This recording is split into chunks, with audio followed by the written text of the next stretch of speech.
Alright guys, let's begin. Happy morning all of you. Let us begin. So my online people, if you have anything, you can ask me doubts here. You can chat in. And good morning to the face-to-face people as well. So guys, we have gathered here today to start off with the CA Inter Direct Tax Revision. So this revision, I'm assuming that you have gone through the subject once. So this would be a thorough revision of all the concepts. And of course, we will see some illustrations also from ICAI material, see how we should solve the questions, etc. So the chapters are, of course, we have introduction and tax rates, and of course, the most important default tax regime and residential status, scope of income, and ultimately in income tax, what is the important thing is your 5 heads of income. What are the 5 heads of income? Income from house property, then income from salaries, then what is the next one? PGBP, profit and gains from business or profession. Then we have capital gains, and then lastly income from other sources. Apart from that, we have, the one question will come, that is 14 marks, that is which one? That is your computation of total income problem. It could be 10 marks, 12 marks, 14 marks, depends on that. So that's how it is, that's how it goes. Then of course we have some miscellaneous topics like clubbing of income, set off and carry forward of losses, and deductions under chapter 6A, all these provisions are there. AMT, alternate minimum tax, advance tax, self-assessment tax, interest portion, then TDS, tax deducted at source, tax collected at source are there. Apart from that, there have been some, return of income also. Apart from that, there is also a statutory update which ICAI had released a couple of months ago. So that is regarding the what are the changes, etc., that has happened in the recent past, and what are the things that are applicable for your exam. So this part also we'll have to do, which is very, very important. This is predominantly May 24, but similar thing is there for September, November, all that you can use the same thing. And more and more stuff they will be releasing. So if you check the ICAI website, we will quickly go there, and whatever new updates are there, even that we will be doing, nothing to worry. So yes, this is the knowledge portal, so to speak. So there, whatever they have given, we will check that as well. So basically everything we will be covering in a very quick way, because it's a revision session. So you will have to sit the full day, my dear buddies. But yeah, it's going to be worth it, because you will definitely manage everything. Are you ready? So yes, there are very various people from Tirupati, Chennai, Coimbatore, Bangalore, etc. So yes, you have to constantly be there with me online, right? Can keep checking what is the thing. Yes, right, you can probably switch off that video. Yeah, okay guys.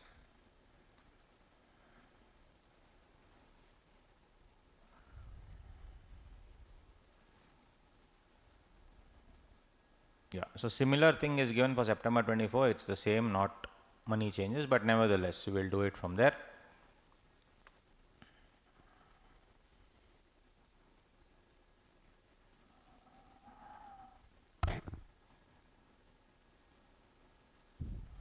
Right, so this is the September 24th update. Similar, same provisions are there, nothing, no changes. So the May thing they've replaced with September. That's it. 10/10, this was there for the May exam also. Same stuff, guys. Anyway, let us do it. No issues. So this you can use it for your September examinations, and of course the next exam also. Yeah. So now exams are when? When are the exams now? First May, then when? September, then this is the next exam. Right, January. Perfect. So anyway, for all these things you can use the same thing, not to worry. Then again for the next May exam, the assessment year, etc., will change. So without further ado, let's directly dive into some of the basics, and also try to understand how to solve questions. Right. Okay. So you have for 50 marks, that is what the tax thing will come, and the remaining part would be 50 marks, that is indirect taxes. So heads of income, as I told you, we have always seen all the heads of income. There are 5 heads of income that you will be seeing. Cool. So very, very simple for us. What would be our previous year? So previous year would be 1st April 23 to 31st March 24, which means what is the assessment year? Assessment year is the year in which the income is assessed. So assessment year would be what? 24, 25. So what is the assessment year? 1st April 24 to 31st March 25. And what is the previous year? 1st April 23 to 31st March 24. Very, very simple. You can see the screen? Okay. So yes, so for us Finance Act, what do you say?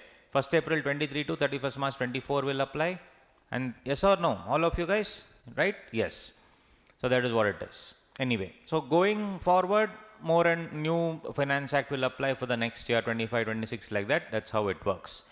Now, if you see tax on income, section number 4 speaks about the taxes. So as far as tax is concerned, I have to see whether it's the rates in force or rates as per the Act.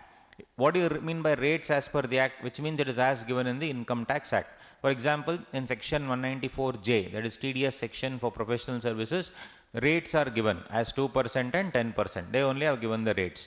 On the other hand, they can also say rates as per Finance Act. For example, in 194D of Income Tax Act, it says every year you need to check the Finance Act, because it says as per rates as per the Finance Act. So Nirmala madam can keep on changing the rates every year. Online people, yes or no, you need to what do you say, keep answering. Cool. So then total income is given as per section number 5, and that has everything that you can think of. It will have illegal income, it will have black money, it will have negative income, everything.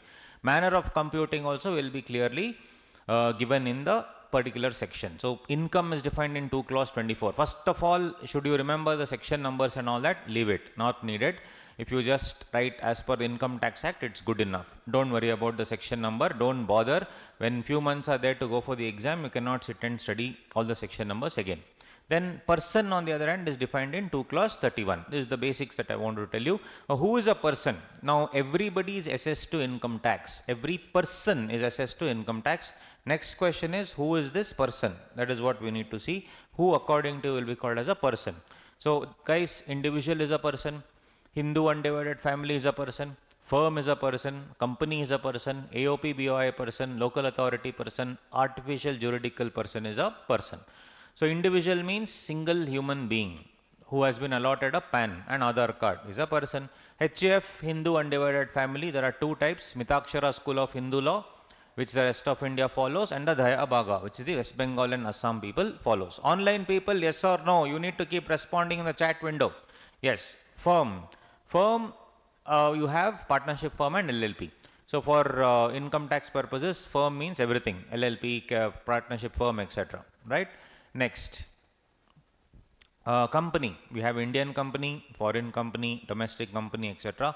AOP BOI, body of individuals means only individuals. AOP means any person can form, which means a company and firm can form a AOP, a company and individual can form AOP, company and AOP, company and BOI can form AOP. So that association of person. Person means this only, all this, individual, HF, firm, company, AOP. So a combination of person or persons will form AOP, whereas BOI is what? Individuals. But generally they all come for a common purpose, and that common purpose will be profit oriented only. Then of course we have local authority like municipality and all those things. Yes, these are all the local authorities that we'll have to think. Then artificial juridical person means your temple, university, all these people are called as artificial juridical person. So this is what it is. So in our syllabus, my dear friends, as you know, quickly, these are all the things that we need to revise. First is salary, section 11 to 17. This will revise later. House property, we can start off with this maybe. That is 22 to 27. Then PGBP, profit and gains from business or profession, 28 to 44 DA. Again, section numbers are not so important. Do not worry. I am just telling because just want to tell you that these are the section numbers that are there. No need to sit and remember everything. No problem. Capital gains, section 45 to 55 capital A, then IFOS 56 to 59. These are all the sections. Apart from that, guys, you have clubbing of income. 60 to 65 clubbing of income is there. Set off and carry forward, that is 70 to 78, and certain exemptions under section 10, deductions. Deductions, we have intra-head deductions, standard deduction salary, standard deduction house property, then capital gain 54, 54A, 54 EC.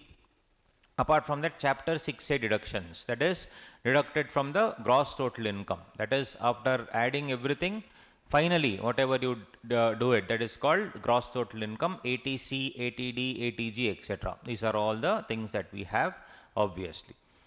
So then you have the rules also. There are roughly around 298 sections. I'm talking about in number.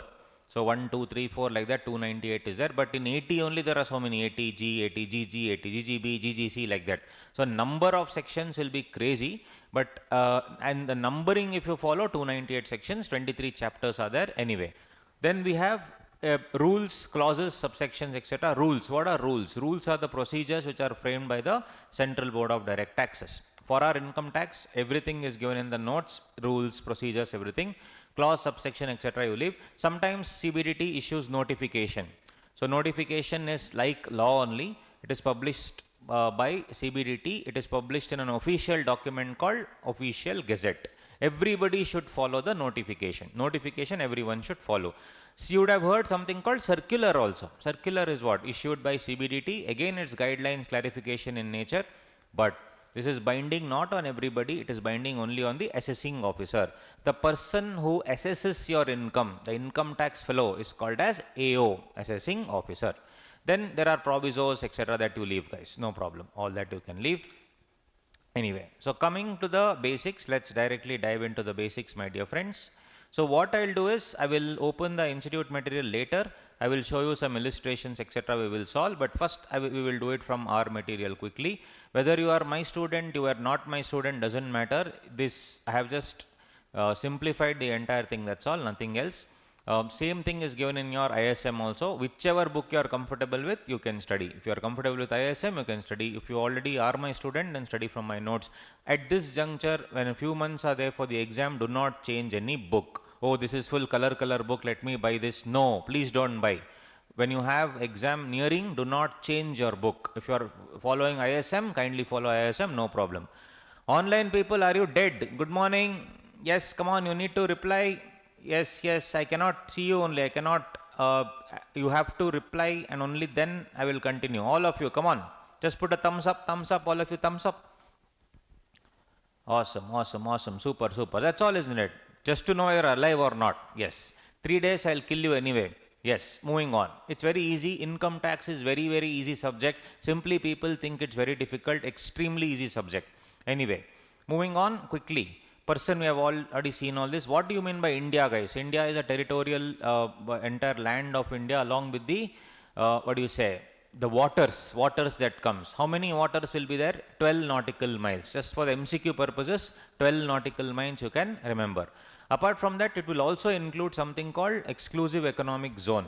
Exclusive economic zone is how much? Up to 200 nautical miles you will have the exclusive economic zone. So up to 12 it is called territorial waters, and exclusive economic zone will be that. And beyond that it is called international waters. So this is the general thing. Apart from that, the entire landmass of India will be called as, you know, the country of India. So when I say income tax applies to India, it not only applies to India land, but also the air above and also the water on which, you know, the ships, etc. go, up to 12 nautical miles. That is what it is. Anyway, SSC, individual, all that, well, let me not go into that all this now. Already quickly I have explained. Guys, this is a quick revision session. So we cannot sit and do everything. So it's just about quick revision is what we need to do. Right. So previous year assessment year, all that we have clearly discussed. No issues. We have seen all these things. Yeah. Coming to the rates of taxes, basically we have something called as average rate of tax. So what do you mean by average rate of tax? It is the income that you are earning, right? Whatever income that you are earning, and also the tax that you are paying. So based on that, tax divided by income will be my average rate of tax. So let's say if my income is 15 lakhs, if somebody asks me how much I am paying, if I say 30,000, what will be the average rate? 30,000 divided by 15 lakhs, like that, into 100. That is the percentage. That is the average rate of tax.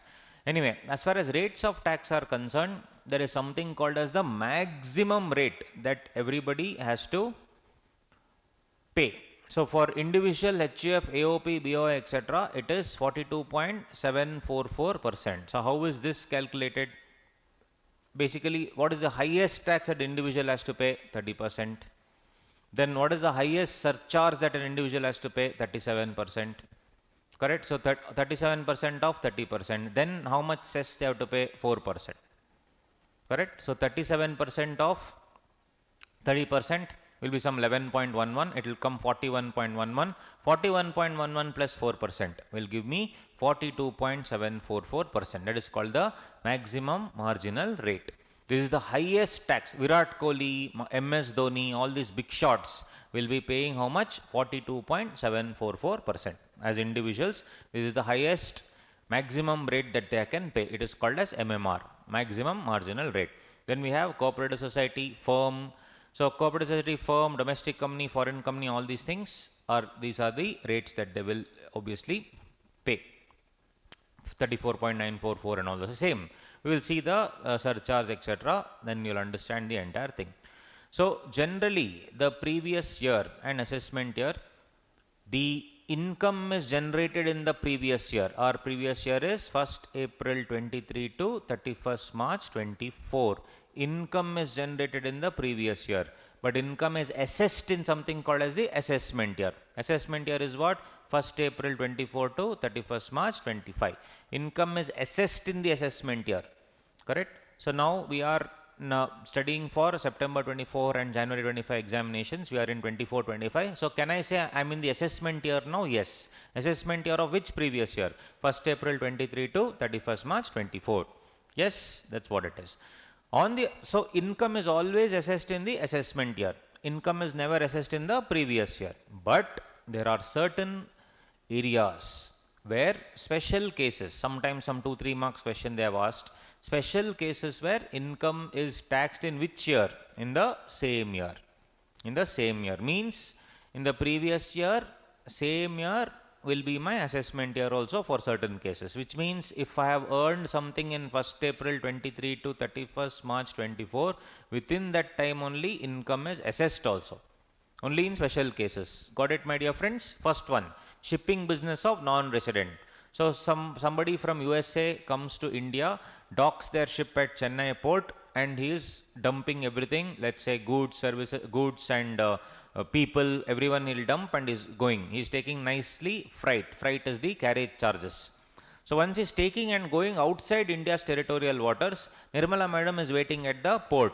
She'll ask this fellow, but what about the tax? You earned so much money. So that ship fellow will say, auntie, next time I will pay. Mother promise I will pay immediately after I exit this place. So will Nirmala madam say, okay, you go, no problem, you come later? No, because the moment it crosses India, gone then. We will never get our money back.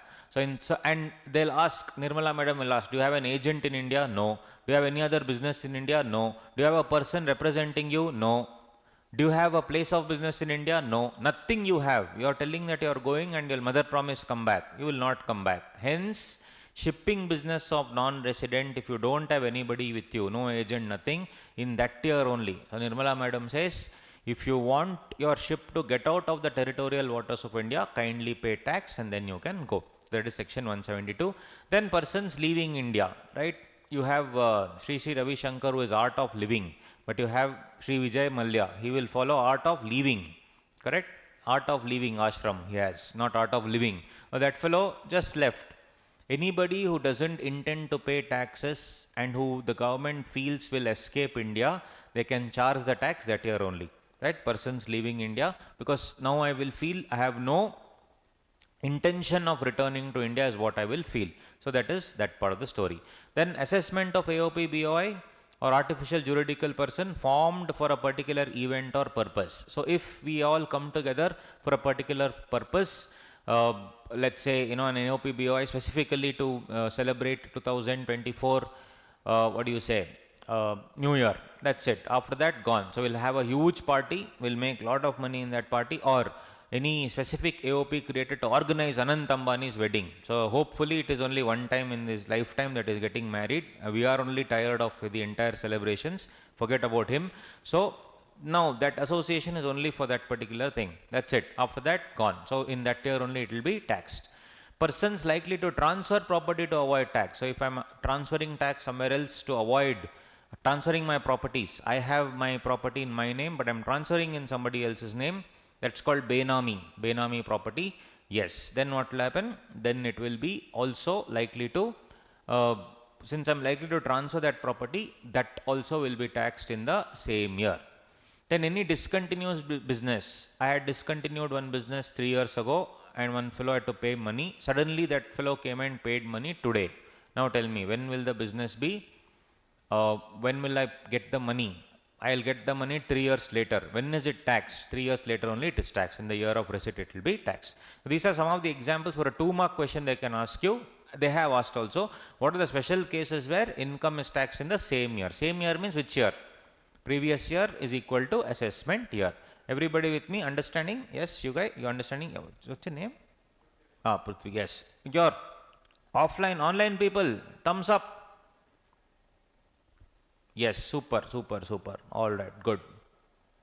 You can text also, or you can your thumbs up. Very good. All good. Right. Now coming to the rates of tax, my dear friends. Rates of tax. Now, interesting to know, this will be tax rates for individual HUF, AOP, BOI, artificial juridical person, all those things, no problem. But what is the rates? Up to 2,50,000 basic exemption limit, 2,50,000 to 5 lakh 5%, 5 lakh to 10 lakh 20%, above 10 lakh 30%. But should I follow this or should I follow something else in the exam? I should follow something else in the exam. That is my alternate tax regime, which is now the default tax regime under section 115 BAC. So first let me do those rates, the default tax regime dates, and then we will come back to this. So if you see the default tax regime rates, let's see the next chapter. Yes. So these are the rates of the default tax regime. So every question should be solved with these rates. This is for whether you are, of course, this is for your resident and whether you are, what do you say, within 60 or senior citizen more than 60 or more than 80, everything same rate. Because in the normal other slab rate, different rates are there, different exemption limits are there, but for this thing, it is called the default slab rate. Nothing else can be taken into account. Up to 3 lakh, nil. 3 lakh to 6 lakh, 5%. So here 3 lakh is increasing. 6 lakh to 9 lakh, 10%. Here 5% is increasing except in the last one. That's all. Up to 3 lakh, nil. 3 lakh to 6 lakh, 5%. 6 lakh to 9 lakh, 10%. 9 lakh to 12 lakh, 15%. 12 to 15, 20%. Above 15 lakh, 30%. Only in the last you will see a jump by 10%. Otherwise it's the same. So this slab rate will apply to senior citizen also, super senior citizen also. Similar to normal provision, surcharge also depends on the heads of income, that we will see. So surcharge also is there, that we will see that, no problem. So surcharge also same thing. Yeah. So guys, these are the rates. Nil, 5, 10, 15, 20, 30 and all those things. These are all the rates that we have. Any question I need to do from which rate? I need to do from the default tax rate, that is 5, 10, 15, 20, 25, 30, 20, 30, sorry, not 25, 20 and 30. These are the rates that I need to follow in the default slab tax rates. Always I need to follow this, right? Yes. Moving on now. That's very simple. That's about it. Moving on.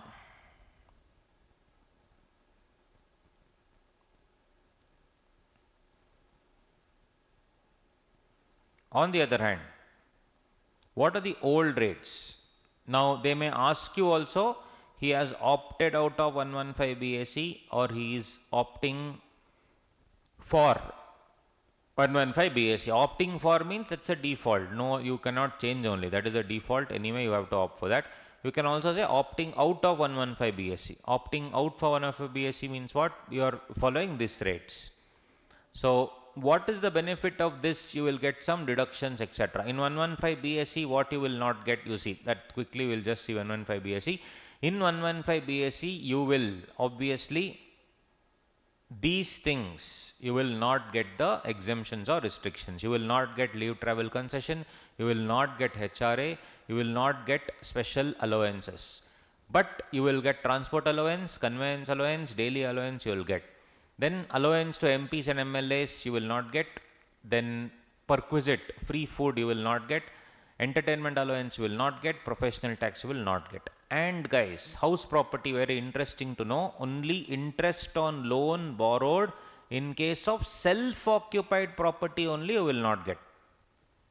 If you are a let out property, will you get interest? Yes. Correct. Standard deduction will you get 24A? Yes. Only interest portion of self-occupied property you will not get in 115 BAC.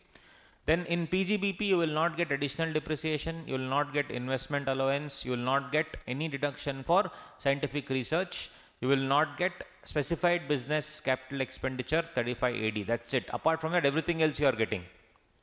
And other sources 57(2)A you will not get family pension. Other exemptions, that is allowance in respect of income minor upon clubbing, that 1500 rupees that you will not get, and SEZ 10AA you will not get. That's it. Apart from that, guys, now this is the main part which people will consider. You will not get any deductions under 80C to 80U, which means that deduction chapter has almost become useless, because unless you opt for the old regime, your deduction will be useless only. 80C to 80U you will not get, except, yes, except 80CCD that you will get, that is employer's contribution to NPS. 80JJAA, employment of new employees, you will get. 80CCH, Agniveer scheme, that you will get. Apart from that, nothing you will get. If you opt for the old scheme, then you will get all the deductions under 80C to 80U. All the deductions you will get 80C to 80U. That is what it is. 80CCD to JJAA CCH. This is the beauty of 115 BAC. Everybody with me, online people? What about you? Understood? Yes. All of you, yes. Online peeps, thumbs up. Okay. Great, great, great. Super. So guys, in your exam, always remember, blindly you should follow this one. If the examination question is silent, then you have to follow which regime? You have to follow the new regime, that is the default tax regime. Only if the examination they tell you that old regime you need to follow, then I have to follow the old regime. Then I'll open the institute material and we'll solve some illustrations to see how it goes. Check it out. Now, here, old regime is this one. Old regime is this. Any doubts, anything you have, please put in the chat window. Yes. So 2,50,000 basic exemption limit nil. 2,50,000 to 5 lakh 5%, 5 to 10 lakh 20%, above 10 lakh 30%. Apart from that, resident individual 60 years and above, senior citizen but less than 80 years at any time during the previous year, slab rates will be as follows. So up to 3 lakh basic exemption limit nil, 3 lakh to 5 lakh 5%, 5 to 10 lakh 20%, above 10 lakh 30%. This is how it goes there. In case of resident individuals age 80 years and above, that is very senior citizen, at any time during the previous year, what will be the slab rate?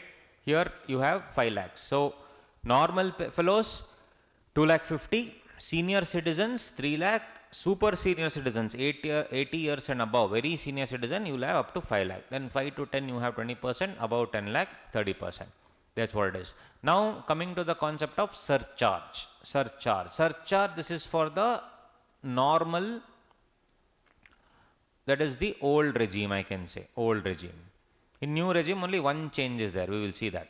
So if basically you have 111A, 112, 112A, this is all your capital gain sections, and of course if you have some dividend that you are getting in. So if you are getting that portion only, you will get a different surcharge. But if you have any other income, let's see this one, up to 50 lakhs nil, 50 lakh to 1 crore 10%, 1 crore to 2 crore 15%, 2 crore to 5 crore 25%, above 5 crores 37% is above 5 crore, 37%. Now this one under 115 BAC, it is 25%. Under 115 BAC, that portion will be 25%, that will not. So basically keep it in mind, when you are following the normal default regime, the maximum surcharge you will pay is 25%. So under the new scheme, if I have to ask you what is the maximum marginal rate, MMR. So first is, what is the highest percentage? 30% plus 25% surcharge plus 4%. So that will be the maximum marginal rate for what? For the new regime, correct? So 25% of 30 and then whatever you get plus 4%. How much will it be? Tell me. 25% of 30 is how much? 25% of 30 is how much?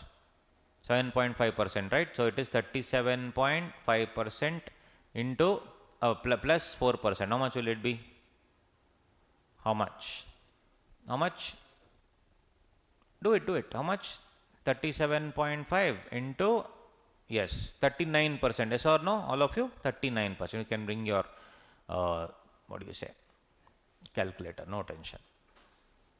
So guys, 37.5% you will get into plus 4%. How much? Yes, 39%. So MMR as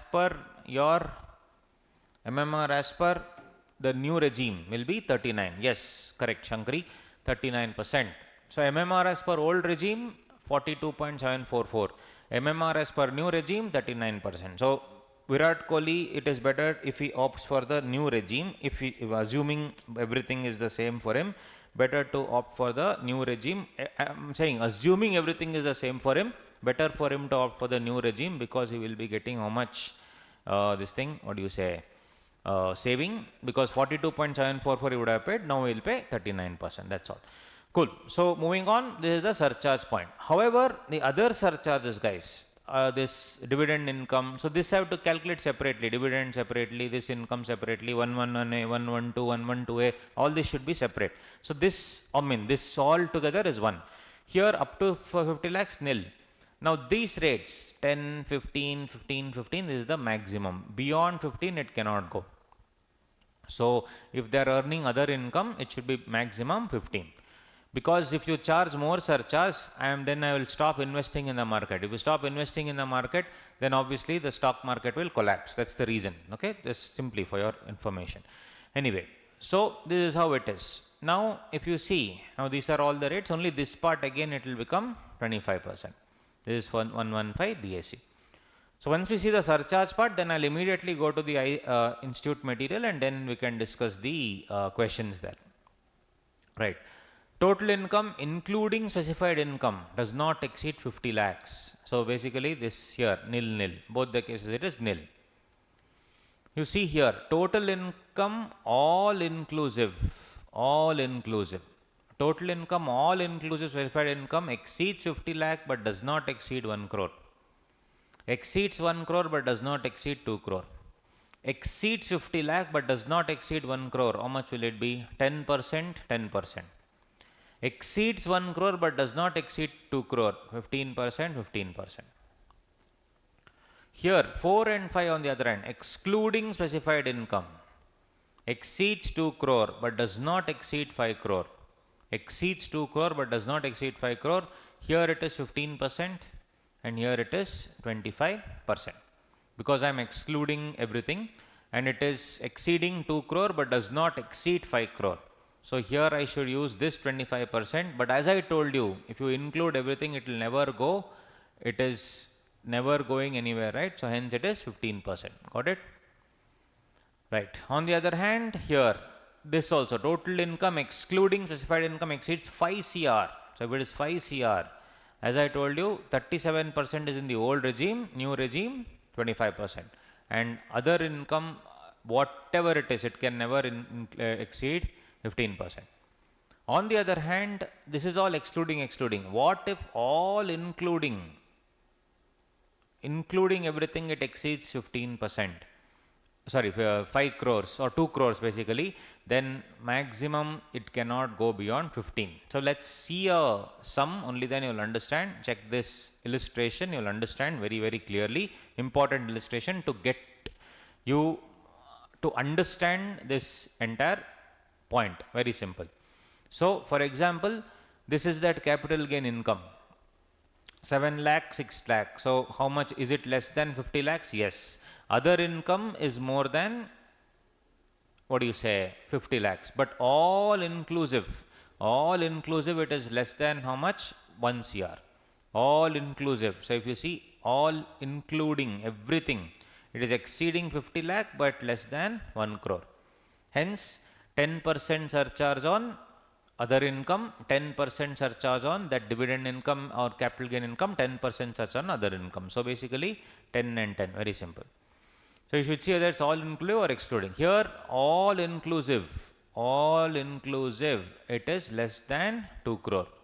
All inclusive, it is less than 2 crore. Right? So all inclusive, it is 1 crore to 2 crore, less than 2 crore. So what is that? Obviously 15% and 15%. So both the cases it is 15 and 15. Online people, are you with me? Are you understanding? I'm going one by one step. Thumbs up. Yes. Good, good, good. Awesome. Moving on. Right. X here for Mr. X. This income excluding the capital gain income is more than 2 crore. Income excluding capital income is how much? Is more than 2 crore. That's what they say. It's more than 2 crore here. Excluding specified income is more than 2 crore, less than 5 crore. So how much will it be? For other income it is 15%. This income I told you it will never go beyond 15%. So if you see here 25%, 15%. So this is 25% as we have seen, 25%, 15%. So it will come under 25 and 15. Next, all inclusive guys, it is how much? More than 5 crore. Or forget about that, excluding this also. If I exclude this, it is more than 5 crore.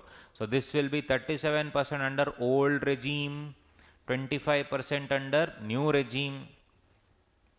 But as I told you, that other income, even if it is 10 crore, 15 crore, 20 crore, whatever it is, it can never exceed 15%. 15% is the maximum you can charge.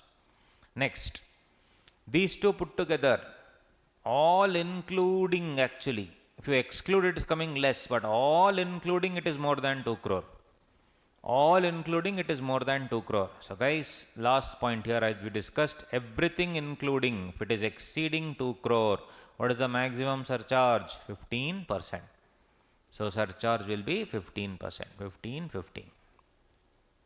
Next, here the first one is 6.4 CR. Here it is 85 lakhs. Overall it is how much? 7.27 crore. So in this case, all inclusive it is more than 2 crore. All inclusive more than 2 crore. So again, what is it? 15%. Very, very simple. Then here all inclusive, it is just more than 50 lakhs. More than 50 lakh, less than 1 crore. How much? 10%, 10%. Very, very simple. All examples are there, guys. When you see the examples, you'll understand clearly. Next, basically everything is covered in these 10 points. So next, Sean, 51 lakhs, 30 lakhs, total 82 lakhs. This is the other income. Then this is 1.63. Total income, is 1.63. So all including other income 82 lakhs. All including it is less than how much? 2 crore. Correct? More than 1 crore, less than 2 crore. So how much is it? 15%. Very simple, 15%. Lastly, all inclusive less than 50 lakhs. If it's less than 50 lakhs, what will be your surcharge? Nil. Asif, 7.22 crore and this is 4 lakh.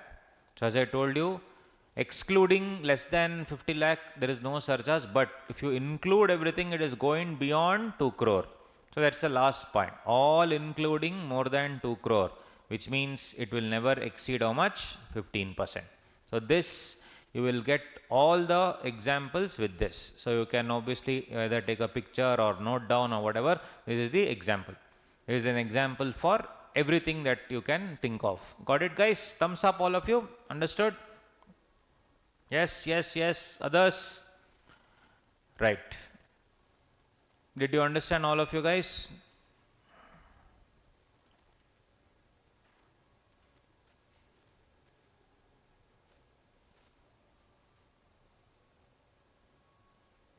Yes? Okay, good. Moving on.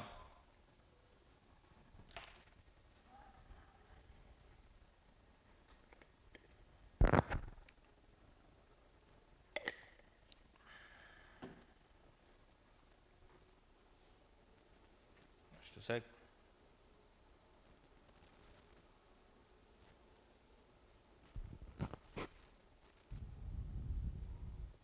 Done.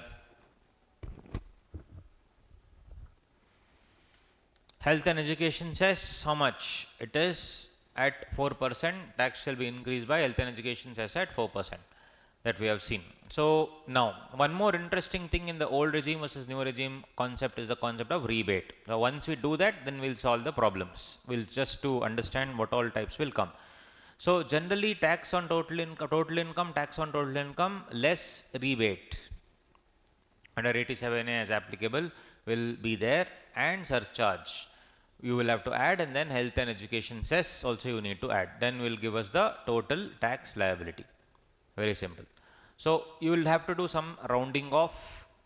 Total income will be rounded off to the nearest multiple of 10 rupees, and amount payable and refund due, that is also nearest multiple of 10 rupees. Simple as that. Cooperative society rates are like this. That's all okay. Yes. Apart from that, there are certain new rates with respect to cooperative societies, 15% and 22% if you fulfill certain conditions. Coming to firms and LLPs. So we still have that rebate concept. I have still kept it pending. Let's see for the firms and LLPs, what are the rates. For firm and LLP, tax rate is 30%, and surcharge of total income up to 1 crore nil, greater than 1 crore up to 10 crore 12%, more than 10 crore 12%. Domestic company, now you need to see the turnover or gross receipts during the year 21-22. During the year 21-22, if the income does not exceed 400 crore. So this is, mind you guys, for the previous year 23-24 and assessment year 24-25. I need to see previous year 21-22.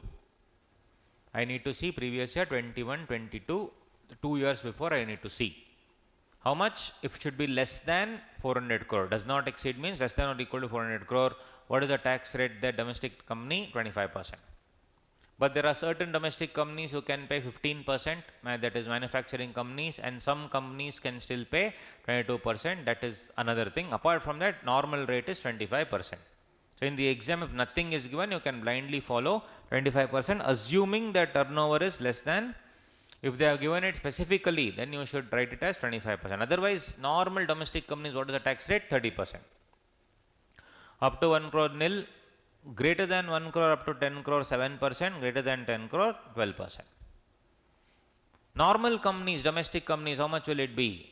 30%, up to 1 crore nil, greater than 1 crore up to 10 crore 7%, greater than 10 crore 12%. Foreign company guys, tax rate 40%, up to 1 crore nil, 1 crore to 10 crore 2%, greater than 10 crore 5%. This will be the rates. Then you will get something called as marginal relief. But anyway, we'll come to that. But nevertheless, as I told you, there are special income for manufacturing company 15%, under 115 BAB, and under 115 BAA 22%. So 15% and 22% is there. Apart from that, everything else is the same. Now coming to rebate. This is rebate under the old scheme. Rebate under default regime also is important, which we will discuss.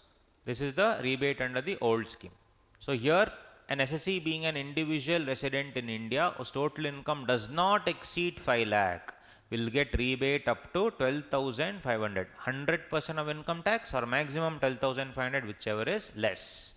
So if you see, for example, if my income is 4,68,000 for assessment year 24-25, so in the old regime, 2,50,000 to 5 lakh, that is 4,68,000 minus 2,50,000 at 5% will come up to 19,900.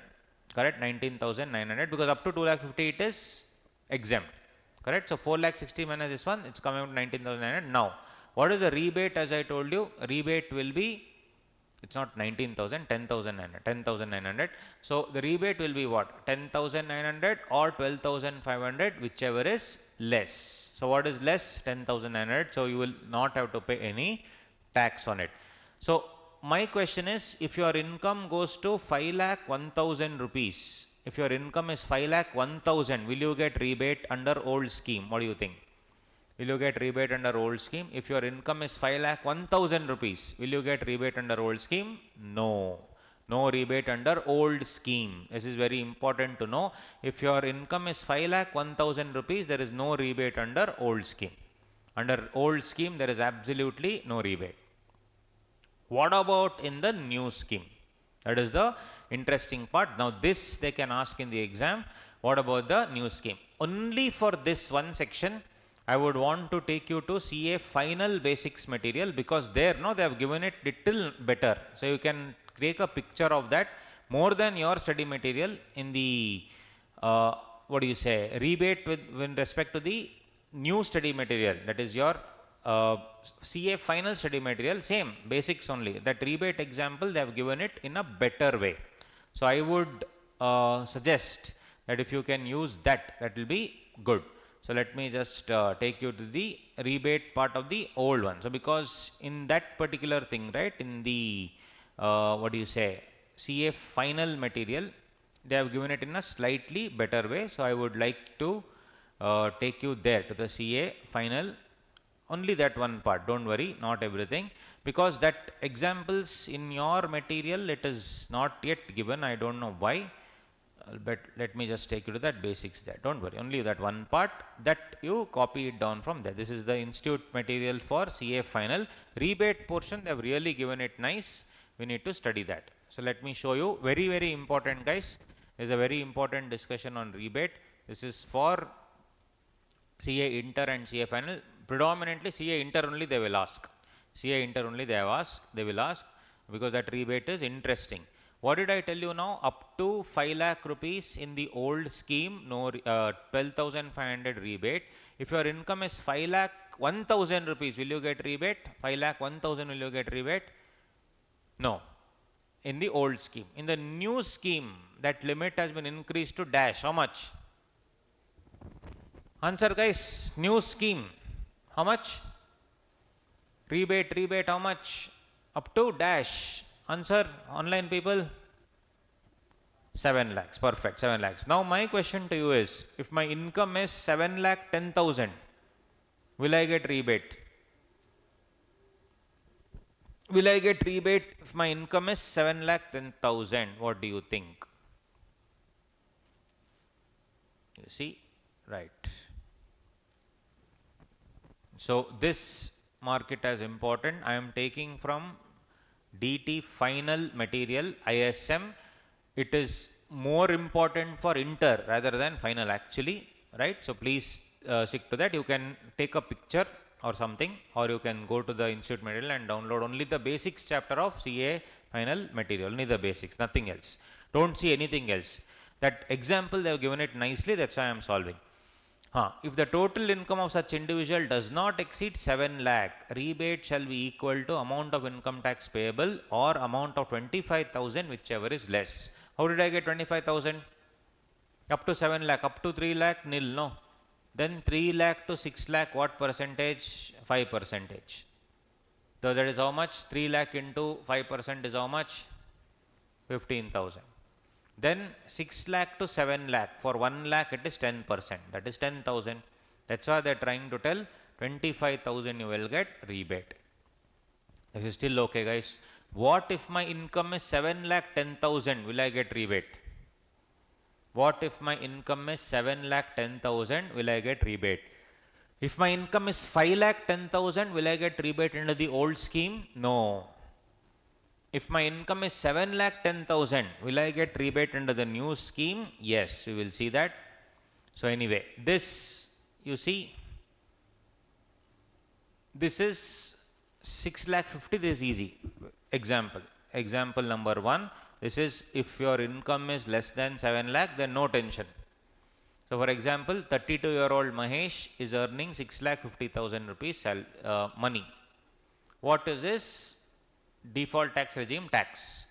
Tax on total income 6,50,000. Tax is how much? First of all, up to 3 lakh nil. 3 lakh to 6 lakh he will be earning 15,000. Plus, what is the extra one? For 50,000 rupees he is getting 10% extra. So 15,000 plus 5,000, 20,000. Less rebate under 87A. 25,000 or 20,000, whichever is less. So it is 20,000. So what is the tax liability? Nil. Tax liability is nil. Next, if the total income of such individual exceeds 7 lakhs and income tax payable on such total income exceeds the amount by which the income is in excess of 7 lakh, the rebate would be as follow. This is very, very important, guys. If the total income exceeds 7 lakh, I told you, if my income is 7 lakh 10,000, what will you do?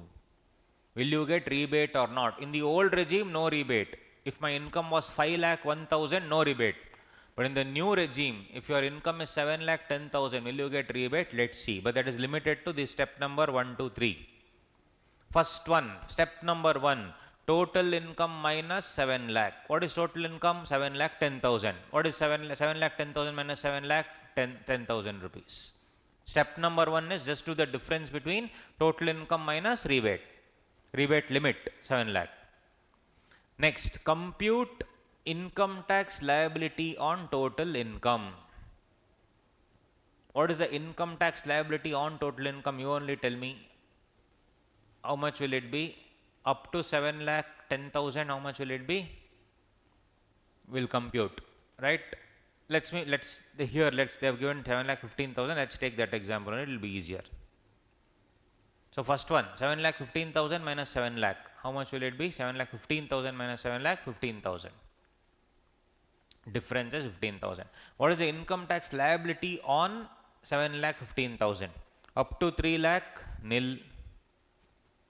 3 lakh to 6 lakh, how much, guys? 15,000.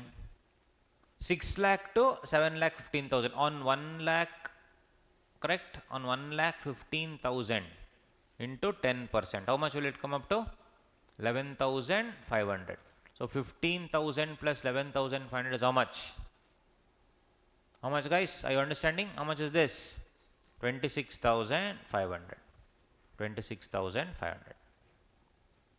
What is the difference between surcharge limit, the rebate limit and total income? 15,000. What is the tax? 26,500. Is B greater than A? 100% yes. If B is greater than A, the rebate would be B minus A. That's all. So what is the rebate that you're going to get? 26,500 minus 15,000. 26,500 minus 15,000. That's all rebate you will get. See illustration 9, you will understand. First one, same, 7 lakh 15,000 they have told. First one, total income 7 lakh 15 minus 70,000. How much? 15,000. Second, tax on total income. 10% of 1 lakh 15,000 plus 15,000. This is from 3 lakh to 6 lakh at 5%. That is 15,000. And then 6 lakh to 7 lakh 15. On 1 lakh 15,000, 10%. So it is 11,500 plus 10,000 will give me 26,500. And since B is greater than A, rebate under 87A would be B minus A. So 26,500 minus 15,000, I will get 11,500. Correct? So ultimately this is the rebate. This is the rebate. So 26,500 minus 7,500 will give me 15K. To that I will add cess 600 rupees. How much will I get tax liability? 15,600. 15,600. Correct? Rebate to the old one. If the income does not exceed 5 lakh, then I will get rebate of 12,500. So most important, my dear friends, to remember is under the old regime, if it is 5 lakh rupees, then only a rebate of 12,500 max. If it is 5 lakh 1000 rupees, no rebate, nothing you will get. On the other hand, in the new regime, up to 7 lakh if is your thing, then how much you'll get? 25,000 rupees maximum rebate. If it is 7 lakh 15,000 also, you will definitely get rebate, but it is as per the calculation that you have to do. Step number 1, that is total income minus 7 lakh. Step number 2, calculate tax on total income. Then if step number 2 is greater than step number 1, then the difference only will be the rebate. Everybody with me, very, very important for the upcoming exam. Illustration number 9 of ICAI material of CA final is what I want to tell. Everybody with me, online people? Online? Yes, very good. Perfect. So that is what I wanted to tell. So that rebate is important. That rebate discussion is important. Anyway, final we will close. That's all I told you. In final, only one part you remember. That's it. Illustration number 9 of CA final material is equally or actually more important for our exam. So one part marginal relief is there. We will discuss that and then we'll go ahead.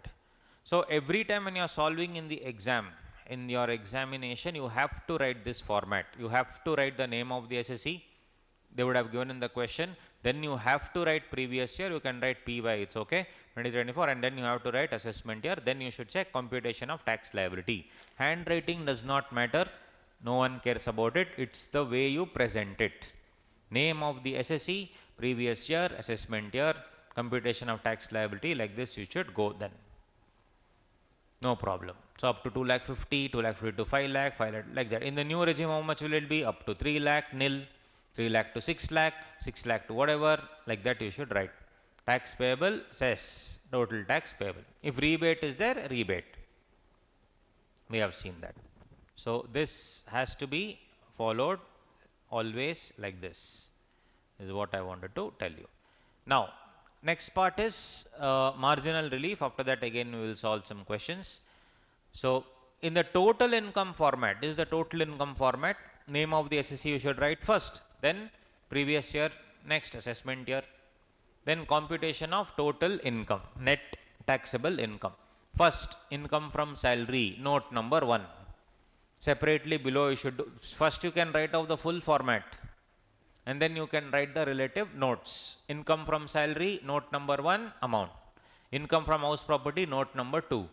Income from business or profession within bracket, note number 3. All the adjustments you can write below. This will be the first question, total income question that you will get, right? Next, income from capital gains, next one, income from other sources. Whether it's there or not, please write it like this. Income from salary, nil. Income from house property, note number 1, like that. Because it's just to show that you know how to write. Then you will get GTI, gross total income. Correct? Less chapter 6A deductions. That chapter 6A deductions will not be there in which one? New regime. Except those 3 sections, JJA, that you can write. If it is there, it will come. CCD2 and all those things. Then total income will be the net taxable income. Round off to the nearest 10. And then next part is computation of tax on total income. Tax on total income, less rebate under 87A. In the new regime, if there is one more calculation, that also within bracket, rebate under 87A, note number so and so. And go to the note and write the note. What is the note? If let's say income is coming up to whatever, total income is coming up to 7,40,000. Tax on total income you will do. Less rebate calculation. Step number 1, 7,40,000 minus 7,40,000. Step number 2, tax on 7,40,000. Step number 3, if B is greater than A, difference will be rebate that you should add here. Then surcharge. Then you should do surcharge calculation. Then health and education cess. And total tax liability. That also you should round off to the nearest 10 lakhs. Correct? So, as discussed, rebate under 87A, old regime 5 lakh, new regime 7 lakh. New regime 7 lakh. Slab rate, whether it is resident or non-resident, different. Resident Tata means what? 60 years. Resident Super Tata means what? 80 plus. Different are there. But for the new regime is what? Everything is the same only, Resident, non-resident, Tata, Super Tata, same. 0 to 3 lakh nil, 3 to 6 15%, 6 to 9 lakh 10%, 9 to 12 lakh 15%, 12 lakh to 15 20%. Only last one more than 50 lakh 30%. Next, as we discussed, MMR 42.744% because of 37% surcharge. Here MMR 39% because of 25% surcharge. Optional regime. Fourth one, default regime. Means if the question is silent, what should I do? Default regime. Got it? So this is how it is. So basically, if they ask any question, name of the SSE, Mr. Bangarappa, then previous year 23-24, assessment 24-25, this you should say, and then computation of total income or computation of tax payable. Tax payable, they should do, and finally give the answer. So if let's say they have given an income of whatever 16 lakh rupees, so up to 3 lakh, 3 to 6, is the voice there? That can just mute it. Cool. So that is what it is. Very simple, guys. Shipping business, all that, surcharge, all that we have seen. Right. Now last part, marginal relief we will do, and then we will see the sums, and then we will take a break. I'll give you a break also, don't worry. But everybody with me, friends, online, right? Yes, cool. Check out the marginal relief concept. So what is marginal relief, guys? Very simple. There is a guy called Onion. I'll just take the old regime only, just to make it very easy. Onion is their old regime. 50 lakh is earning. What is his tax in the old regime? Up to 10 lakh he will have to pay 1,12,500. Up to 10 lakh he has to pay 1,12,500. 10 lakh to 50 lakh. For 40 lakh he has to pay 12 lakh rupees. 40 lakh into 30% is 12 lakhs. So how much is he paying? 13 lakh 12,500. Everybody with me? Old regime. There's a guy called Onion. 50 lakh is earning, and up to 10 lakhs how much he'll pay? 1,12,500. And beyond, from 10 to 50 lakh, 40 lakh he will pay 30%, 12 lakh. So 12 lakh plus 1,12,500 will be 13 lakh 12,500. If he is earning 50 lakh 1,000, if he is earning 50 lakh 1,000, then up to 10 lakh same, 1,12,500. But guys, 40 lakh 1,000 into 30% will be earning how much? 12 lakh, paying tax 12 lakh 3,300, 12 lakh 300 plus surcharge. How much surcharge? Correct, surcharge will come. I mean, this is the final. This is 1,12,500. This one 13 lakh 12,800. Surcharge how much? 10%. Anything more than 50 lakh, less than the 1 crore, 10%. 1,31,280. So 14 lakh 44,80. Crazy. By earning 1,000 rupees more, that's all. By earning 1,000 rupees more, just 1,000. By earning 1,000 rupees more, he is actually ending up paying a tax of 1,31,580 rupees. Because it is up to 50 lakh is earning, he is paying tax 13 lakh 12,000. But 1,000 rupees more, he is paying 1,31,580 rupees more. So he will tell, boss, I will pay this much only, 13 lakh 12,500. This 1,000 you only keep, Nirmala madam, you only keep. Right? So he is giving what? 13 lakh 12,500 plus 1,000 rupees, you only keep, no problem. So instead of paying 14 lakh 44,080, which he unfortunately has to pay, now this fellow is paying 13 lakh 13,500. 13 lakh 12,500 plus 1,000. 13 lakh 13,500. Are you understanding? Instead of paying 14 lakh 44,80, Instead of paying 14 lakh 4480, this guy is paying whatever you are supposed to pay at 50 lakh range plus 1000 extra. That's all. 1000 extra. So this difference is called as marginal relief. This difference is called marginal relief. 14 lakh 4480 minus 13 lakh 13,500 is called my marginal relief. Understood? What is marginal relief? It is the relief that you are going to get from the surcharge component if your income is just above the threshold. What will be the threshold for surcharge? 50 lakh is the threshold. Then 1 crore, 2 crore, 5 crore. These are all the thresholds. So if your income is just above the threshold, then the surcharge jump that you are having, jump will be what? 10%, 15%, 25%, all those jumps. That jumps will be stopped. Jumps will be stopped. Right? That's what they are trying to tell. So this is the concept of marginal relief. So we'll have to obviously see a sum on marginal relief. So let's come to the ISM or RISM guys. CA inter ISM. Online peeps, are you with me? All of you? Yes, awesome. Come to our ISM, my dear friends. We will take you through all the illustrations. It will become very easy for you. Right? This is our ISM, Institute Study Material. Let's see. So all these concepts we have done now in the last 1 hour 20 minutes. We have done all these concepts quickly. We have done. Very, very quickly we have done all these things. So rates prescribed, all this we have seen. Rebate, see I just told you rebate, we have done it already. Rebate, I have used the illustration 9 of CA final material. Please, only that one chapter you download, basics from Institute material, CA final. It's very nicely given there, examples, that's why. These fellows have not added in inter, I don't know why, but that will come in the exam for inter for sure. All this we have done guys, quickly we have done all these things. Right, capital distribution, all that we will do along with the agricultural income, this, that, all that done.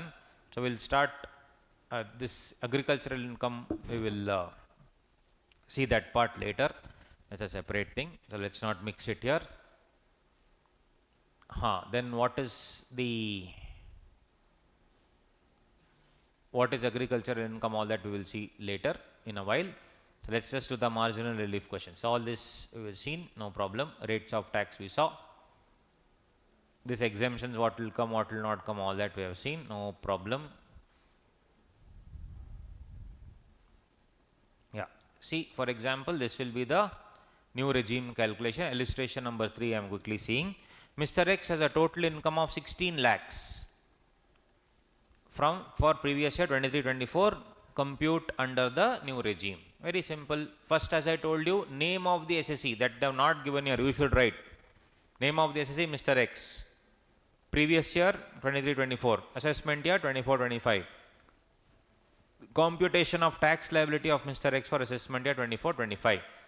First 3 lakhs nil, 3 lakh to 6 lakh, 5% of 3 lakh 15,000. Like this you should cleanly write. 6 lakh to 9 lakh, 10% of 3 lakh 30,000. 9 lakh to 12 lakh, 15% of 3 lakh 45,000. 12 lakh to 15 lakh, 20% of 3 lakh 60,000. Next 16 lakh, total is how much? 16 lakh minus 15 lakh, 1 lakh extra, 30%. So how much will it come up to? 30,000. So 30,000 plus 60,000 plus 45,000 plus 30,000 plus 15,000, 1 lakh 80,000. Add health and education cess at 4%, 7,200. Total will come up to 1 lakh 87,200. Coolly you should write like this, right? Anyway, old regime is this. Capital gain we'll see later. This is the old regime. 45 years, 63 years, 82 years. Quickly. For 45 years, what's the basic exemption limit? 2 lakh 50. 63 years, 3 lakh. 82 years, 5 lakhs. Simple. So same thing they have given. Old regime generally they will not give, so we can ignore that. Old regime generally they will not give. Surcharge. Same, I have told you we have done a comprehensive charge of surcharge, so I will not go there. So we will do revision, then I will take you through the ISM. What are important questions, etc. We can solve it, no problem. All this we have done, if you have observed, all this done. Let's quickly, all this is done, yes. Marginal relief. So when I am saying marginal relief, right, so I should follow these steps. Same 51 lakh problem is here. Here also 51 lakh, same question, illustration 5. Illustration 5, see, assume that Mr. A has exercised the option to shift out of section 115 BAC. Means what? Old regime, new regime? Old regime. So let's see, it's already solved here. Step number 1, I should compute what? The same onion problem. Income tax and surcharge on total income of 51 lakh. In onion example was 50 lakh 1000. Here we are taking 51 lakh. So 41 lakh into 30% plus 1 lakh 12,500. 13 lakh 42,500. Fair enough. Old regime. Plus surcharge 10%. 1 lakh 34,250. Actual tax liability without marginal relief is how much? 14 lakh 76,750. Next, tax on surcharge limit just before surcharge shifts. When is the surcharge shifting? 50 lakh. So 40 lakh, on 40 lakh 30% plus 1 lakh 12,500, total it is 13 lakh 12,500. So 14 lakh 76,500, 750, sorry, 14 lakh 76,750, 13 lakh 12,500. I should have paid so much. So I am telling to Nirmala madam, this 13 lakh 12,500 only you keep, plus that extra that I have earned, no, 51 lakh minus 50, that also 1 lakh you keep madam. Instead of 14 lakh 76,350, I will pay 13 lakh 12,500 plus 1 lakh. How much I will pay? 14 lakh 12,500. So if you see, step number 2 plus 51 lakh minus 50 lakh. So how much I am actually paying you? 13 lakh 12,500 plus 1 lakh extra. 14 lakh 12,500. So step number 1 is more or step number 3 is more? Step number 1 only is more. So basically I will pay you how much? 14 lakh 12,500 instead of 14 lakh 76,750. So tax payable is step number 1 or step number 3, whichever is less. Which is less? Obviously step number 3 only is less. What is the marginal relief? Step number 1 minus step number, so what is the marginal total tax payable, sorry, step number 4, that is 14 lakh 12,500 plus cess. 14 lakh 69,000 is my final tax that I have to pay. This 4% cess is immaterial, so I should ignore it for my marginal relief. What is my marginal relief? Step number 1 minus step number 3. How much will it be? 14 lakh 76,750 minus 14 lakh 12,500, which will be 64,250. 64,250. Got it? Same illustration number 5. Same thing. Same thing. Now let's do one more sum. If you are earning the same 1 crore they have given, let me make it very simple now. Let's see this, guys. If you are earning 5 crore 7 lakh 20,000, assume you are earning 5 crore 7 lakh 20,000. Let's do it under the old regime first. 5 crore 7 lakh 20,000. Tell me, if 5 crore 7 lakh 20,000 means, what will be your this thing? Surcharge, how much? 37%, yes or no? So old regime first, 1 lakh 12,500 is normal up to 10 lakhs. Yes or no? 1 lakh 12,500 is up to 10 lakhs. Next, 5 crore 7 lakh 20,000 minus 10 lakhs into 30%. 1 crore 50 lakh 28,500. 1 crore 50 lakh 28,500, add surcharge at what rate? 37%. So it will be 55 lakh 60,545. What will be my total tax? 2 crore 5 lakh 89,045. 2 crore 5,89,045 rupees. That is step number 1. Step number 2 is what? Tax on 5 crore. Tax on 5 crore. Why 5 crore? That is the nearest limit. So 1,12,500 plus 5 crore minus 10 lakhs into 30%. 1 crore 48 lakhs 12,500. And for this 5 crore limit, up to 5 crore, I have to pay surcharge of 25%, if you remember. So add surcharge of 25%, 37 lakh 3,125, total 1 crore 85 lakh 15,625. Correct? So the difference, if you see, step number, basically now, step number 1 or step number 2, which is, if I had just earned 5 crore, I would have to pay 1 crore 85 lakhs 15,000. But because I am paying, I am earning 5 crore 7 lakh, I'll have to pay this much. Now that I am trying to tell, madam, you please take 1 crore 85 15,625 plus that extra 7 lakh you only keep, madam. That's what I am trying to tell. Extra 7 lakh you only keep, which means step number 3 is how much? Step number 2 plus net total income minus 5 crore means, as I told you, 1 crore 85 15,625 I will give, plus that 7 lakh 20 you only keep. It's coming up to 1 crore 92 lakh 35,625. Step 3, whichever is less, which is less? 1 crore 92 lakh 35,625. And step number 5 will be 1 crore 92 35 625 plus 4%, 2 crore. It will be 2 crore.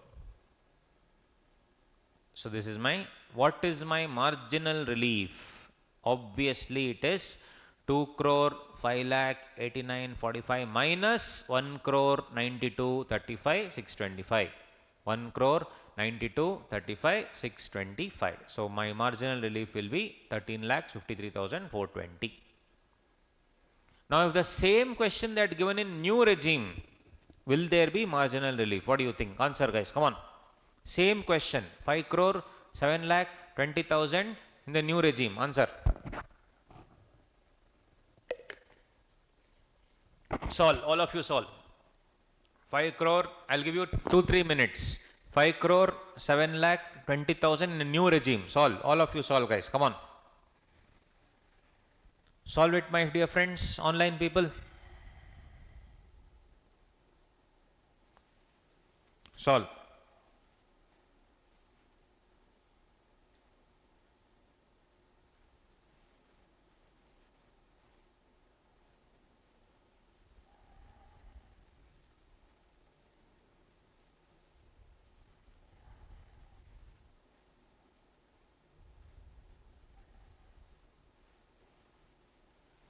Come on, 2 minutes you solve.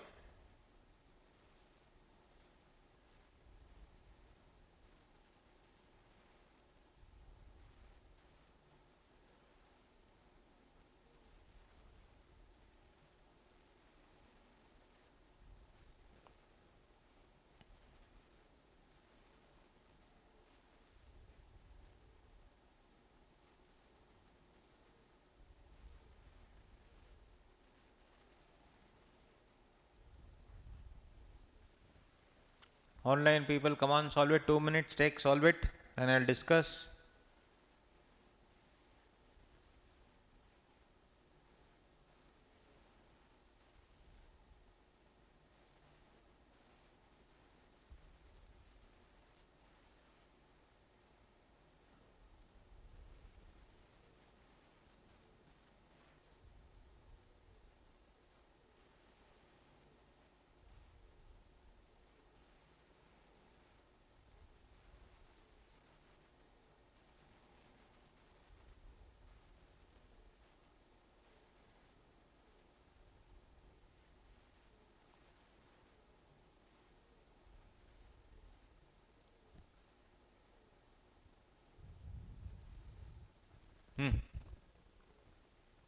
Sorry? Guys, 5 crore limit only. Is there any surcharge? 2 crores, perfect. So, guys, that is what, if you see here, surcharge, if you remember, surcharge 2 crore to 5 crore, above 5 crore, both 25% in the new regime. So is there any concept of surcharge shifting? No. Yes or no? Are you understanding? 5 crore 7 lakh 20,000 or 2 crore, if it is less than 5 crore also, more than 5 crore also, surcharge is not shifting. In the new regime, what's the surcharge? 25%. So when 25% is there in both the places, is there any concept of, what do you say, marginal relief in the new regime? No. So because Finance Act 2023 has amended surcharge rate to 25% from 37%, surcharge shifts at 2 crore only. Hence, marginal relief does not arise. Hence, total taxable in a new regime will be same. Very, very important because it's an amendment in Finance Act 23. So, please either take a picture or copy. Did you understand? First of all, did you understand this logic? Right? It's not 37%. Finance Act 23 has amended it to 25%. So, there is no surcharge shifting only. Where will you get the relief when surcharge only is not shifting? Correct? Online people, just say yes or thumbs up. Online people, yes, very good. So, this is the this thing. Step number 1 only will stop because there is no concept of surcharge. It has been amended in Finance Act 2023. This is an amendment question. So, if they ask you this, earlier it used to be 37%, but Finance Act 23 only has amended the surcharge to 25. So, it's an amendment question. So, these are the small points that you need to keep in mind while revising, right? So, it is 1.93 CR. So, there is no concept of surcharge shifting. There is no concept of surcharge shifting. So, Finance Act 23 has amended the surcharge from 25% to 25% from 37%. So, the surcharge is shifting at 2 crore. Hence, the marginal relief concept only does not arise. Total tax payable under the new regime, default regime, will be 1 crore 86 lakh 45,000 plus 4%, that is 1.93 CR. 1 crore 93 lakhs 90,800. So, if at all they had given some old question like last year, then yes, answer would have come. But now, Finance Act 23 only they have amended, which means you will get these questions in the examination. Very, very important. Padmashri, you increase the volume. I think voice is fine only to everybody. There is not an issue. Maybe there's some problem in your mobile or your laptop. Kindly check it. Others, I think voice is fine. Okay. So that's what it is, guys. Then some other things quickly. This is all about the introduction. Marginal relief also we saw. What is income, all that we are seeing. So all this we had seen. Yeah. So as far as your agricultural income and all is concerned, what is agriculture, what is not agriculture, all that we will see. Default regime we have seen. We have seen this default regime. Apart from that, one quick point of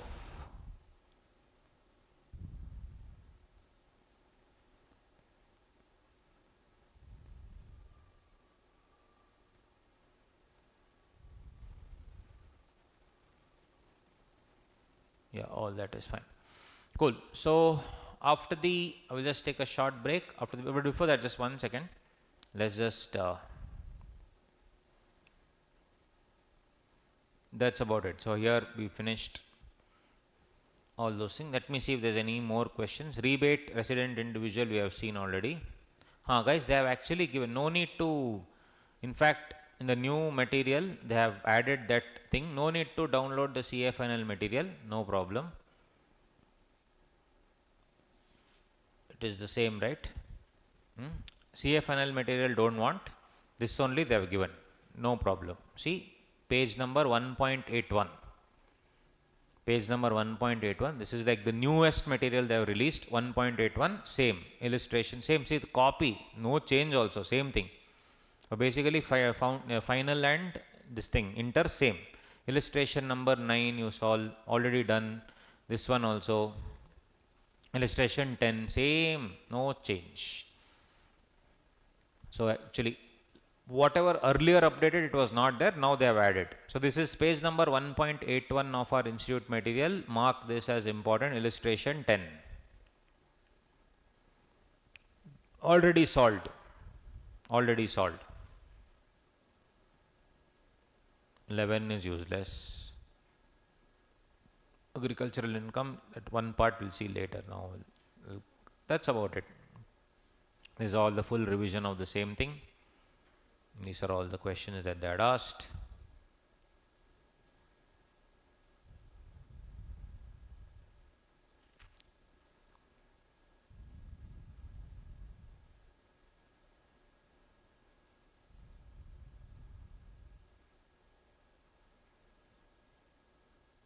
So let's solve one last question and then we will take a break. 11th question, guys. Page number 1.96, question number 11.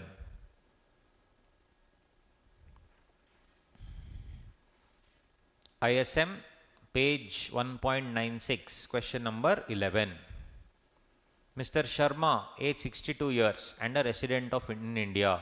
If he is 62, immediately you should think, if it is the old regime, what is the basic exemption limit? 3 lakhs.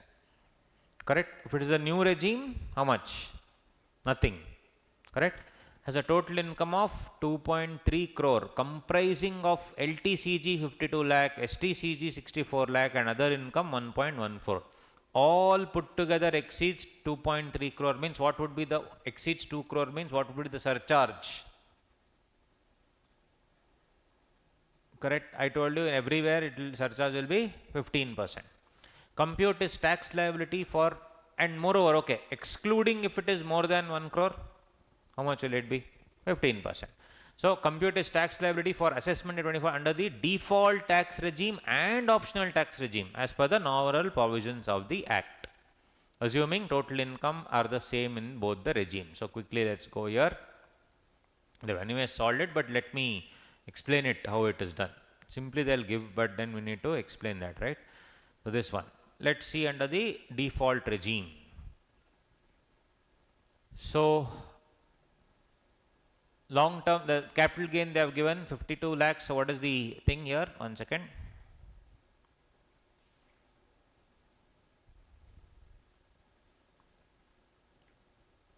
$52 lakh 112 and short term capital gain 111A 64 lakh. So guys, as per the provisions of capital gains for 52 lakh, tax under 112 will be 20%. So directly 20% of 52 lakh, 10 lakh 40,000. Then on 111A, that would be 15%, 64 lakh, 9 lakh 60,000. Tax on other income now of 1.14 crore. This will go directly under the slab rates. 3 to 6 lakh at 5%, 15,000. 6 lakh to 9 lakh at 10%, 30,000. 9 lakh to 12 lakh at 15%, 45,000. 12 lakh to 15 lakh at 20%, 60,000. 15 lakh to 1 crore, 14 lakh, 30%, how much? 29 lakh, 70,000. So totally 31 lakh, 20,000 is the answer. Overall 51 lakh 20 surcharge all put together is exceeding 2 crore. How much? 15%. 7 lakh 68, this much, and then cess. Totally 61 lakh 23,520. But under the old scheme, up to this will remain the same. These two will remain the same, but this will change. Up to 3 lakh nil. 3 to 5 lakh 5%. 5 to 10 lakh 20%. Beyond 10 lakh 30%. So 32 lakh 30,000. Surcharge also will remain the same for this as well. Only surcharge, where will it change? If it is more than 5 crore, right? So here same, everything same. 62 lakh 55,080. So under the old regime it is 61 lakh 23,520. New regime 62 lakh 55,080. Will it change or no? I mean, what is better? Default regime only is better. You are paying less tax. So these are all the basics that we have discussed. Got it, guys? Cool. So let's take a 10-minute break. Yes or no? You've done it for almost 2 hours now. 1 hour 40 minutes. 10 minutes breather, then we'll continue. Basics, everybody done, yes or no? All of you? Yes, just 10 minutes, we'll come back. Able to understand, guys? Right? Yes. Cool. 10 minutes. So it is 10:04, 10:15 we'll start.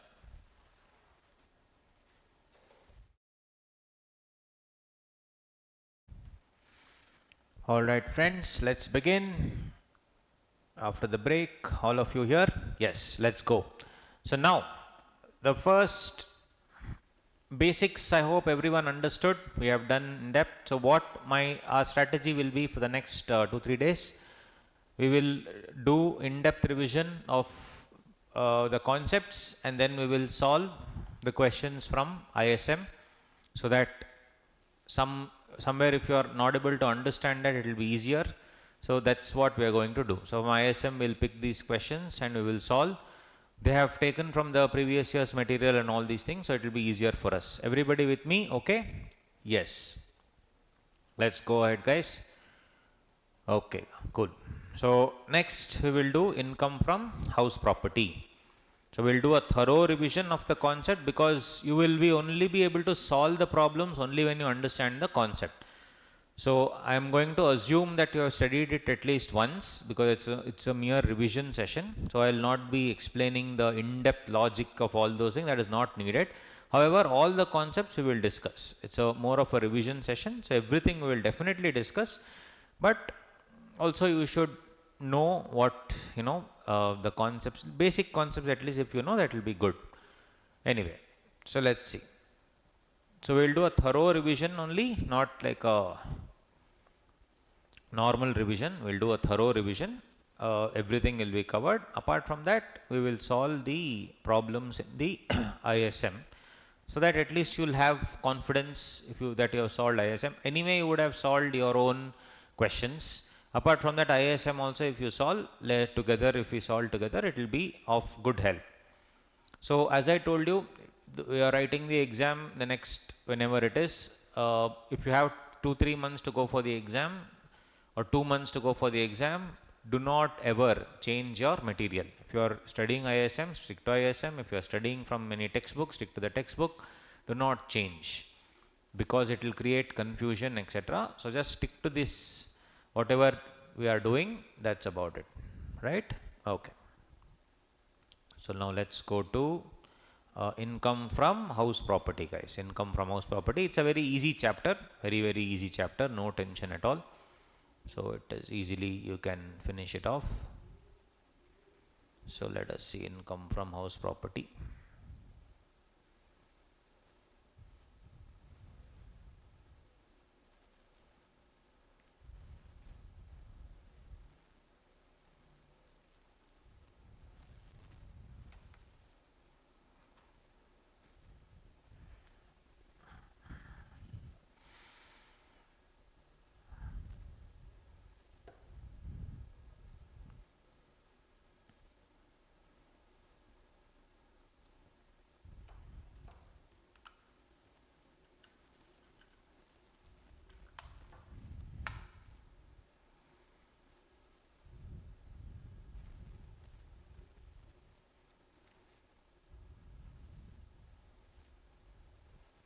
Right. So let's see. First of all, charging section is section 22, income from house property. There is something called as annual value. Annual value that you will be earning from that particular property. That is all the rent that you are going to earn, all that. Now, first of all, income from house property. What do you mean by property? The word property means it is a building and land attached to the building, right? Land attached to the building. They have used the word appurtenant there too. So land attached to the building, and a building will include even a temporary structure, and owner must be the SSE. So SSE must be the owner. Hence, if I do subletting, if I, what do you say, if I take the house on rent and then give it to somebody else, that will not be called as income from house property. So subletting is not house property. So what is property? Building, land appurtenant thereto. So we have various types of, is it possible to mute it, man? Because it's not happening. Oh, 1 second. Hold on. Okay.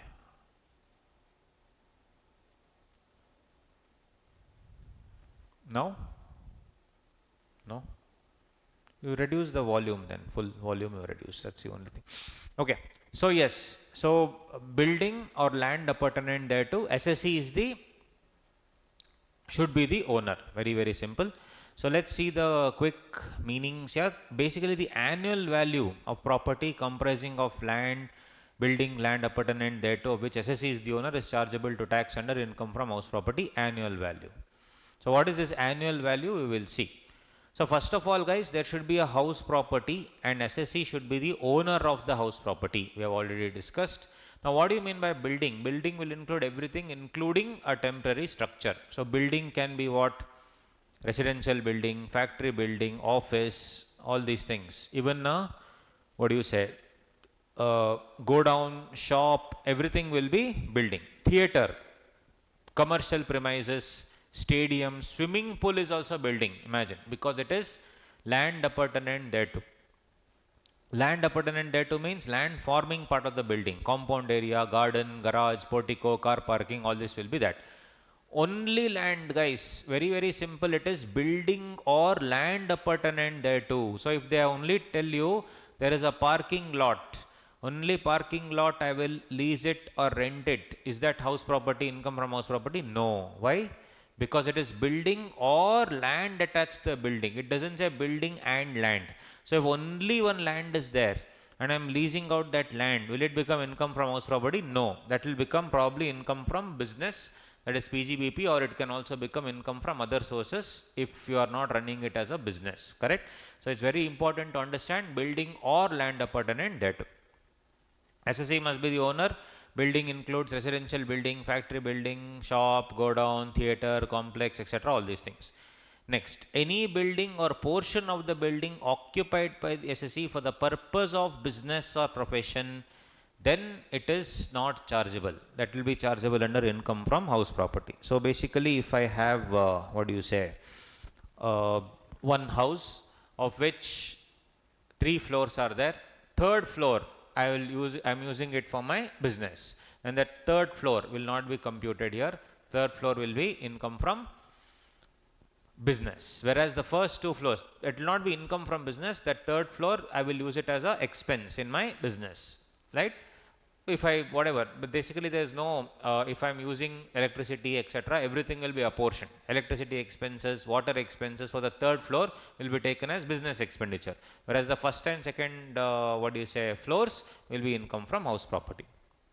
Next, it should be specifically noted that what is taxable under the income tax, that is for income from house property, will be called as the annual value and not rental income.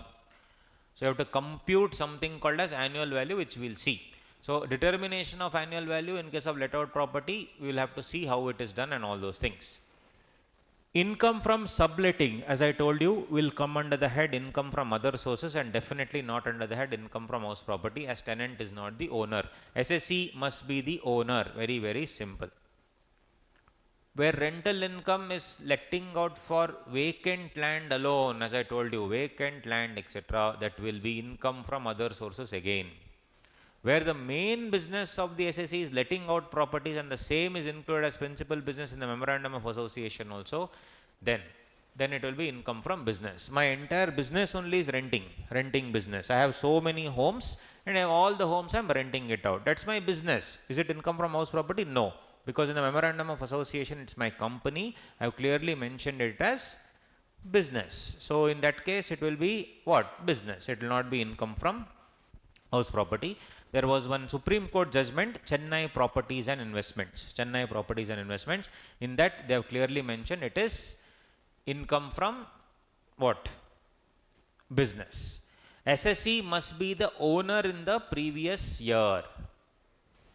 So in April 2023, I was the owner and had rented it out and rented out till March 2024.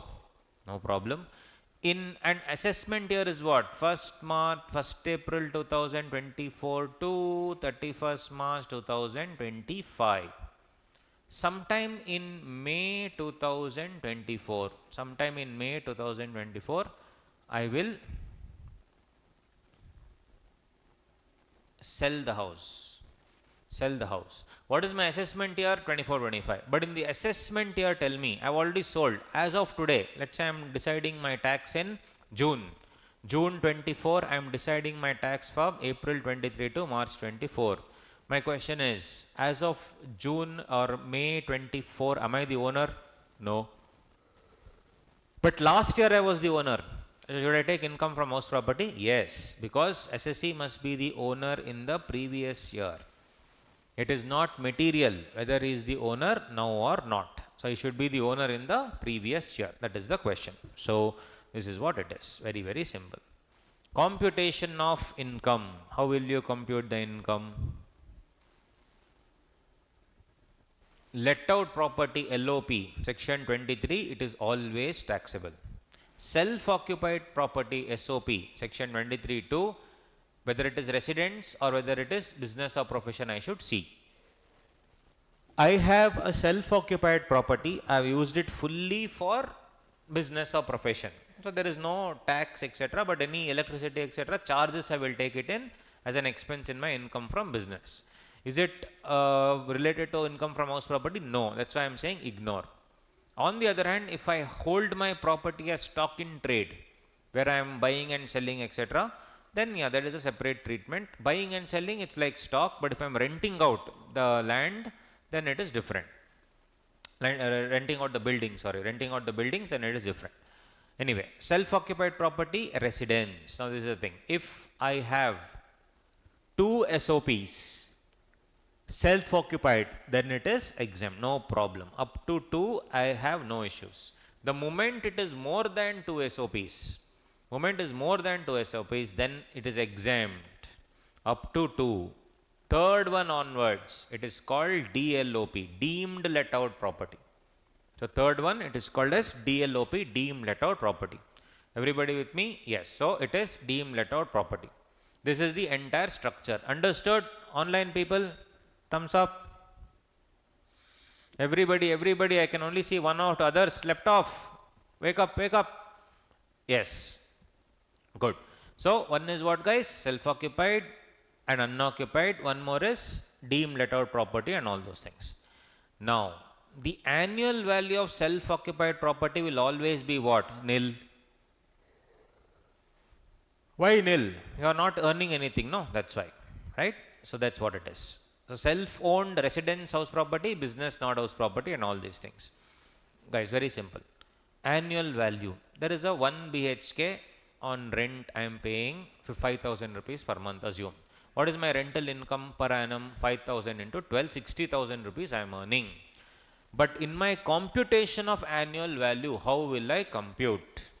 First, I should take something called as municipal value. What is municipal value? Value as per the municipality records. What is it? Value as per municipality records. Assume it is 12,000 rupees. In the municipality, I'll go and tell, sir, this area, this is the house, sir, that lane, what is the general area, sir, what is the general rate, sir? He will tell 12,000 rupees. 12,000 into 12, I should compute, 1,44,000. Nirmala madam does not tax what rent you are getting. Nirmala madam will tax based on municipal value and all those things. So first one, you have municipal value, value as per municipality records, 12,000 into 12. How much? 1,44,000. Next, fair rent. Fair rent. What is fair rent? It is a general rate charged in and around that house property. It's like the market value.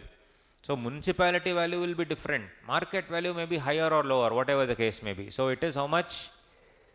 15,000 into 12. How much? 1,80,000. So I should do municipal value. Okay, Nirmala madam wants higher tax or lesser tax? Higher tax. Higher tax will be on higher value or lesser value? Higher value. So it is 1 or 2, whichever is higher I should do. So what is the first one? MV or FR? Municipal value or fair rent, whichever is higher. Which is higher? 1,80,000. Next. That step number 3, whatever I got, I should take that with something called as standard rent.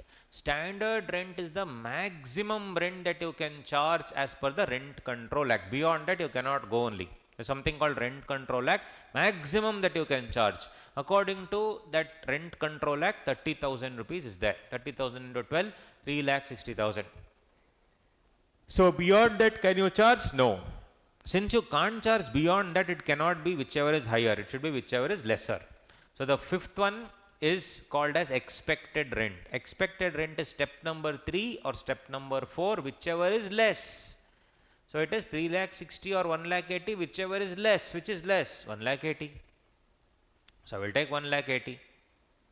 So expected rent will be 1,80,000. So what is actual rent finally? 60,000. Imagine guys, actual rent is 60,000, but expected rent is 1,80,000.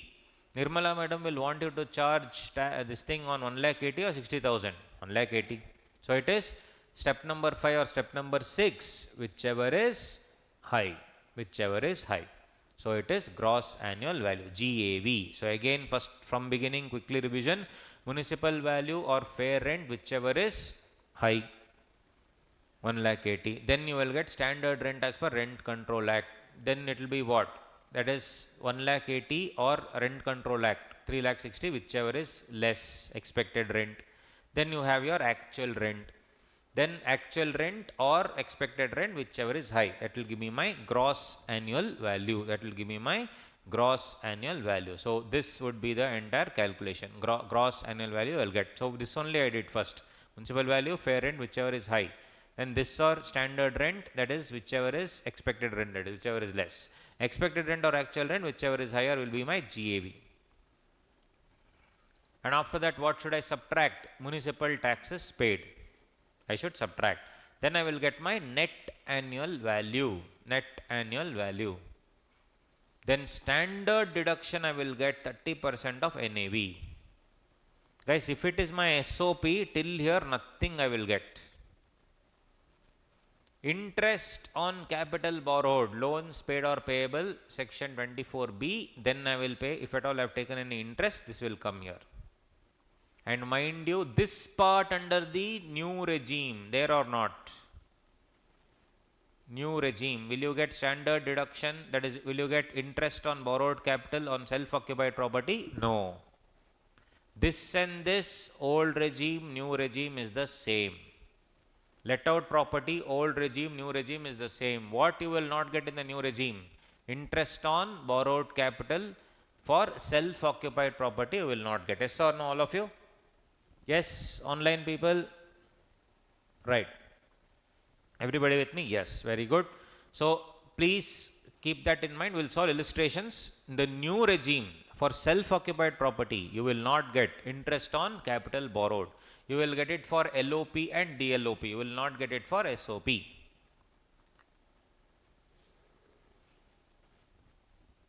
So, fair rent with municipal value, whichever is higher, first step. Step number 1 with standard rent, whichever is lower will give my expected rent. Expected rent in step 2 with actual rent, whichever is higher I will get.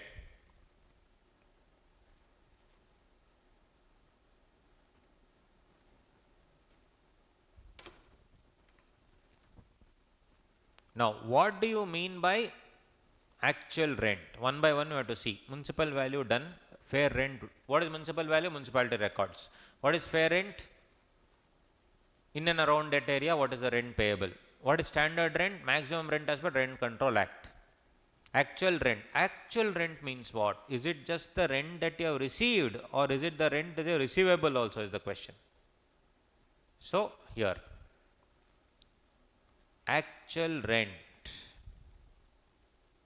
is what? Rent received plus rent receivable minus unrealized rent. Minus unrealized rent. So rent received is what? For example, 30,000 into 10. 2 months he did not pay. So rent receivable. Guys, 2 months rent I never received only. But is it receivable? Yes. In case I did not receive only, assume, that is called unrealized rent. So tell me one thing, when I have not realized the rent only, will it be taxable? No. So what I have received, 10 months I have fully received, no problem. 2 months was supposed to be receivable, 30,000 into 2, that I have to take. But have I received or not is the next question. That is called unrealized rent. If it is realized, then it's taxable. If it is not realized, then it is not taxable. The next is what? Unrealized rent, 30,000 into 2. Unrealized rent, 30,000 into 2. So what do you mean by unrealized rent? It is rent payable by the tenant but not paid. Rent payable by the tenant but not paid. It is similar to bad debts. It is similar to bad debts. Similar to bad debts. Correct? But when should I subtract unrealized rent? When should I subtract unrealized rent? First of all, it's a bona fide tenancy. Means what, guys? See, why they are telling like this is, what if I just take 2 months rent through bank account, remaining 10 months I will collect cash. And when I am showing actual rent, I will show very, very less. To curb all these from happening, conditions are, it should be a bona fide tenancy. Bona fide means good faith. Second one, when will you treat it as bad debts? First of all, tenant should have vacated, or you have asked him to vacate very clearly, you have thrown him out. And all legal steps have been taken to recover the money. You should have tried everything in your capacity to recover the money. And the defaulting tenant should not have occupied any other property of the owner. Imagine, you have one more house, you have asked him to stay there, and then you are claiming unrealized rent. No. So unrealized rent is similar to bad debts. It should be bona fide tenancy. Tenant should have actually vacated the property. Steps have been taken to vacate him clearly. Defaulting tenant has not occupied any other property of the owner. All steps have been taken by the owner to, recover the money.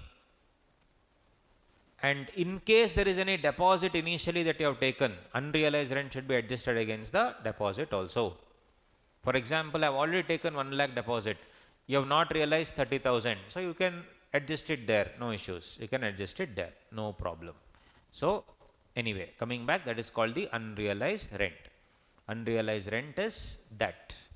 Unrealized rent. So tenancy must be bona fide. So once we see what are these components, see, we know what is municipal value. After that we will solve problems. We know what is fair rent. I am just doing the concept. We know what is standard rent. Now we know what is actual rent. What is actual rent? Rent receivable, rent received plus receivable minus unrealized. Now we understood what is unrealized rent. What is unrealized rent? 4 elements must be there.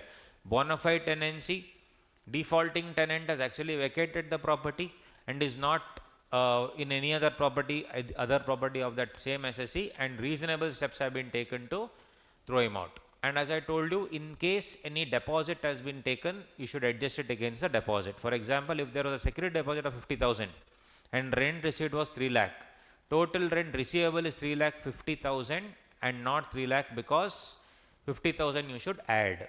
50,000 you should add. So for example, if they ask if they say 30,000 per month, same example I'll take, 10 months he has received, so 3 lakh.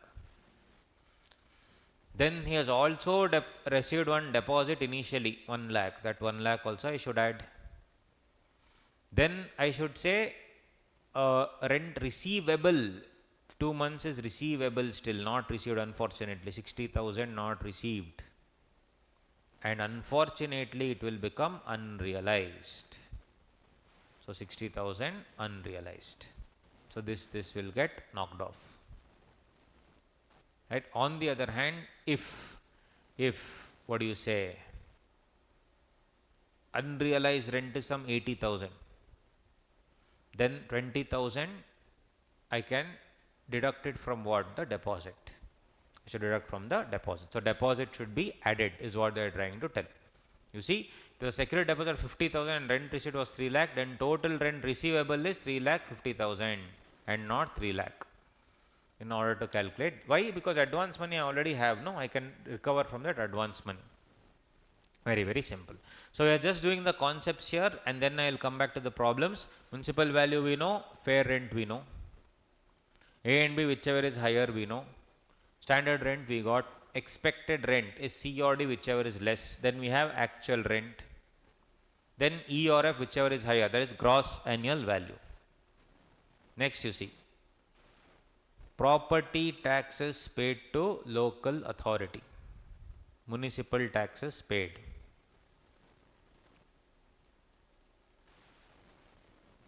So this again they will ask you various iterations.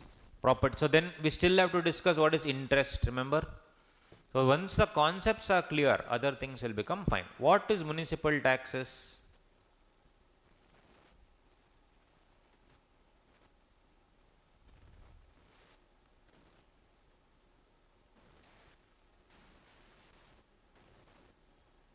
Come to this.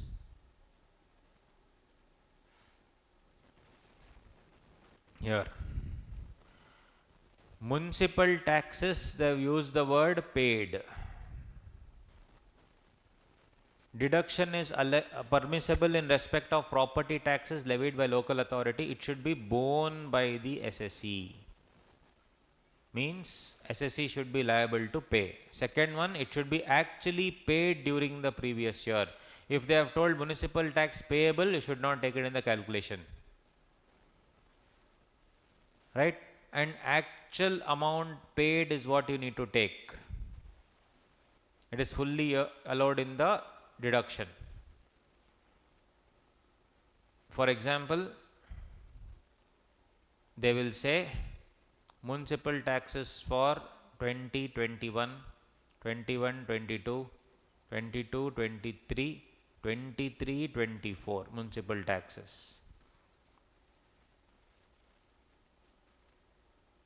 Paid, just an example I am giving.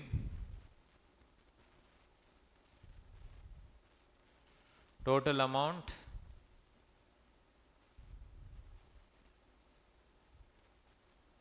40,000, 50,000, 60,000, 70,000.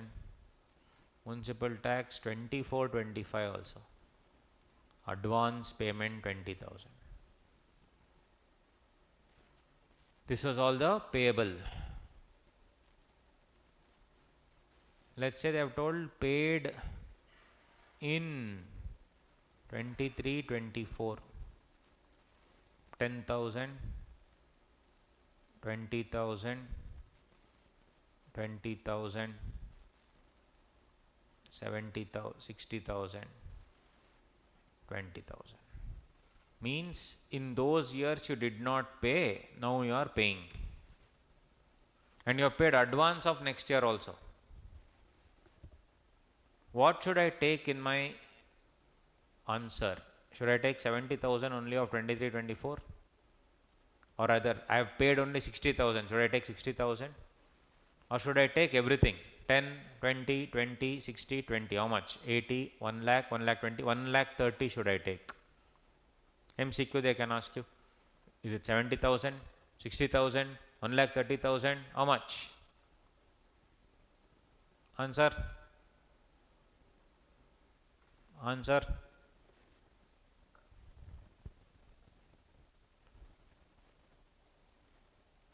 We can take all the paid amount is what Kamleshwaran is telling.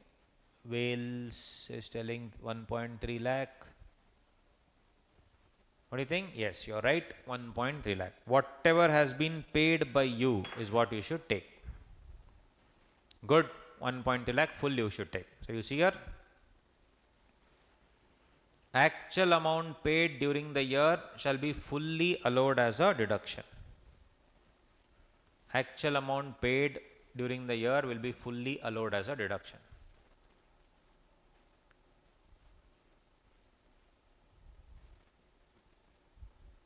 Municipal tax can be claimed as deduction only in respect of let out or deemed to be let out property. Yes, because it's not for SOP, only for let out property, because you have paid it and you have to subtract from those things. If municipal taxes are outstanding, then it will not be allowed till they are paid. And whatever you actually paid, in my example 1.3 lakh will be fully allowed.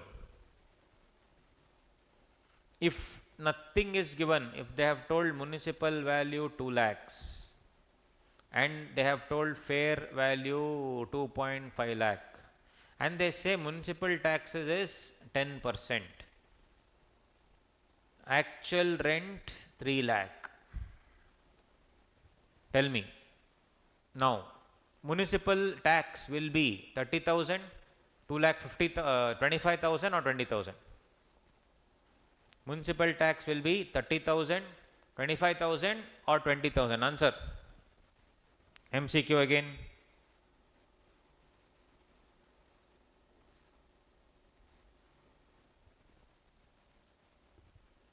Somebody is telling 20,000.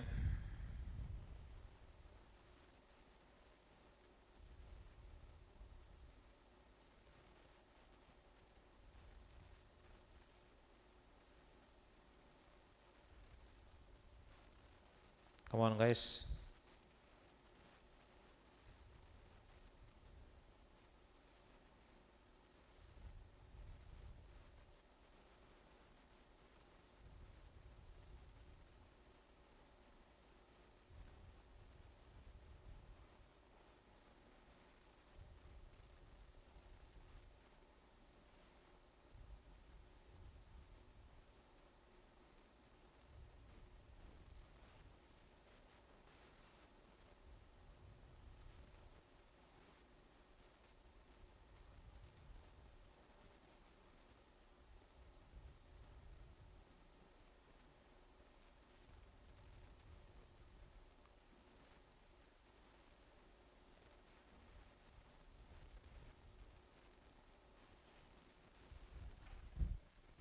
Very good, very good. 20, 20, 20. No. Those, okay, 20,000 is correct. Some of you are telling 30, 30, 30 and all. No. Guys, if a percentage is given, it should always be taken on municipal value. Good. I am giving you examples here only, it will be easier for you. Yes, if municipal taxes are given in the form of a percentage, then such percentage should be applied on what?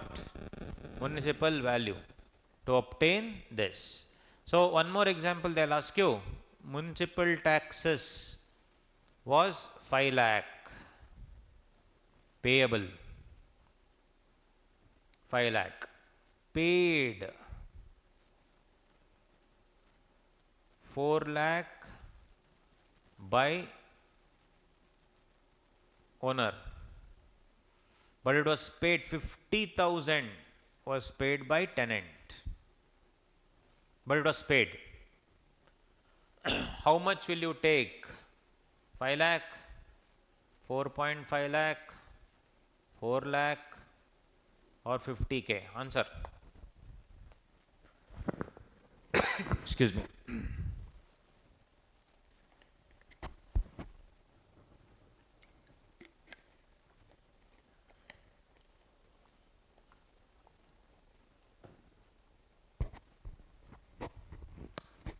How much?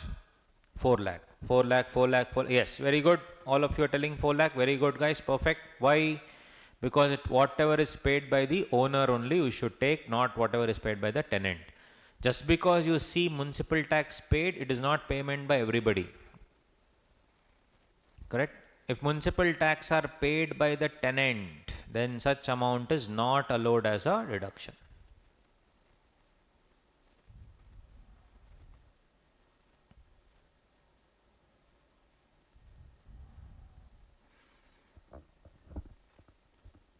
For resident and ordinary resident, so residential status you have ROR, RNOR.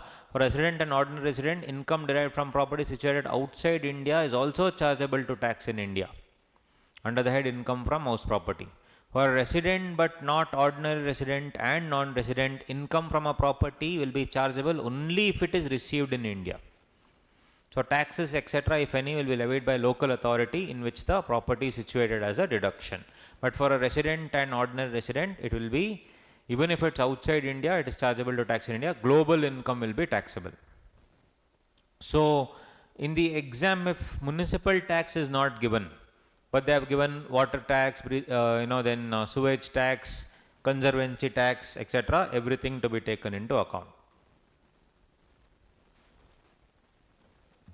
Water tax, property tax, fire tax, conservancy, sewage, sanitation, anything. Deductions, section 24. 30% of net annual value, NAV,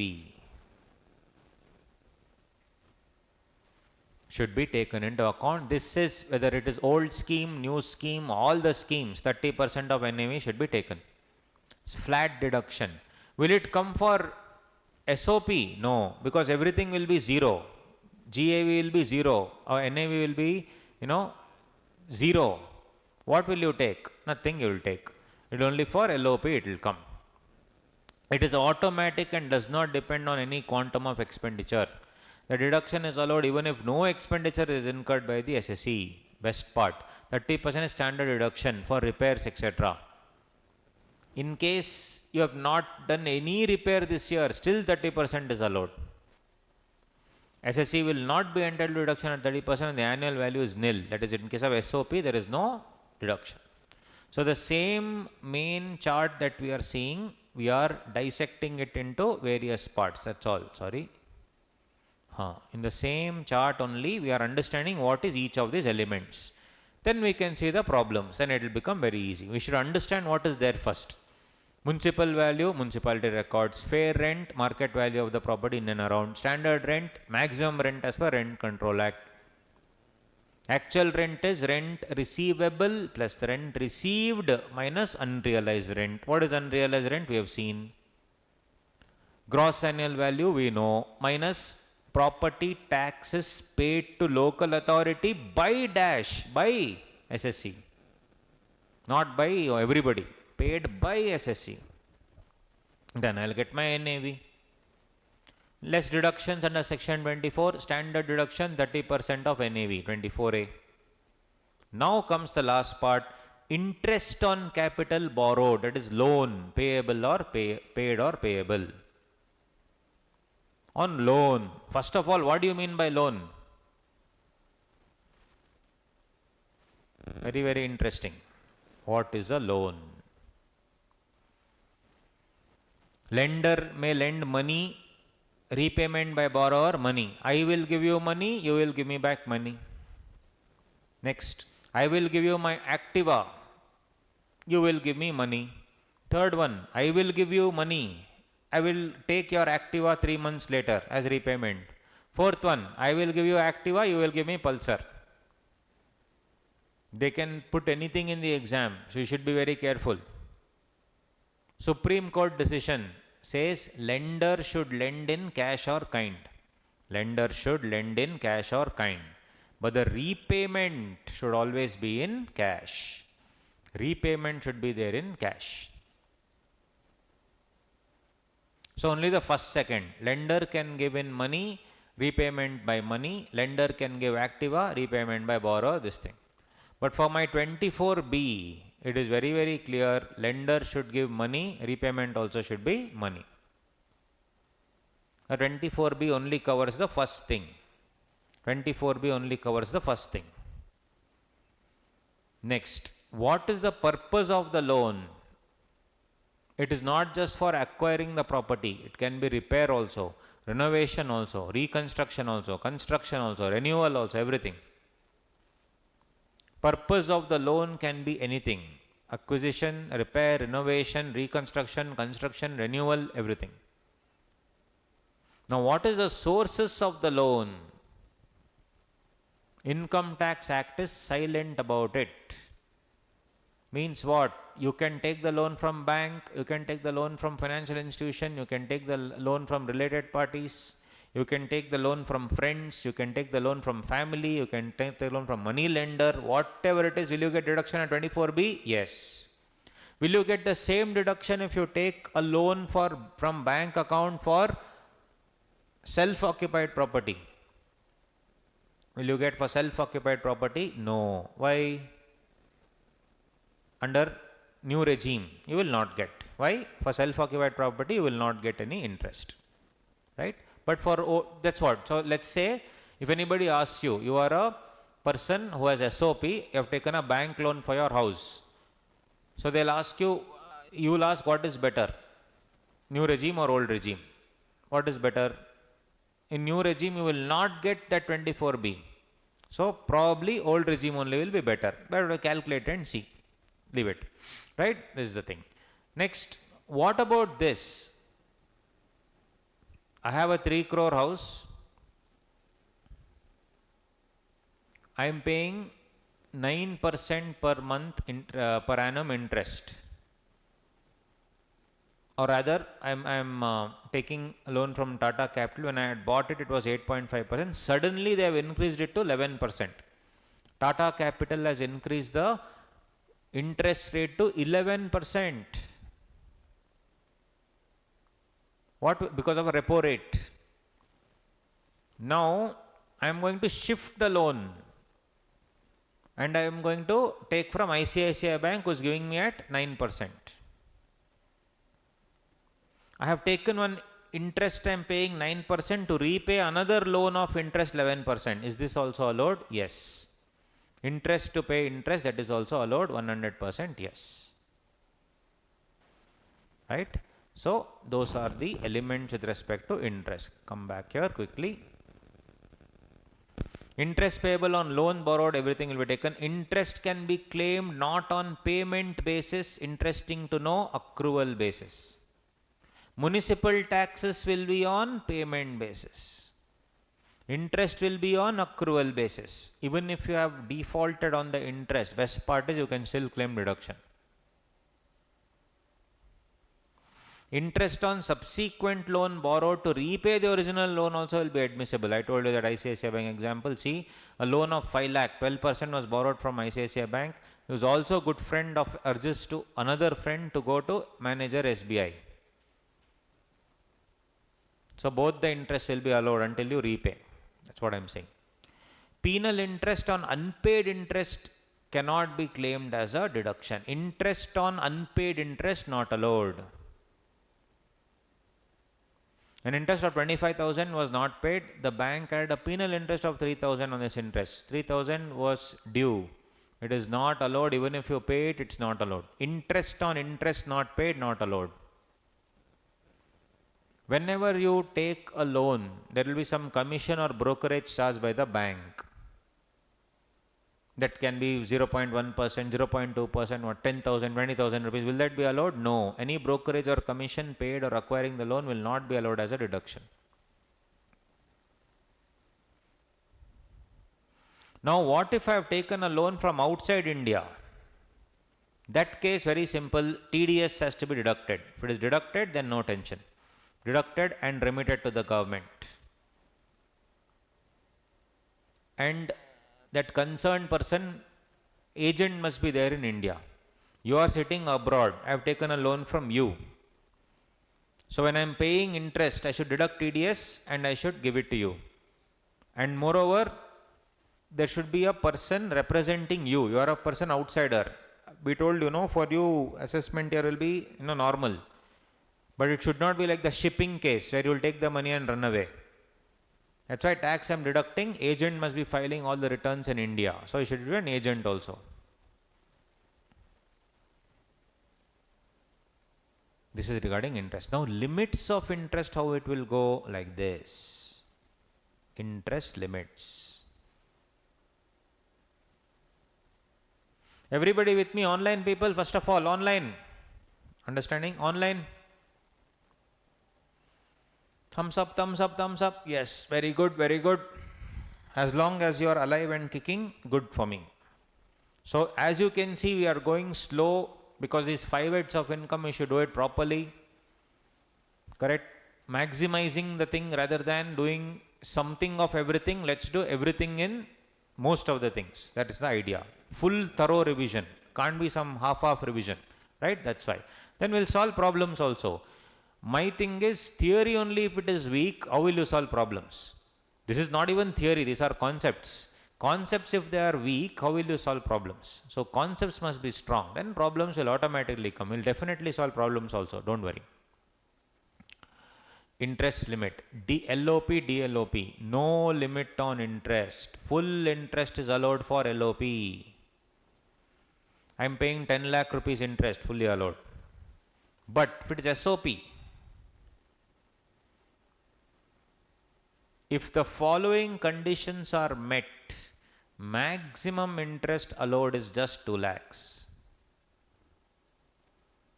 if the following conditions are satisfied, maximum interest of only 2 lakhs are allowed.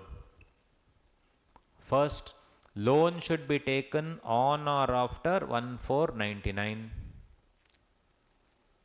Loan should be taken on or after 1499, plus loan should be taken for purchase or construction of property.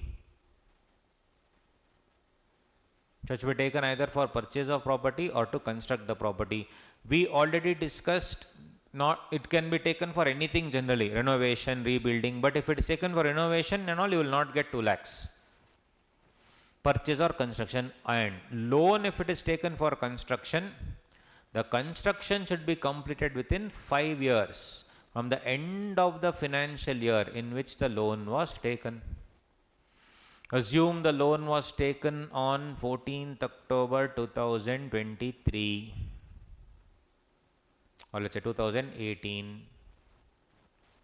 What is the end of the financial year? 31st March 19 plus 5 years, 31st March 2024.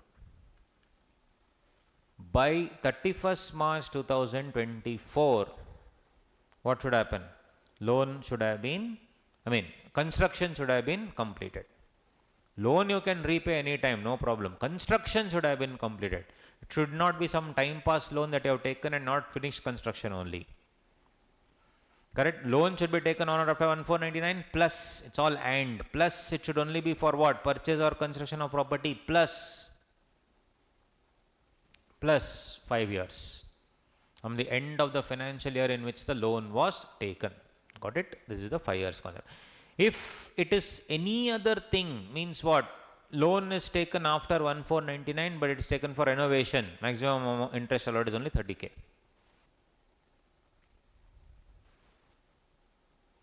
Loan is taken on or after 1499 and for purchase or construction of property, but the construction is completed after 7 years.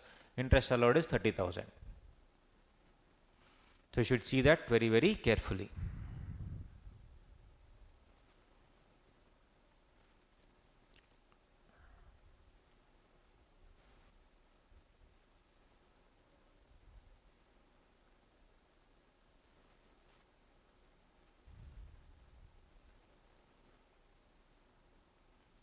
So let us see. Let's try to solve 1 or 2 illustrations. All this we have done, guys. We have to do the other things also. Composite rent, still there, items are there, but let's see. Illustration 1.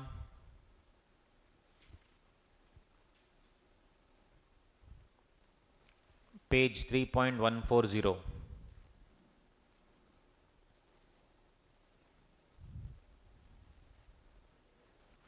Jayashree owns 5 houses in India, all of which are let out. Compute the GAV of each house.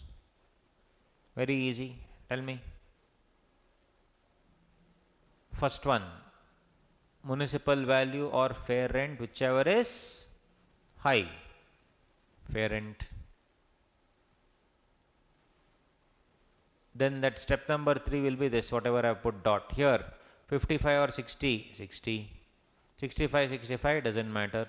24, 25, 25. 80 or 75, 80.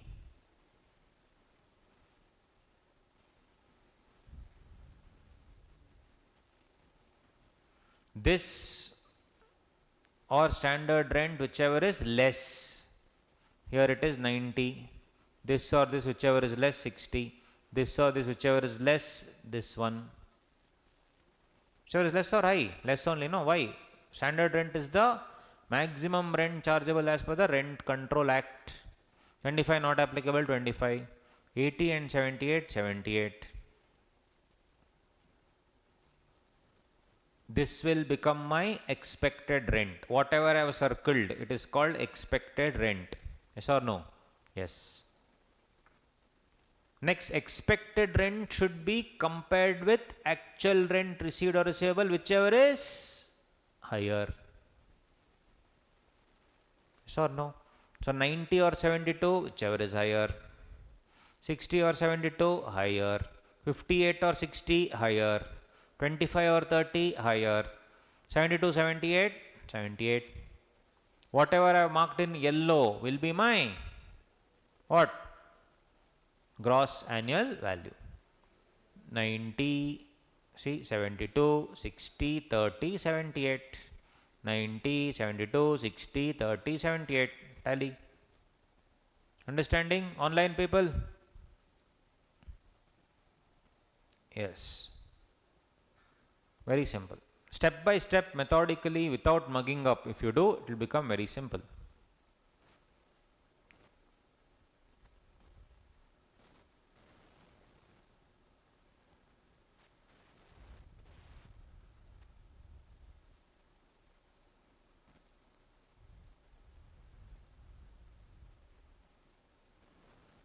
Here, illustration 2,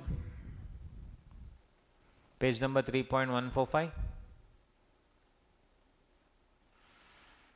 Rajesh, a British national, is a resident and ordinary resident in India during the previous year 23-24. See ROR. Global income is taxable as discussed. So whatever he earns even outside India will be taxable. He owns a house in London which he has let out at £10,000 per month. The municipal taxes paid to Municipal Corporation of London is $8,000, 8,000 pounds during the previous year 23-24. Value of 1 INR to be taken as 95. Compute Rajesh's NAV.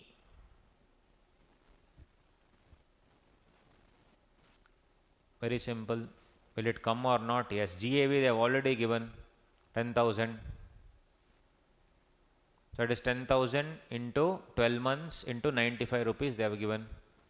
1 crore 14 lakhs less municipal taxes paid, 8,095 this much, NAV this much. Why should I take Mr. Rajesh? Yes, he's a ROR.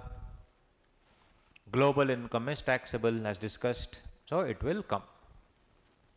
If he was RNOR or NR, then this would not have come because it's a property in London.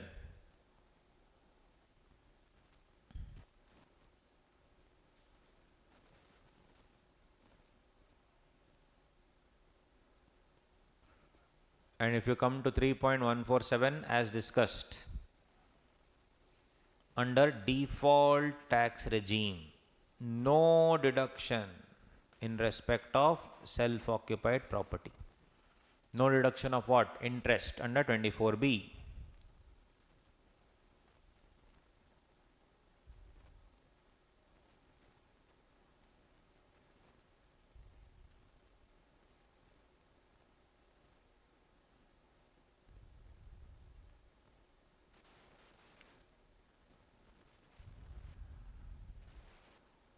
See illustration number 3, page number 3.148.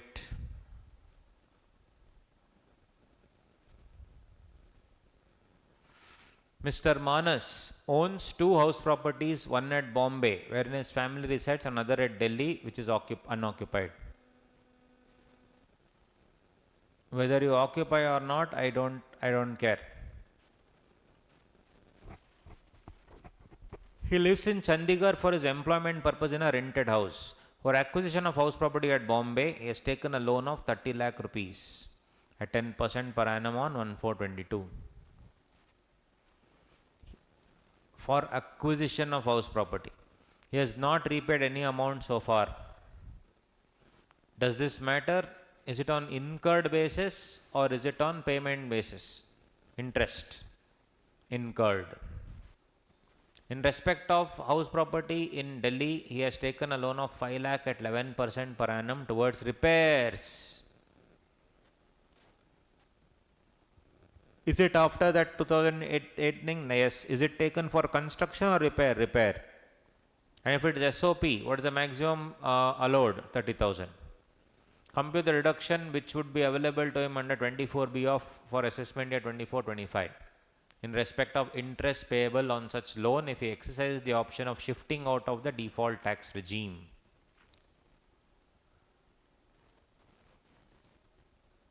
Mr. Manas can claim benefit of nil annual value in respect of his house property at Bombay and Delhi since no benefit is derived from him from such property. and he cannot occupy such property due to reason of his employment where he lives in a rented house. He is eligible for reduction at 24B since he has exercised the option of shifting out of default regime. Guys, if you are having SOP, it's better to shift out of default regime. Why? Because in default regime, you will not be getting 24B interest. So what is the deduction you will get for 24-25? Interest on loan taken for acquisition. There you will get the full loan. What is the loan taken? 30 lakhs. So you will get 30 lakhs into 10%, 3 lakh. But restricted to how much? 2 lakhs. So here you will get 2 lakhs. Interest on loan taken for repair of residential house property. For repair, 5 lakh into 11, 55,000. What is the restricted amount? 30,000. So can you take multiple interest like that? Yes. 2 lakh can be taken separate, 2 lakh 30 can be taken separate, total interest 2 lakh 30. But as we have discussed, what is the maximum limit you will get? 2 lakh. Like that, if you tell per house, I will take 10 houses then. That's what I am saying. But anyway, after 2 it is anyway LOP. Even for the 2 homes, maximum is how much? 2 lakhs.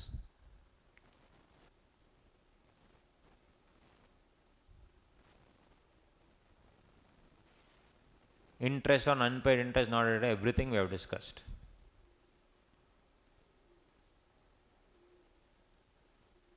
Anyway,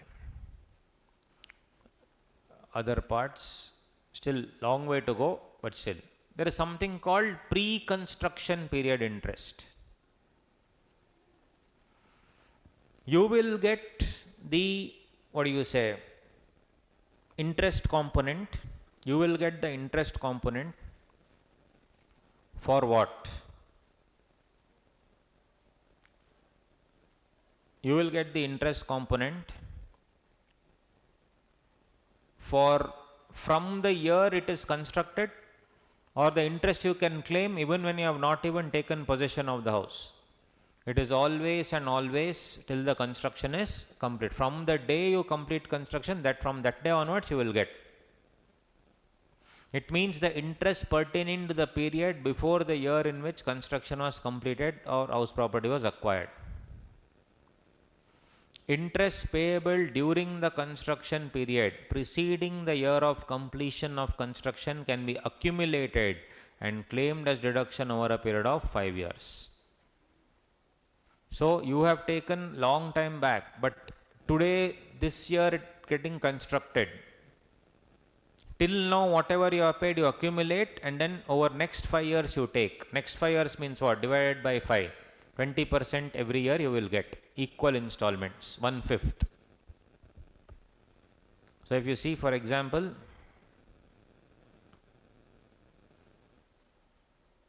on 1/4/2018, Mr. Gill took a loan from ICICI Bank of 30 lakhs at 9% interest. This was for construction of Mr. Gill's house called Sara. Chumma, I am giving example. Don't compare it with Sara Tendulkar, Shubman Gill and all. Example. Right? So if you see, 1/4/2018 construction began.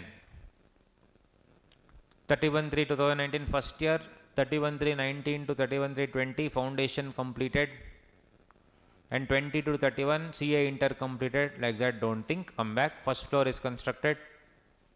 2021 to 22, here 19/9/21 construction was completed. Interest 30 lakh into 9%, 2.7, 2.7, 2.7, 2.7. But you see, when was the construction completed? In 21-22. This 2.7 lakh you will get fully. 21-22. Interest for 21-22, 2 lakh 70 you will get.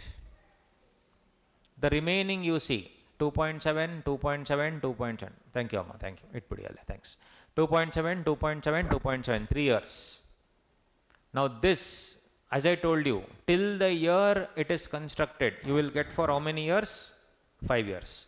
So 2.7, 2.7, 2.7, you will get 8.1 lakh divided by 5. This 8.1 lakh is allowed in 5 equal installments, which means from the year of construction. When is it constructed? 21, 22, 21, 22, 22, 23, 23, 24, 24, 25, 25, 26 you will get. How much you will get? 1,62,000. Why? 8,10,000 divided by 5. Everyone with me? Online peeps? Yeah. I am having coffee, guys. You can also have drink, whatever you want. Be comfortable. Got it? Moving on. Oh, go. No problem. Moving on. Got it? 8,10,000 divided by 5. Next. Here, in the year 21, 22, how much I will get? 2,70,000 anyway I will get, no? Current period interest. Then I will get 1,62,000 pre-construction period interest also. 4,32,000 I can claim. I can fully claim 4,32,000 if it is a LOP. I can fully claim 4,32,000 if it is a LOP. But if it's a SOP, conditions under case 1 are satisfied. What are the case 1? Remember, should be taken after 1499. Loan should be taken for purchase or construction. Loan is taken for construction. Construction should be completed within 5 years. If that be the case,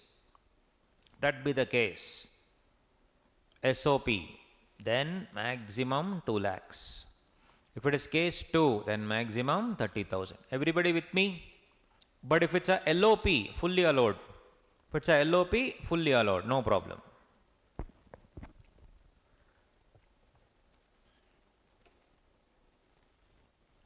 With me, come on.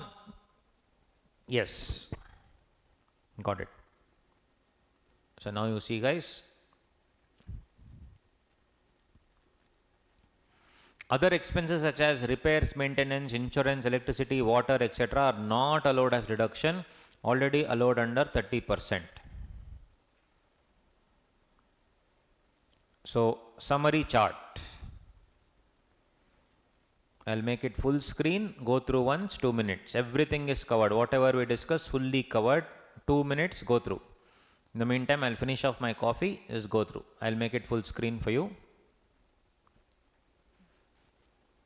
Go coolly. It's just a revision of whatever we have discussed. Go through, guys. Full screen.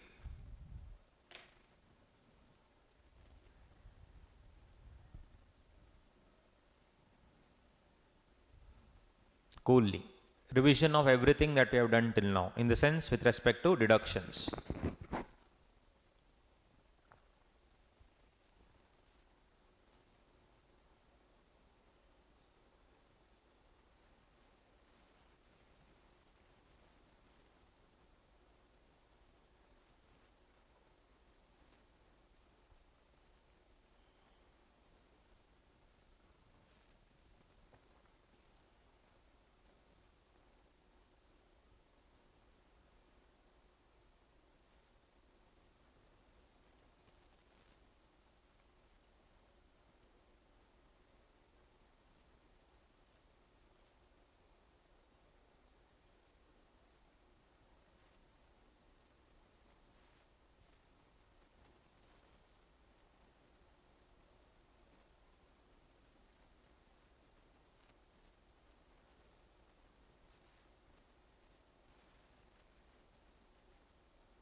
Alright, so I hope you understood. Very simple.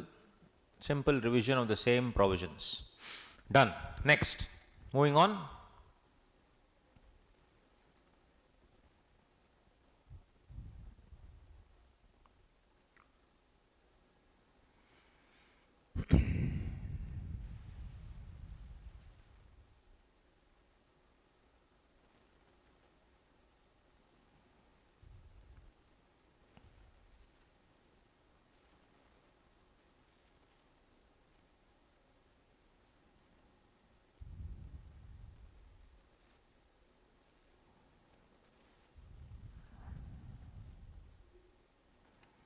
They may ask you another variant of the question whereby they will say that part of the interest was paid during the year.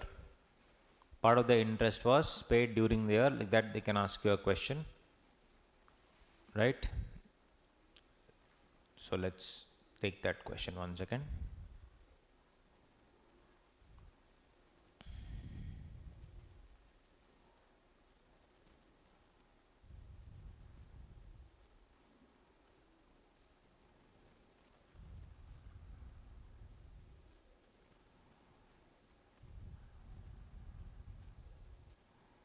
So that is also one type of question that can come. I'll just take that question.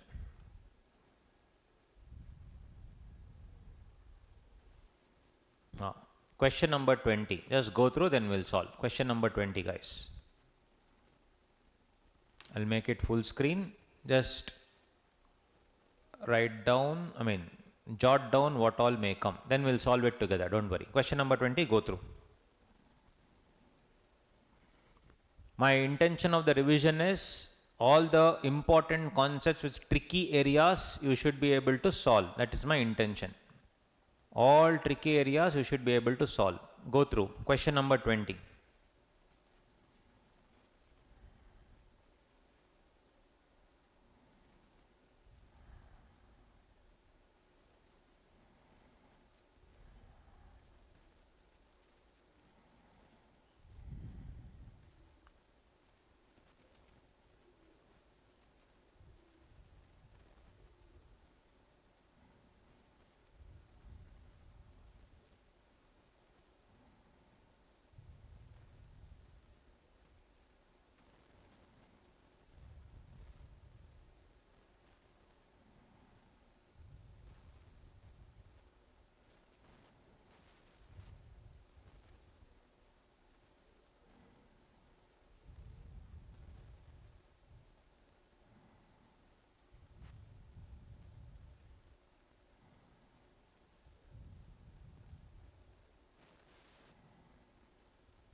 Okay, change. No problem.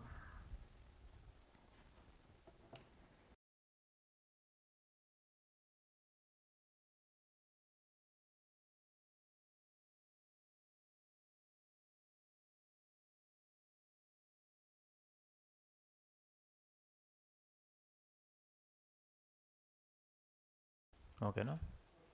Thank you. Right, guys. So if you see, check it out. So in this problem, what has happened? At different times they have paid on 1/4. This is an exam question, question 20.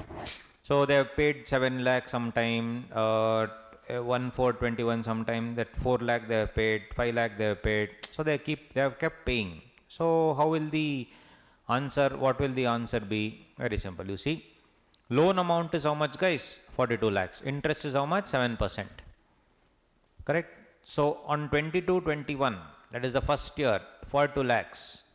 So first year, 2021 first year, full 42 lakhs at 7%, you will get the interest. Yes or no?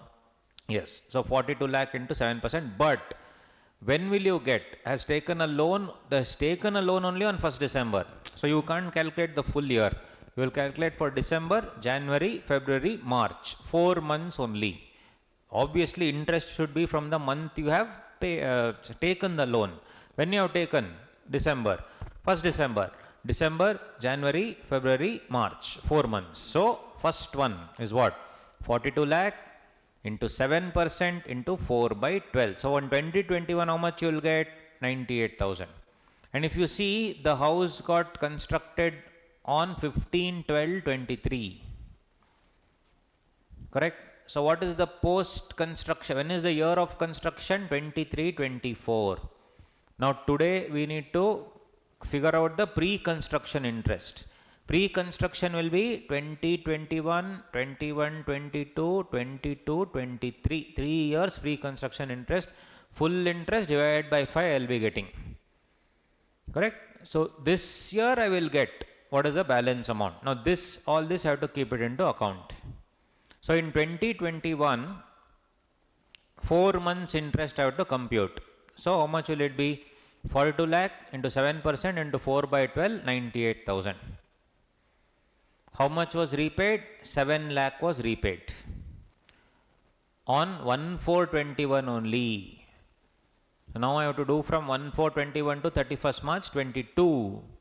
These two payments are done already. Standing on 1/4/21, 7 lakhs is paid. What is the balance amount? 35 lakhs. 35 lakhs will be carried on from 1st April 21 to 1st October 21. April, May, June, July, August, September, 6 months. Because 1st October they are told. So, 35 lakh into 7% to 6 by 12. Plus, on 1st October I am paying 4 lakhs. So, it was 42 minus 7, 35. 35 minus 4, 31 lakhs. 31 lakhs will be there for the next 6 months. Correct? So, 31 lakhs into 7% to 6 by 12. So, how much is the interest? 2,31,000. Everybody with me, guys? Understood? Yes or no? Yes? Online peeps, come on. Good. All of you. Next year. This is still which year? 1st April 22. 1st April 22 to 31st March 23. But the payment is done when? 1st February 23. Correct? So, this 31 lakhs which was there pending here will go on till February. That is like 10 months. April 22, May, June, July, August, September, October, November, December, January, 10 months. So, it is how much? 31 lakh into 7% or 10 by 12. Then on that day I pay back how much? 5 lakh rupees. 31 lakhs minus 5 lakhs, 26 lakhs. 26 lakhs into 7%, remaining 2 months, February, March, into 2 by 12. So, 31 lakh into 7% to 10 by 12 plus 26 lakh into 7% to 2 by 12, 2 lakh 11,000. All these three put together will be my pre-construction interest. Because in 23-24, I have constructed my property. But there also, 1/7/23 I have paid. How much is remaining with me? Remember, 26 lakhs. 26 lakhs will be there in April, May, June. Because on 1/7 again I pay 7 lakh. From June onwards it will become 19 lakhs. Why 7 lakhs is paid? This will be for the remaining 9 months. So, 26 lakh into 7% to 3 by 12, 19 lakh into 7% to 9 by 12, 1 lakh 45, 250. All put together, this is post, 1 lakh 45, 250. This is pre. So, I will get 98,000, 2 lakh 31,000, 2 lakh 11,169 divided by 5. 5 years, no? So, in the year 23-24, post construction 1 lakh 45, 250 anyway I will get. Plus, all three put together divided by 5 I will get. How much I will get? 2 lakh 53, 283.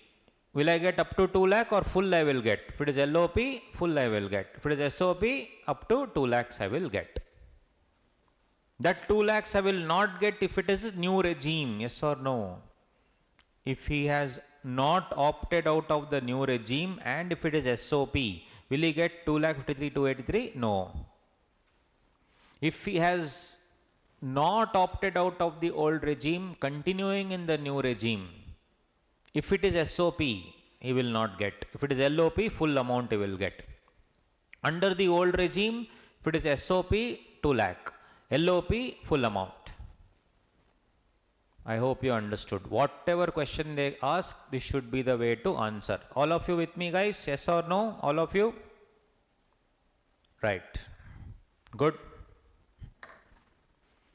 Income tax is very easy if you understand the concept. So that's why I am doing the concept, then we can apply it in sums. Concept only if it is not clear means what you will apply. There is no point only in doing sums without understanding concept.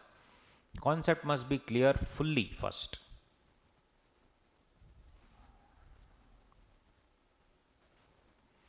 Next, now comes the concept of vacancy.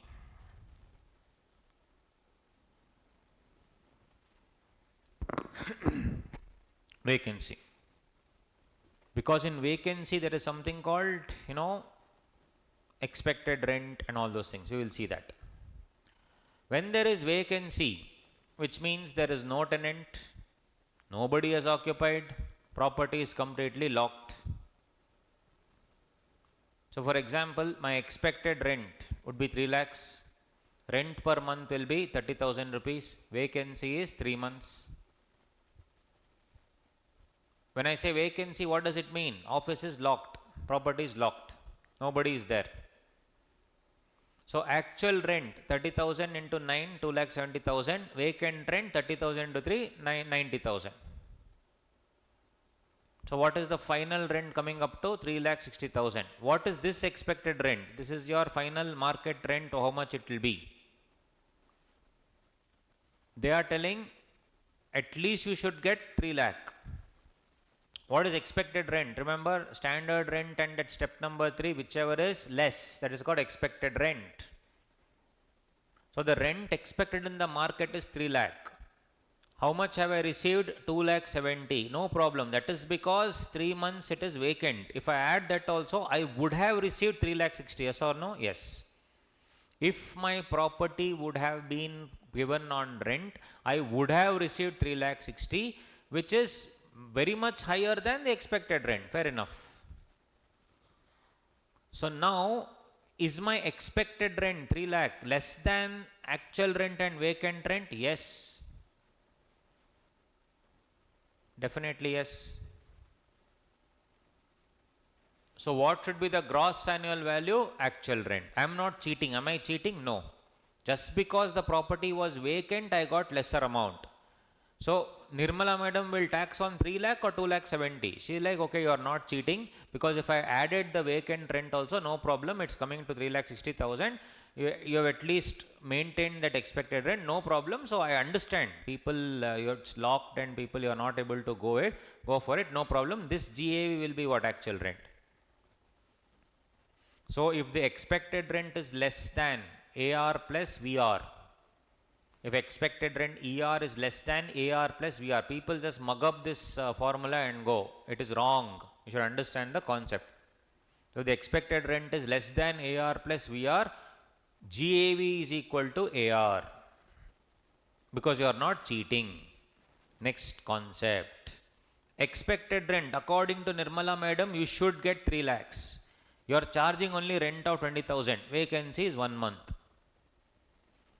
20,000 into 11, 2,20,000. 20,000 into 1, 20,000. Overall, 2,40,000. Even if the property was not vacant, you would have only earned 2,40,000. But actually, you should have earned 3 lakhs. So Nirmala madam is telling you are actually cheating. How you are cheating? 20,000 you are taking through bank account. 10,000, 20,000 you are taking in cash. Cheating only, no? To avoid the cheating, what I will do?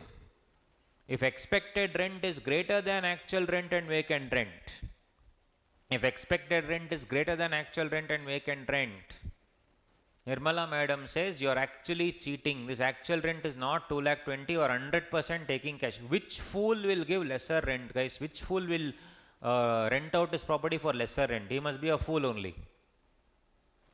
Right? So if expected rent is more than actual rent and vacant rent, then Nirmala madam says you are 100% cheating or you are a fool, either of the two. For fools or for cheats, income tax, no provision, no relaxation. So GAV will be taken as what? Expected rent. No mugging up. Then what if it's equal? Equal means nothing can be done. AR only you take. If it is in the sense, if it is equal to AR plus VR. So it is 3 lakh, rent per month 25,000, vacancy 4 months, actual rent is 2 lakh, vacant rent 1 lakh. So if you had not gone for vacancy also, ER is equal to AR plus VR. So 3 lakh is equal to 2 lakh plus 1 lakh. In this case, if vacancy was not there, you would have still earned 3 lakhs. So then it's GAV. So simple terms. If expected rent is less than or equal to AR plus VR, then GAV will be AR. If expected rent is less than or equal to AR plus VR, then GAV will be AR. If expected rent is more than AR and VR, then GAV will be ER. Correct? If expected rent is more than AR plus VR, GAV will be the expected rent. This is the concept of expected rent. Everybody with me understood, guys? Concept, no mugging up. I know some of you will mug up and go. No mugging up here. Very easy concept. Others, yes.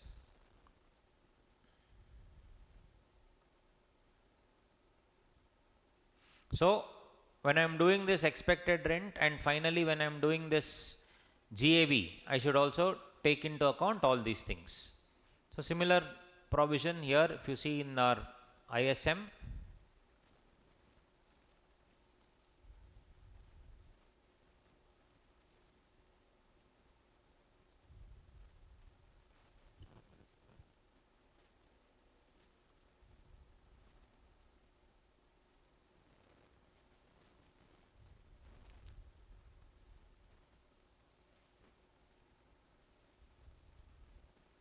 so illustration 4, page number 3.151.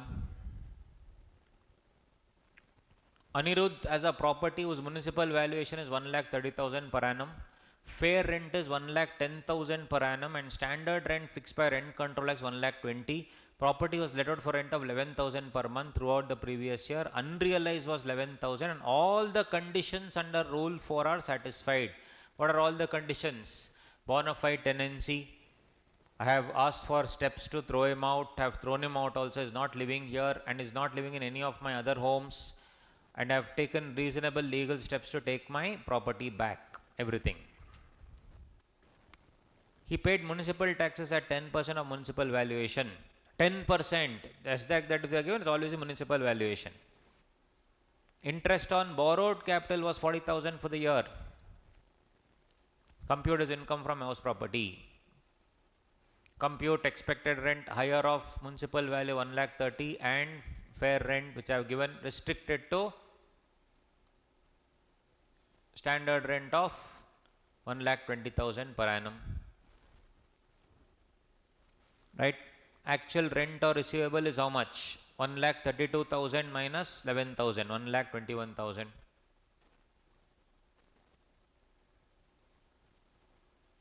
Because everything should be restricted to standard rent, highest payable. So what is the municipal value? 1,30,000 or fair rent, whichever is higher, 1,30,000, and 1,30,000 or your standard rent, whichever is less. So 1,20,000, same dialogue, 1,20,000. And 1,20,000 or actual rent, whichever is high. So this will be 1,21,000 only, 1,21,000 is higher. Then municipal tax, all those things, that is normal.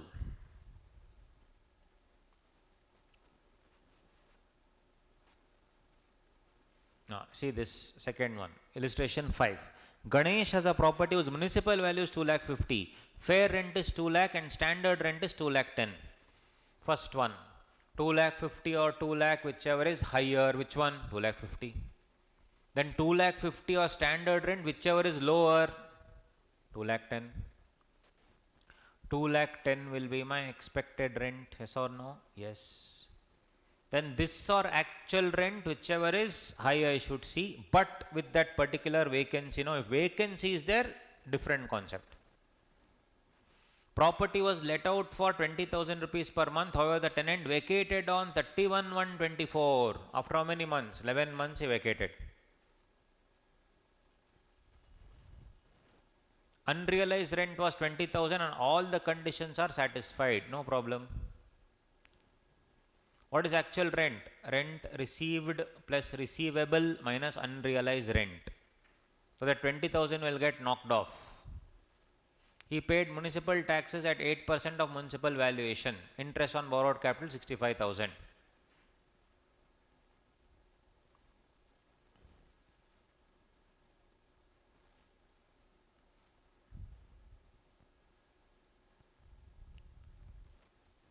So 31st January,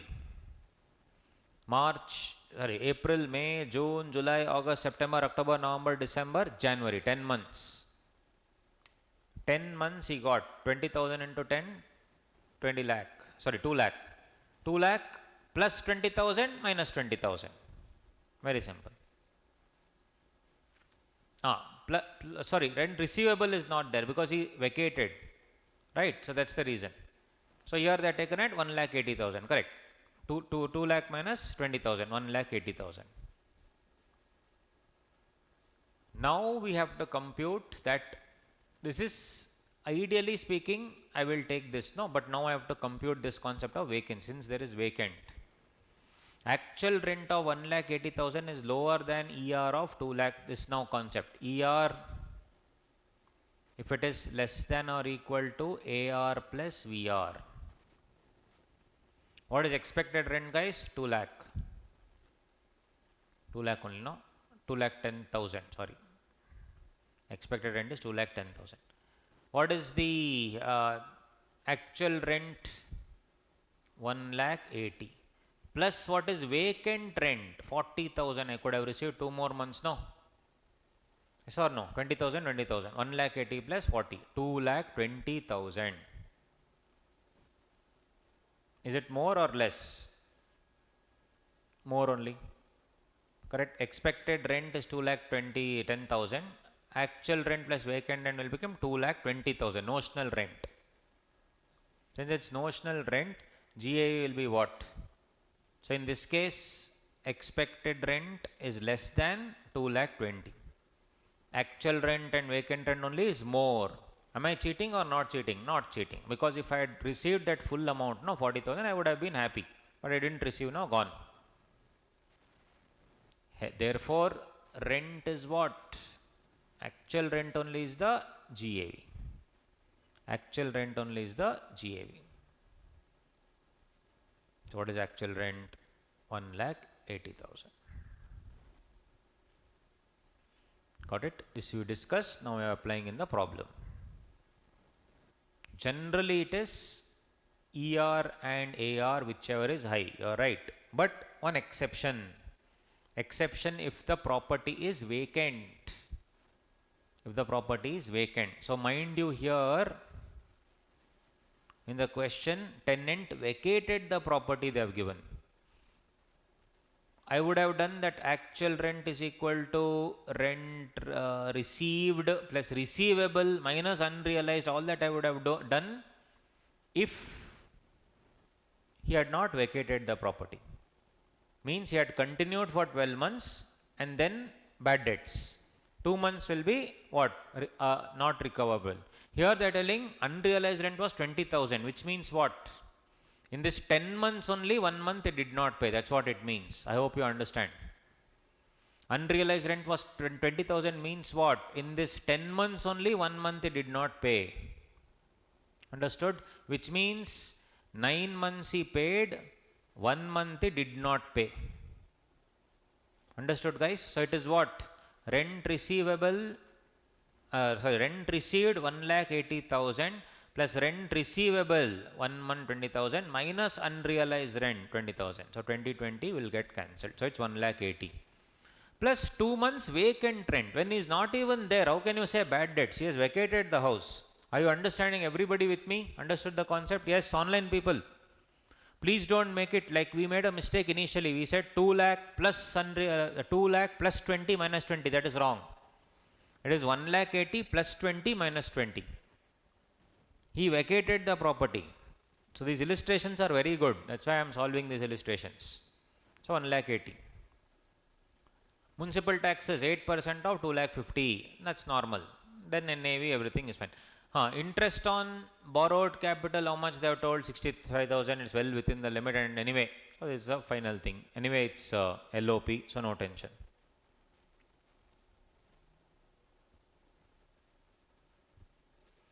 So income from house property will be 47,000.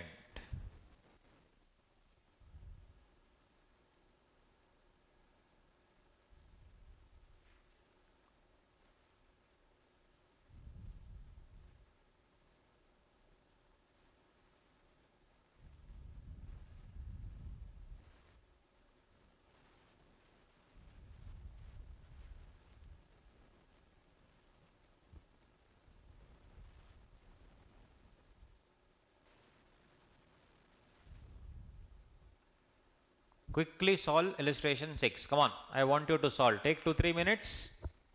4 minutes, solve. I'll make it full screen. Solve it, guys. Illustration number 6 without seeing. All of you without seeing. No cheating. Without seeing. Come on, try. All are examination derived questions, guys. That's why. Illustration 6. Do not see, guys. Please do not see the answer. Try. Very easy. Very easy. Solve quickly. All of you should try, please. Come on.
Alright guys, very easy question, hope you solved. Very easy. 2,52,000 restricted to yes. Perfect. 2,52,000 restricted to 2 lakh. Very, very simple. So how is it? Quickly we'll solve. So it says stays with a family, rent of similar property in neighborhood is 25,000. Similar property means fair rent immediately. Municipal valuation 2,80,000. Municipal taxes 8,000. House construction began on April 1st, 2017 with a loan of 20 lakh taken from SBI at 9% on 1/4/17. Construction was completed on 30/11/19, which means in 1920 it got completed. Pre-construction will be 17/18, 18/19, 2 years. Construction was completed on 30/11/2019. The accumulated interest up to 31/3/19 they have only given is 3,60,000. That 3,60,000 will be divided by 5. On 31/3/24, Purna paid 2,50,000 which included 1,80,000 as interest. Only interest portion is to be taken into account. There was no principal payment. Very, very simple. So it is, yes, 3,60,000 ka 1/5 plus 1,80,000 interest, 2,52,000 restricted to 2 lakh. Very, very simple. So here and there like this MCQs, quick questions also will come. Otherwise, normal problems may come. That is what it is.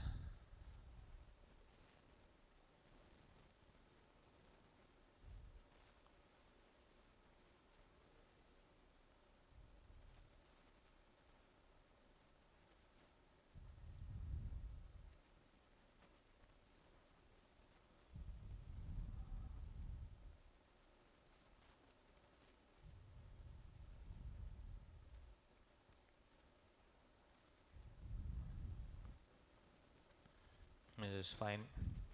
Anyway, moving on guys. Any doubt? Moving on, let's see some other concepts and solve more problems.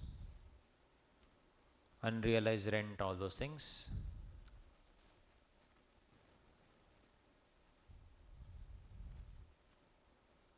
Now they may ask one question where unrealized rent, let us say, for example, just for you to know, there are some various adjustments is what I am talking about. Various adjustments may come. Unrealized rent.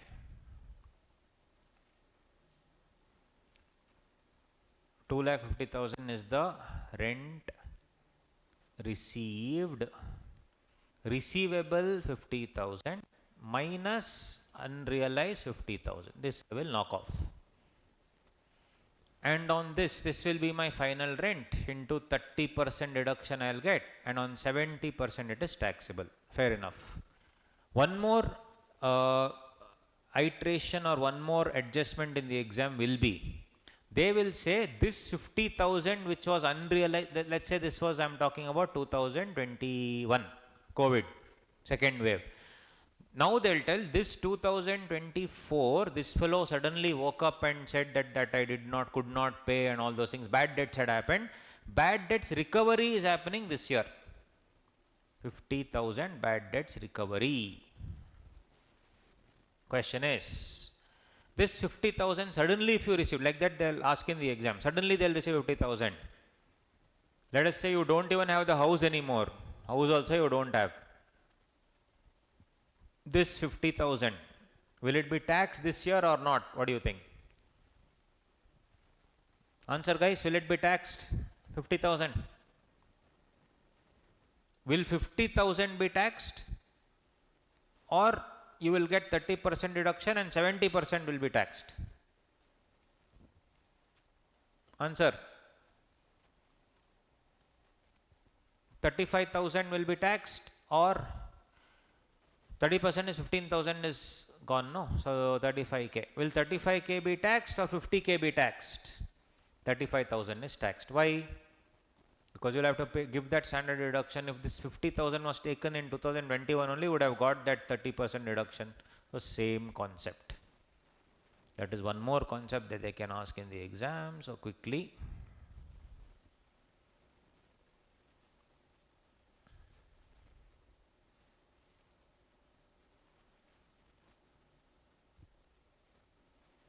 Unrealized rent whatever was recovered before, on that you will get a deduction of 30%. And it will still be income from house property. Why? Because you had the house that time. Now you may not have the house. But when should I see? You should see in the previous year, did you have the house or not? If you had the house in the previous year, will you get 30% deduction? Yes, that will be income from house property. That is the next kind of concept that they'll ask. So vacancy we have done already. See here, arrears of rent. That is called arrears of rent and unrealized rent received subsequently.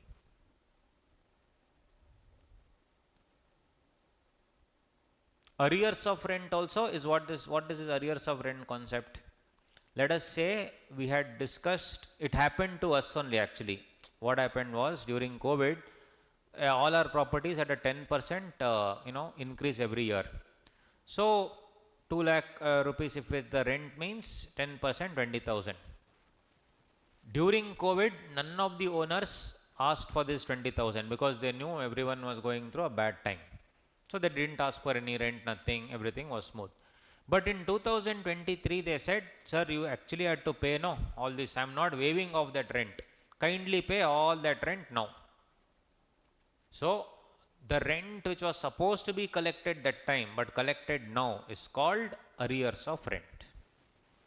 Arrears of rent, there may not be a dispute, but just that extra payment later I will take. Whereas unrealized rent is what? Bad debts recovery. Unrealized rent means bad debts recovery. What is arrears of rent? Not bad debts. Arrears of rent is some extra payment which they are collecting, that or what was not collected before they are collecting now. Unrealized rent is whatever was bad debts, now it is recovered. So the amount of arrears of rent received from a tenant or the unrealized rent realized subsequently from a tenant, as the case may be, by an assessee shall be deemed to be the income from house property in respect of the financial year in which such rent is received or realized. The same shall be included in the total income of the assessee under the head income from house property, where the assessee is the owner of the property or not in that financial year. A sum equal to 30% of the arrears of rent or the unrealized rent as referred above shall be allowed as a deduction.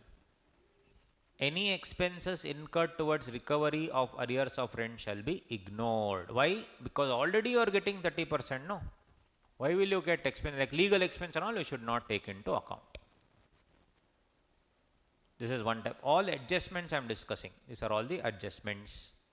What can be other type of adjustments? Let's see.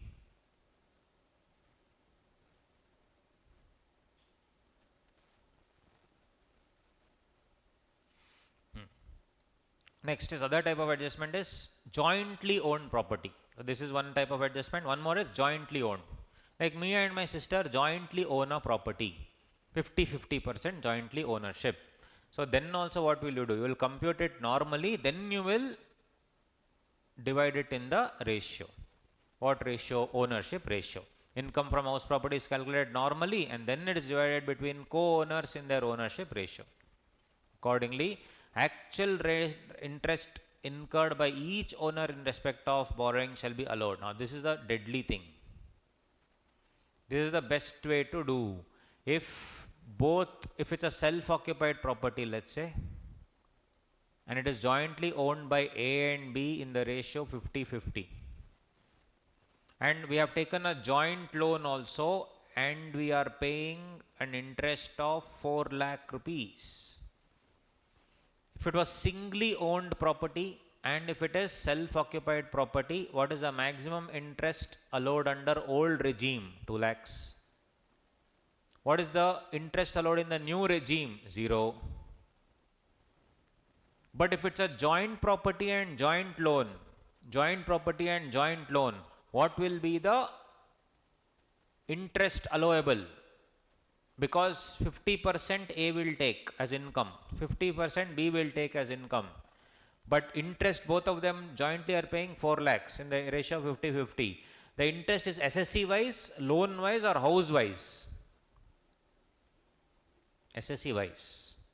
So Accordingly, actual interest incurred by each owner in respect of loans borrowed shall be allowed subject to an independent limit of 2 lakhs, because that 2 lakh is SSE wise, or 30,000 as the case may be for self-occupied, and any amount for let out. Let out, no tension. Let out whatever you are paying, you can pay. But for self-occupied, 2 lakhs.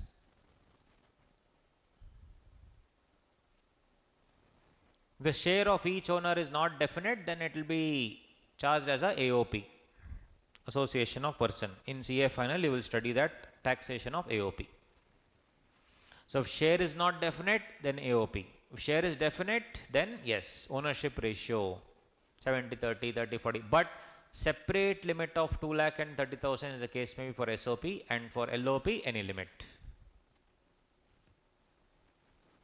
Some other concepts.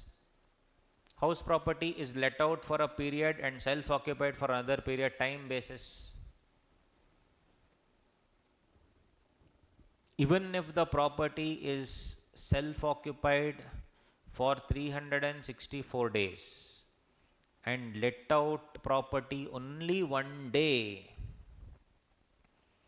still it is deemed to be full let out property.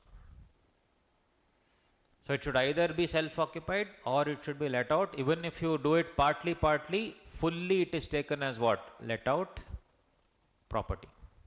Taken as let out property. Fair rent of the whole year shall be compared to the actual rent, whichever is higher shall be adopted. Rent receivable during the previous year.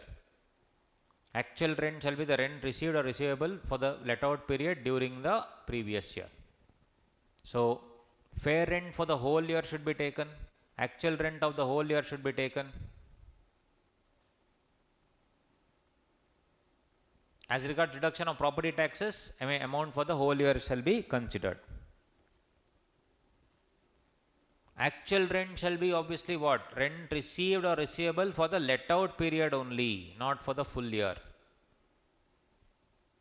Obviously. But ultimately you will be paying tax on which one? Full year. Why? Because as you remember, actual rent or expected rent, whichever is high. So eventually you will be paying tax on a higher amount. On the other hand, if a portion is let out and portion is self-occupied, 4 floors are there, 2 floors let out, 2 floors self-occupied. Income from any portion or part of the property which is let out shall be computed separately. Under let out property, other portion SOP. Municipal value, fair rent, standard rent, etc. shall be apportioned between the let out and self-occupied portion. So everything should be taken 50%, like on reasonable basis. Part SOP, part LOP. So if it's on time basis, full year LOP. Based on area, part house property, part HV SOP, then HP treated as 2 independent units, one LOP and one SOP.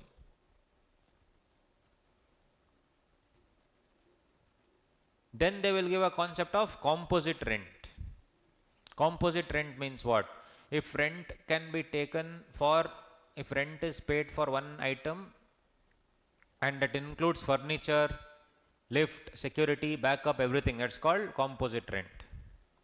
On the other hand, if it is separable, if the let out building and other assets are separable is one. If let out of building and other assets are non-separable, what to do? So here composite rent. If agreement is not separable, means I am giving you the house along with it, full furniture, lift, security, full, completely furnished, and there is no separate agreement for furniture, separate agreement for lift, security, etc. Everything compositely I am charging 2 lakh rupees. Then rent of house property and other assets, it is taken as PGBP or IFOS. It is not house property.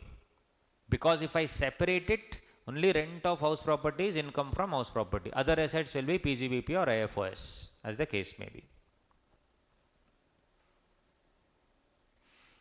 Income from house property situated outside India. As discussed, for RN, ROR, resident and ordinary resident, global income is taxable. Other things only if it is received in India. Then we have a concept of deemed owner. Then we'll solve problems. Then deemed owner concept. So deemed owner. In certain cases, legal ownership may vest with one person, whereas taxability is on another person. So we discussed, if I have 4 homes, husband has 4 homes, 2 will be considered as, he is living in all the 4 homes. In one area of Bangalore, he has 1 house and is living in all 4. 1 weekend getaway, 1 weekday getaway, like that. So unfortunately, 2 will be SOP, 2 will be LOP. To avoid that, what he does, 2 he keeps, 2 he will transfer to wife. Now husband will say 2 SOP, wife will say 2 SOP, no problem. Everything will be nil, 30% deduction also nil. You will get interest on house property, old regime, you will take a loss and you will enjoy. This is what was happening. Is the wife the real owner? No. That's why section 27 was inserted. They'll go to the wife and say, Madam, you are not the real owner. You are just owner on paper. Who is actually the deemed owner? Who is the assumed owner? It is your husband. So they say, this will be struck off and I will make this property owner as whom? Husband.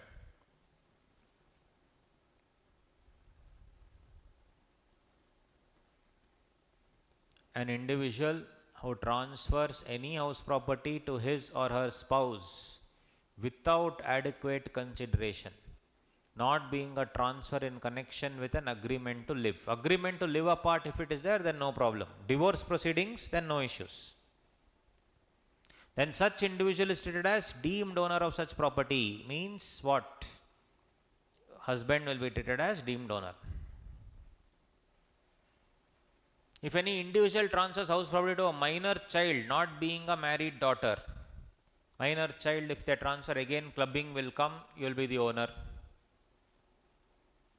Then other things, cooperative society, all that you leave. So that will be that other points is fine. We'll see it in PGBP. So these are all the concepts. Now we'll see. These are all the concepts that can come in house property. Everybody with me? Online people? We have discussed all the possible concepts in house property.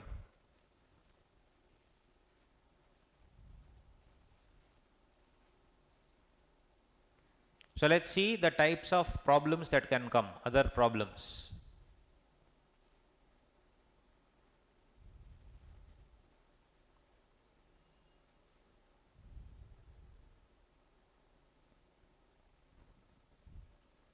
Let's see the ISM. Same, see, deemed let out property, all those things.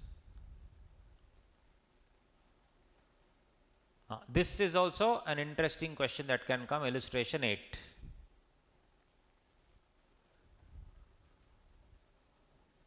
Ganesh has 3 houses, all of which are self-occupied.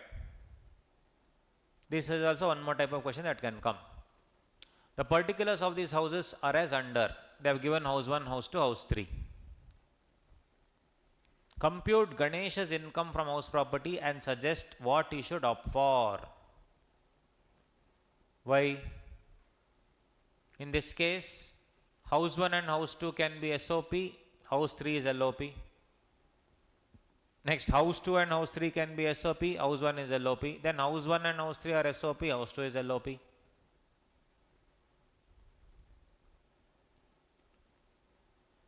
So easier is what? Let us first calculate income from each house, assuming they are all deemed to be let out. It's easier that way. Second one, and treat any of the 2 houses as self-occupied. Under default regime, then under non-default regime. So first do one thing, take 2 minutes and compute as if everything is let out. Compute, guys, come on, quickly. All of you do it, Then we will solve.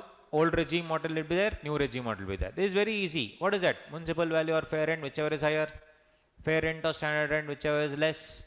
That rent or actual rent, whichever is higher. Less municipal taxes paid. NAV, 30% on that you give, then interest you compute. Assuming everything is what?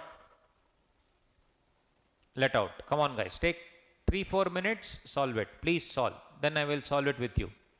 I want you to try. Revision batch is not just me talking, it's you also doing work. I have taught you all the concepts. Now it is time for applying. Both should go hand in hand in revision, yes or no? Yes, come on, solve it. Assume everything is LOP and solve. Put pen on paper and solve it. Come on.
Yes, so let's continue.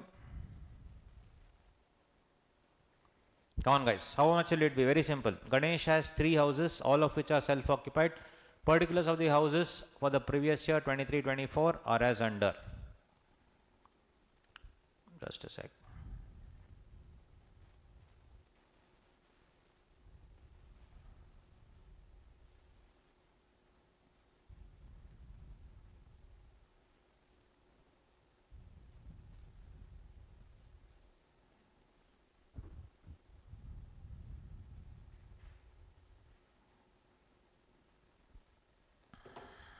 Right.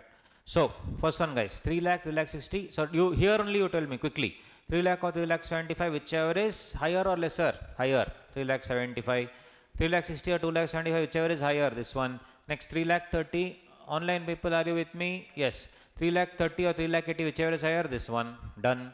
Then in this and standard rent, whichever is less or high, what will you take? Less. 3 lakh 75 or 3 lakh 50, whichever is less. 3 lakh 50. 3 lakh 60 or 3 lakh 70, whichever is less. 3 lakh 60. So I will just raise this. Then 3 lakh 80 or 75, whichever is less. 3 lakh 75. Yes or no? Yes.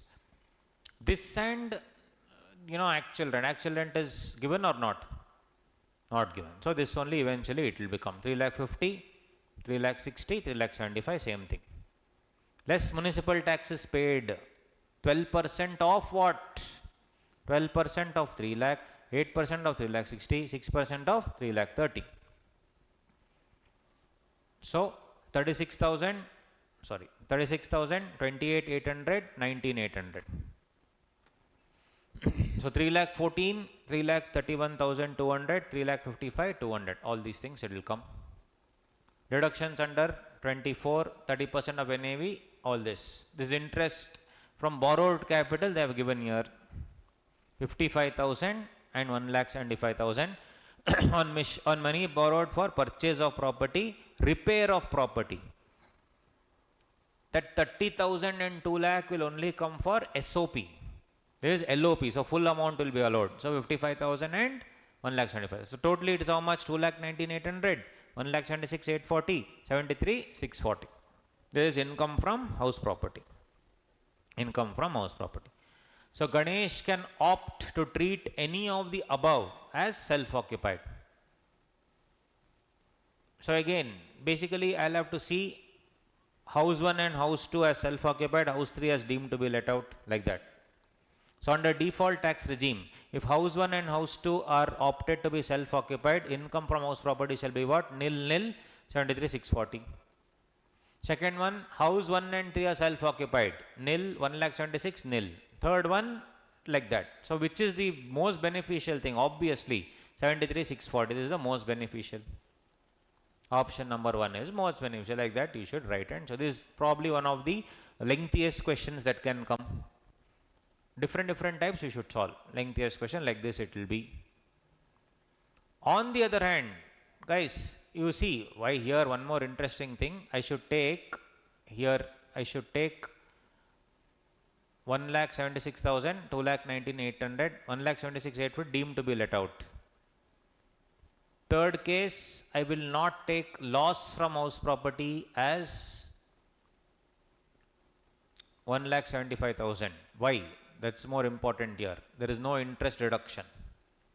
Ideally speaking, I would have taken 1,76,840 and house 3, if you see, 1,75,000 is the interest on borrowed capital, no? That I would have taken as what? Interest, correct? SOP, loss. So I would have taken 1,76,800 minus 1,75,000. That option 2 would have been better is what I would have written. But under new regime, no interest deduction. Here also both the things no interest deduction, so it is nil. But this scenario will change if it is the old regime. They may ask you, what if he opts out of 115 BSE? Now you see, you will get to know. House 1 self-occupied. House 2, though you charge for repair 55,000, how much will you get? 30,000. And house 3 deemed to be let out 73,640. So how much you will get? 43,640. If house 1 and house 3 are self-occupied and house 2 is deemed to be let out, I told you now, house 1 nil, house 2 1,76,000, house 3 1,75,000 I can claim. So income from house property is very, very less. 1,840, this is only better. Or maybe not, this is only better. Third one, option 3 is what? House 2 and 3 are self-occupied, house 1 is deemed to be let out. So 2,19,800, house 1. Correct, Rahul, you're right. Next, house 2 self-occupied. Interest portion, though 55,000, you will get only 30,000. And third, self-occupied, no interest reduction. It is restricted to 2 lakh, 1,75,000. Overall, 2,05,000. Overall restricted to 2,19,800. Which is better? Option 2 is most beneficial. So you should tell him it is better to go for option number 2. And that too in which regime? Old regime. In new regime, option number 1.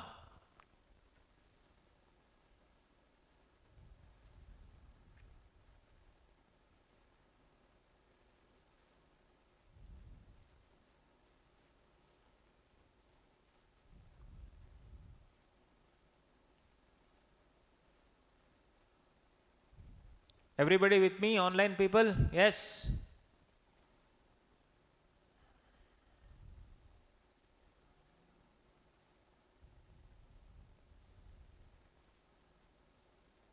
As discussed, unrealized rent 10,000, arrears of rent 69,000 in this question, and reduction of 30%. So 55,300. Co-owned property also we saw what will happen. Simple. Deemed ownership we have seen. Let us see some questions again, so that this chapter at least will be fully over.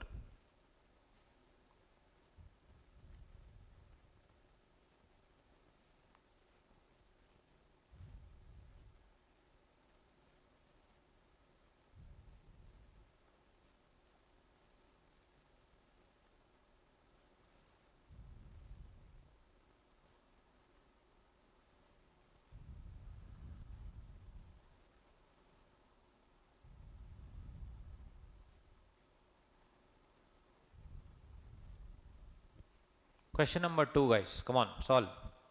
Take 5 minutes, solve question number 2. Question number 2 in our institute material, page number 3.175. Try it out. This is a different, slightly different, because we have not done that owned by 2 or 1 unit, this thing. Solve. See, at least go through, no need to sit and write everything, at least go through what all should come. You just keep it in your mind, then I will take you through the answer.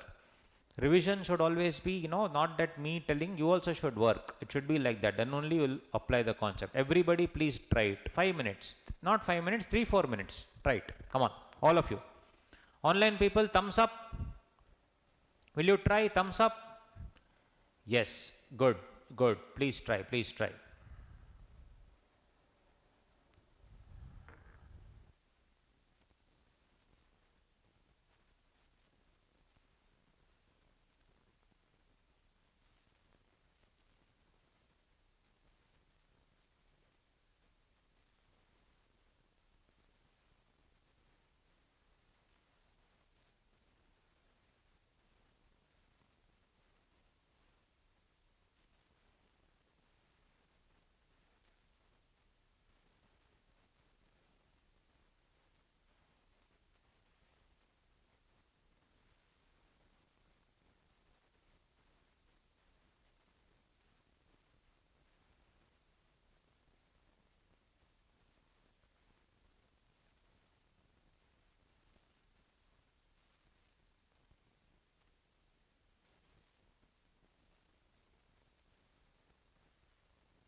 Alright guys, come on.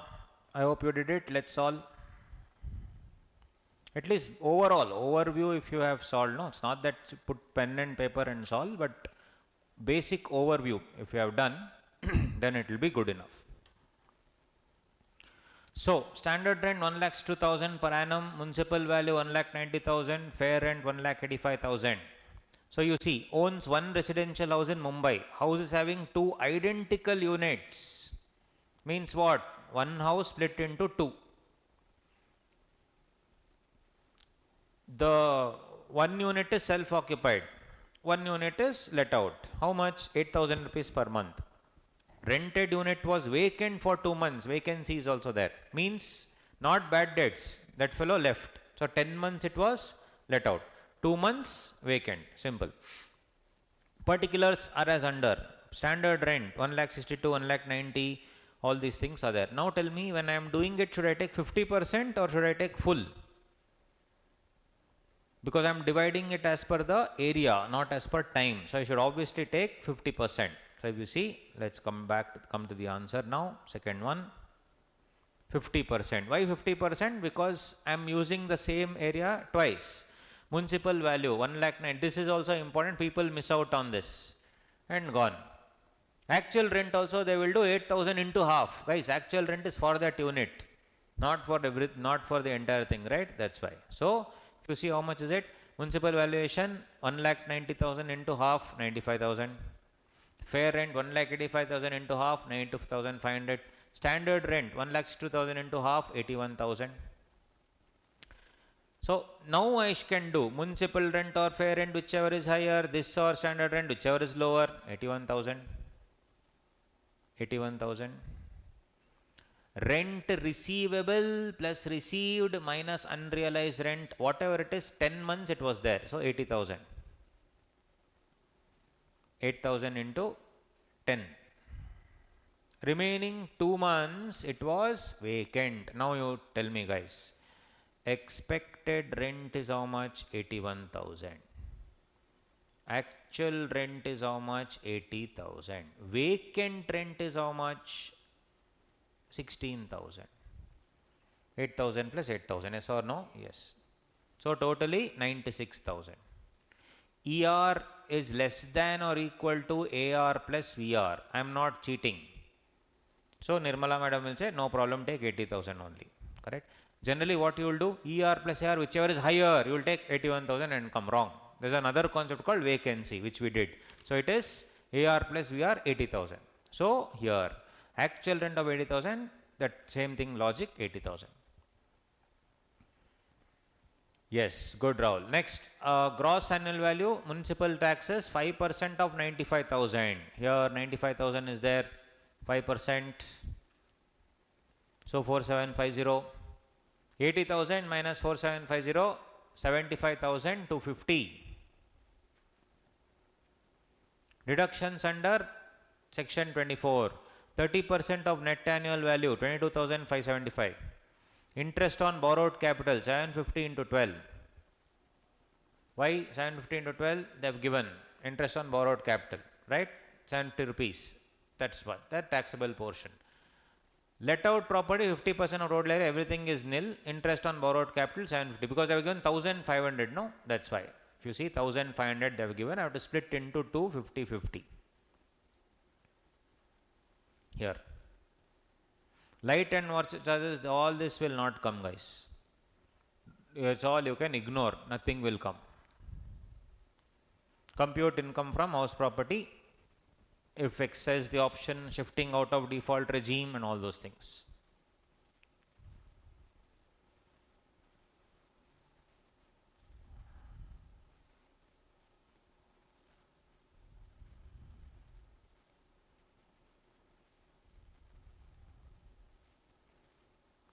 Let us see if there is anything else interesting. Let us do.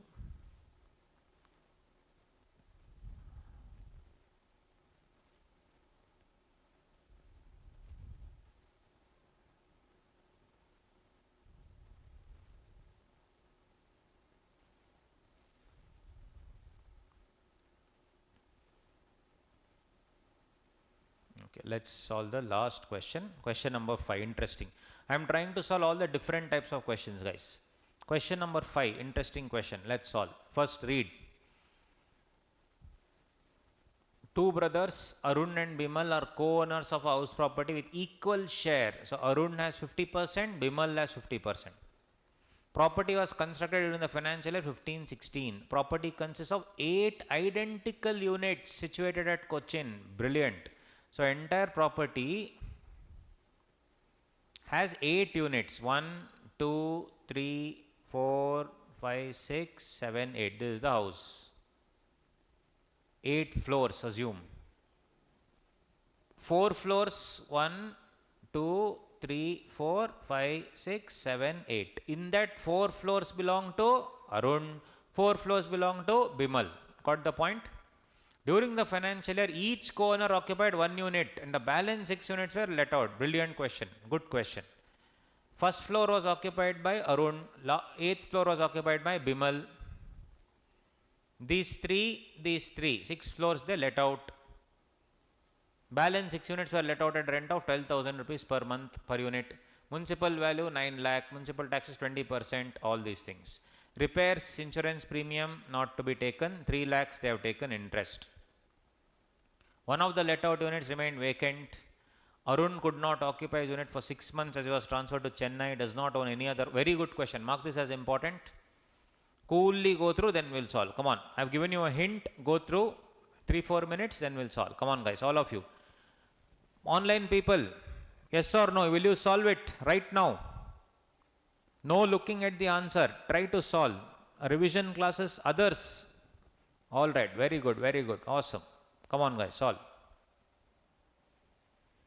Very good question.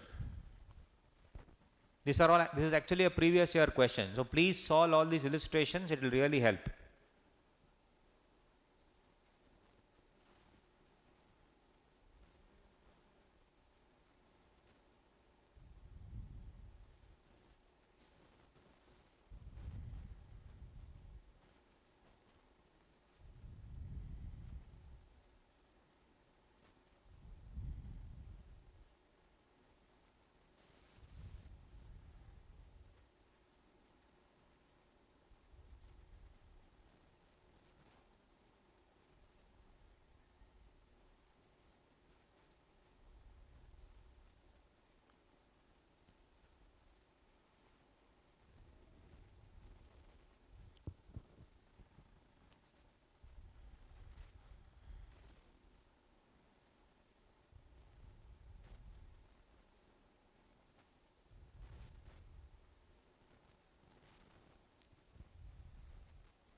Alright guys, come on, let's solve this. After that you can take a lunch break.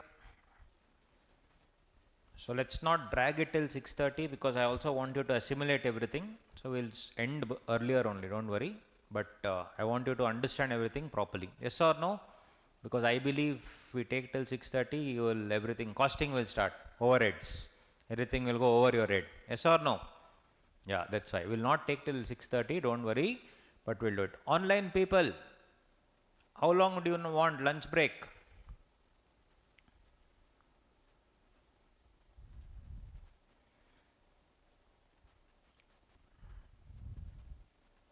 How much? How long? Tell me. Okay. No problem. 40 minutes, 30, 40 minutes, will go, no issues. Come on, let's solve guys. Very good question, interesting, excellent question. So you understood, no? 8 floors were there. In that one floor, one brother took, other floor, other brother took. So in this, what is happening? First of all, in that 8 floors divided by 50, 2 people. Then in that also, one of the units they are saying it is, there is a vacancy and all, vacancy is there. And then they are saying what? He could not occupy his unit for 6 months, Arun. Then the other income also they are giving 2,90,000, 1,80,000, all these things. In my class, we had solved all these questions. Arun, Bimal, same question we had solved, but everything is exam questions. So you should solve all these things, it will really help you. Let's see. Apart from that, what they have told, they have also, if they pay tax under old regime, what to do, new regime, what to do. Both you have to compute. Excellent question. Very, very good question. Let's come to Arun and Bimal question. Very good question. So,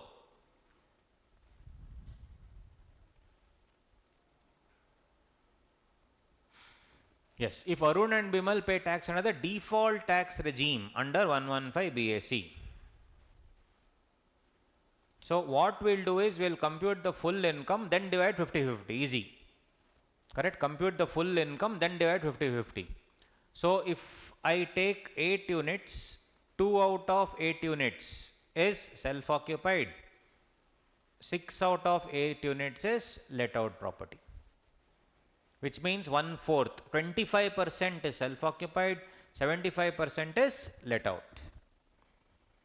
So if it is self-occupied, full unit, I mean those 2 units, nil only, no? Annual value nil, Bimal nil, deduction 24B also nil. Why deduction 24B nil? Because they are opting for the new regime.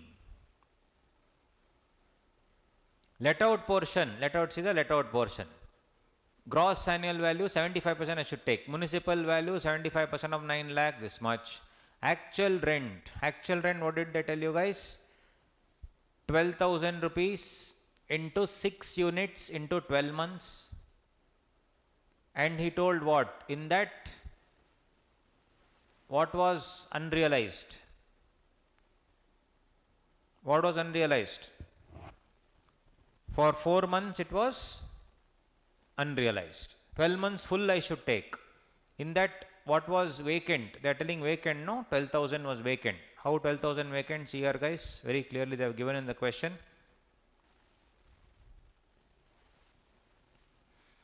Remain vacant for 4 months during the year. 12,000 rupees into 6 units into 12 months. 6 units only, no? Into 12 months. Which one? No. Overall, 12,000 into 6 units into 12 months. Minus only 1 unit. So 12,000 rupees was the rent into 1 unit into how many months? 4 months. So overall I should have collected 12,000 into 6 into 12 minus 1. 12,000 into 1 unit into 4 months. So what will come here? Come back. So here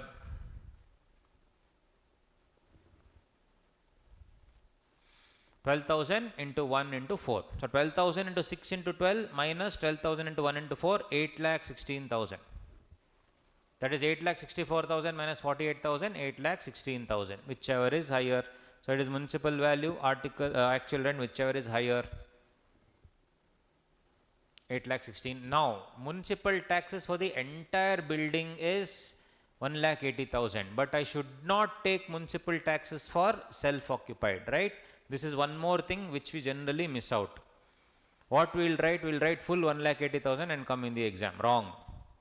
It should be 75% of 1,80,000. So 20% of 9 lakh is what I should take. 75% only I should take.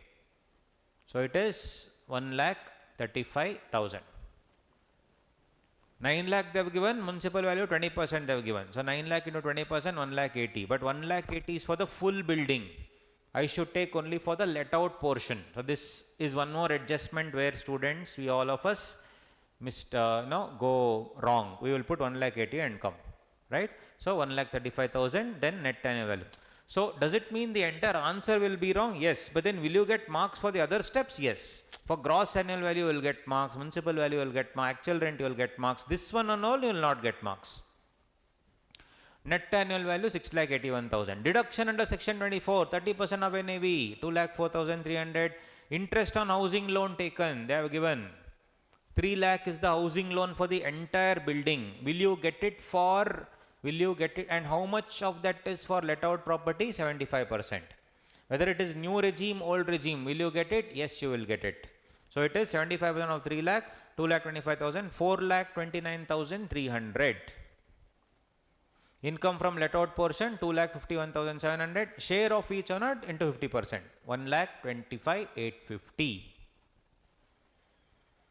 Next, if Arun and Bimal have exercised the option of shifting out of the default tax regime, then what will you get, guys? Annual value nil, but you will get 24B deduction. How much you will get? Construction of the loan, how much have they taken? 3 lakhs. Each person will get 1.5 lakh, 1.5 lakh. In that 1.5 lakh, that is for the full building. 3 lakh is for the full building. Each of them for the whole building is 1.5 because interest is based on SSE wise. But in that 1.5 lakh, only 25% is SOP. So basically you will only get how much? 37,500, 37,500. Very simple. Understood the logic? So 37,500, 37,500 is the SOP portion. NLOP is the same one, same, no change there. Working note, same thing, 1,25,850, that will not change. So here total income will be so much. In the other case, total income, share of each owner and total income will be that. So what is better, we need to see. Old regime, new regime, both we have to compute and we will show which is better, we have to see. In this, at least in the old regime, you will be getting what? This benefit you will get, loss from self-occupied property. Loss from SOP can be set off against income from house property, correct? That is let out. So this 1,25,000 and 1,25,000 you can subtract and you will get 88,350. This only is better, no? 88,350 is better than other. This anyway is equal for everybody. There is other income. So overall you will get 3,78,350, 3,68,250, 2,68,350. So that is all the types of questions that can come in house property. So we have done a thorough revision of almost 3 hours house property. Yes or no? Any other doubts, guys? 2.5 hours of house property revision. Basics we did some 2 hours. House property 2.5 hours. Next chapter will be a longer chapter. What is that? PGBP. It will take long. 4-5 hours it will take. We'll take today and tomorrow also will continue. No problem. Right? So I will not take till, don't worry, 6:30 and all, because I believe they have released the timings, but I don't want to take because we have to do it nicely. I would believe in doing everything in at least major portions. That's a revision thing, right? I am not even doing like a revision. If you see, I'm doing it thoroughly. So we'll do it like that. All of you with me, guys? Yes or no? Online people? Yes. So 1:30 we will meet. It's already almost 12:55, 35 minutes. 1:30. It's 12:55 only, no? 1:30. 1:30 everybody?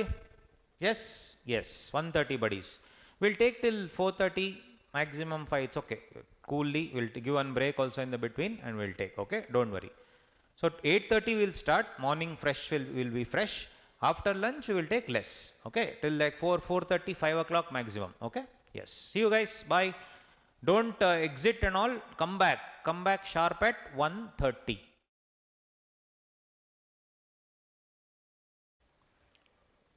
All right, buddies. So let's start off with profit and gains from business or profession. Income from PGBP. Very, very important chapter, both in CA Inter and CA Final. There will be no question paper without questions on PGBP, as you know. Very, very important chapter. And even in our CA Inter, very, very important. So many questions come. This will form base for so many other things as well. There have been quite a couple of amendments, all those things, everything will be there. So we'll have to check. Income from profit and gains of business or profession. Shall we begin? Yes. Cool. So, of course, we will also be checking our institute material as we have done for our, house property. We will do the same for this also. This is a huge chapter, so of course we will not try to finish everything, but whatever is possible we will be doing it. So if you come to the ISM, if you see, this is exactly what the entire pro forma is. Pro forma for computation of income under the head PGBP under the default regime under 115 BAC. So first you will have the net profit as per the statement of profit and loss account, and you will add all the expenses debited to statement of P&L but not allowed, that is disallowed expenses. So all this, regarding all this only we will be discussing first, concept first, and then we will come to the structure. And in this, an important amendment has come with respect to MSME, that is this, sum payable by SSE to a micro small enterprise beyond the time limit specified for MSME Act. We will see that. Then expenses allowable as deduction but not debited to statement of P&L account. So first is you have to add all these things, then subtract these things. Next, income created in statement of P&L account but not taxable or taxable under any other head is separate. Then deemed income, all these things will be PGBP. So guys, as we discussed, what all will not be allowed in the default tax regime, initially only we discussed that, what all will not be allowed under default tax regime as far as PGBP is concerned. Tell me, we have already discussed, initially only we discussed today, there you go, here. 32(1)(2)(a), additional depreciation will not be allowed. Next, investment allowance in certain areas will not be allowed. Deduction in scientific or social research, section 35(1)(2), 35(1)(2)(a), 35(1)(3), 35(2)(a) will not be allowed. 35 AD, capital expenditure in specified businesses will not be allowed. Apart from that, everything else will be allowed. Only 4 sections will not be allowed here. So it's fine. So the only difference between 115 BAC and other things will be these things, allowability or disallowability of these expenses. Apart from that, no tension.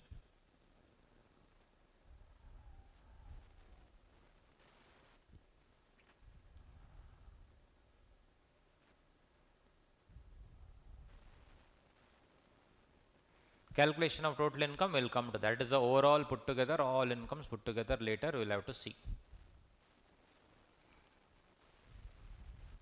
Income from salary,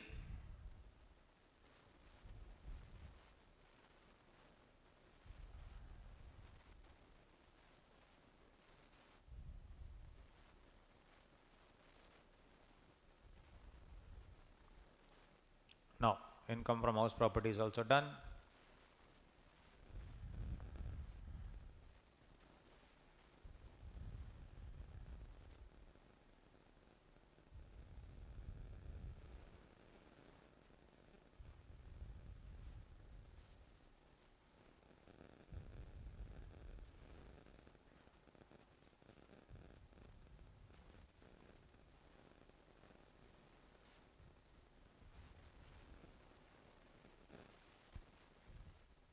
Sorry guys, yeah, come on, let's see one by one. PGBP, cool. So income 2 clause 24, profit, gains, losses, all that we have seen. Basically when I say income, it means profits, it means gains, it means losses, absolutely everything is covered. So guys, when I talk about income, there are three things. There is business, there is profession, and there is vocation. Three things are there: business, profession, and vocation. Whenever you use the word business, you cannot use the word profession. It's called mutually exclusive. Business has wide meaning. Anything that you put efforts for in relation to money that you get, it is called business. And whatever returns you get, that also would be your business. And it can be organized sector or unorganized sector. Everything is called business. So basically, even a pani puri shop outside your home on the street, that also is business, technically speaking, because it's unorganized sector. Profession. Anything that requires specialized skill set is your profession, like an intellectual skill set like CA, CS, CMA, lawyer, etc. Or other skill set which has your skillful hands, that is your dentist, surgeon, sportsman, that also would be called as a profession. On the other hand, vocation is your calling. So if your vocation generally is to, your calling, your deep passion is singing, that becomes a vocation. But nowadays, vocation can be a business or a profession. You will be in the singing profession, some people will be in something else. So vocation, technically speaking, has lost its significance, but everything else now will be coming under this. So in PGBP, profit, gains of business or profession, income to clause 24 is what everything will be covered under this PGBP. So anything and everything for that matter, we'll have to see what is PGBP. And what is taxable, we have to see whether it is a capital receipt or whether it's a revenue receipt. Anything that you receive on a capital nature, it's called capital receipt, that is not taxable. Anything that you receive on a revenue nature is taxable. Which means if you receive anything which is of capital in nature, which means in some business corpus fund you are investing. You're investing in a corpus fund in a business. So in that, whatever money that the business gets, is it income? No, because they are receiving capital. On the other hand, all revenue receipts will be taxable. All revenue receipts will be taxable. If I get a government grant which is now used to buy an asset, that will not be taxable because it's a capital receipt. On the other hand, if I receive some subsidy, in some cases it will be taxable because it is like a discount provided by government. All that, I'm just giving you random examples. Going forward, we will see all those things, nothing to worry. So anyway, coming to the chargeability, yes, according to section 28, the following income shall be chargeable to tax under the head PGBP. Profit and gains of any business or profession. As I discussed, it can be anything under the sun.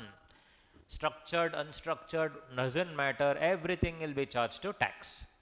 So, Mr. Kareem sold 25 toys for 25 days in the previous year. Income from such activity shall be income from business. No mercy whatsoever, it will be income from business. Next, the value of any benefit or perquisite, whether convertible into money or not, arising from the business or exercise of a profession. Value of any benefit or a perquisite also, whether convertible into money or not, is also this thing. So a client gifted a gold ring to a chartered accountant because of his good work. Yes, that's a benefit received. Definitely that will be business, right?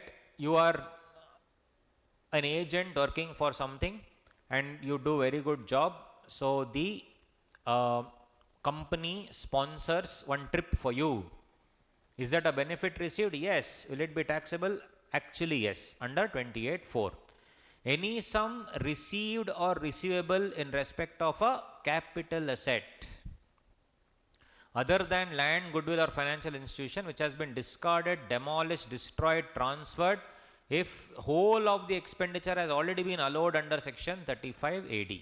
So under 35 AD, that is for specified business, any capital expenditure also that if you have spent, you will get a full deduction under 35 AD. So since you get a full deduction under 35 AD, it's already debited to the P&L account. Now when you are selling that particular asset, whatever amount you are getting should be credited to the P&L account. Got it? So that is any sum received or receivable in respect of a capital asset other than what? Land, goodwill, financial instrument which has been discarded, demolished, destroyed or transferred, if whole of the expenditure on such capital asset has been allowed as a reduction under 35 AD. Got it? So under 35 AD, what did I tell you guys? When I buy an asset, where will I do? Debit the P&L account, full 100% I will allow. Tomorrow when I'm selling it, I'm getting money. No, that should be credited. Very simple. Now this 35 AD, third point here, will not apply to which one? New regime. Why? Because you would not have debited that 35 AD only. So when you do not debit, will you credit? Obviously no. That we will see later. Income of any trade, professional or similar association from specific services provided by members. Specific services. So you have a proper association of Chartered Accountants of Karnataka, professional association, let us say. There they will charge some extra money for some specific services. There is a big hall there, you can utilize the hall for some seminar.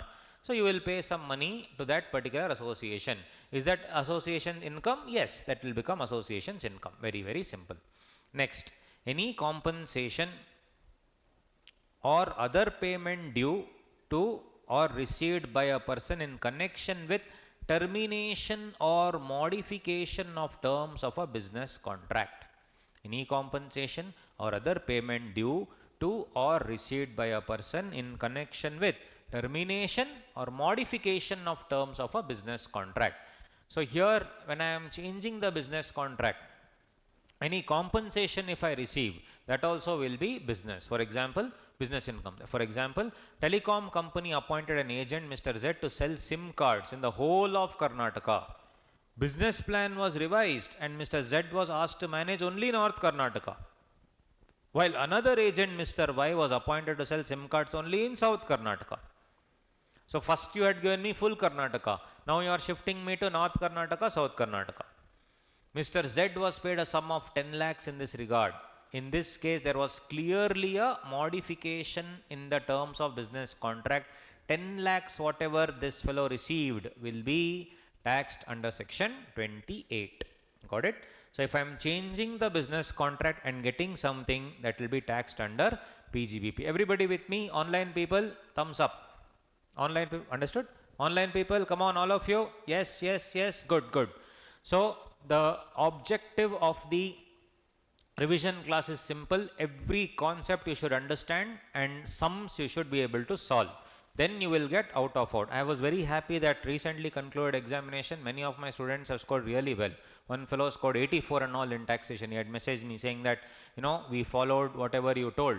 So I am not saying I am great and all that. What I am trying to tell is just blindly follow whatever your faculty tells. Now you have trusted me, so follow me. That's it. Whichever faculty you follow, trust that person. They will not, there is no reason why they should lie to you or tell you wrong things. So you follow this. Even in a revision, it should be like you are studying everything. It shouldn't be like mere doing sums or only doing theory. It should be a mix of both. I will make you solve all the illustrations of our institute material, which is actually previous year's questions. That house property sum that we solved was a 100% previous year question paper. So it's like that. Mr. Z was paid a sum of 10 lakhs. Done. Next, any sum received or receivable in cash or kind under an agreement for not carrying out any activity in relation to any business or profession. It's called a non-compete fee. It's called a non-compete fee. So let us say, for example, I am taking classes here. So tomorrow if KSA says that you are not supposed to take class anywhere else, and because you have carrying out the business here, you cannot carrying out any other place, I'll say for that I have to be compensated. So they will pay me, let's say 10 lakh rupees for not carrying on business anywhere else. That's called as a non-compete fee. Non-compete. So exclusivity agreement.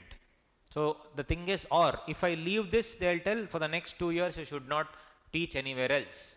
And for that I will give you a compensation, no problem, because that's the terms of our arrangement. Is that compensation taxable? Yes. Not carrying out activity in relation to any business or profession is called as a non-compete. Definitely it will be taxed under PGBP. Next, not sharing any know-how, patent, copyright, trademark, license, franchise or any other business. So basically, if I am working somewhere, like for example, you are working at Microsoft, you would have helped in the coding of so many things. You are working in Apple, you have helped in the coding of the iPhone. When you are leaving and going, can you use that somewhere else? No, because it is protected, know-how, copyright, trademark, patent, etc. And I'll clearly mention that you cannot share it or do it anywhere else. And for this entire deal, or let's say you are a very senior engineer at Apple, you have helped create a software for Apple. You have the technical know-how now. Actually, you can leave and go and do that anywhere else. But then Apple will say, boss, I'll pay you 1 crore rupees. This right belongs to us only. You have done a very good job as an employee, plus I'll give you extra 1 crore for using the know-how. And you should not share this know-how, patent, etc. to anybody. So for that money that you are getting, let's say you are a business consultant and you are getting money, what do you think? Will that be PGBP? Yes. Here, for example, an employee worked at Marrow, a medtech organization on medical content, was paid 5 lakh rupees to not share medical content with Unacademy, another online platform. So, not sharing will also, you will get what, guys? That money is PGBP. So, if you know what is PGBP, what is not PGBP, everything will be very, very simple. Then, yes, any voluntary payment, I should see whether there is a nexus. Even if it's a one-off thing. For example, in Nilgiri mountains, there is something called Neela Kurinji, that flower that you get, right? That flower, I will once in 12 years, it will bloom. So, I will take everybody in Bangalore on a trip to Neela Kurinji to see the Kurinji flowers. There, I will take, that trip only is once in 12 years only, because after that it will not come. Now only once in 12 years I will do it, and at 12th year I will organize it, I will get some money, I'll earn some profit. Can I have that same income from business next year? No. But that year I had the business because of which I made money. Is it taxable? 100% yes. Then for you being a very good chartered accountant, company secretary, lawyer, for that if you get any payment, there is a concept of nexus. Nexus means it goes hand in hand. That's the reason why that also it is taxable for sure. Even if it is any isolated venture, only for, as I told you, Neela Kurinji is isolated venture, or any venture you do only for that particular venture, after that venture is over, then that's it. Then all these things, what will happen? Definitely the, what do you say? It is PGBP. Employee, for example, we will give car employee, driver to employee, gas connection to employee, quarters to employee, servants will give. Will it come under PGBP? No, that comes under salary, perquisite. On the other hand, as a consultant, if I pay you something, for example, you are working as a consultant in KSA, they will give you car, driver, gas connection, quarters, everything they'll give. What is that? Is that PGBP? Yes, that will be PGBP. So in the exam, you should see whether they are giving contract of service or contract for service. If contract of service, it is employment. PGBP will come. If it is contract for service, PGBP will not come. If it's a contract of service, it's employment, PGBP will not come. If it's a contract for service, then PGBP will come. Very, very simple.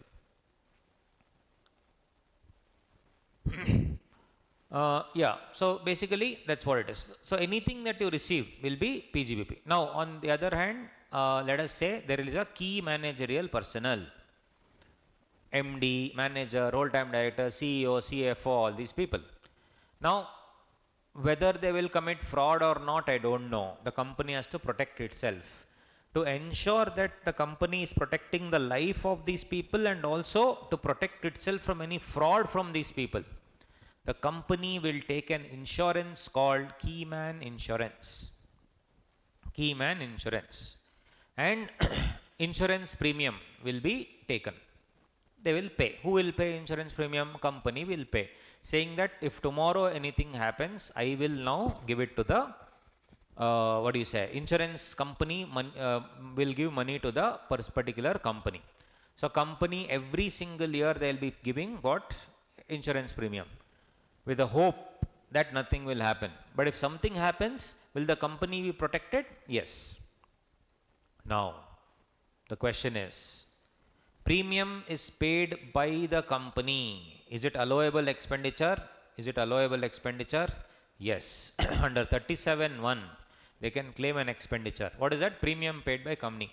Every year 10 lakhs premium they are paying. That 10 lakhs, is it allowable? Yes. Can they debit it in their P&L account? Yes. Next one, surrender value. Let's say there was no fraud, etc. That employee got some money.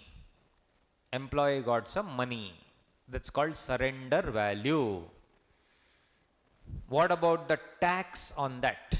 you are an employee, you are getting surrender value 2 crore rupees on the Keyman insurance policy. If you are an employee, it is taxed as salary.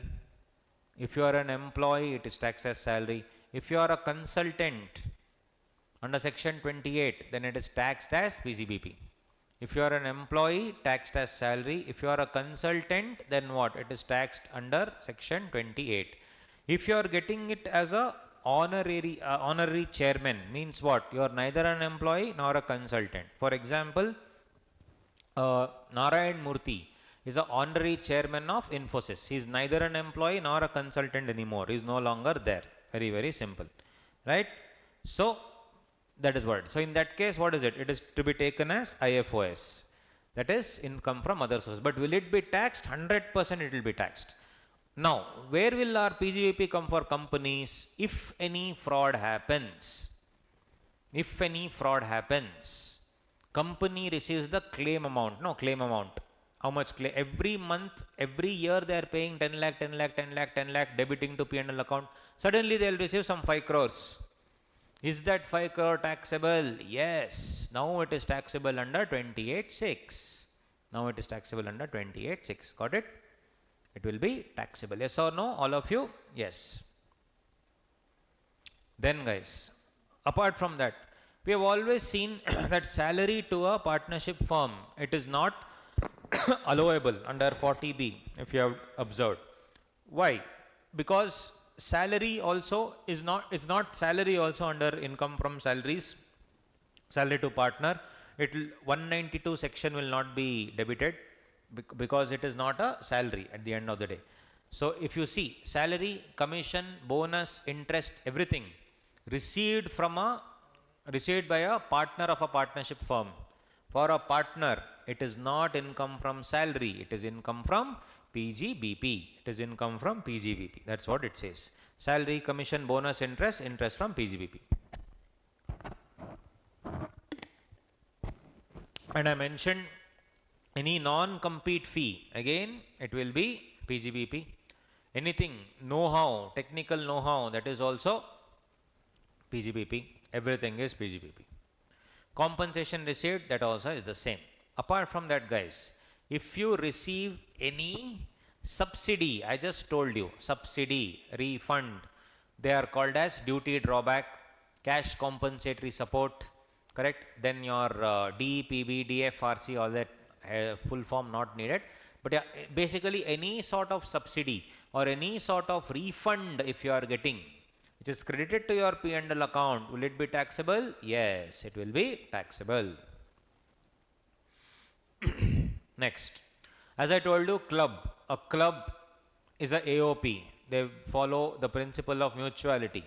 Income derived by the club for specific services would 100% be taxable. So if the club gives out one room for a big hall for some program or something, whatever money they make, everything will be taxable in the hands of the club. Similarly, 35 AD assets we have seen. Right. Then apart from that, if any stock in trade, let's say there is a building, lot many floors are there. The ground floor, this building is a builder Naveen Constructions building. The ground floor of that building, they will convert it into office. When they are converting it to office, what are they doing? Stock in trade is converted to a capital asset. A stock in trade is converted to a capital asset. What are the stock in trade? All these floors, 1, 2, 3, 4, all these are stock in trade. Last floor, that is the ground floor, they are converted to capital asset because they want to make it office building.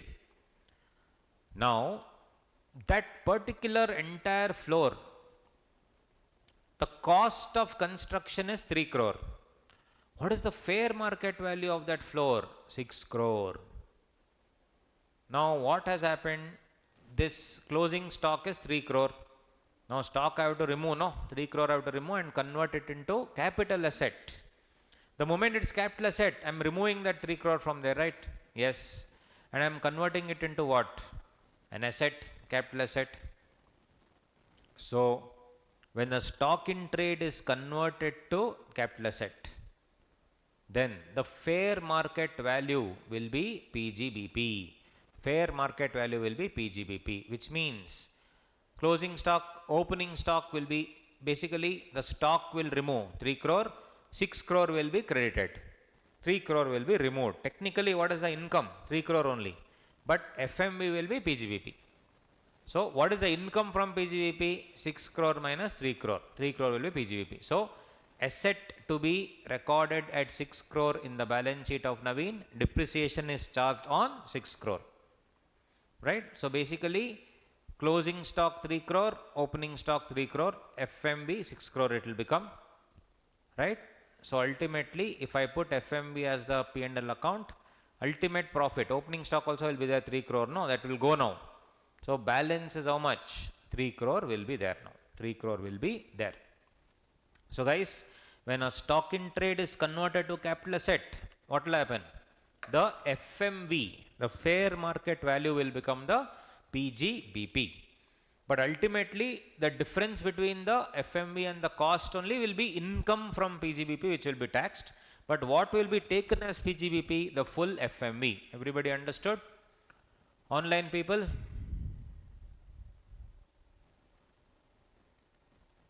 Yes.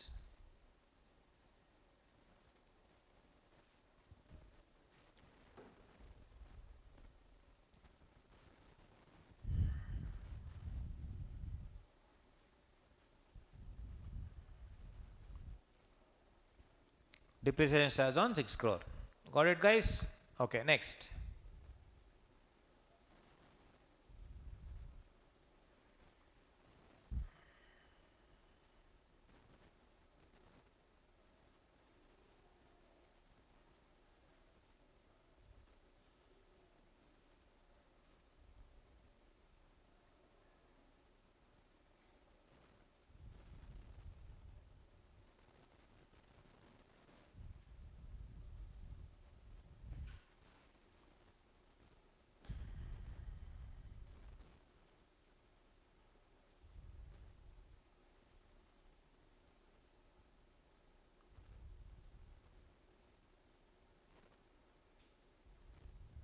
Next, computation of PGBP 30 to 43. 1 second. We'll just see if everything is there.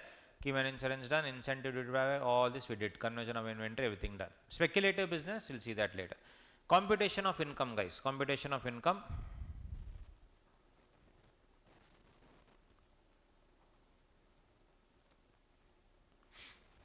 One second, just pause this.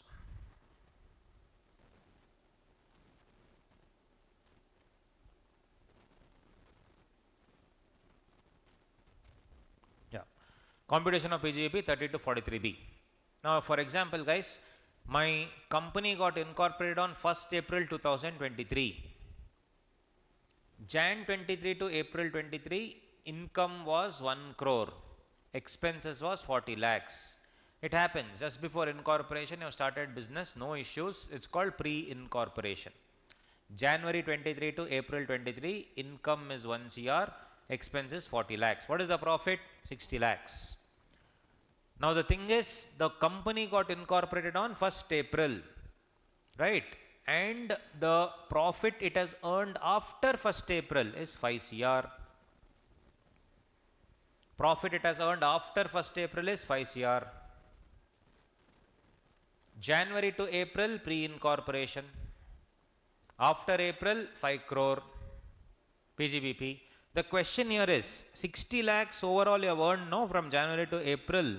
That will be taken as income from PGBP of the company or not? The question is, because incorporation happened in April.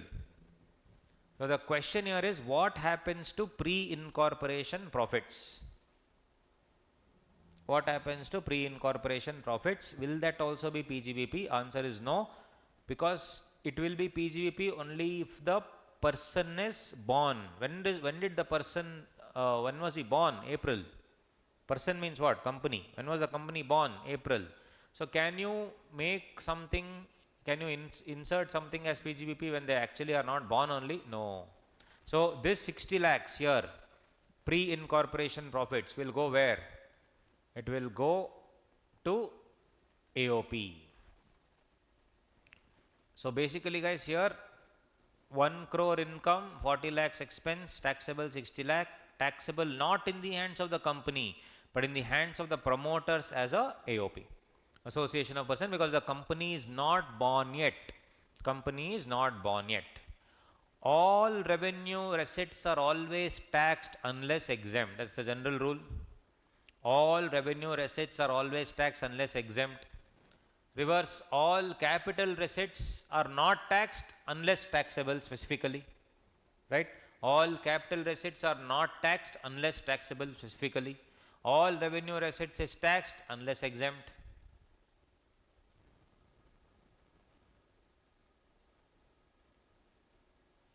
Right? That's what it is. Now, coming to other thing. That is what this section talks about. Admissible deductions 30 to 37. All with me, online people? Everybody, come on. Good. Next. Expenses related to building used for business or profession. Expenses related to building used for business or profession, section 30. Section 30. So what is this? Building used for business or profession. If you are the owner, will you pay rent to yourself? No. Will you pay rate and taxes? If you pay, will it be debited to your P&L account? Allowed? Yes. Insurance if you pay? Allowed. Revenue repairs. Some leakage is happening, some electrical component is going or gone, so you would have paid all that, deductible. If you have made some capital repairs, you have added one floor, you are the owner, you have added one more floor, why will it be allowed as a deduction? It's a capital expenditure. This will go to balance sheet, and for this what? Depreciation you can claim. This is anyway understood, but what if you are a tenant? Now that becomes interesting. If you are a tenant, if you are a tenant, if you are paying rent, obviously you have to pay rent. If you pay rent, that is deductible. Means what? Debited to P&L account. Rates and taxes, deductible. Insurance, deductible. Revenue repairs, deductible, no tension. Guys, as a tenant you will tell, sir, you leave it just like that. I will have one more, building. I will, on the terrace, I will construct one more building. If you say like that, that is obviously not deductible. Right? Obviously that will not be deductible, but there is a concept called deemed building.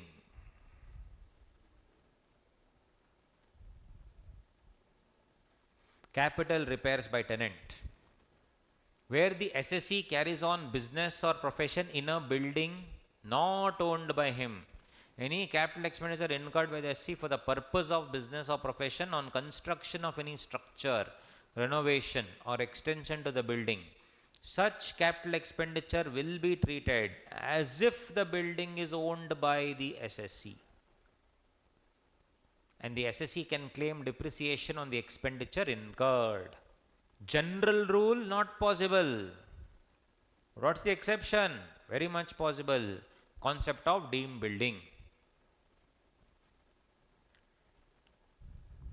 Yes, and all taxes etc. which are paid are allowed only on or before the due date of filing the return of income under 139(1), otherwise not allowed only.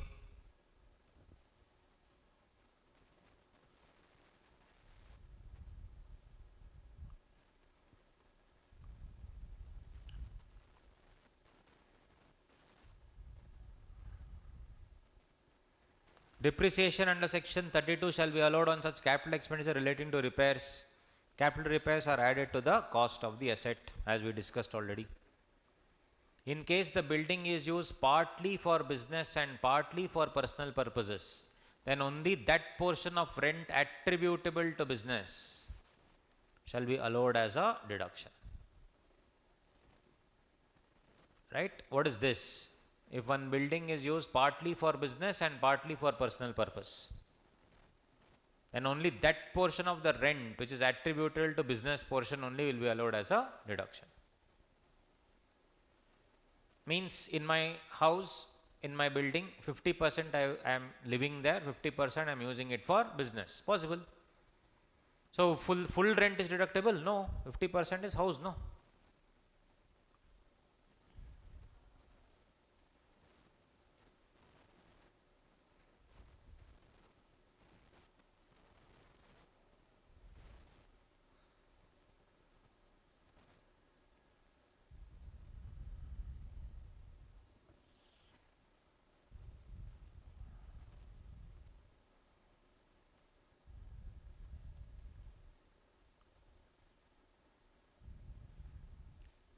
$30 is done. All of you with me? Online people? Understood 30? What is the different concept in 30? Tell me. Deemed building. Deemed building is a different concept. One by one, section wise we are going. 28 we finished. 29 we finished computation. Now 30. Right? No section we will leave. Every section we will do. Right? Next 31. What is 30? 30 is building. 31 is something else. Machinery. Plant, furniture used for business or profession. Business or profession. Owner cannot pay rent to the same machinery that he owns, so not deductible. Owner is paying insurance, deductible. Owner is giving some revenue repairs, deductible. Owner is making some capital repairs, not deductible. Tenant is paying rent, deductible under section 37. Tenant is paying insurance, deductible. Tenant is giving revenue repairs, deductible. Tenant is making capital repairs, not deductible. Here deemed building and all will not come. That's certainly deemed building, not deemed machinery. So if tenant is making capital repairs to a machinery, let's say generator is not working, only is bought a new generator, can tenant take it as PGBP, P&L account? No.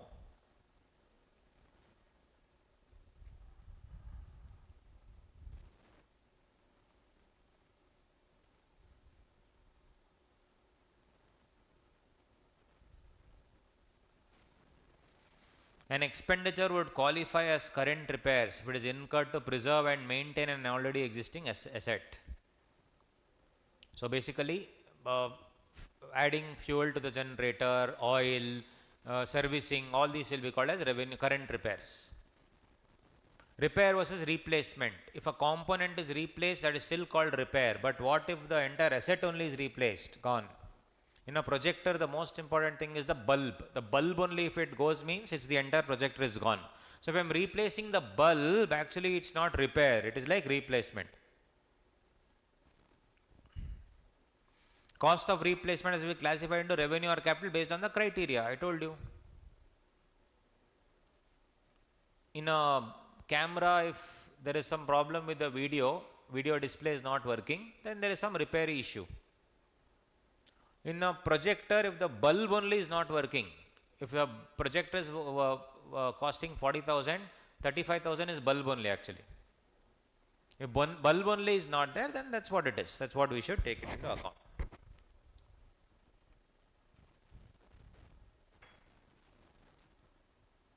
If these criteria are satisfied, such expenditure can be claimed under 31 or 37(1).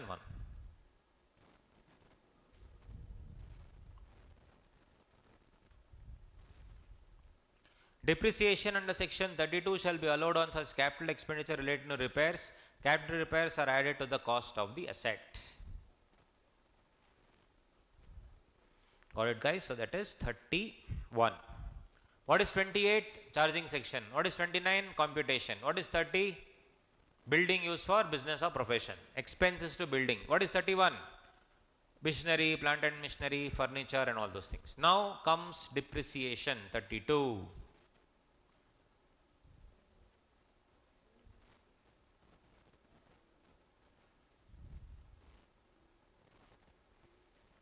When depreciation is concerned, my dear friends, it is always, these are the various things in depreciation that you have to see. Conditions for claiming depreciation, concept of class of assets, rates of depreciation, block of assets, method of depreciation, Types of depreciation, power sector undertaking, sale of assets in a block, section 50. Method of depreciation, WDV, actual cost is. Types of depreciation, normal and additional depreciation. Depreciation of power sector undertaking, sale of assets by power sector is a different concept. Depreciation is SLM or WDV. Generally, it is WDV except power sector undertaking where you can opt to go for SLM. And only this additional depreciation portion will not be there for the new regime. Everything else will be there.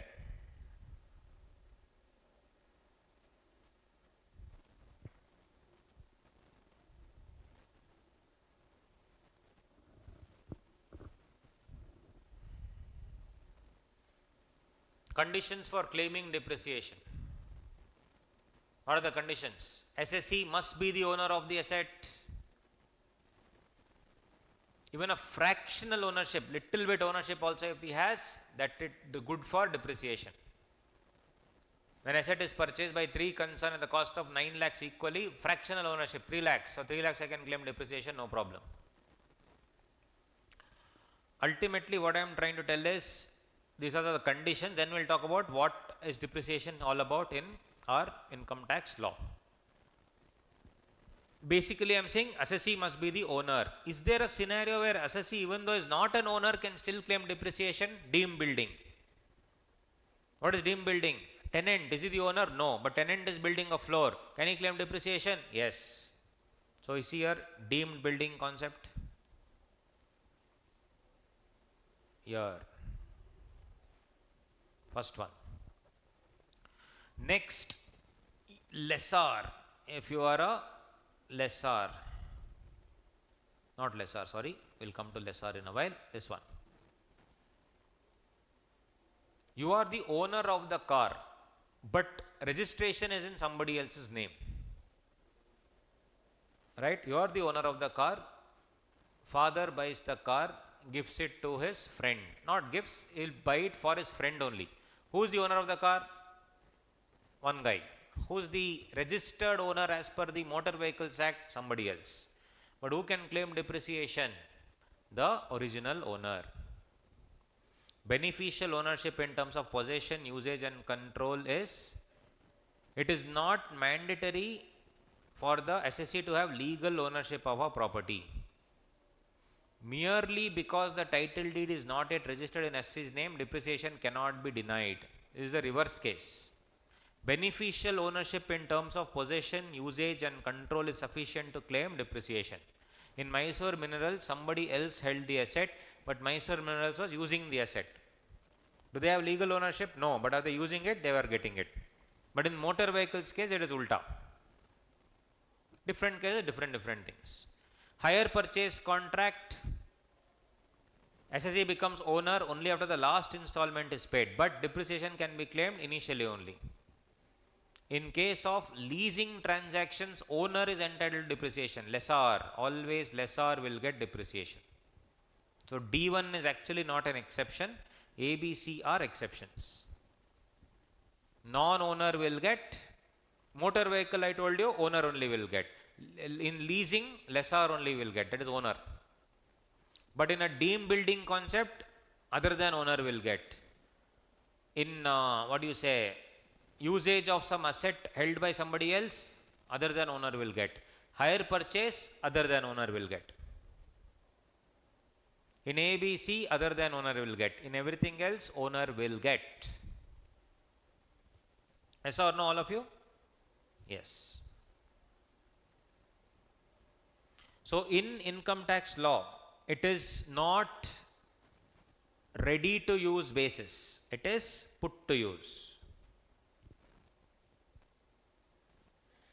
If I buy an AC and keep it there, that is ready to use. That is not taken into consideration. The asset should actually be put to use. Not ready to use, it should be put to use. Right? So if I buy an AC and just keep it there and use it after 3 months, will you get depreciation benefit? No, only after you put to use. But there are certain exceptions. Fire extinguisher when I am buying, will you get depreciation if you use it? No. That use will always be ready to use, no? Imagine if you want to keep, give depreciation on fire extinguisher, you have to use it first. No, doesn't make any sense. So there are certain things where put to use is also called potential use or passive use. That's also deemed to be active use. For example, if you have a standby machine, it may not be used at all if there is no breakdown of the main machine. Simply one backup machine will be there. For example, this camera, what if it goes? One more camera will be there, just standby. They will not use it. Only if this goes, they will put that. Will you get for that camera? Yes. Because it is passive use. Fire extinguisher will you get? Yes, you will get. Generator, extra generator you will keep. Standby generator, will you get? Yes. Spare engine, fire extinguisher, generator, for all these things will you get? Yes, you will get. Though usage of asset is mandatory requirement, law does not specify that it should assist in earning income. For example, a temple in a big, company, or a church, or a mosque, or a recreational room where they play TT and all those things. Definitely, it is for the benefit of employees, even though there is direct no usage of asset as such, it is still, you can claim depreciation. Is it used in the business? No, but it is actually indirectly used in the business, because when you do all these activities, the employees get recreation. Because of recreation, they are very happy at the work and they will do a good job. So that is what it is.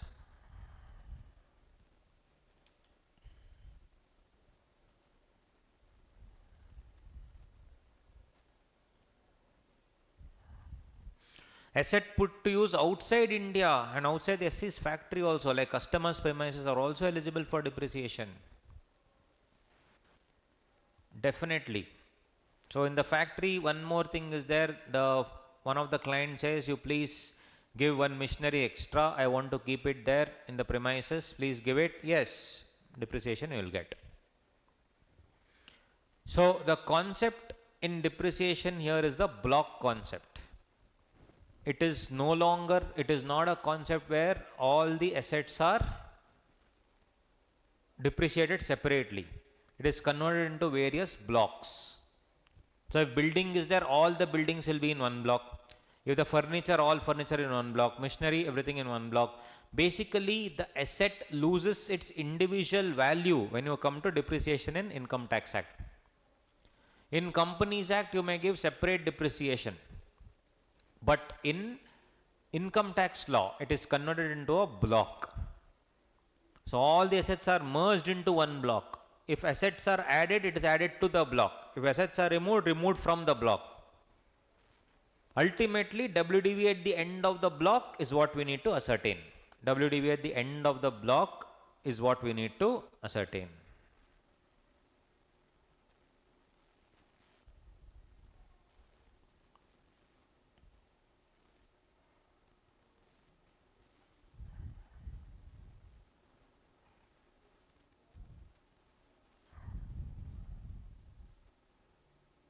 All this we did, hire purchase and all that, ready to use, put to use, yes. Coming to class of assets, guys. Till now, everybody with me? 28, 29, 30, 31 done. 32 we are doing, everybody? Yes, good. Others, online people? Yes, you have been sitting from 8:30, excellent. We have finished already 2.5, 3, 4, 4.5, 5 hours of class almost. So I will not take much, don't worry. 4:30 will wind up. But I want you to understand everything. That is the idea. Till 6:30 we can drag, but then you will, after 4:30 only you will be out. From 8:30 you are sitting. So I've been teaching since 10 plus years now, 15 years over almost. So I know exactly when to. You also need some breathing space, you chill and then you study today. I want you to clear in these 3 days only, your income tax should be sorted. And this is not like any other revision that you are getting in the market where they'll simply solve some few problems. No, you are doing all the concepts and the problems, right? Yes, it's like a mini crash course actually, right? So this I will upload on my YouTube channel also, Punarvas Jayakumar classes. You can share it with your friends as well later, not now. You are getting this because you are coming live. So for you special. Others and all have to wait. Yes, class of assets: building, furniture, plant and machinery, intangible assets. These are the 4 blocks of assets. Rates also vary, so they can make it into mini blocks, but these are the overall blocks: building, furniture, plant and machinery, intangible assets. Road, well, footpath, the entire path of the entire thing, all that will be building. Furniture will include electrical fittings also, no problem. Furniture includes electrical fitting, plant and machinery is there.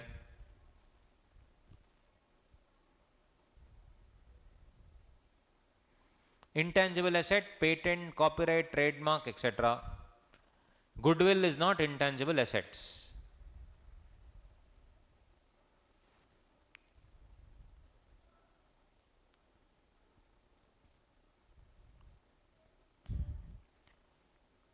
Right? Yes.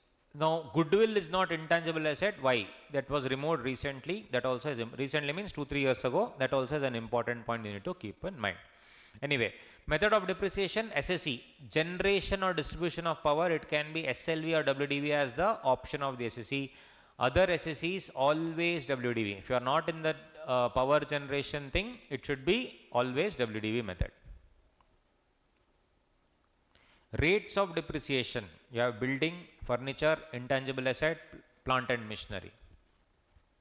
Building, furniture, intangible asset, plant and machinery, and all these things are there. So these are the rates, guys. What are the blocks I told you? Building, furniture, plant and machinery, intangible. Here also you see building, furniture, intangible, plant and machinery. But there are mini blocks in the sense that there are different rates. First, building, residential building, staff quarters, guest house and all these things, 5%. General building, 10%. Temporary building, 40%.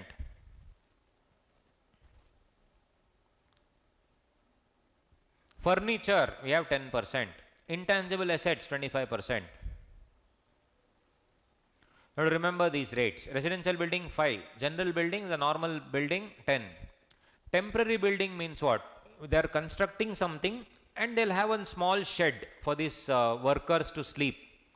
Small houses. So those small houses are also temporary building, 40%. Residential building 5%, general building 10%, temporary building 40%, furniture 10%, intangible assets 25%, plant and machinery. Motor vehicles used in hiring business 30%, other cases 15%. Used in hiring business, since I am using it a lot, 30%, other cases 15%. Ships 20%, aircraft 40%, computer and computer software 40%. Now computer software is excluded from the depreciable asset because computer software has now gone to royalty. So computer software has now become what? Royalty. They are now calling it royalty. So computer and computer software 40%, books 40%. Periodicals and library 40%, pollution control equipment 40%, windmills installed before 1/4/2014 15%, after 1/4/2014 for all of other things will come now 40%, oil wells 15%, other plant and machinery 15%. So to remember these rates. Building, residential building how much? 5%. General building 10%. Temporary building 40%. Furniture always 10%. Intangibles 25%. In plant and machinery. Motor vehicles used in hiring business 30%. Other cases 15%. ships 20, aircrafts 40, computer and computer software 40, books 40, periodicals, professional library, all those things. Pollution control equipment 40. Windmills installed before 1414 15%, after 1414 40%. Oil wells 15, other plant and machinery 15. This is what we need to think. So think of all these things. You have to remember these charts, this thing. Tell me.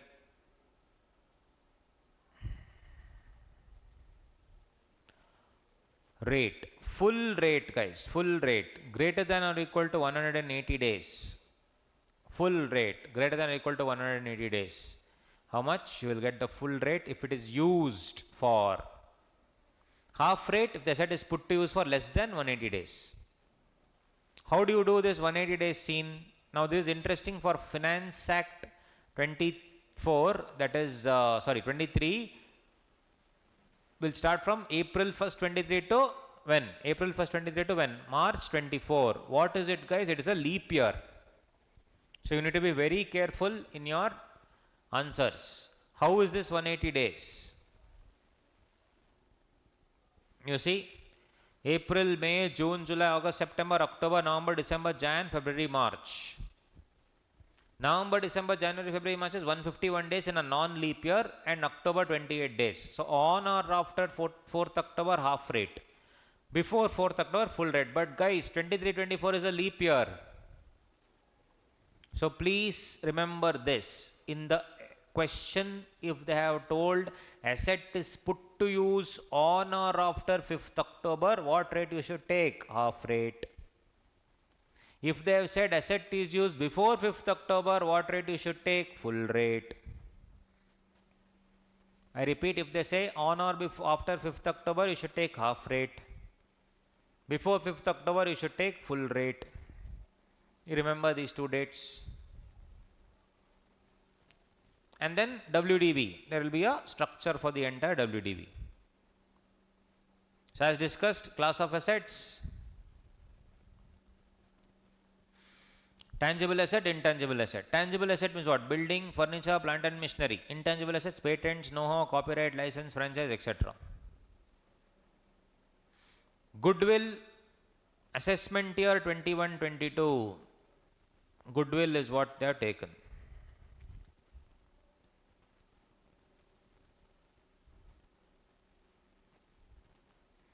Goodwill of the business is not considered as intangible asset. Why?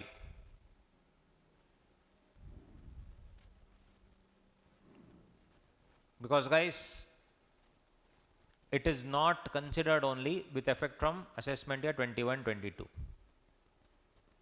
Why? Because goodwill cannot be, you cannot generate that particular. For example, what is the goodwill of KS Academy? What is the goodwill of Advait? What is the goodwill? What is my goodwill? We don't know.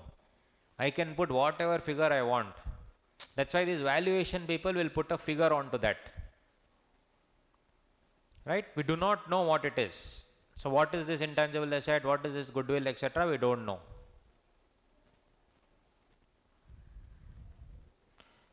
That's why many cases are happening where something which was valued at 1 lakh, I was putting at 1 crore and taking depreciation. That's why Supreme Court only told goodwill cannot be clearly defined or generated or valued. Hence, better not to take depreciation on goodwill. And that was made into a law from assessment year 21-22. Hence, goodwill cannot be considered as eligible asset for depreciation at all.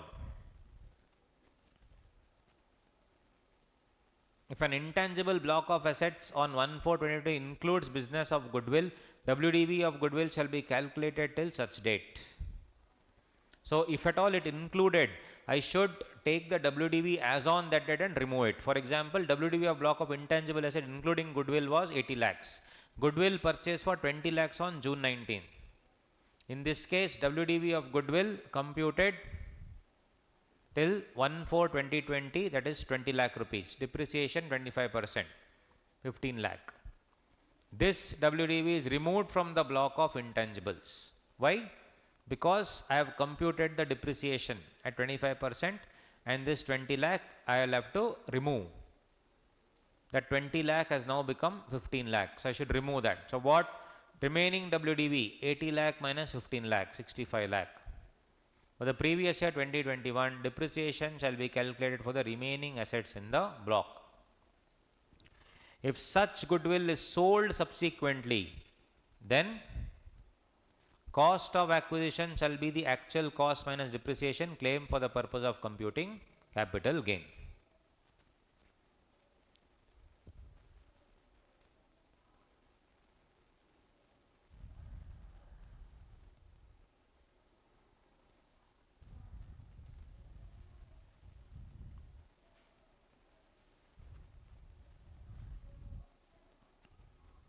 Got it, guys?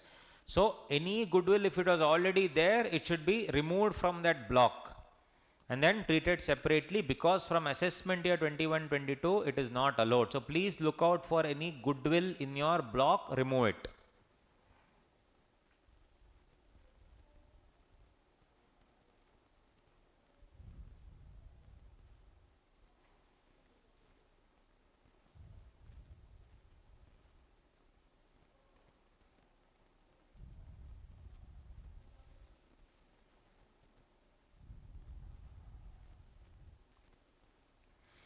Rates of depreciation. As we have discussed all these are the rates. Block of assets, guys, this is the block already discussed. Furniture, building, plant and machinery, patents, copyright, all these things. That is 10%, 5%, 10%, 15, 40 already discussed. So ultimately this is how we should look at it. Building, plant and machinery, furniture, intangible, in that mini blocks will be there. 5, 10, 40, 15, 20, 30, 40, 45. 45 is CMA not there anymore. Then 10 and 25.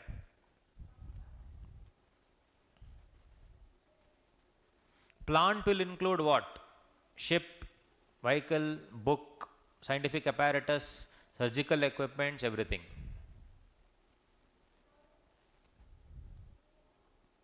What about this? Is it included in the plant? Elephant in a temple. In temple they will hire elephants, no? They will buy elephants. Is that plant? Earlier it used to be, but now specifically excluded.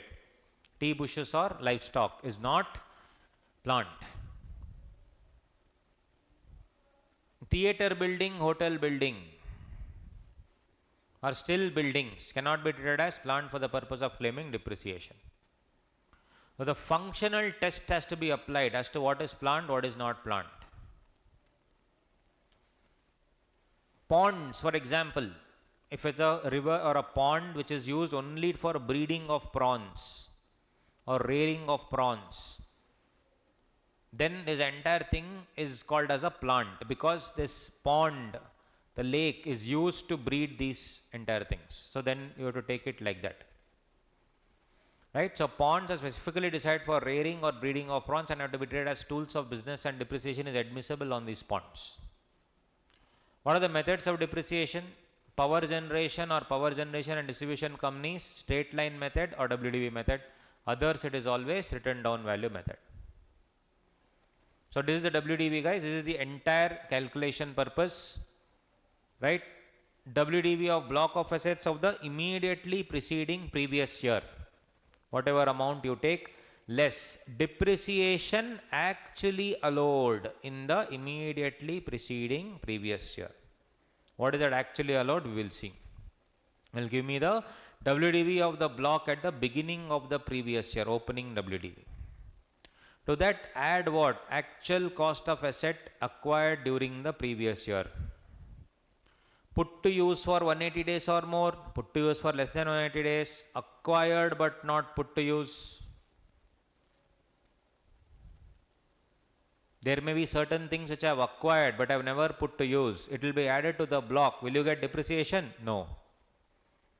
So put to use for 180 days or more, full depreciation. This half depreciation. 5th October, on or after 5th October, then after that you should think. On or before or after that. So all the assets are put into a block, additions are taken, deletions are taken, and then I will calculate the depreciation. Less money is payable in respect of any asset in the block which it is sold, discarded, demolished, destroyed together with scrap value. Less WDV of the assets transferred in a slump sale. So when the entire business is sold off, it is called as a slump sale. Then we'll have what? WDV for the purpose of depreciation. Less depreciation at the prescribed percentage actually allowed, then closing value of the block. So WDV less depreciation actually allowed in the previous year, WDV at the beginning of the year. Beginning of the year, add the assets, less money is payable.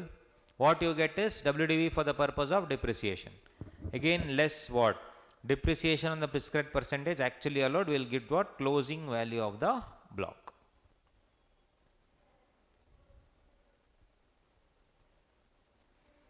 For assets acquired during the year, put to use for 180 days or more, full rate. Put to use for less than 180 days in that previous year, half rate. We'll see the example. Not put to use, no depreciation.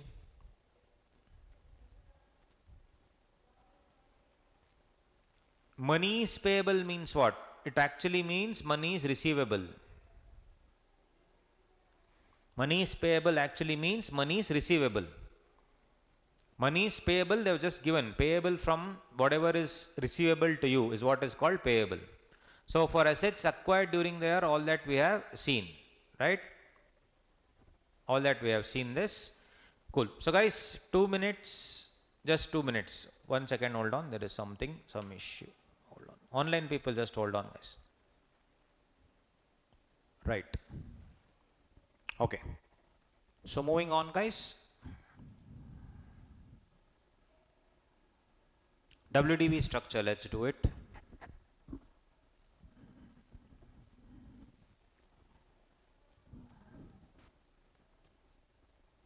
Money is payable means what? Money is receivable. Be it any insurance, salvage or compensation. Money is payable in relation to such asset, or when any asset is sold, the price for which it is sold. All these things you have to keep in mind. The expression money is payable should be understood as money is payable to the SSE, means money is receivable by the SSE. When asset is used after 4th October of the previous year, half rate. Asset is put to use before 4th October, full rate. 5th October is what we need to see for leap years. Very, very simple. Let's see examples to understand. And where SSE derives income partly from agricultural business and partly from business, the amount of depreciation shall be computed as if the entire income is business income, and the depreciation computed shall be deemed to be the depreciation actually allowed in computing the WDV. We'll see all examples, don't worry, then I'll take you through the all examples with respect to the depreciation in the institute material also. Before that, kindly see these examples. Plant and machinery of 15% depreciation had an opening WDV which was 1000 rupees. A new plant and machinery for 500 rupees at 15% was purchased on 15th March 2022. The new asset was used only for 16 days in the previous year. In this case, even though the asset was used only for 16 days, you will get depreciation at half rate. Why? Because it is 180 days rule. Opening WDV of the block 1000. Add purchases. Assets for more than 180, less than 180, 0, 500. Asset not used, nil. Total 1500. Less sale of assets. WDV for calculating depreciation 1500. Then depreciation. Assets used for less than 180 days, 500 into 7.5, 37.5. Balance, that is 1500 is the WDV. 500 is the asset, no, that less than 180 days, 500. What is the balance? 1000. For balance 1000, how much is it? 15%, so 150. What is the total depreciation? 187.5. Closing WDV of the block 1312.5. 1312.5. Very, very simple.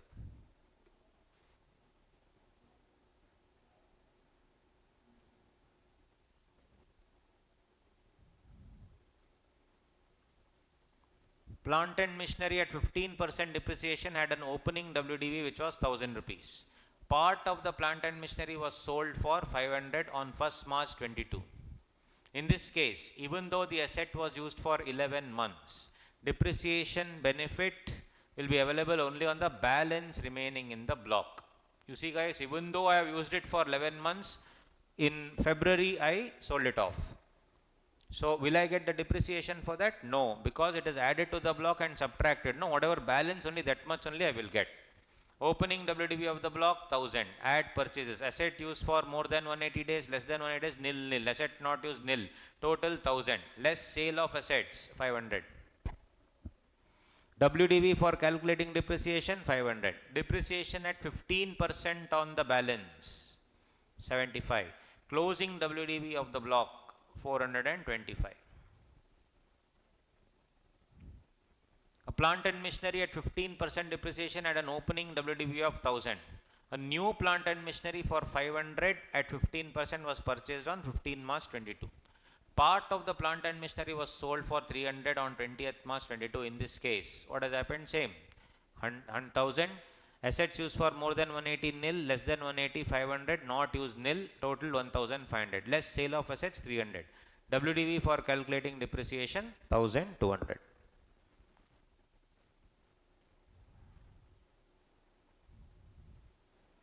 Depreciation. Asset used for less than 180 days, you see here, same thing.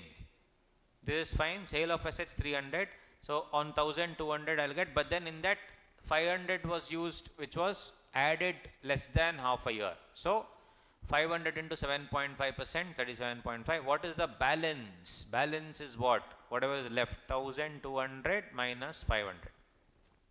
700 is the balance. For that, 15% 105. Total depreciation 152.5. Closing WDV of the block 1057.5.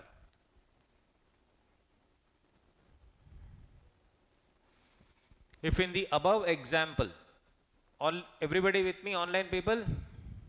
Yes? Okay. If in the above example 3, value of the asset sold was 1100 instead of 300, WDV for calculating depreciation will be 400.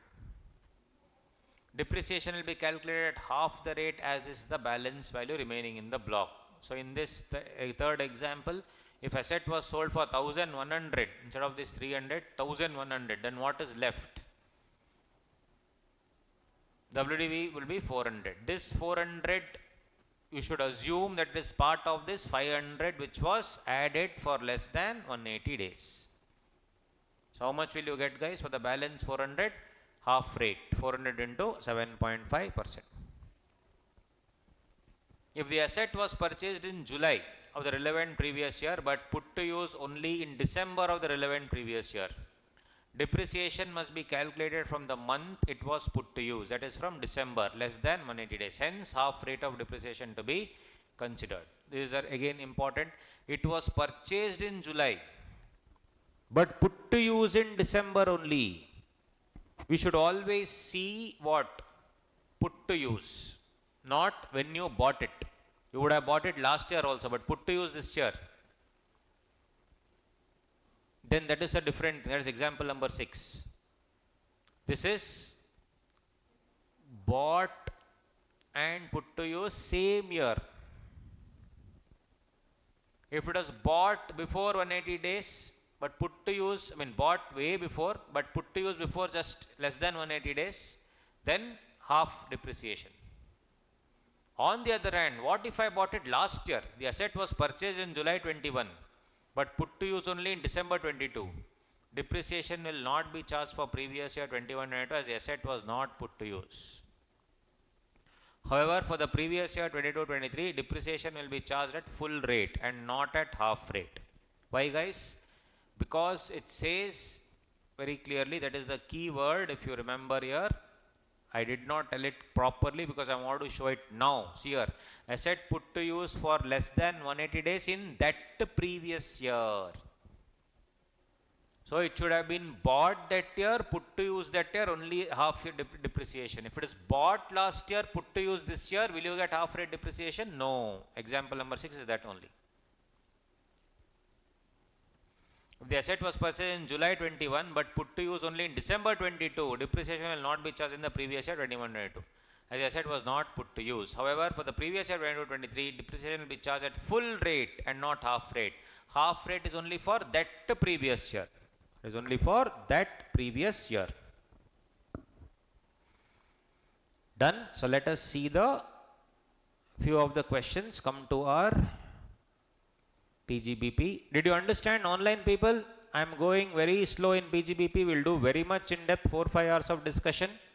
Today, of course, we will stop in a while, and then tomorrow we will continue. First half will be all PGBP because we have time. I believe in, rather than doing like something in all, we will have to do properly, exhaustive revision.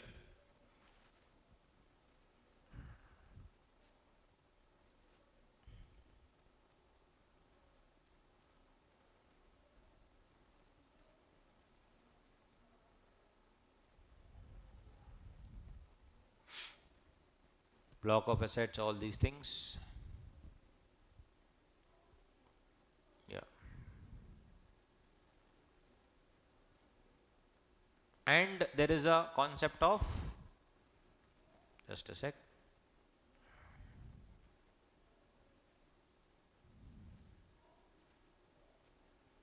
Yeah, 1 second. Normal depreciation we know. Then there is a concept of additional depreciation.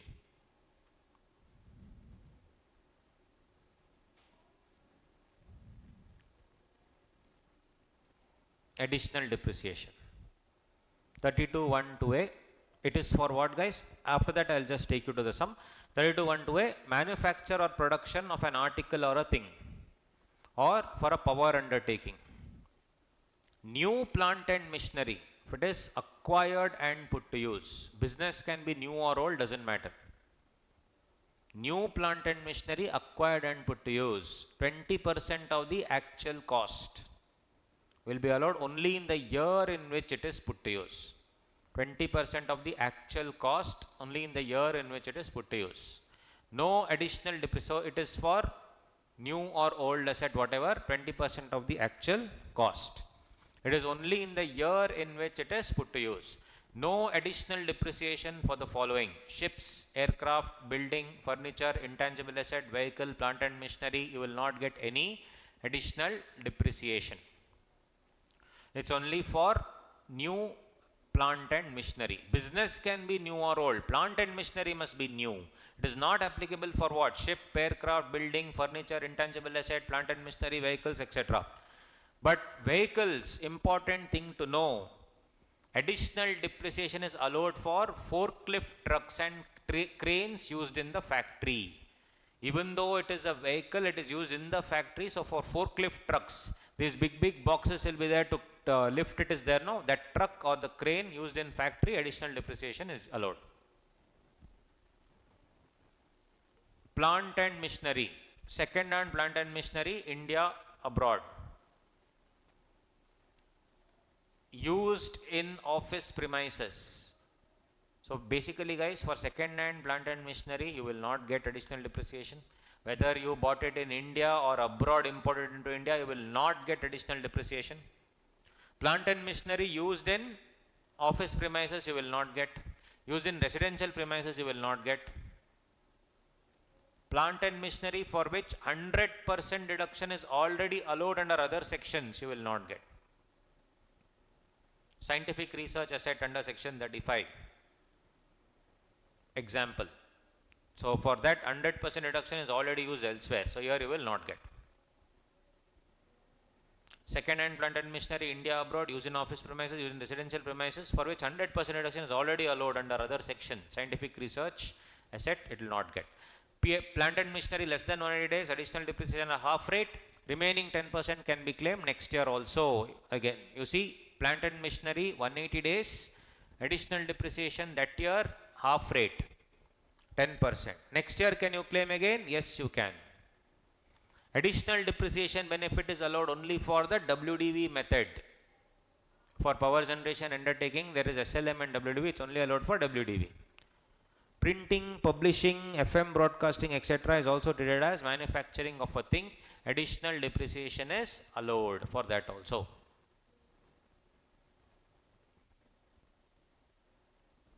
So 2015 to 2020, one more thing was there, one new businesses notified backward area. For new plant and machinery, instead of 20%, they had given 35%, but it's only for those things, guys. 2015 to 2020 only, nothing else.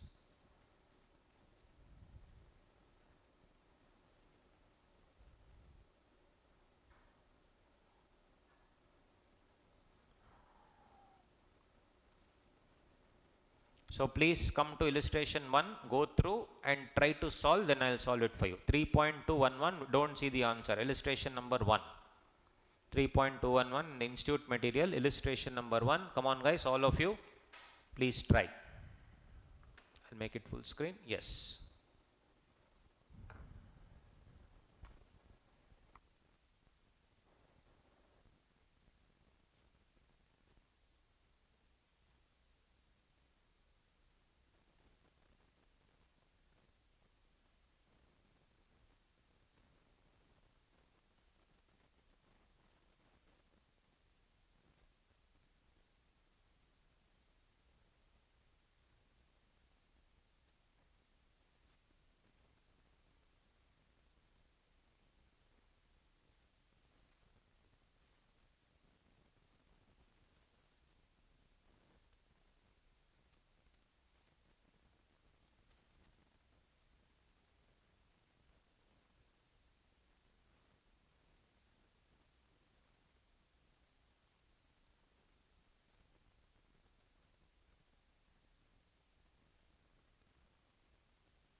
What is it? Let's see quickly.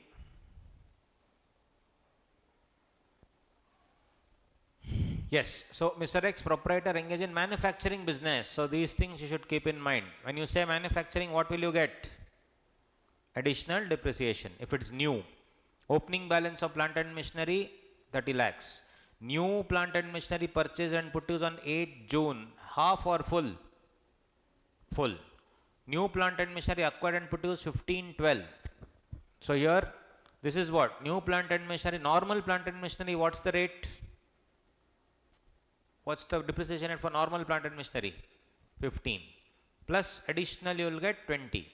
Here, it is put to use after 5th October. So, what will you get? 7.5% is half rate and 10% you will get. That is the additional depreciation. Computer acquired and installed in the office premises, allowed or not? 2/1/24, office premises, what do you think? So you see, normal depreciation 15% on 30 and 20 lakhs, 50 lakhs. 7.5% off on 8 lakhs. How 7.5% on 8 lakhs? This one. right? Then 20% computer less than 180 days, or 20% you will get. 40% is overall for computer, 20% normal,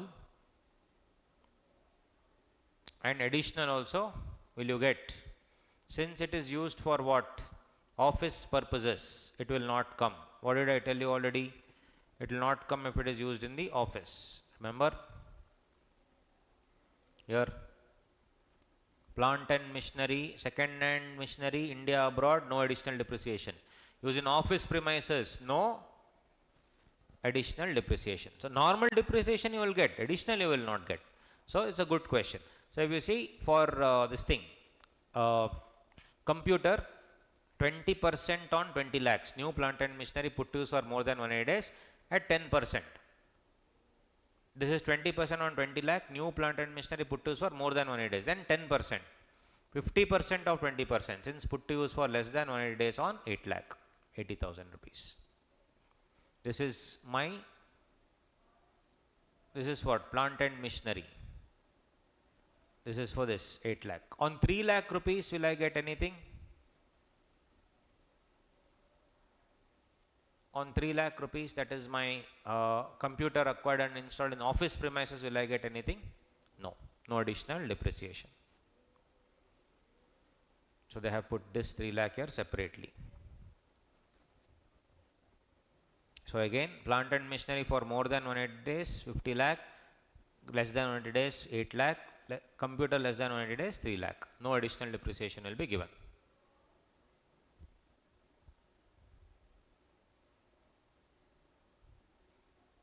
If you see, additional depreciation shall not be allowed in respect of any machinery or plant installed in office premises, residential accommodation, or in any guest house. It will not come.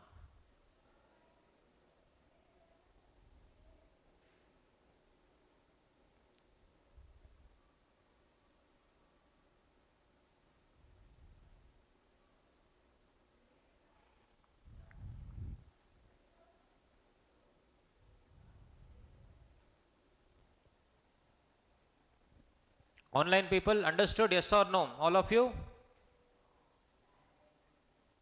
Super.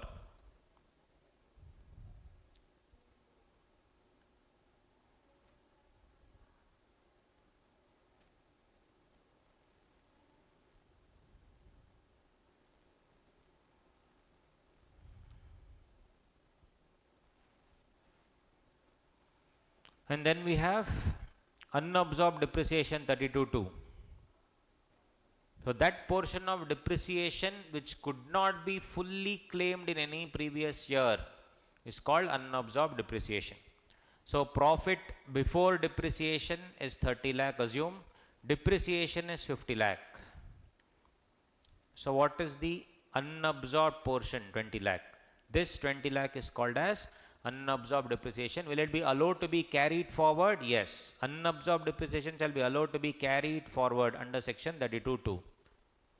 Such unabsorbed depreciation can be set off against any income except the head salaries. We will just start in 2 minutes. The camera is going. 1 second. I'll just call that guy. Can you just call him? Battery is gone. It's blinking. The video will go off now. 1 minute. I'll just change the battery. Hold on. All right. Yes, unabsorbed depreciation, that's what it is. Basically, unabsorbed depreciation can be carried forward under 32.2, no problem. It can be set off of any income except under the head salaries. And generally, the losses can be carried forward for 8 years and all those. In this case, nothing. The loss can be carried forward for subsequent years indefinitely. Continuity of business is not a precondition in order to get the benefit of carry forward of losses. Need not continue. It can keep on, go on like this.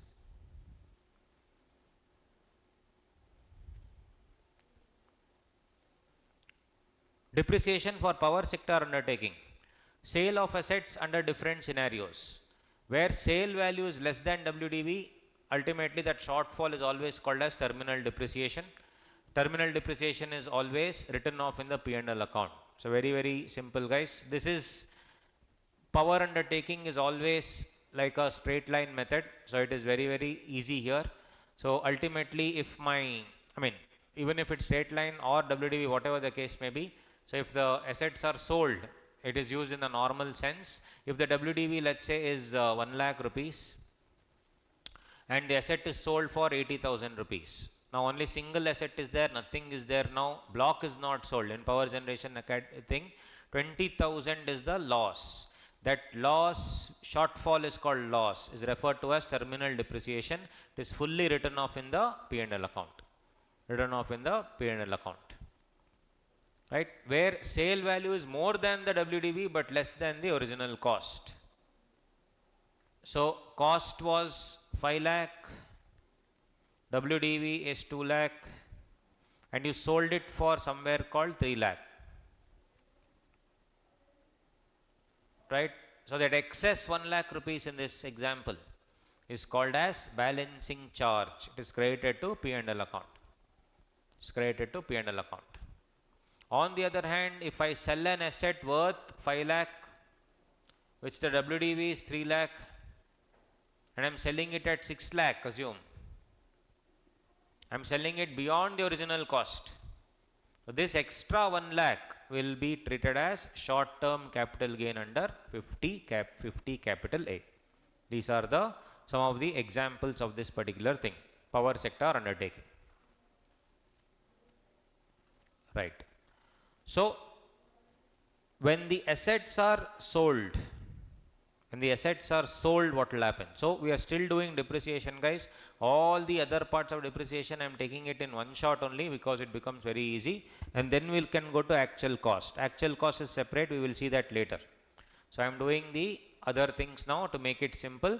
So next part, actual cost, we still have not got into it. Maybe we will do that tomorrow, no issues. But let's do the other areas. Other areas here, this is also important. Sale of assets, section 50.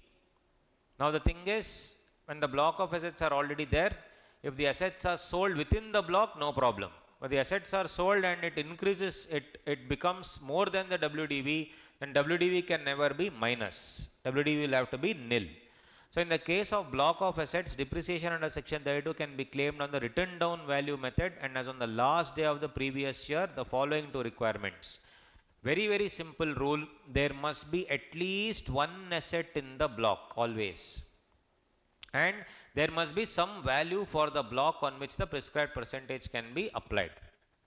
So we will see various scenarios to understand that. Then you will see, for example, check it out. I repeat, for you to make this sale of asset in the block and to compute WDV in the end, there has to be at least one asset standing after you sell off everything. And what? Some value must be there in the block. I repeat, there has to be some value and at least one asset. There should be one asset and some value. Opening WDV 8. Amount is how much? 8 lakh. Example. There are 8 assets in an existing block which has an opening WDV of 8 lakhs.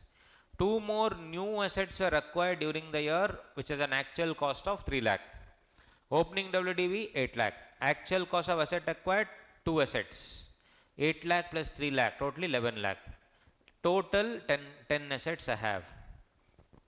All 10 assets were sold for 12 lakh. So 10 minus 10 was sold for 12 lakh. What is the WDV for depreciation? Nil.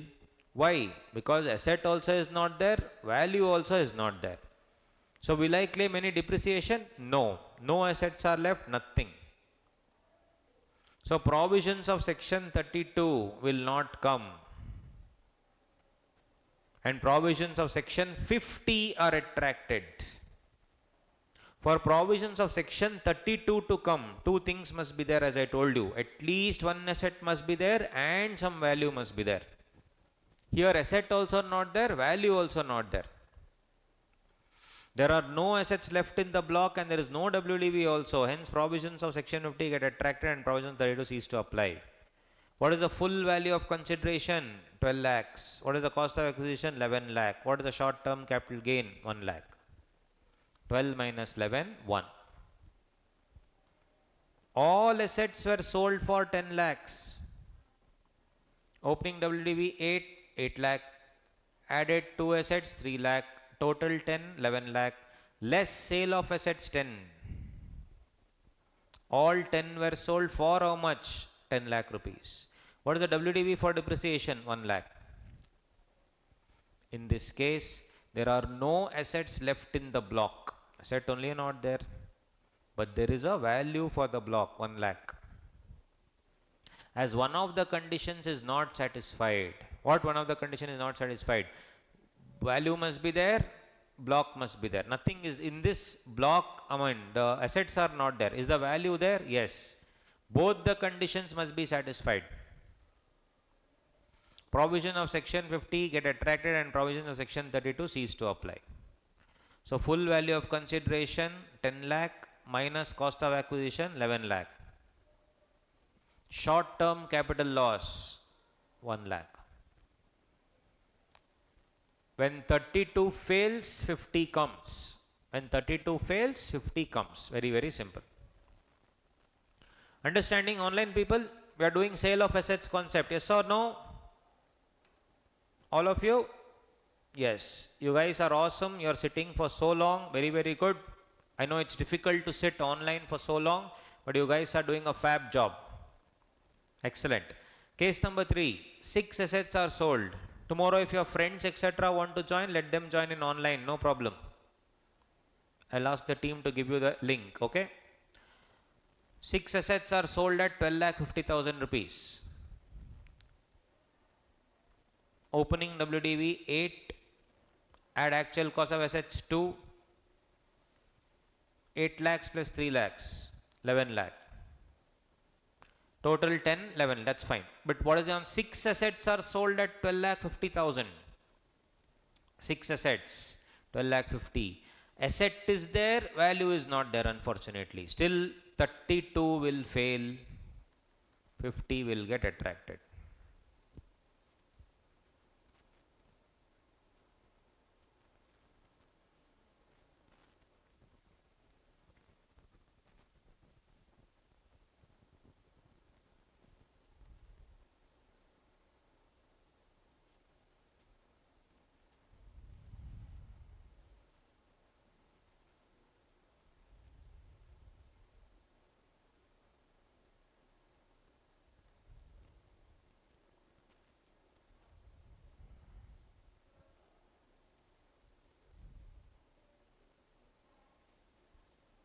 Full value of consideration 12,50,000, less cost of acquisition 11 lakh, short term capital gain 1,50,000.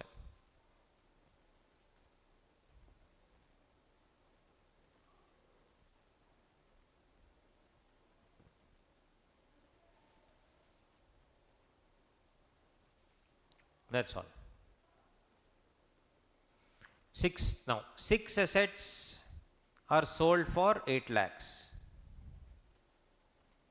Opening WDV 8, add cost of assets acquired 2, 11, total 10 and 11 here, less sale of assets 6, WDV for depreciation 4 and total amount here is 3. In this case there are 4 assets left in the block and I have a WDV of 3 lakhs. As both conditions are satisfied, provisions of 32 are attracted and the block is subject to depreciation.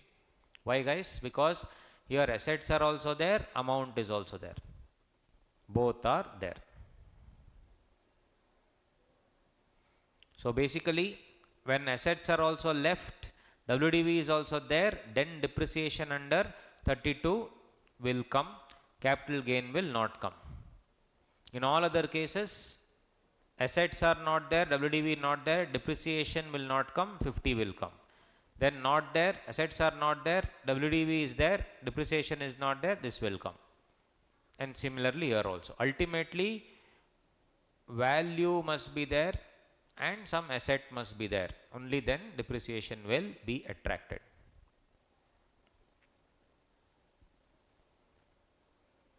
Got it? That is with respect to depreciation. So let's just see. all this we had seen. Actual cost will be done later because it requires some concentration from your side. Right. Set off all that is there.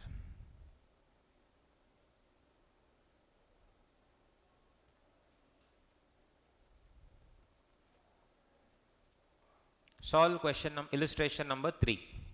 Go through, try to put it where it is. That's all. Where all it will come is what you need to check. Come on, guys, try. Illustration number 3. We are solving page number 3.225.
Yes, it's a very interesting question.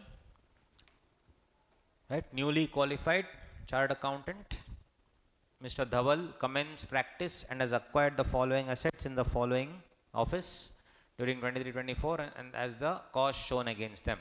Computer including computer software. What is this computer software? 27 September 23, 1st October 23. Amount is 35,000. Computer UPS 2nd October to 8th October. 8,500, 35,000. Computer printer 1st October to 1st October put to use. That time only they put to use. 12,500. Books other than the annual publications are of 12,000. 13,000. Other than annual subscription 12,000, then other than that 13,000. Office furniture acquired from a practicing CA, second hand 3 lakh. Laptop 43,000. So as far as furniture is concerned, put to use for how much? More than 180 days. Yes or no? When? 1st April 23 only. So on that 3 lakh rupees, how much? 10% you will get 30,000. Computer including computer software, how much? 40%. Put to use for more than 180 days. September 1st October. When did I tell you the cutoff point was 5th October, correct? So 40%. Computer UPS put to use for less than 180 days, 8,500 into 20%. 8,500 into 20%. 1,700. Why 20%? It was for less than 180 days. Why? 8th October, mind you. Computer printer, 1st October, no problem. 12,500, you can take full 40%, 5,000. Laptop was put to use 8th October. How much? 50%. 43,000 into 50% of 40, 20%. Books, being annual publications or other than annual publication, it is 40% you will be getting on the books.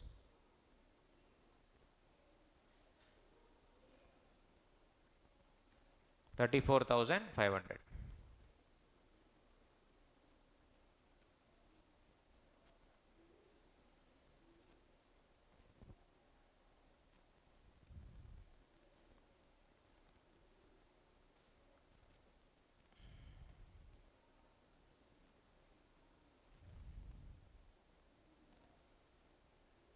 Got it, guys? Very simple. So you just have to see what this one put to use. Everybody with me? Are you understanding, guys? Are you understanding, all of you?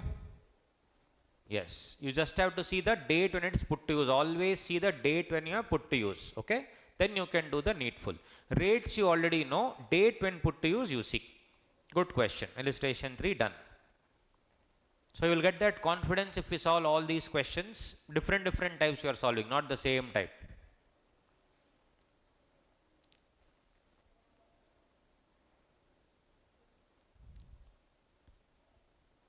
This is scientific research. We'll see that when we do scientific research. Thing is, illustrations are all mixed here. We need to choose the one depending on what we have done. No, that's what.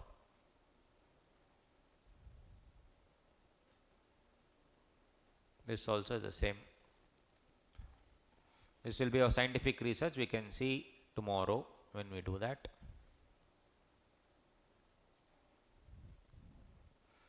Done. It's okay, guys. So I think we'll stop here. This is good enough. 8:30 to 4:30 is good enough because you will get time to study. So what is the plan? I'll give you the plan also. Now you take some rest, maybe like 1 hour, and then get back to studying. So what will you prepare today? You will study basics, house property, and till here whatever we have done, PGBP will finish. And then you can pick up randomly any RTP, MTP or any previous year's question paper. And definitely there will be questions from basics and house property and all that. Try to solve them, right? Go to ICAI website, you will get those stuff and try to solve, and you can see that your confidence level will definitely increase. You're right, Rahul, it is correct. Okay, so then tomorrow we will finish off PGBP in the first half and then start off with maybe capital gains or IFOS or salary, whatever it is. Basically, I want to finish those 5 heads properly with those 3 days, and of course other points also quickly we can finish off those areas. At least those heads, if it is like confident, and you can solve the total income problems in a better way, because other things, TDS is also there. TDS is also very important. That and all we can go fast, but here these are little in-depth provisions involved. That's why I want to do slowly. Especially depreciation, we can't just go fast everything. We need to see what is there, what is not there. Okay, I hope it was clear, all of you guys. Online people, I hope it was of use. Tomorrow you can ask your friends also to join in, no problem. Yeah, I will take till only till 4:30 because your mind also has to be fresh. Yes or no? Correct? You will sit till 6:30, that's not the point, but you will be physically present, mentally absent, because beyond 6 hours cannot. You don't have the WhatsApp group link, is it? How did you join? How did you guys join then if you don't have the WhatsApp group link? Please tell, I mean, how did you guys get to know? Huh? Mail, okay. So they don't have the WhatsApp group link also. Cool, no problem. Fine, guys. Thank you so much. See you tomorrow. Take care. Bye-bye. Tomorrow 8:30 sharp. Bye. And sorry about today, little bit late happened in the middle. Couldn't help it. Thank you, guys. Bye. Okay, buddies. So let's begin today's session. Very, very good morning, all of you. So let's see. Today we will be discussing other areas. Yesterday, day 1, we had done with PGBP. In fact, we started off with the basics, then we went on to house property, then we finished PGBP to the extent of, depreciation and all those things. We did 28, 29, 30, 31, 32, right? 28, 29, 30, 31, 32. So today it's going to be the continuation of the same. We'll be discussing many things, obviously. So today's agenda is very simple. We will finish off PGBP and solve the illustrations in the ICAI material, and then go on to capital gains. Potentially we'll go to capital gains and finish capital gains as well.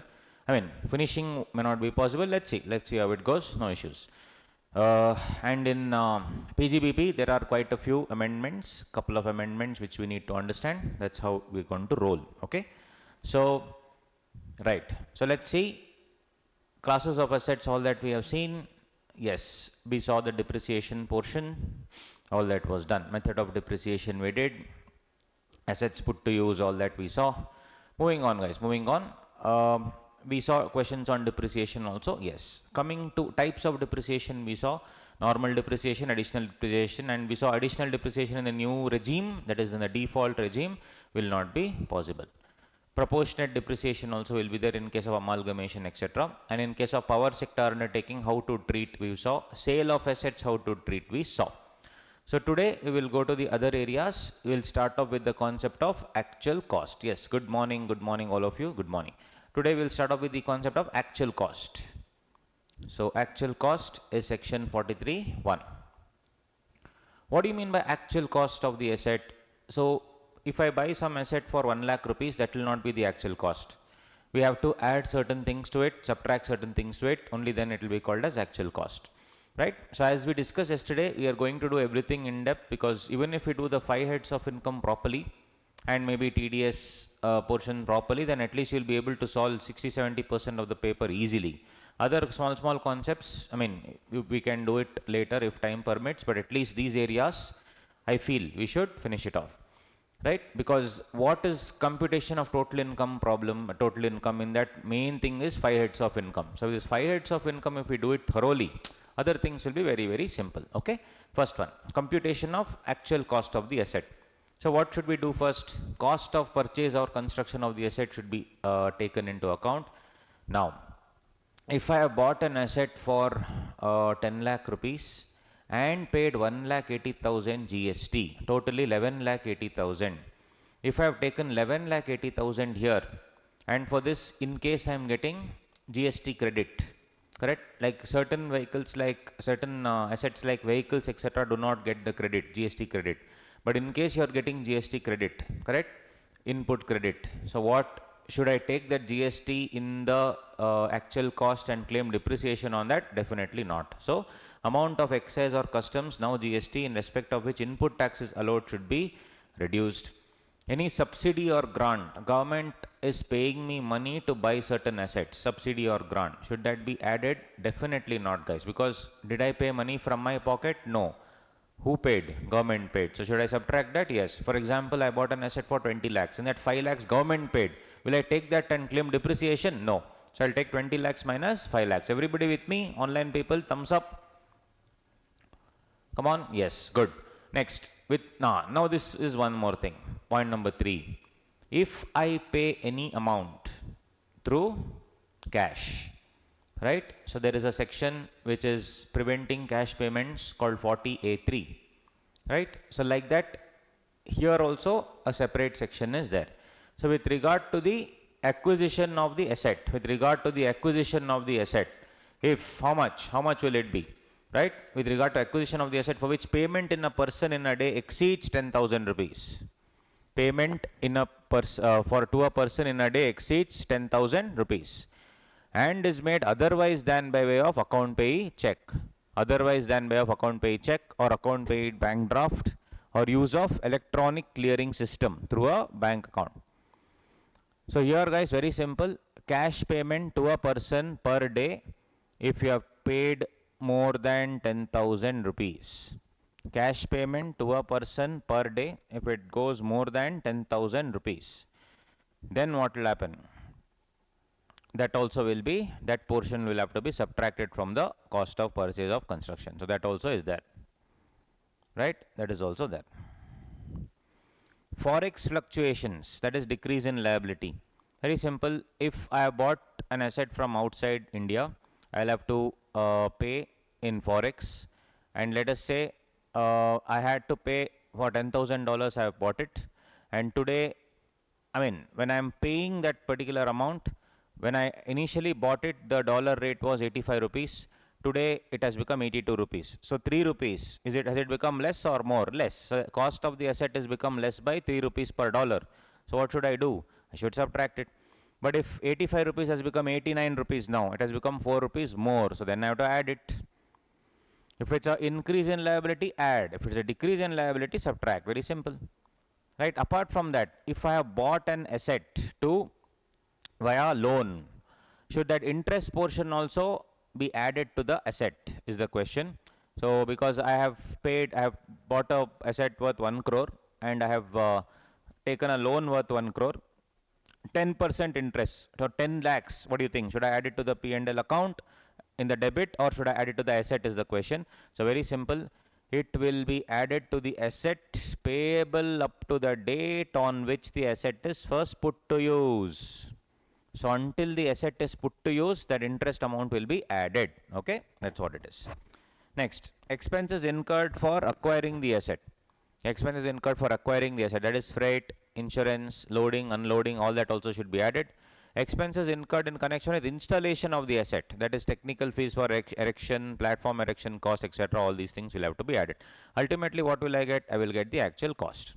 Very simple. So this is the actual cost, guys. Now there are a few explanations. Now, for example, let's see. Mr. Ahan was paid 25,000 by check for installation of asset. It's added to actual cost.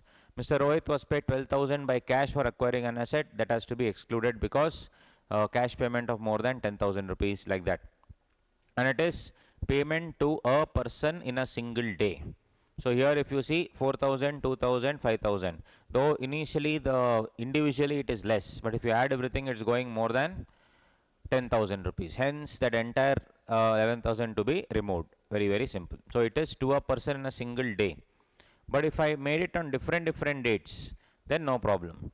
Correct? If you see, since all payments are made on different days and payment do not exceed 10,000, this is okay.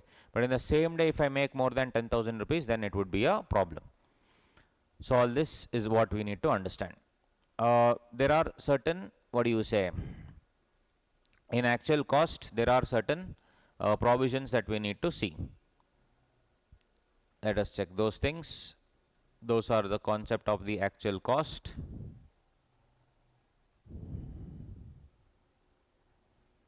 So depreciation we saw, and I told you there is a concept of proportional depreciation, especially in amalgamation, etc. If company has getting amalgamated to some other company, on the date you will have to take the entire year's depreciation and then split between old company and new company. That is what it is. Right. Now actual cost. So GST, if input credit is allowed, subtract from cost. If input credit is not allowed, then record cost plus GST. Very, very simple. As again discussed, cash payment more than 10,000 rupees. If it's a capital expenditure, subtract from cost of the asset. If it's a revenue expenditure, it is disallowed under 40A3 as already discussed. So then if you see asset purchase 10 lakh rupees, these are all some practical problems that they can ask. 5 lakh NEFT, RTGS, IMPS, 30,000 UPI, 1 lakh through cross check, cash 10,000 into 20 days, 2 lakhs, 70,000 through Bheem app. And in one day I paid 5,000 into 20 times I paid in the same day, 1 lakh. So if you see, one day only 5,000 rupees I paid 20 times is what it is done. So if you see here, answer, cross check. This one day into 5,020 times not allowed because it is per person per day 10,000. So this 1 lakh should be ignored in the cost of the asset. So what is the cost of the asset here? 5 lakh plus 70,000 plus 30,000 plus 10,000. This 1 lakh is also not allowed, guys, because cross check is not allowed. The law says it should be account payee check. In a cross check, basically anybody can take the money because the account, which account I am paying is not there. So when I am making a check, it should always be a crossed check, not just a cross check, but a account payee check. So there is general crossing and special crossing. In special crossing, what will I do? I will write the name of the person to whom I am giving. I will write the clear cut wordings, account payee. But in a cross check, anybody can take that money and go. But it should be transferred to a bank account. So that's why cross check is not very safe as such. It should be an account payee check, right? That's the scene. So account payee check, account payee bank draft, bank transfer is allowed. Bearer check, cross check, cash, etc. not allowed. Very, very simple. So all these things I'll be adding, I'll be subtracting. Very, very simple. That is what it is. Now there are certain what do you say, explanations. There are certain explanations. So one by one we'll see. First one. So we will take two examples, Mota Bai and Chota Bai, how it works. So first of all, Chota Bai has black money, point number one. Mota Bai needs black money. Okay, this is the deal. Chota Bai has black money, Mota Bai needs black money. So what will he do? Third point.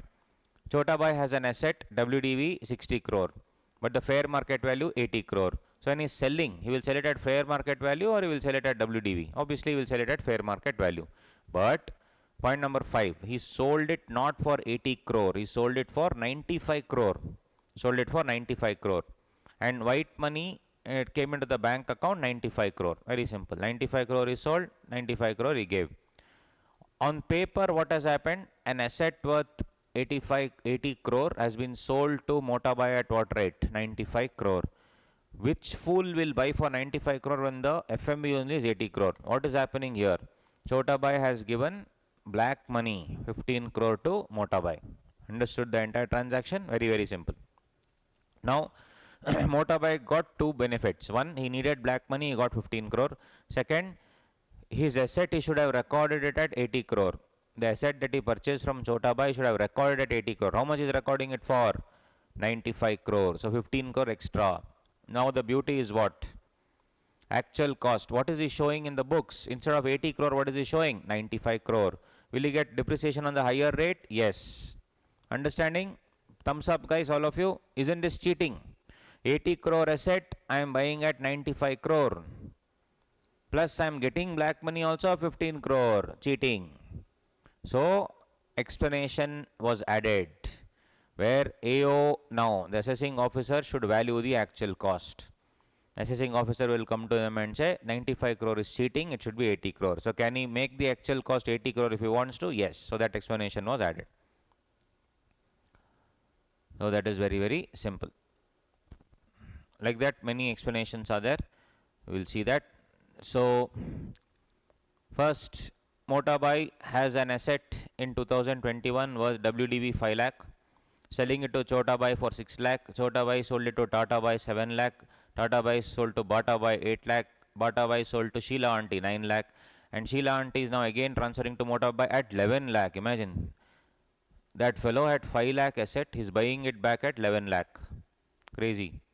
So this is also golmaal. So what did the explanation say to this? Very, very simple. They said original cost of the asset, that is 5 lakh, as if, and depreciation allowed as if it is the only asset in the block. So I will take this 5 lakh minus depreciation I will do for 2 years, because I got back the asset in 2 years, no, 2023. Either that or price paid for reacquisition, that is 11 lakh. Whichever is less. So guys, 5 lakh asset I sold it and bought it back for 11 lakh. I was recording it at 11 lakh. What was added in the law to curb this from happening? They said you would either take it 5 lakh or take it 11 lakh. 5 lakh minus depreciation or take 11 lakh, whichever is less. Which is less, obviously? 5 lakh. This explanation also was added. Quick logic I am giving. So this explanation was added. This is the golmaal. Golmaal number 2, golmaal number 3, golmaal number 4 is what? All explanations I am explaining now. So this is what factory limited has a pollution control equipment. Earlier the depreciation rate for this pollution control equipment was 100%. Earlier, before, many years ago. Now this factory limited, for example, if they had an actual cost of 2 CR, depreciation was 2 CR, what will be the WDV? Nil. So now the best part is, any asset which has a WDV which is nil, they sold it off to Mota Bai at 2 crore. They sold it off to Mota Bai at 2 crore. So factory limited with the pollution control equipment which is fully depreciated, sold it to Mota Bai at 2 crore. Then Motabai leased it back to factory limited. Leased it back to factory limited. And then what happens? Since they leased it back, they are like factory limited, they're like, you only use it, no problem. So we have seen if the lessor leases the asset, depreciation is in whose name? Lessor's name. So Motabai limited claimed depreciation on 2 crore on the lessor. Cheating again. An asset which is fully depreciated under factory limited, I am buying it and then I am leasing it back. So WDV of Motabai limited is equal to WDV of factory limited is what they said. WDV of Motabai limited is how much? WDV of factory limited. What the WDV of factory limited? 0. So they took it as 0. So these are all the points that we need to keep in mind. Right. So let's see this. Asset acquired by way of gift or inheritance. Did you understand the logic, guys, for everything? They changed the explanation because of that. Yes? All of you? Right. Asset acquired by way of inheritance. If the previous owner had used the asset for business, actual cost is equal to cost to the previous owner minus depreciation allowed to the previous owner. So this also, if asset was acquired by way of gift or inheritance, whatever the cost of the previous owner minus depreciation actually allowed to the previous owner will be taken into account in case of gift or inheritance. If previous owner had used it for personal purposes, then actual cost is equal to cost to the previous owner. Very simple. If stock in trade is converted to a capital asset and used for the purpose of business, we have already seen actual cost will be the fair market value of the asset on the date of conversion. So Kapil, a jeweler, converted his stock of gold to capital asset to be used in business on 28/8/2021. This actual cost of the asset shall be the FMB as on 28/8/2021. Cost shall become part of the block of assets. Very simple. Next, asset acquired from any other person which was previously used for his business or profession with a view to claim depreciation on enhanced cost. We have already seen this. If I am doing enhanced cost, assessing officer will decide. Asset transferred by the assessee and reacquired by him. I told you that circular motion. So they have told original cost less depreciation, price paid for reacquiring, whichever is less. You've seen all these things now. So it becomes very fast for us to understand. Now, asset which is used in the business after it ceases to be used for scientific research. So actual cost, whatever it is, and I've used it for scientific research, and for scientific research, what will it come? For scientific research, everything will be debited to P&L account, so the cost will anyway be nil. The cost will anyway be nil because everything will be debited to the P&L account if it's a scientific research asset. So when I have already taken it as fully allowed, and now that after it is fully taken it in the P&L account, let's say I buy a scientific research assets for 10 lakh, use it in business properly, or I take that exemption under 35. I'll take the exemption under 35, full deduction allowed. Later I will bring it into business, my business.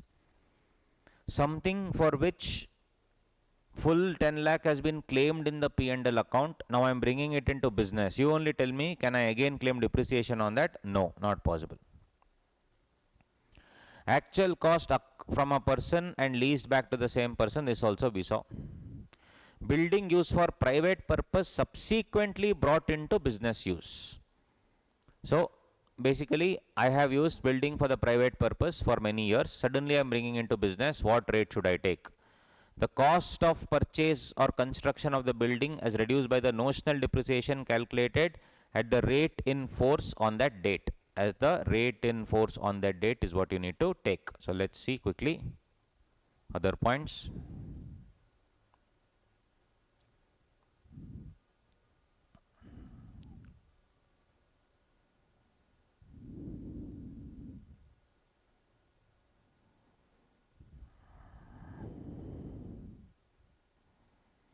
Right, building used for any other purpose now brought into business. Cost of the building less notional depreciation. So building was bought on 10 lakh on 14/2/2018. Actual cost if we brought into business as on 14/4/2021. Correct? So he brought it into business on 14/4/2021. So at the rate in force, whatever rate in force as on that day, 17-18 it was 5%, 18-19 it was 10%, 19-20 10%, 20-21 10%. Why 5% here? Because it was bought on 14/2/2018, less than 180 days. So I should take half depreciation. So cost 10 lakhs, it was bought on 14/2/2018. When am I bringing it into business? 14/4/2021. So I will have to give depreciation for 17-18, 18-19, 19-20, 20-21, and then only this is the scene. So what will be my actual cost? 6,92,550. The act uses the word rates on force on that date, which means rate as on the date of buying the asset, bringing the asset into business. As of today, what is the rate? 10%. For building, what's the rate? 10%. Or is it the relevant assessment year dates? No, it is not the relevant assessment year dates. It is rate as on the date of bringing the asset into business. The above explanation, whatever we saw, is only for building, because it says building used for personal purposes, not any other asset. If any other asset is used, then actual cost is equal to original cost. If I bringing any other asset like jewelry, machinery, whatever it is, the actual cost I recorded as what? Original cost of acquisition. Got it? So for building it is depreciation subtracted. For other assets it is actual cost. Everybody with me, yes or no? Thumbs up. Online people, come on. Good.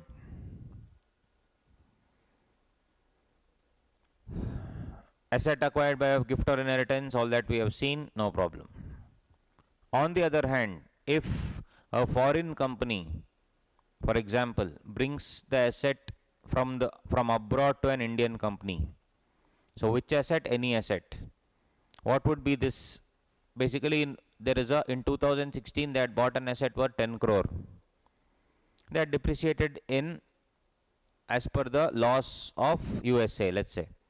In 2023, the WDV of that had become 1 crore. Now they are bringing it into an Indian company. And it's the same company, subsidiary company, they are bringing it. That's fine. Old asset they are bringing in. What rate should they record it as? For income tax purposes. For normal company law purposes, they can record at whatever rate, no problem. But for income tax purposes, what rate should they do? So they say actual cost is equal to purchase price minus notional depreciation at the rates in force that would have been allowable. Means what? Rates as per the Finance Act every year from the date of purchase and not the current rate. Guys, in 2016 the rate of the building could have been 15%. In 2017 as per the Finance Act it could have been 7%, whatever rate was there and that year, that rate you should keep. Got it? It is not the current rate. There is a difference between rates in force on that date. On that date means what? Date of bringing the asset into business. And there is a difference between rates in force. Rates in force on that date is different from rates in force. What is rates in force? At the rates that would have been allowable as and when the assessment year changes as per the Finance Act of those particular country. Got it? Of the particular assessment year, sorry. Got it, all of you? That's a difference between rates in force and rates in force on that date. Right? Yes. Then anything used for scientific research, we saw all those things done.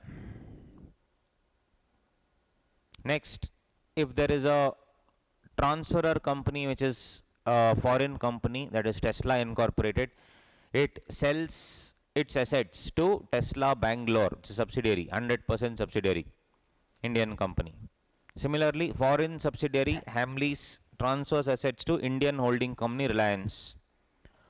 So whatever they are transferring, if they are transferring an asset worth 40 lakh, WDV is 10 lakh, and Hamleys is transferring asset worth 40 lakh, but WDV is 10 lakh, what should be the actual cost to be recorded in the Indian company? Actual cost to Tesla Bangalore or Reliance in this case will be WDV of the transferor company. How much? 10 lakh.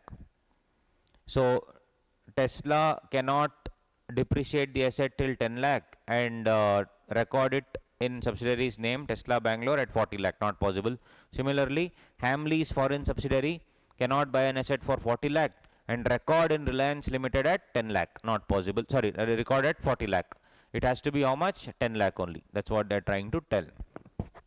Got it, guys? Very simple.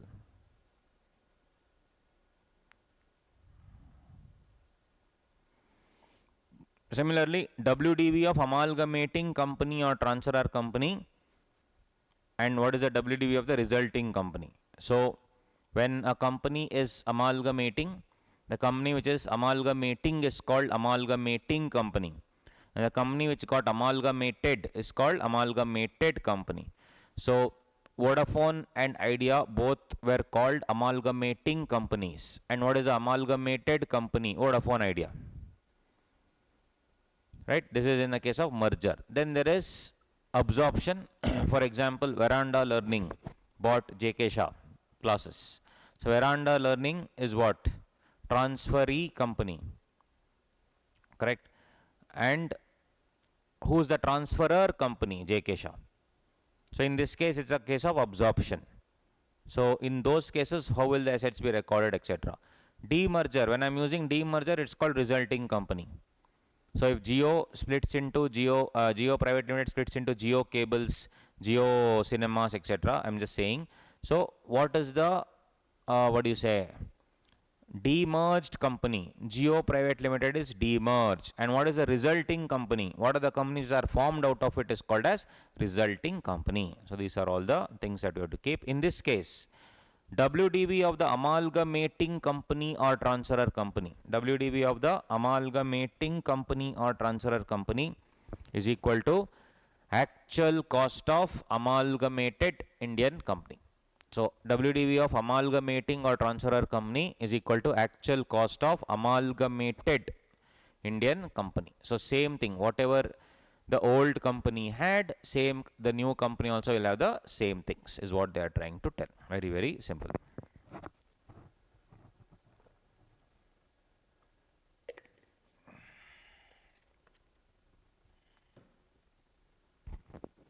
Got it, guys? All of you with me? Yes or no? Online people? You are good to go? Yes. Online fellows, come on. Good.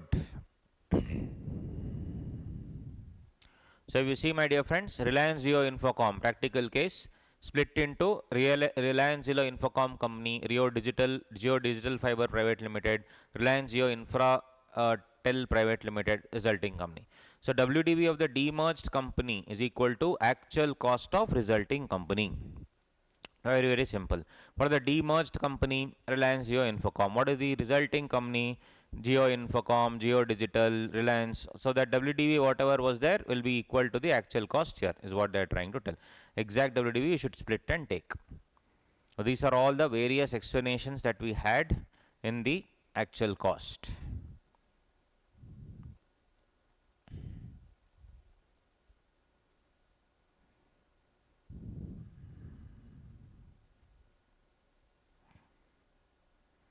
Sale of assets, all that we did, no tension.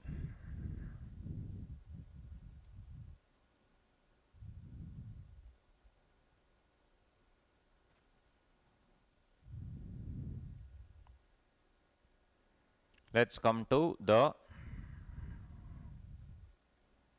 illustration.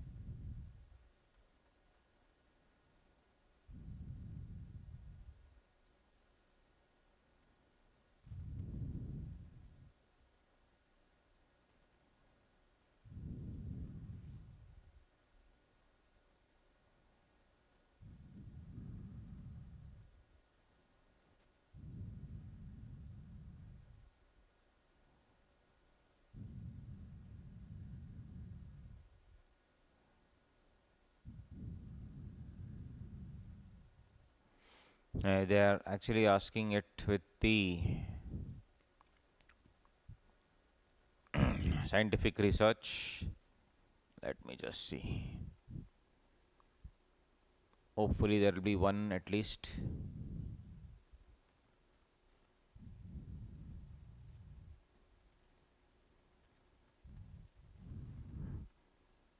There are questions on that.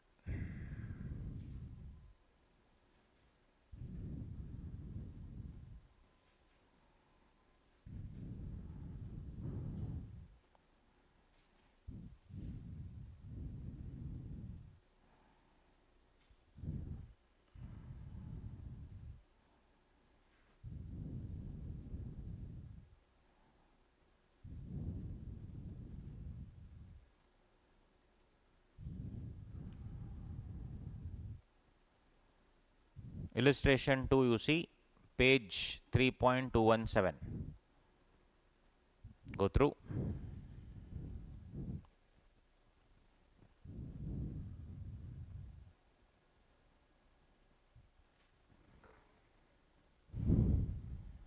Go through coolly, guys. We'll answer.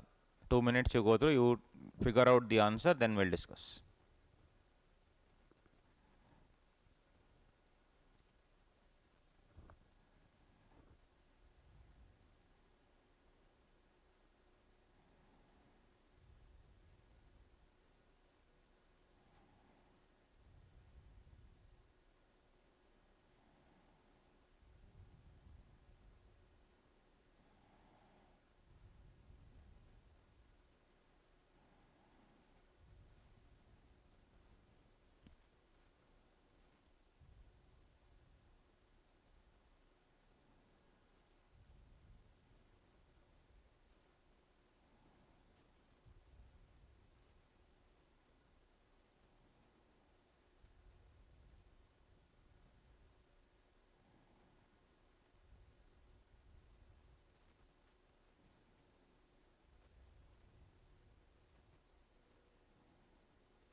Yes, buddies. So tell me, car purchased by someone on 10/8 for personal use is brought into professional thing. What is it? Earlier used for personal, now brought into professional. What is the actual cost?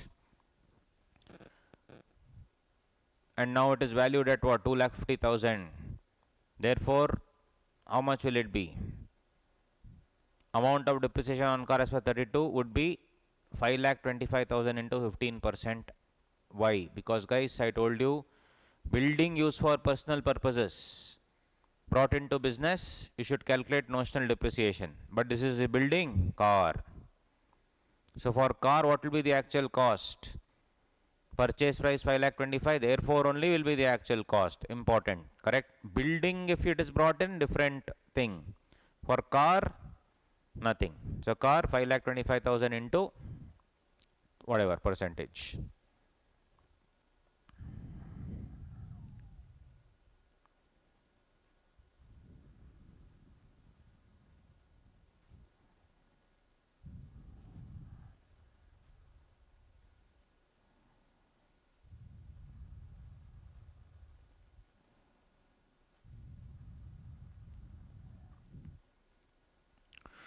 Next, we'll do scientific research and see a couple of examples on that.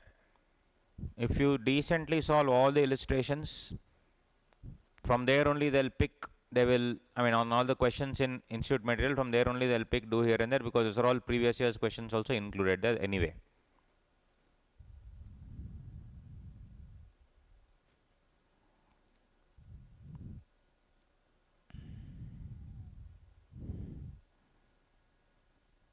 Let's see this. In-house research, scientific research, section 35. Scientific research means any activity for the extension of knowledge in the fields of natural or applied sciences, including agriculture, animal husbandry, or fisheries, is what it says.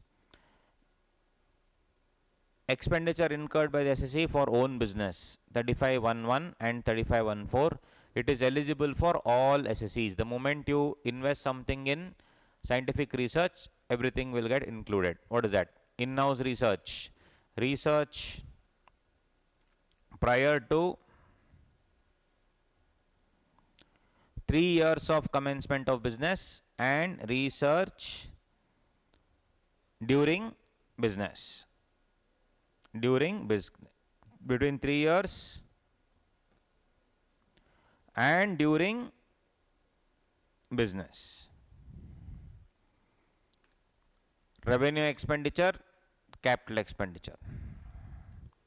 Research during business, revenue expenditure, capital expenditure. So guys, if I am starting scientific research, this is commencement of business. Prior to 3 years before commencement of business and during business, I can do. Scientific research could be for my business also. It could be, that is in-house research, or it could be for external party also. No problem. So in-house research, if I am doing, general rule. So basically there are 3 things. A main structure, we will do this first to understand. Scientific research is of 3 parts. One is in-house research. That is what the chart we are doing. Then research in a specified company. Third one, contribution to others. This is, first one is in-house research. I am doing it in my own company, researching my own company. Second one, I am a specified company, I am doing research. What are specified companies? We'll see. Third one, I am not a scientific research company. I don't have any research here, but I am contributing to other companies who are doing the research. So all this is covered under 35. Coming to in-house research, 100% is allowed. Specified company, 100% is allowed. And in contribution to others also, 100% is allowed. But coming to in-house research for specified company, in-house research normal. So that chart is there, 7.2 is this chart. What research is this? In-house research. I told you scientific research covers in-house and external also, but now we are talking about in-house research.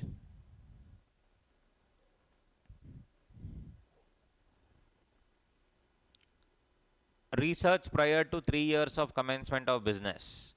Revenue expenditure, capital expenditure. In revenue expenditure, what is there? Purchase of raw material, salary to employees, others. For others, no deduction.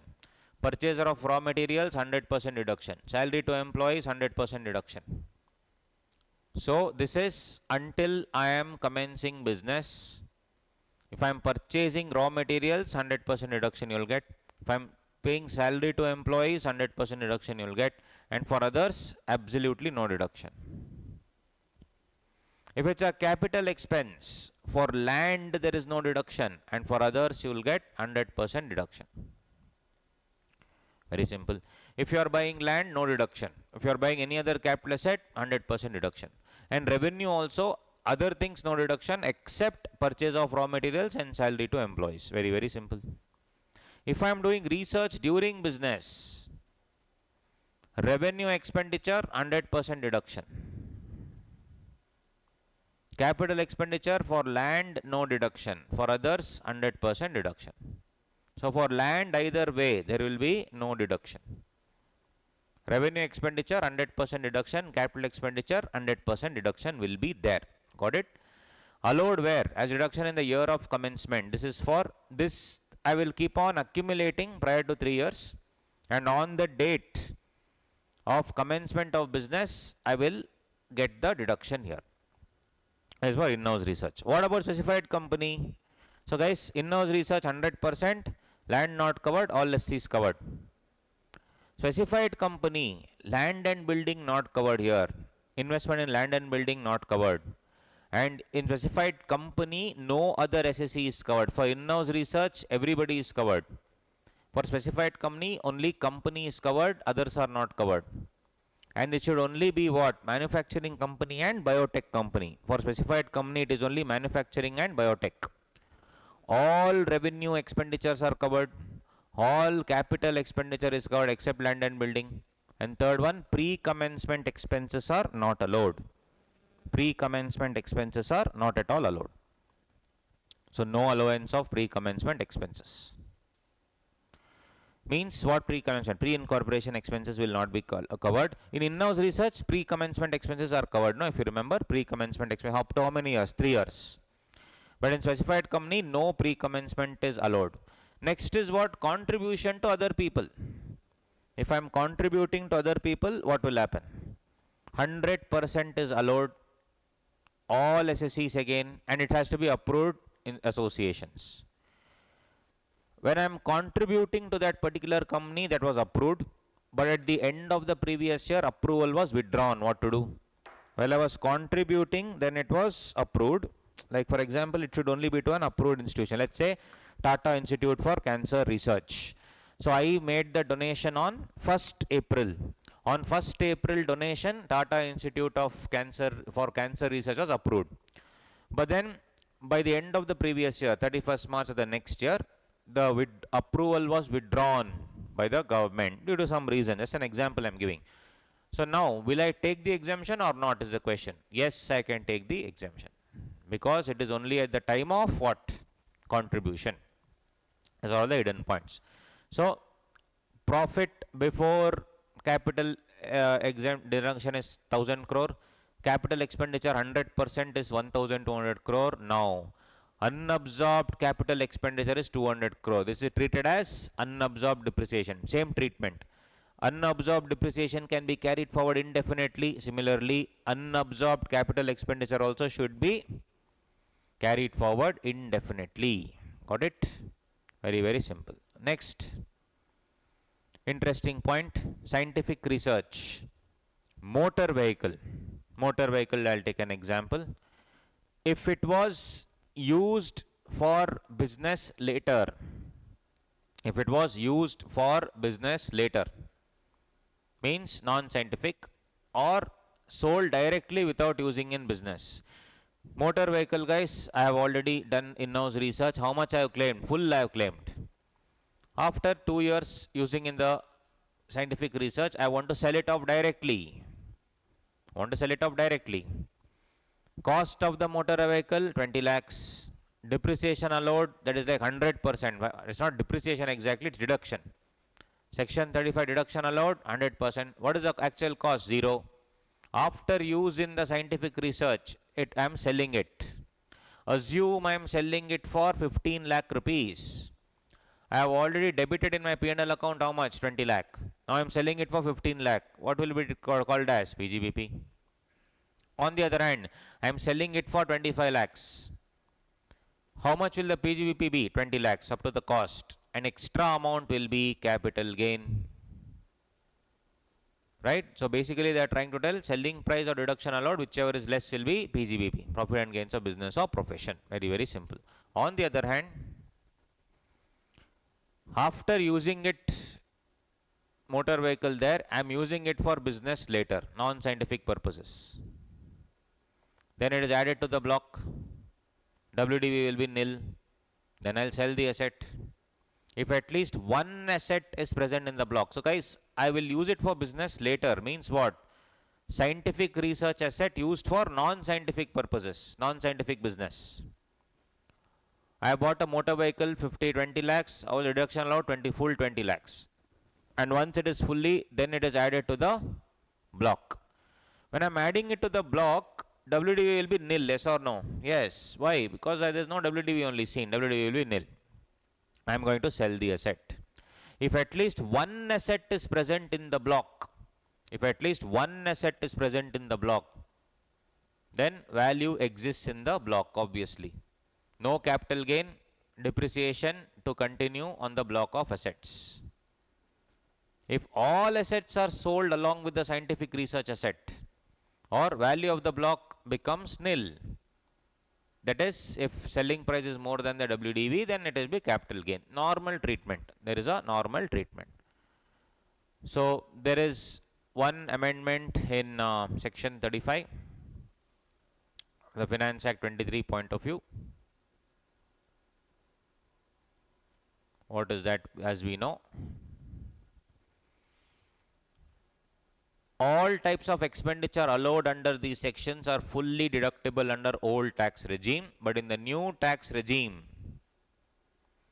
default regime, expenses which is revenue and capital in nature related to business will be allowed, Whereas contribution to any research association, IIT, national laboratory, no deduction. This is the important thing. If they are asking in the new regime, if you are contributing to this revenue or capital related to business, that is allowed.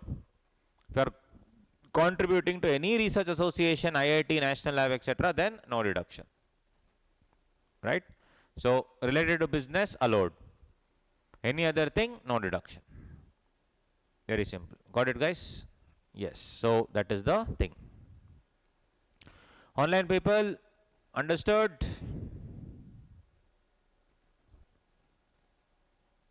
Perfect.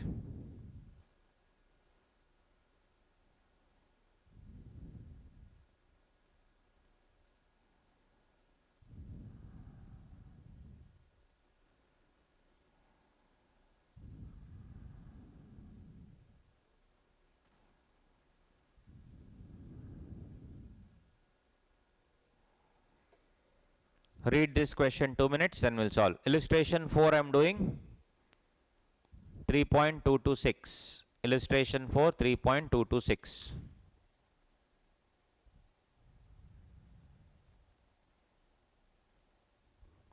Read.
Okay, guys, come on.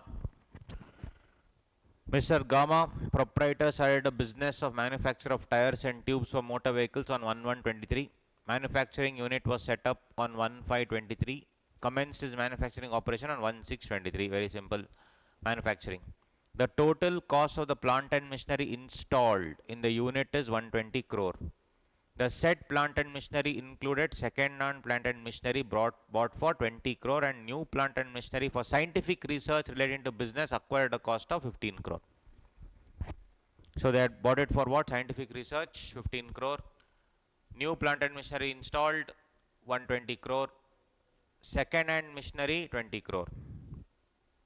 Compute the amount of depreciation allowable under 32 of the Income Tax Act in respect of assessment year 24-25. Assume that all the assets were purchased by way of account pay check and Mr. Gama has exercised the option of shifting out of the default tax regime.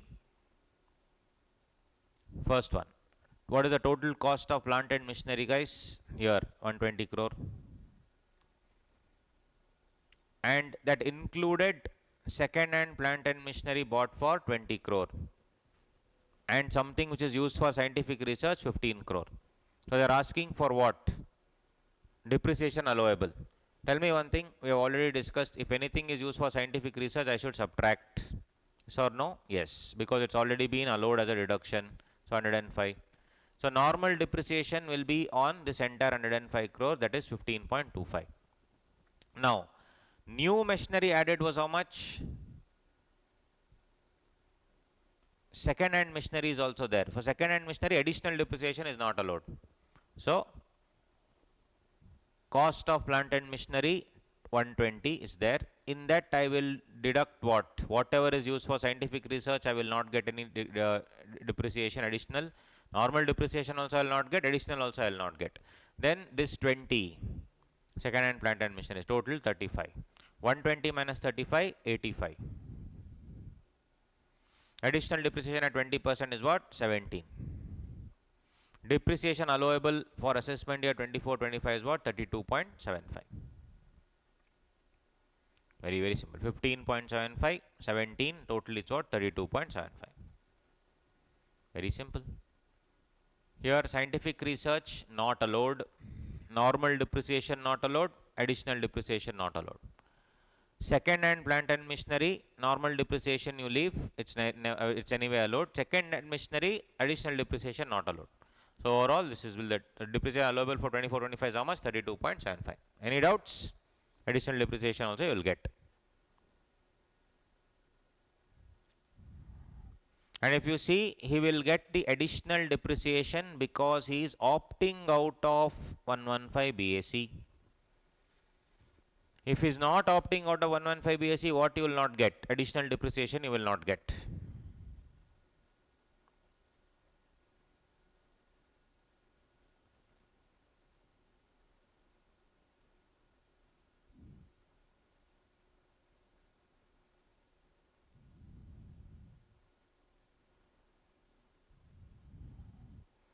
Solve this. Illustration 5, page number 3.234. Illustration 5.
Right? Yes. So guys, tell me what is the answer. Let us discuss quickly.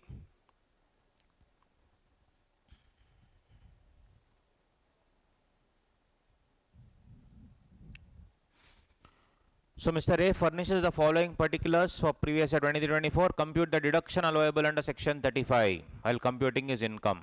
He is paying tax under the default regime.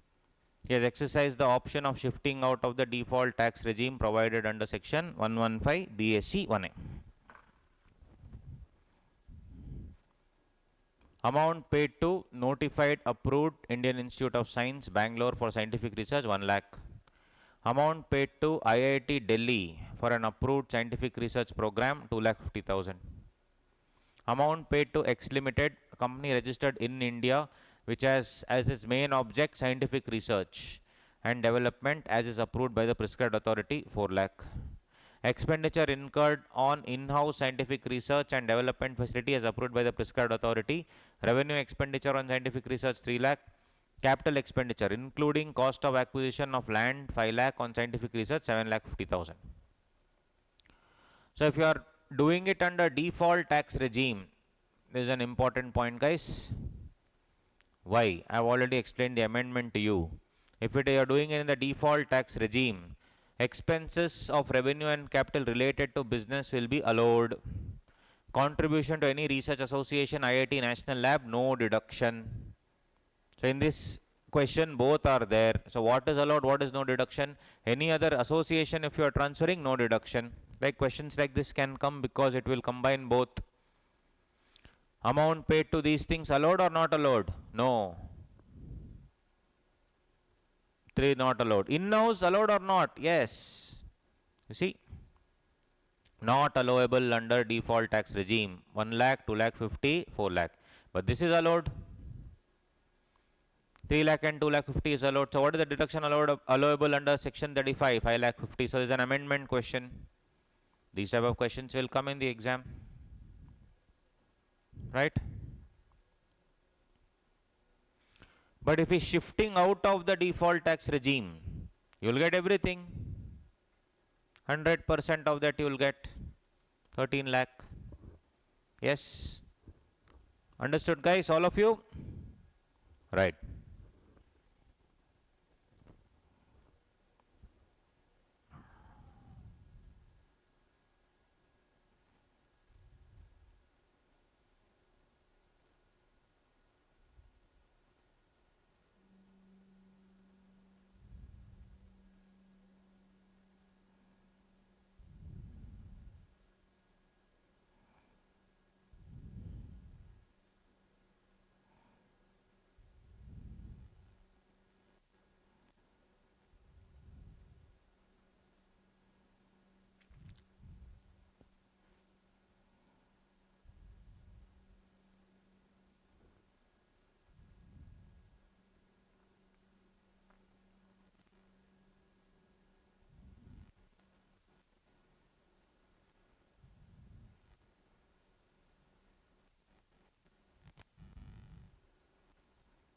Normal provisions of the act, all this default regime. So as we have seen already, default tax regime, this you will not get. Other things you will get. This you remember and go, more than enough.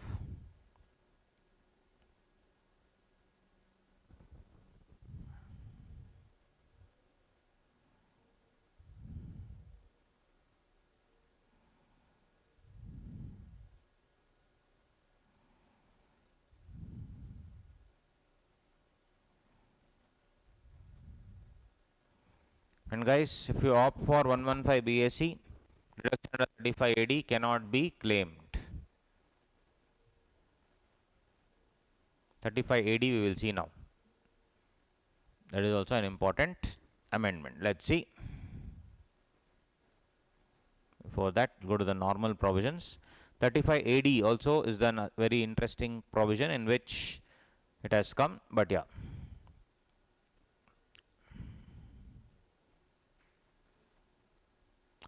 So before that we have 35D, preliminary expenses. So preliminary expenses is what?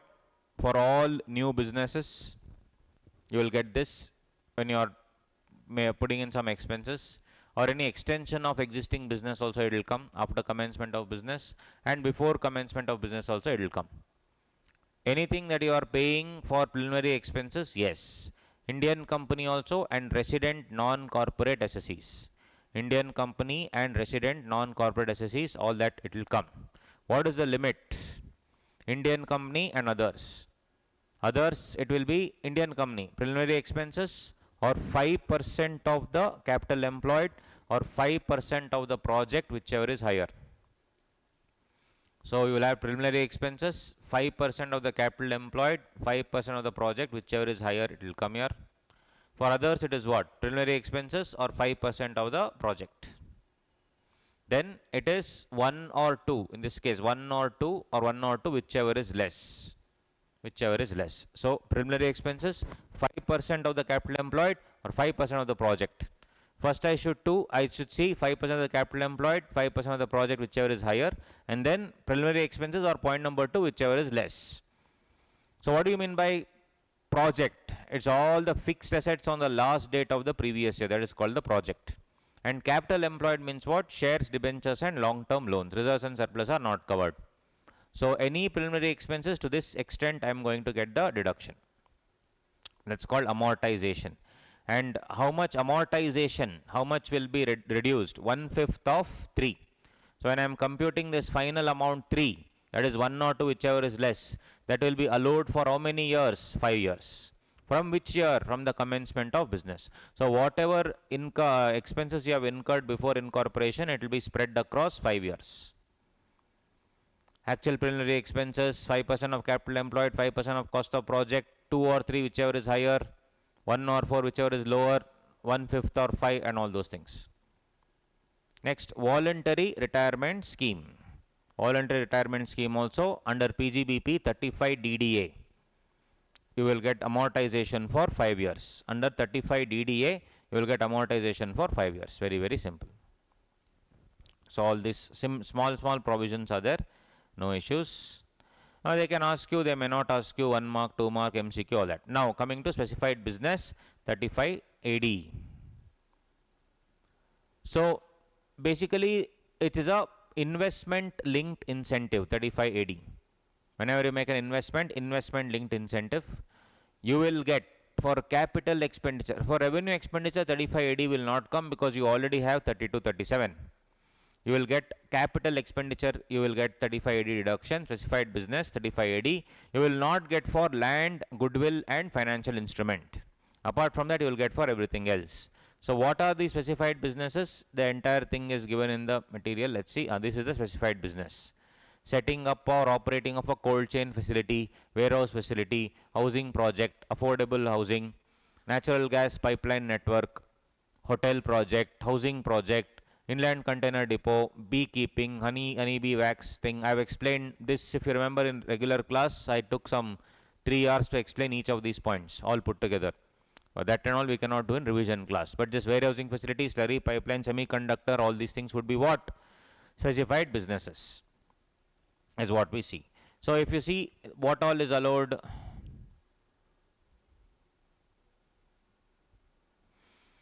any new business, it is allowed. If it is split up or reconstruction, etc., no 35 AD.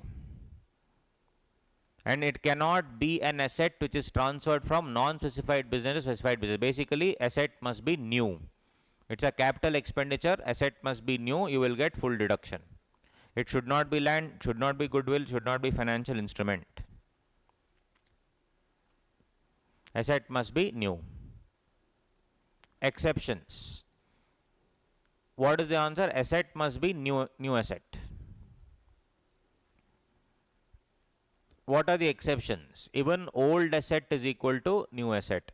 There are certain things. If you remember, in additional depreciation, is the old asset a new asset? No. In additional depreciation, any second-hand machinery, second-hand stuff, it's not new business. No, you will not get additional depreciation. But here it is interesting. If you remember, in additional depreciation, if I have imported something from abroad into India, it is still called second-hand machinery, no additional depreciation. But if it is a if it is a 3580 specified business, exception number 1, it should not have been used in India previously. Even if it's a second-hand machinery, if it is not used in India, it's okay. But it should be imported from abroad. Depreciation under Income Tax Act should never have been allowed. So if all the 3 conditions are satisfied, exception number 1 says old asset is equal to new asset. But on this, will you get additional depreciation? No. Exception number 2, old asset is transferred from non-specified business to specified business. Old asset is transferred from non-specified business to specified business, deemed new asset again. When it is transferred from non-specified business to specified business, it is deemed new asset if and only if what? Value of the plant and machinery is less than or equal to 20% of the plant and machinery of the entire block. Right? So even I can use the old asset, no problem. But what should the value be? Value of the plant and machinery must be less than or equal to 20% of the overall plant and machinery. That is point number 1. Next, cash, if it is more than 10,000 rupees to a person per day, disallowed. There is no depreciation for 3580. Why? Because already 100% I am giving. No, that's why. Expenses before commencement of business is allowed in which year? In the year of commencement. Expenses before the year of commencement of business allowed in which year? In the year of commencement, obviously. Sale of asset after claiming 3580 deduction, same treatment as scientific research asset under 35. Remember 35 we just did. It is sold after the use in business. So if it is going above the cost, it will be capital gain. Up to cost, PGBP. Petroleum gas pipeline, new infrastructure owned by Indian company or consortium of Indian companies, it is allowed. Section 35AD is optional or discretionary because they have used the word if he opts. If you use 35AD, you will not get any 10AA deduction of SEZ and also no chapter 6A deduction because if you are using that. If hotel is transferred, I said it is used for a hotel, but a hotel is transferred to a new owner, then also new owner will get benefit. And guys, you cannot claim this 100% deduction and just chill there.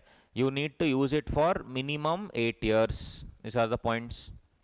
If the asset is used after 8 years, actual cost will be nil. Why? Because it is fully used for 8 years, then I can bring it into any business, no problem. Actual cost will be nil. But if it is discarded before 8 years, means what? If it is transferred to non-specified business, if it is transferred to non-specified business, then deduction allowed earlier after adjusting for depreciation will be PGBP.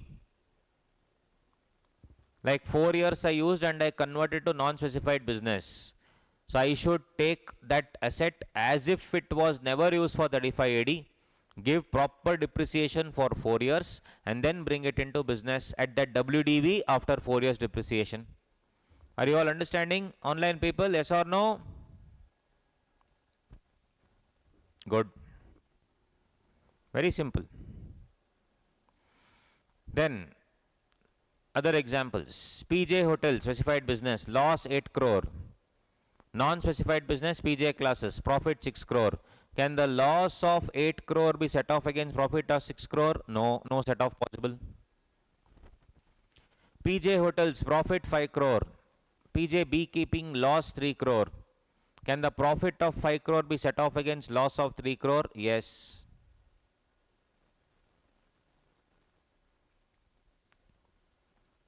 Third one. PJ Hotels, profit of 4 crore. Specified business. PJ classes, loss of 2 crore. Non-specified business. This set off is possible. Right? Set off of, what do you say? Loss from a specified business cannot be set off against profit of non-specified business. Set off of profit of specified business, however, can be set off against loss of non-specified business. So you see, losses of specified business can be set off only against profit of specified business. Losses of specified business can be set off only against profit of specified business. PJ Hotels 9394 profit of 7 crore. Can it be set off against a loss of 3 crore? Yes, you can. Loss of 35 AD can be carried forward indefinitely. Anytime, any place, no problem. And then again, in the new regime, amendment in the new regime is what? Will you get the deduction under 35 AD? No. If you see, amendment under 35 AD, deduction 115 BAC, 35 AD, individual no 35 AD. For others who's not claiming 115 BAC, then they can go under 35 AD. Individual automatically you have to go under 115 BAC. Correct? Individual 115 BAC automatically will go, 35 AD will not come. And default tax regime is not applicable to other SSEs. Do you think default tax regime is applicable for companies? No. So companies can directly claim 35 AD, but individuals cannot claim 35 AD if they choose the normal regime, which is default tax regime.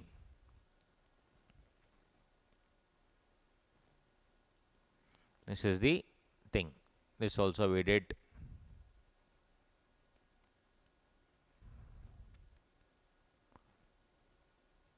Understood? Guys, thumbs up. All good? Understanding? Yes or no?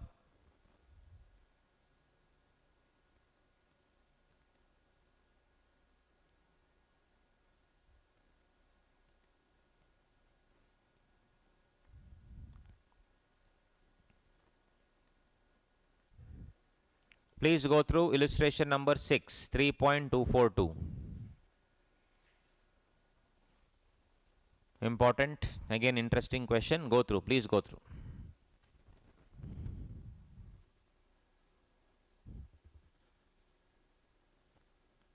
Try to solve, think about it, read it for 2-3 minutes properly, then we'll read it together. Try, guys, try, come on.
Yes, let's see the question. Interesting one. I hope I am giving you time to read so that you will understand what they are trying to ask. Let's see. Mr. A commenced operations for the business of setting up warehousing facilities. Is it specified business? Yes. For storage of food grain, sugar and edible oil on 1/4/23. He incurred capital expenditure of 80 lakh, 60 lakh, 50 lakh respectively on purchase of land and building during the period January 23 to March 23, exclusively for the above businesses, and capitalized the same in its books on 1st April 23. So what did he do? He used incurred capital expenditure or purchase of land building during January 23 to March 23. Cost of land incurred in the above figures is 50 lakh, which is the figure here. 80 lakh, 60 lakh, 50 lakh. In that land was 50 lakh, 40 lakh, 30 lakh. In 35AD, will you get for land and building or will you not get for land? What do you think? Will you get for land? Yes or no? Will you get or not land? Answer, guys, online. For land, you will get or not in 35AD? Answer, guys. Right, Ajit. During previous year 23-24, he incurred capital expenditure of 20 lakh, 15 lakh, 10 lakh respectively for extension or reconstruction of the building purchase and used exclusively for the above business. Compute the income under that profit and gains of business for the assessment year 24-25 and the loss to be carried forward. Assuming that Mr. A is exercising the option of shifting out of the default tax regime provided under 115 BAC and has fulfilled all the conditions specified under 35AD and wants to claim deduction under 35AD and has not claimed any deduction under Chapter 6A. Profits from the business of setting up warehouse, food grain, sugar, edible oil is 16 lakh, 14 lakh, 31 lakh, which we have solved in class, but anyway, again we have to solve this very interesting question. So computation of profits. Profits from income from specified business, if you see. Profits from the specified business of setting up of warehousing facility, that is before providing for deduction. How much will it be? They have given here. Food grain here. Food grain, sugar, edible oil, 16 lakh, 14 lakh, 31 lakh respectively. So that will come here. Capital expenditure prior to 1/4/2023. You will get except land. Anything else except land. What all will not be there? Land, goodwill, financial instrument. So 80 minus 50 and 60 minus 40, excluding expenditure on acquisition of land. So if you see here, they have given in this question 80 minus 50, 60 minus 40, 50 minus 30 on purchase of land and building during the year. Cost of land in the above figures are 50 lakh, 40 lakh, 30 lakh. So that I will subtract 30, 20, 50 total, because I am only talking about what? Warehousing facilities, food grain and sugar. Capital expenditure incurred during the previous year 23-24, they have given 20 and 15 during the year. Here 20 and 15. Edible oil is separate, right? So we are only talking about this grains and sugar.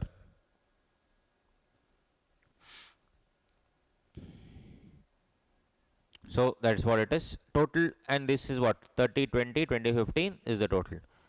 Deduction, how much you will get? 100%. So totally you will get this deduction. So what is the profit they are taken? 16 and 14. What is the total deduction you will get? 50 and 35. What is the loss? 34 and 21. Overall loss 55. Overall loss 55. Here, edible oil. Is edible oil part of specified business as such? No. That will be taken separately. So what is the profit of this edible oil? Here 31 lakhs. less depreciation. What is the depreciation? I will get depreciation on 50 lakh minus 20 lakh. Here, sorry, 50 lakhs minus 30 lakh. That is on the building. 50 lakh minus 20 lakh, 30 lakh. 10% of 30 lakh. 50 lakh minus 30 lakh, 20 lakh plus 10 lakh. During the year also they purchased, no, 10 lakh. Here, incurred capital expenditure of 10 lakhs. So, first of all, it is 50 lakh here, minus cost of land in the above figures 30 lakh, there is no depreciation on land 20, plus during the year what is the addition? 10 lakh. So, overall 30 lakh. So, here 30 lakhs. 3. So, overall 28. So, income from profit from non-specified business 28 lakh, loss from specified business 55 lakh. Can it be set off? No. Loss from a specified business can be set off only against profits from another specified business. Therefore, loss of 55 lakh from specified business of setting up and operating a warehousing facility cannot be set off against profit of 28 lakh from the business of setting up warehousing facility. Then the same is not a specified business. Got it? Interesting question. These type of questions can come in the exam. All of you with me, yes or no? Online people.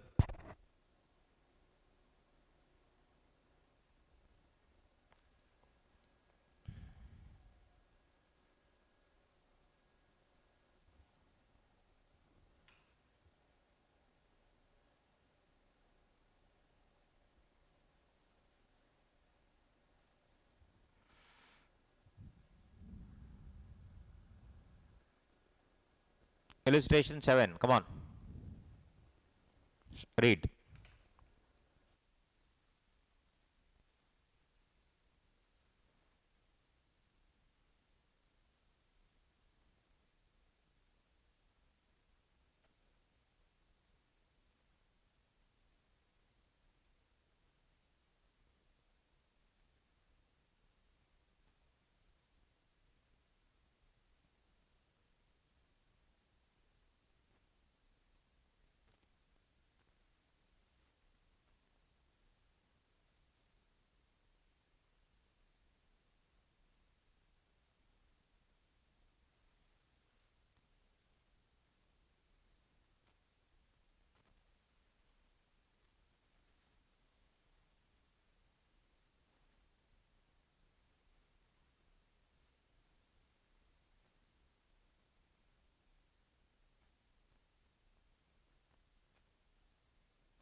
Yes, guys. So we'll finish this sum. Then we can take a break.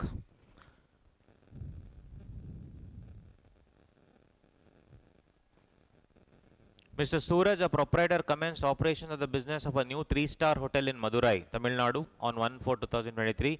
He incurred capital expenditure of 50 lakh during the period 2023 to March 23 exclusively for the above business, and capitalized the same in his books of account as on 1st April 2023. Further, during the previous year 23-24, he incurred capital expenditure of 2 crore, out of which 1.5 crore was for acquisition of land exclusively for the above business. 1.5 allowed or not? No. Why? Land. Compute the income under the head PGBP for the assessment year 24-25, assuming that he has fulfilled all conditions specified under 35AD and opted for claiming deduction under 35AD. And he has not claimed any deduction under Chapter 6A under the head C, deduction in respect of certain income. He has exercised the option of shifting out of the default tax regime provided under 115 BAC. He is opting out of the same. The profits before claiming is 25 lakh. Assume that he has another business of running 4-star hotel in Coimbatore, which commenced operations 15 years back. Profits are 120 lakhs. So guys, hotel in Madurai is what we need to see. Is that specified business? What, anything new hotel in Madurai, that will obviously be a specified business, and old business, whatever profit you can do, both are one loss, one profit, both are specified business. Operating a hotel would be a specified business, right? Very, very simple. So profit from the specified business of the new hotel, 25 lakhs they have given in the question here, that is here.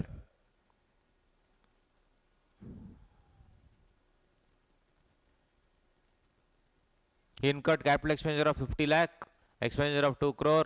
Profits of running this hotel is 25 lakhs. Here they have given. So that is the profit. But this is without claiming the deduction. Less deduction. First is what? Capital expenditure excluding land. 200 lakh is the main thing. 150 lakh is the, what do you say, land. So the remaining only it is allowed. Then capital expenditure prior to the commencement of business, that also is 50 lakh they have given in the question. During the period January to March, exclusive for the above business, and it only started on 1st April. So profit, I mean the capex prior to this thing, that also will be allowed in the year of commencement, 50, 100. So what is the loss from the business? 75 lakh. What is the profit from other business? 120. Profit from specified business can be set off against loss of specified business. So totally 45 lakh. Very, very simple.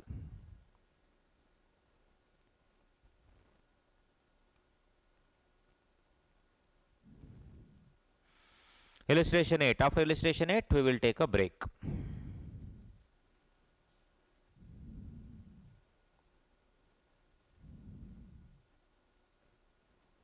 After illustration 8, we'll take a break, and after the break, we'll do 36. Illustration 8. Quickly read. 2 minutes. Come on, online peeps, do it, do it.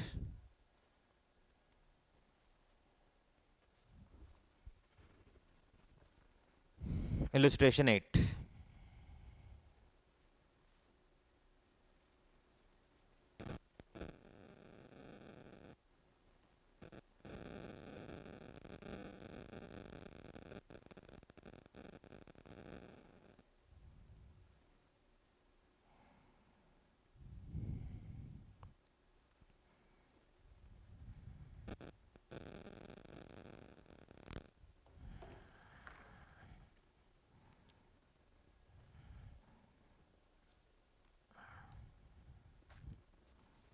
Mr. Arnav is a proprietor having 2 units. Unit A carries on specified business of setting up and operating a warehousing facility for storage of sugar. Unit B carries on non-specified business of operating a warehousing facility for storage edible oil. So sugar is what? Specified. Edible oil, non-specified. Unit A commenced operations on 1/4/22 and claimed deduction of 100 lakhs, purchase of 2 buildings, 50 lakhs each, under 35 AD. So is it allowed building? Yes. However, in February, Unit A transferred one of its buildings to Unit B. How many years should it be used for? 8 years. Not used means conversion of specified business asset to non-specified business asset will be what? You should claim the depreciation and then transfer, right? You see, then the capital asset was on which reduction of 50 lakhs was claimed under 35AD has been transferred by Unit A carrying on specified business to Unit B non-specified business, deeming provision. So deduction allowed for 35AD 50 lakh. But I will have to give 1 year depreciation 10%, 5 lakh, 45 lakh. So what is the deemed income under 35AD? 45 lakh. Mr. Arnav, however, by virtue of proviso to explanation 13, can claim depreciation under section 32 on the building of Unit B. Actual cost would be what? This is the actual cost, as I told you. Whatever was claimed before 50 lakh was debited. What will be credited? 45 lakhs. Why 45 lakhs will be credited? It's like 50 was already there, but in which 5 lakh I gave deduction. That's why 45 lakh. What's the logic, guys? So in 2022, I have put it for 50 lakh. I have claimed full deduction 50 lakh. But in 2023, if I am shifting somewhere else 50 lakh, I have already debited 50 lakh. So I have to give depreciation. Assuming it was not debited only, I would have taken depreciation 5 lakh. So now it's like 45 lakh. This 45 lakh should be credited. Basically 50 lakh debited, 45 lakh credited, which means 5 lakh is only allowed as a deduction, which is nothing but depreciation. And now when I bring it into new business, what is the cost? Very simple, 45 lakhs will be the cost. We have seen if asset is used in the business, a non-specified business before and bringing it to the non-specified business now. Asset used for specified business before, bringing into non-specified business now. Whatever depreciation allowed you subtract, and finally 45 lakhs will be my amount. Got it? So that completes discussion on 35D and 35AD and 35 everything. After the break, we will have to do 36. So we have done what all, guys? 28, 29, 30, 31, 32, and then 35, 35D, 35AD, 35DDA. After the break, 36, 37, 40A, 40A1A, 40A, capital A2, capital A3, right? So it's a very, very exhaustive revision along with the ICAI module questions. Are you able to understand, guys? Yes or no? Online people. Right, good. So stick around, it's gonna be exhaustive. You have to put in the hard work. Nothing is easy, right? We are doing the thorough revision as if you are attending one class. That is my idea always of any revision. It's an exhaustive revision. Okay, so take a break, 15 minutes maybe, and then come back. So it's 10:10, no problem. 10:30 we'll meet. 10:30, 20 minutes. 10:30. All of you 10:30, guys. See you.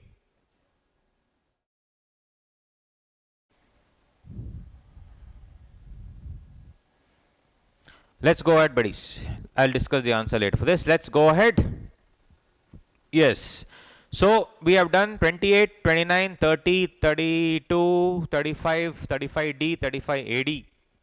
Done. Now 36. 36 is what?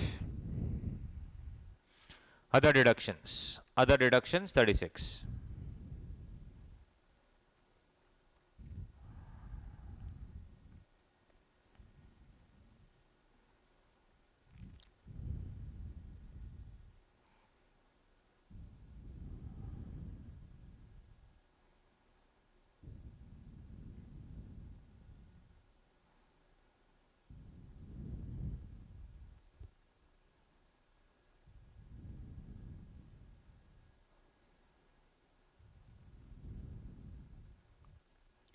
Let's see one by one. Then we have 40A2, 40A3 and all these things. We will see 36, guys. Section 36.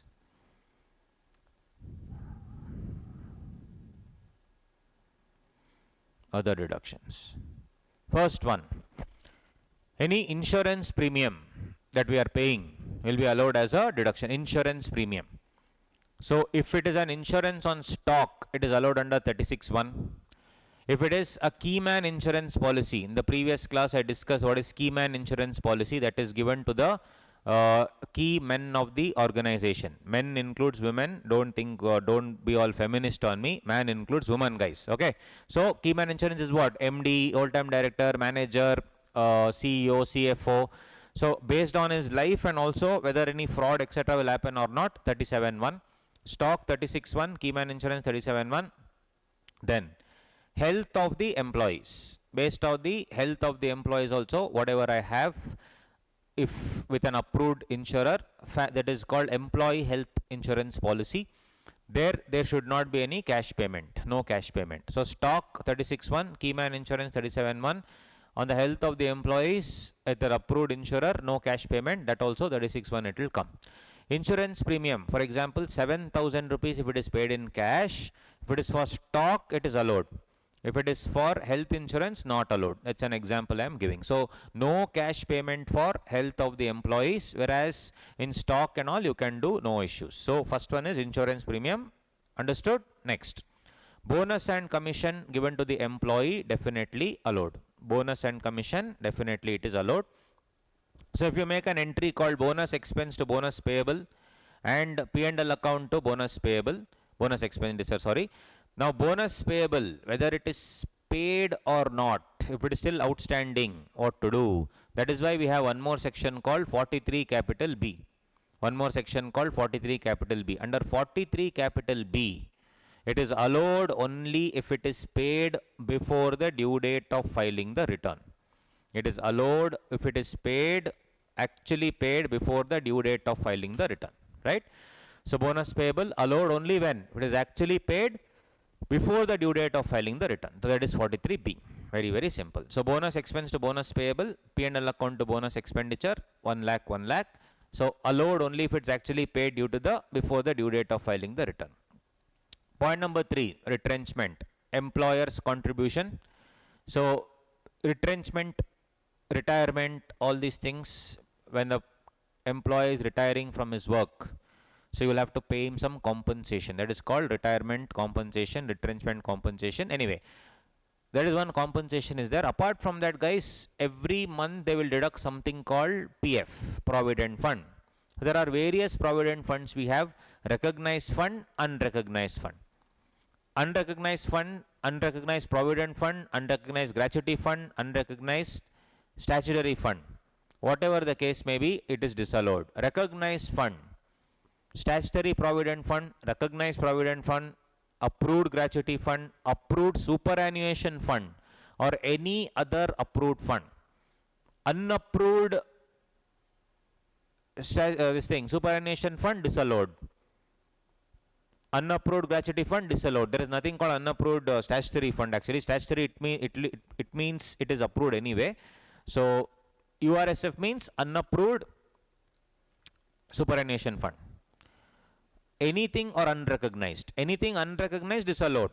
Anything recognized is allowed, again subject to 43B. Payable entry you cannot make and go. It should be actually paid. Very, very simple.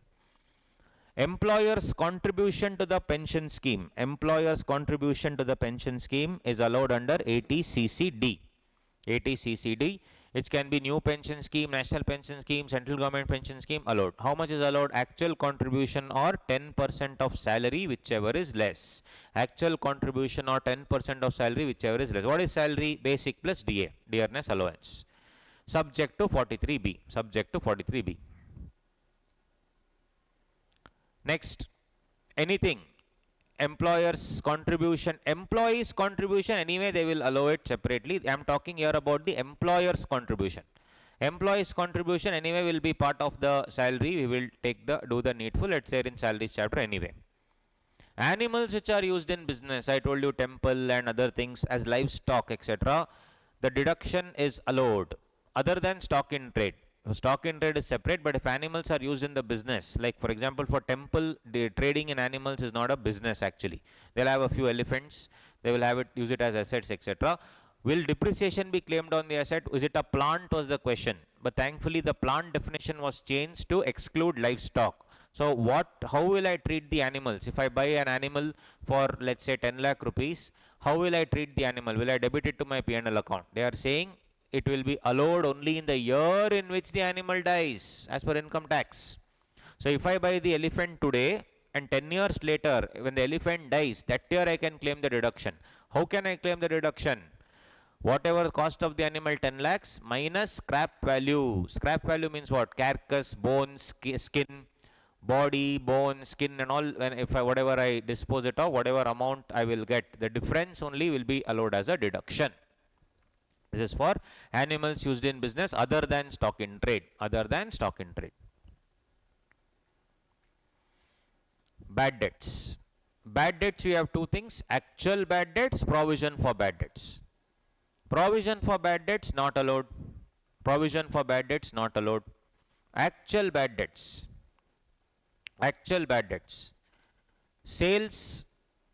Actual bad debts means, what do you mean by bad debts, guys? You are supposed to receive money from that person and you don't receive because of some reason. Now gone. That amount has to be written off.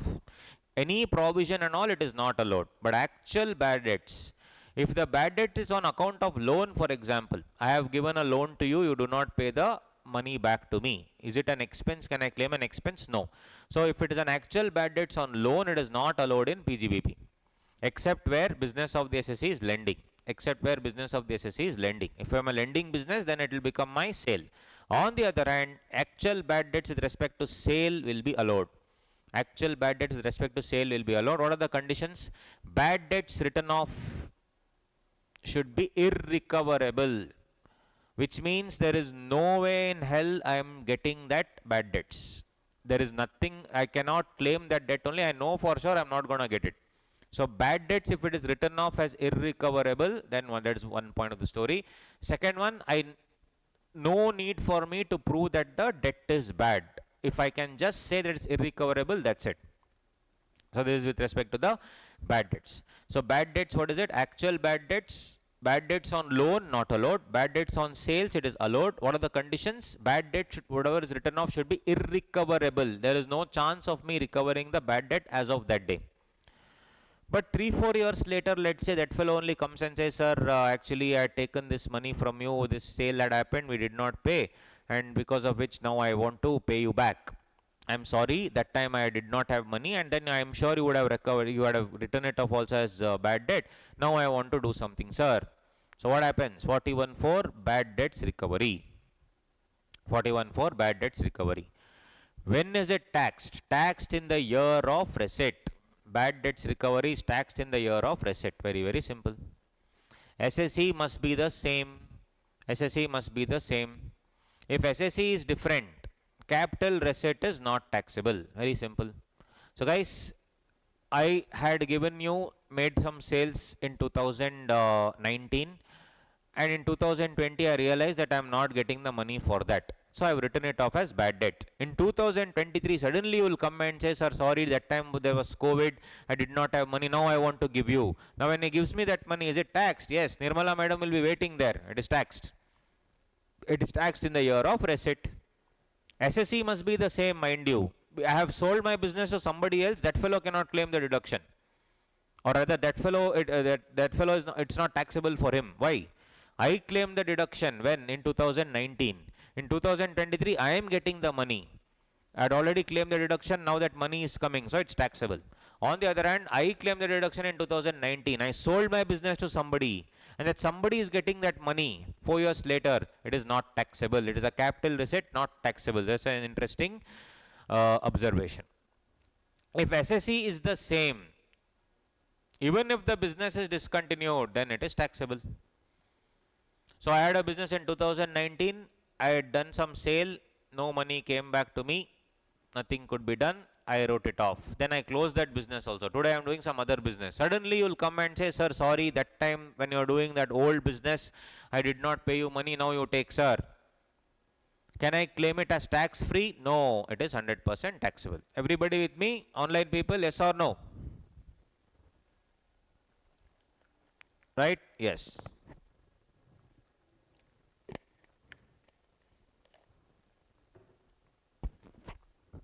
Interest on loan. Interest on loan. Interest on loan used for personal purposes, not allowed. Interest on loan used for personal purposes, not allowed.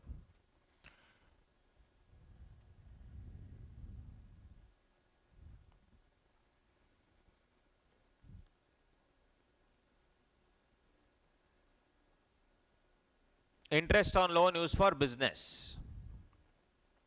If it is loan from others, guys, it's loan from others, it is fully allowed, whether it is paid or payable, it is fully allowed, 43B will not come. But if it is a loan from scheduled bank, cooperative society, public financial institution, a state financial corporation, small industries development bank of India, non-banking finance companies, then it is allowed if it is paid, not allowed if it is payable, subject to 43B. So 43B is what?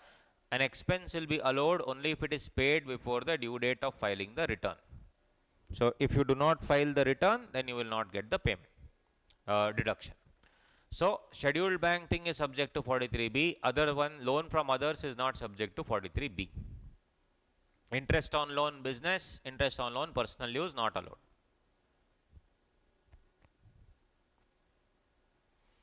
Previous year 23-24, if you pay by 31st October 24, then you have to pay by 31st October 24, for example. If you pay on 1st December 24, deduction will not be allowed in previous year 23-24, deduction will be allowed in 24-25. Got it?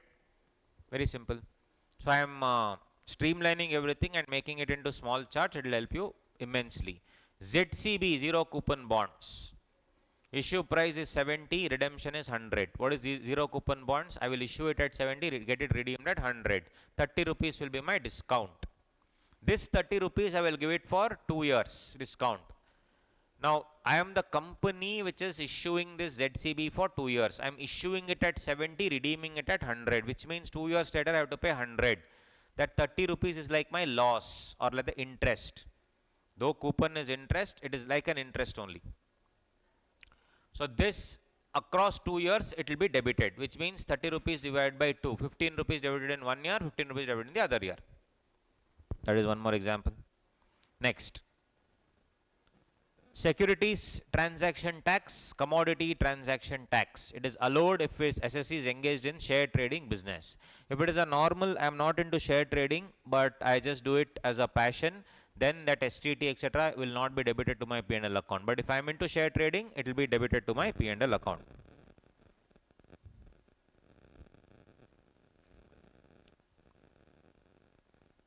Family planning expenditure. Revenue expenditure 100% deduction.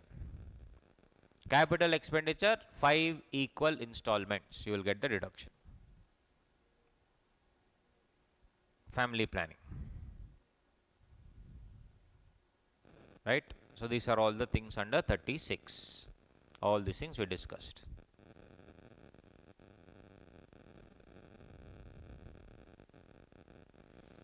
Next. Everybody with me? Online people? Right. So we'll do 37 and then see the sums, if there are anything extra that we can solve. General deduction, section 37. Any expenditure which is not in the nature of 30 to 37, but before that we'll just finish off 48 to 48.3 and then come to 37, because 37 is more of a general deduction sort of a thing. All this will finish and then come to 37. Next, these are all important deductions, guys, important deductions. 48.2. Companies Act under 2 clause 77 talks about who is a relative, but for income tax purposes it is what? Lineal ascendant descendant. For individual is a relative, for HF members and relative, for partnership firm or LLP partner and relative, AOP BOI member and relative, for company directors and relatives everybody is covered. Specified person means what? Any relative who has substantial interest. How much is that? 20% of the voting power, greater than or equal to 20% of the voting power.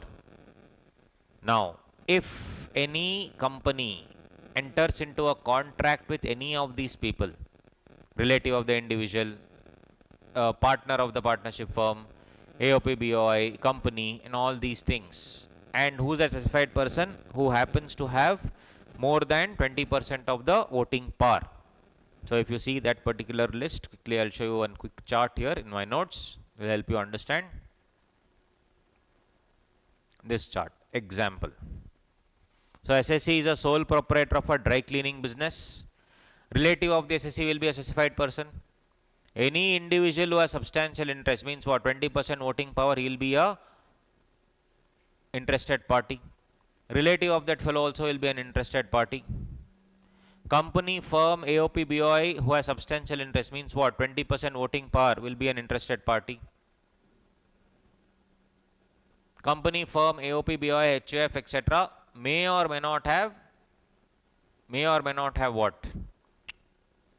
Substantial interest, doesn't matter, but all the directors, partners, members of this company, AOP, BOI, etc., whatever the case may be, if they are investing in the sole proprietorship business, if this sole proprietorship business pays money to any of these people, my dear friends, quickly, which we have discussed here, any of these people, if they are giving, no problem if they give money, but the problem is if they give anything extra. You are worthy of only 1 lakh rupees because you are a chartered accountant, let's say, or let's say you are a BCom graduate, your actual market value is 50,000 rupees. But now I am giving you 2 lakh rupees as an expense. Just to show expenses, I am showing 2 lakh. Is it correct or wrong? Wrong. You and I cannot decide what is reasonable, what is unreasonable. Who will decide that? Assessing officer. The assessing officer will decide if the expenditure is reasonable or unreasonable. 40A2. According to assessing officer, he will decide whether it is reasonable or unreasonable. Very, very simple. Reasonable or unreasonable.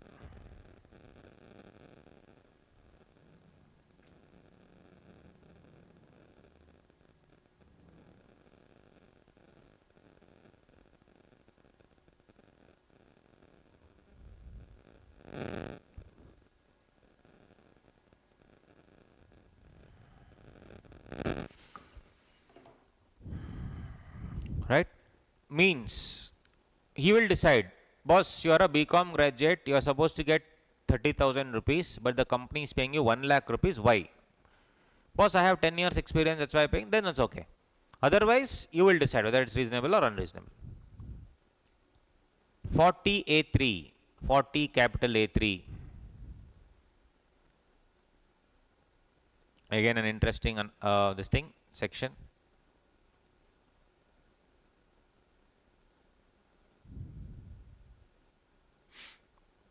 If the payer is paying to the receiver or payee anything more than 10,000 rupees per person per day, single transaction or bunch of transactions per day, then that amount will be disallowed. Any payment other than account pay, check, account pay, bank draft, electronic clearing system, or other than NEFT, IMPS, RTGS, UPI, BHIM, etc., made to a person in a single day. It could be multiple transactions. It is made to a person in a single day more than 10,000 rupees. That same chart that we did in actual cost will come here.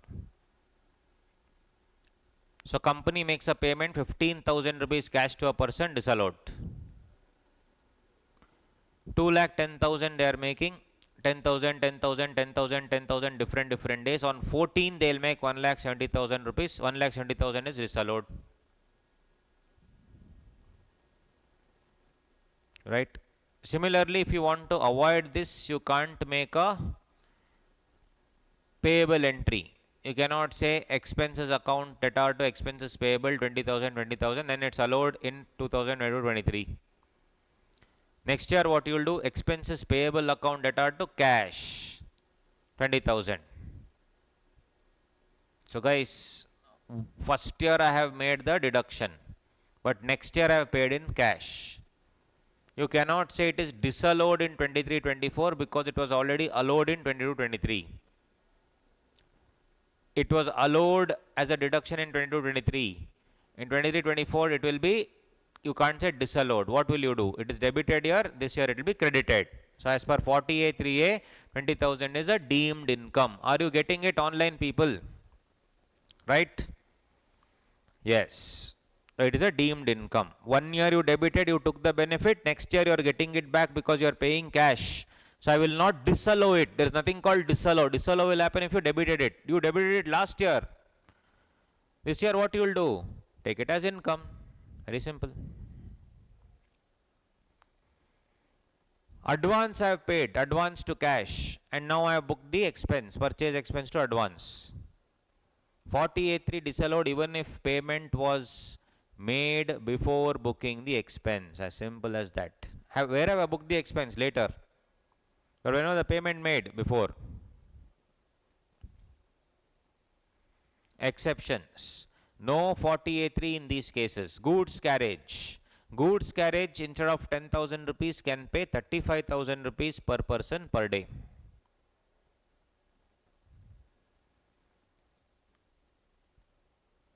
And let's say rule 6DD 48.3 is not applicable where payment is made to government, RBI, SBI, LIC, etc.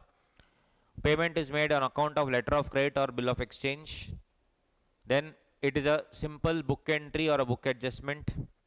Payment is made to a employee or legal heir up to 50,000 rupees in terms of gratuity, retrenchment compensation you can pay. It is made to a place where banking facility is not at all available.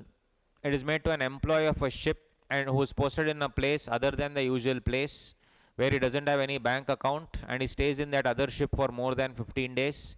TDS also has been deducted, cash payment can be made. I can pay to an agent in cash, no problem.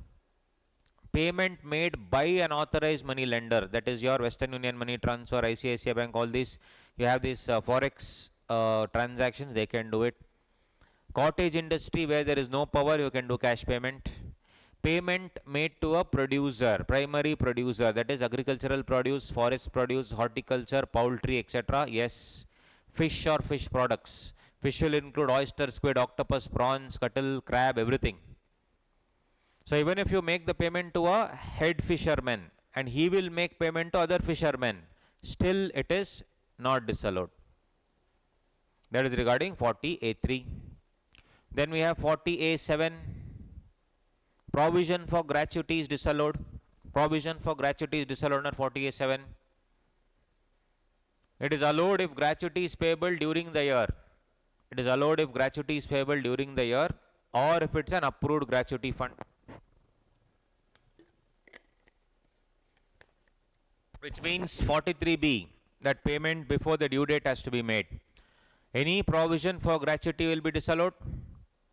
And what is allowed? Gratuity payable during the year and anything made to the approved gratuity fund will be allowed. 43B payment to be made before the return of income due date. Unapproved gratuity fund disallowed. Unapproved gratuity fund is disallowed. 40A9. Any contribution made to unapproved funds is disallowed, not deductible. Any contribution made to unapproved funds is disallowed, it is not deductible in any way. Got it? Unapproved funds always disallowed, approved funds allowed subject to certain restrictions. This is all the 40A7, 40A3, 40A9 thing. Next 37. After these things we can go to the set of the illustrations to understand what all questions have come and also see some of the questions later. Everybody with me, guys? Yes or no?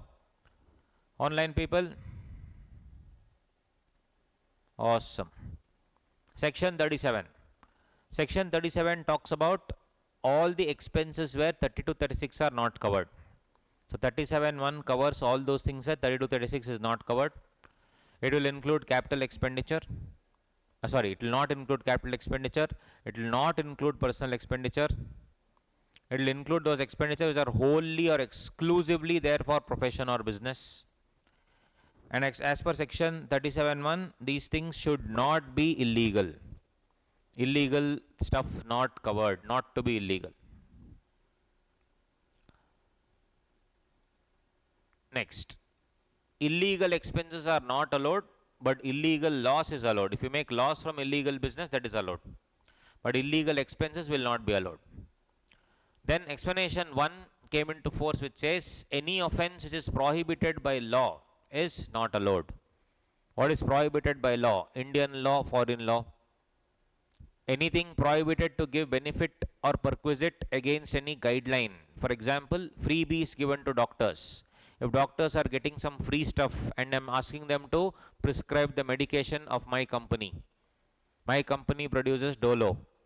So I'll go to the doctor and say, please give Dolo only when anyone falls sick.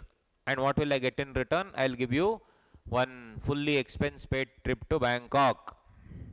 Then that freebie value will be disallowed. I would have spent some 1 lakh rupees to over his flight tickets and all, full disallowed. Anything that is compounding offense, whether it's in India or outside India, all these things, it's all offenses prohibited by law, which will be disallowed. This is as per Finance Act 22. Then salary paid to employees is allowed. Salary paid to working partner is allowed. Salary paid to sleeping partner is not allowed. Like Indian Partnership Act may allow salary to be paid to sleeping partner via the partnership deed, but in Income Tax Act it is not allowed. Salary paid to directors is allowed, no tension. Company paying to directors is allowed. Leave salary, that is your leave compensation. If you are getting some paid leave or if you have accumulated leaves, on that I am getting some payment, that is also allowed under subject to 43B. Advertisement expenses are allowed. Advertisement in book, booklet, tract, pamphlet, etc. But if it is not allowed if it's for a political party. Otherwise it's allowed. Penalty for any breach of contract. There's a contract between me and you, and it says that if you don't follow the contract, it is breach, so that is allowed. Penalty for breach of law is not allowed. The director has parked his car, official car, in a no parking zone. 10,000 rupees is the penalty, assume, or drunken driving 10,000 rupees. Can he claim it from the company? Company pays for it. And can the company debit it to P&L account? No. Taxes. Income tax. Will you pay income tax and claim deduction? Imagine. No. Interest? No. Penalty? No. Disallowed. Indirect taxes on the other hand? Yes. Interest? Yes. Subject to 43B. If tax you can take credit, no problem. If you cannot take credit, it will be allowed as a deduction, no issues. Penalty? No. Any Diwali expenses, festival expenses allowed. Premium for key man insurance policy allowed. Gift given to employee allowed. Other expenses, telephone, audit fee, printing, etc. allowed, no problem. CSR, corporate social responsibility. Section 135 of the Companies Act says 2% of the average net profit in the preceding 3 years you have to give. 100 crore means 2%. 80 crore you spent it, 20 crore not yet spent. So you are supposed to spend 100 crore. 100 crore is 2% of my entire profit. In that, assume I have spent 80 crore. Remaining 20 crore not spent. So then Companies Act talks about what all is allowed or not allowed. You will see that later. In Companies Act we will see. But as far as CSR is concerned under section 37, allowed or disallowed? Disallowed.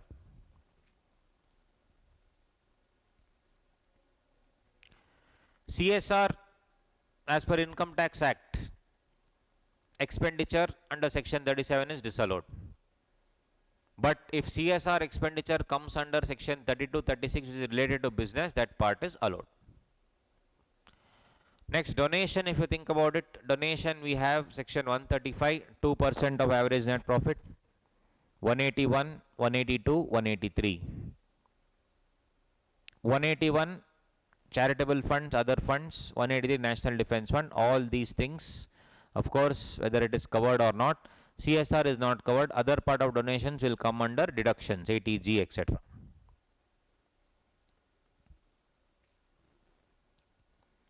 So, one interesting thing here is Prime Minister's National Relief Fund and the PM Cares Fund will not be allowed under 32-36, but will be allowed under, not be allowed under 37 also. And CSR also it is not covered, but Prime Minister's National Relief Fund and PM Cares Fund will come under ATG. On the other hand, Clean Ganga Fund and the Swachh Bharat Kosh Fund, It will not come. If it is taken as CSR, ATG will not apply. If it is not taken as CSR, ATG will apply. Only for these two things. 30 to 36 it is not covered. 37 it is not covered.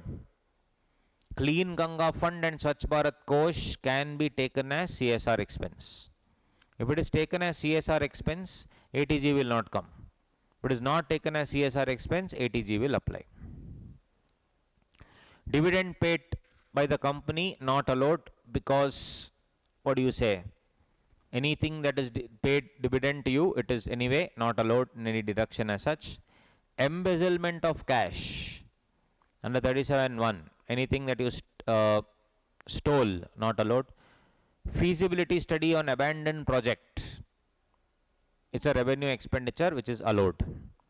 For example, if PVR Cinemas wants to do a feasibility project of having ultra luxurious cinema halls across India, they do a feasibility study, they spend a lot of money, and the project does not go through. They say people will not pay for ultra luxury, normal luxury is okay. So any feasibility study on abandoned project, it will be read as a revenue expenditure. These are all the various sections. Got it, guys? 37. Any doubt? All of you people? Doubt? Everything in a condensed manner we have discussed in depth. Others, come on, online people, yes or no? Okay, good. Next. Section 43B. These are the expenses which are allowed only on actual payment before the due date of filing the return. After this 43B, okay, before 43B, let's see if there are any illustrations, and then we'll do 43B because there is an MSME amendment in that.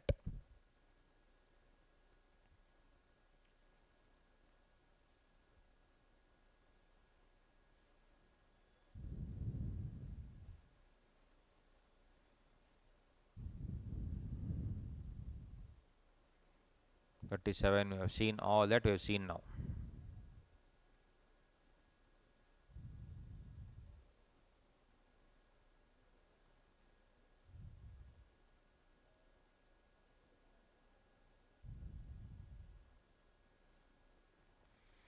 Okay, 40A 1A has come.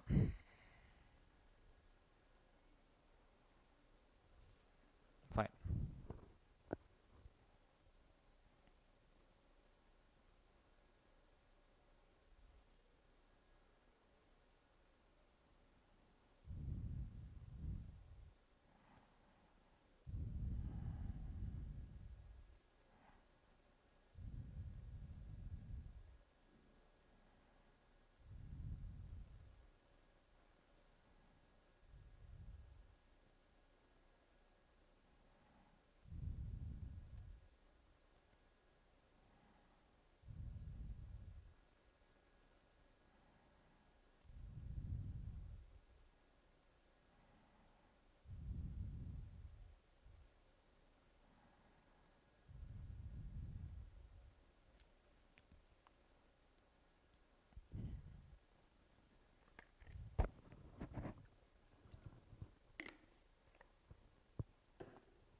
(43) we will do, 40A 1A, 40A 2A will do, then we'll see the questions.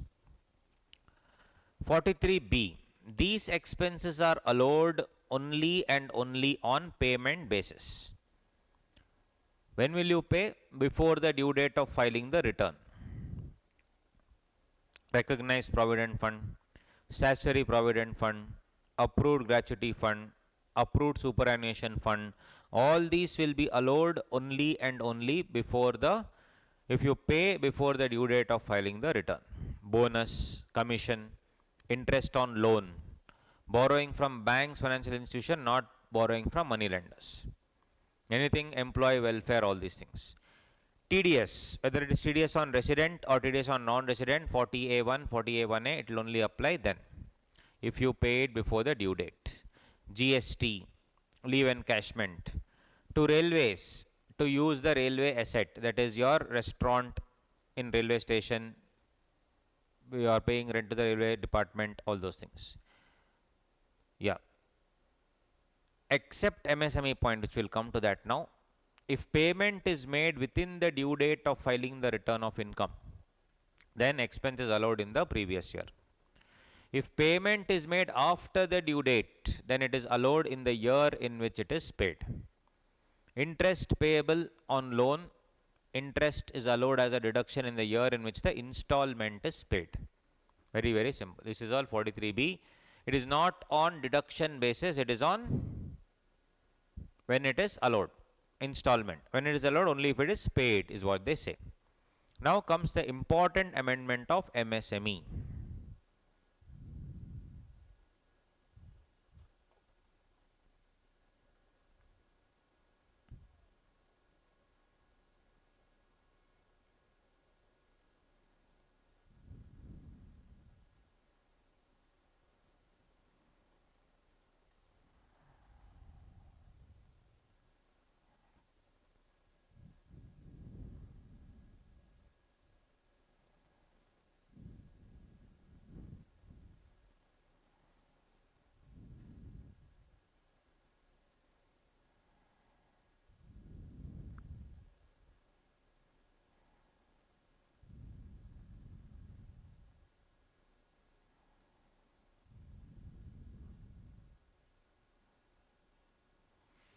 So 43B of the Finance Act 2023 inserted a point on MSME, important for the exams.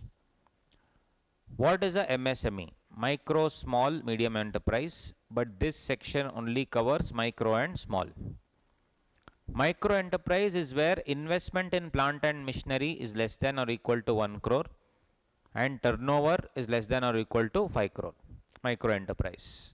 Small enterprise is where investment in plant and machinery is less than or equal to 10 crore and turnover will be less than or equal to 50 crore.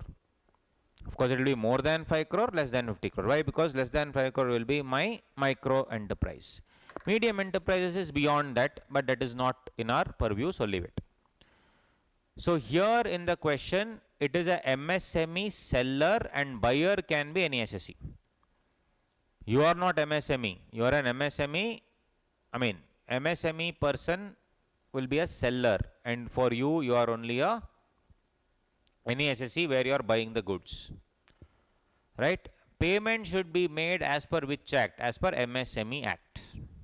Payment should be made as per MSME Act. Section 15 of the MSME Act. As per Section 15 of the MSME Act, agreement should be in writing. Agreement should be in writing. So it is as per the date given in the contract. So they are saying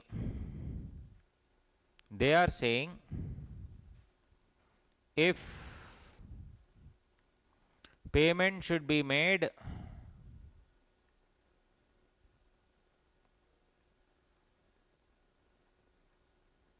as per date in contract, as per date given in the contract, and this date should be maximum which date? Maximum within 45 days.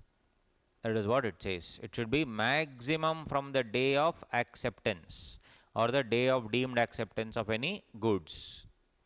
So it should be maximum within 45 days from date of acceptance of goods. So if I purchase the goods on 1st October 2023, the payment should be made maximum within 45 days. October you have 31 days and 15 more days. November. Between 15th November you should get the payment, or whatever here the date should be fixed accordingly. If agreement is silent,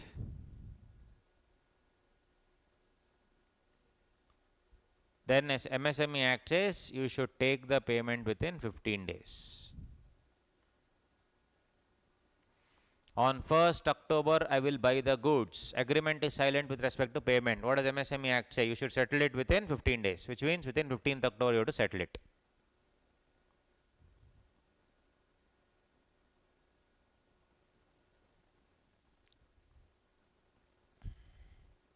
So for example, on 1st March 2024, I supplied the goods 10 lakhs. 31st March, it ends. As per MSME Act, within 45 days, you should make the payment, 15th April 2024. Let us say the date fixed is 15th April. This is the date as per agreement.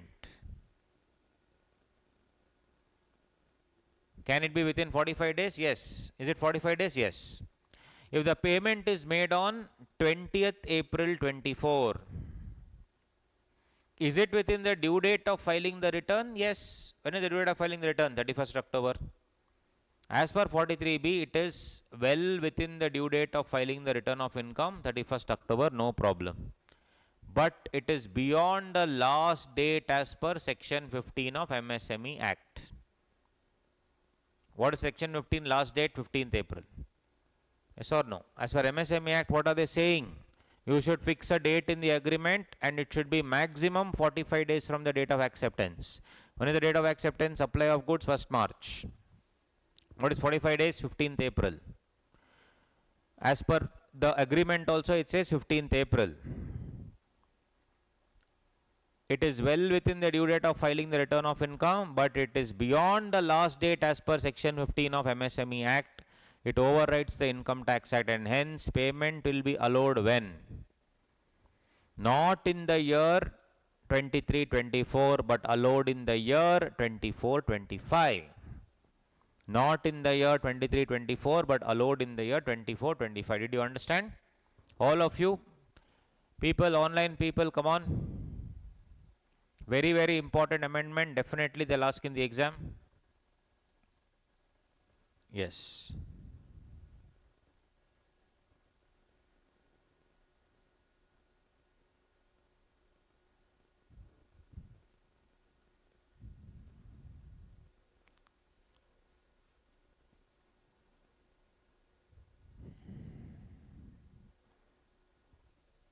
Right.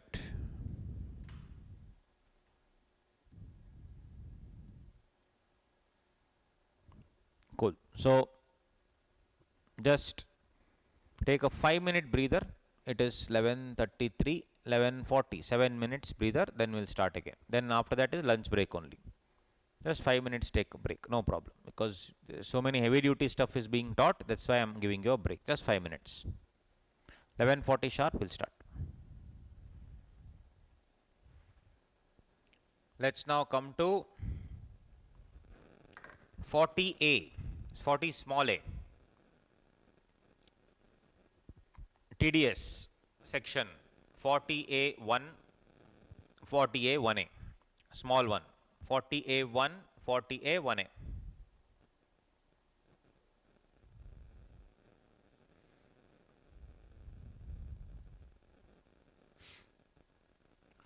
(40A1) what does it say? What all is covered? Interest, royalty, fee from technical services, any amount in which TDS is payable. Correct? Interest, royalty, fee from technical services, any amount on which TDS is payable. So TDS on salary is not covered in this section because it's covered under 40A3. Who all are covered? This is payment made outside India. So who all is covered? Outside India, foreign company, payment to NRI in India. Basically all these are covered.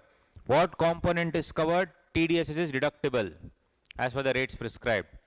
Conditions of disallowance: deductible and not deducted, and deductible, deducted and not paid to government before date of filing of the return of income. So generally people were making the payable entries, TDS entries, but never paying the TDS to the government. So to curb that from happening, they said deductible and not deducted, deductible, deducted and not paid to the government before due date of filing the return of income, all those things. What is the amount of disallowance? 100%. Amount of disallowance will be 100%. Very, very simple. Full 100% you will get the disallowance. You will not be allowed full 100%. So, let's say you made a payment of interest royalty to a person outside India. You are supposed to deduct TDS, you have not deducted. So, that full amount will be disallowed. On the other hand, if you have made a payment, you have deducted TDS, but you have not paid to the government before the due date of filing the return, same thing, 100% will be disallowed. This is for to payment to whom? Outside India, foreign company, or payment to NRI in India. 40A1A. What is covered? Any sum payable is covered. Who? To any resident. What is the component and condition? Same as 40A1. What is that? Same thing here. That is TDS deductible and not deducted. Deducted, deductible and not paid to government before the due date. But this is for residents. Who? Payment to residents. How much is disallowed here? 30% of the expense will be disallowed. So on one side it is any sum payable, here it is 30 and it is for non-residents in the first one 40A1. 40A1A will be to the resident, 30% of the expense will be disallowed.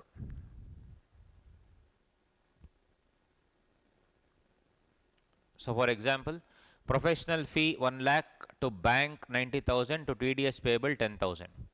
This TDS payable 10,000 to bank, I should do it before 31st October 23. If it is not done, then 30% of this 1 lakh, 30,000 will be disallowed.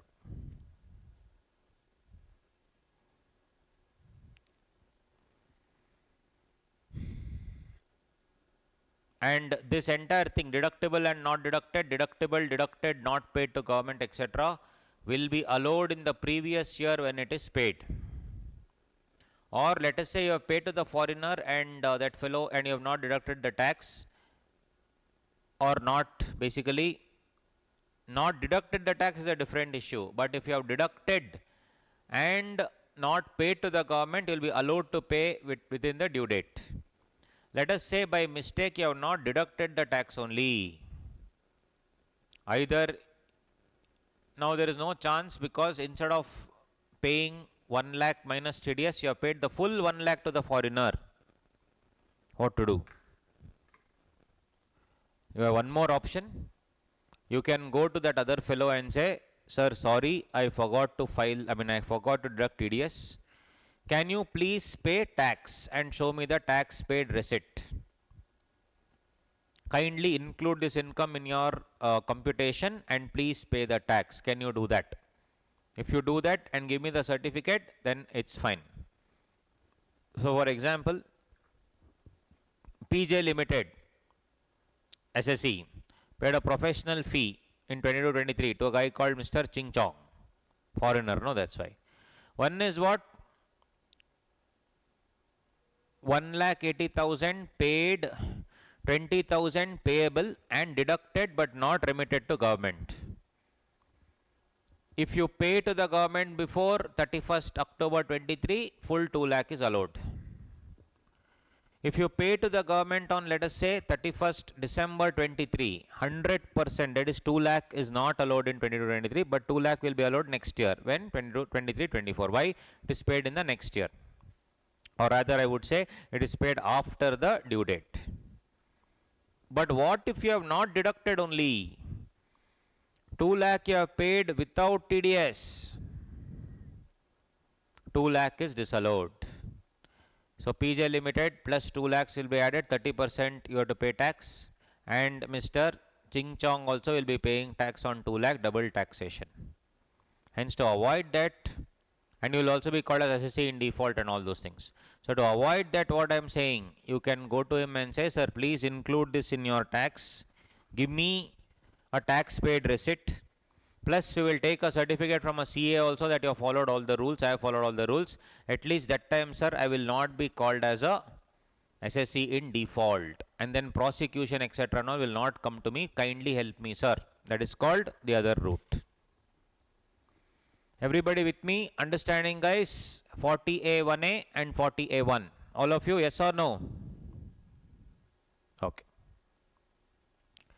40A3, salary payable.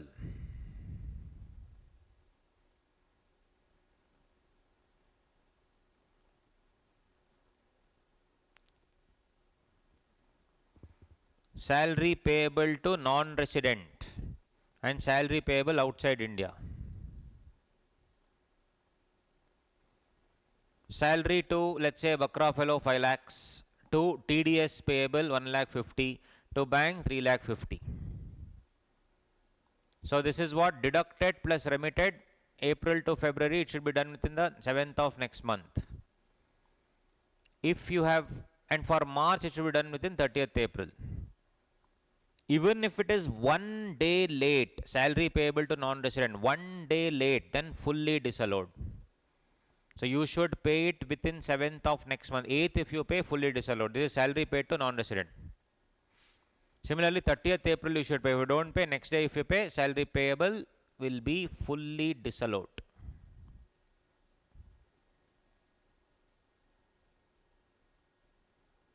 That was regarding all these points.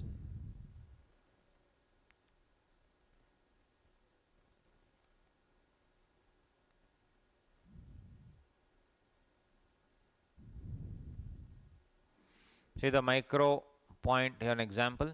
If A has purchased goods of 10,000 from A and Company Micro Enterprise on 1/3/2024, as per the return agreement between them, payment has to be made by 5/4. If you make it with your 5/4, then deduction is allowed. If you make it on 20th 4, deduction will be allowed in the actual year of payment, 24/25.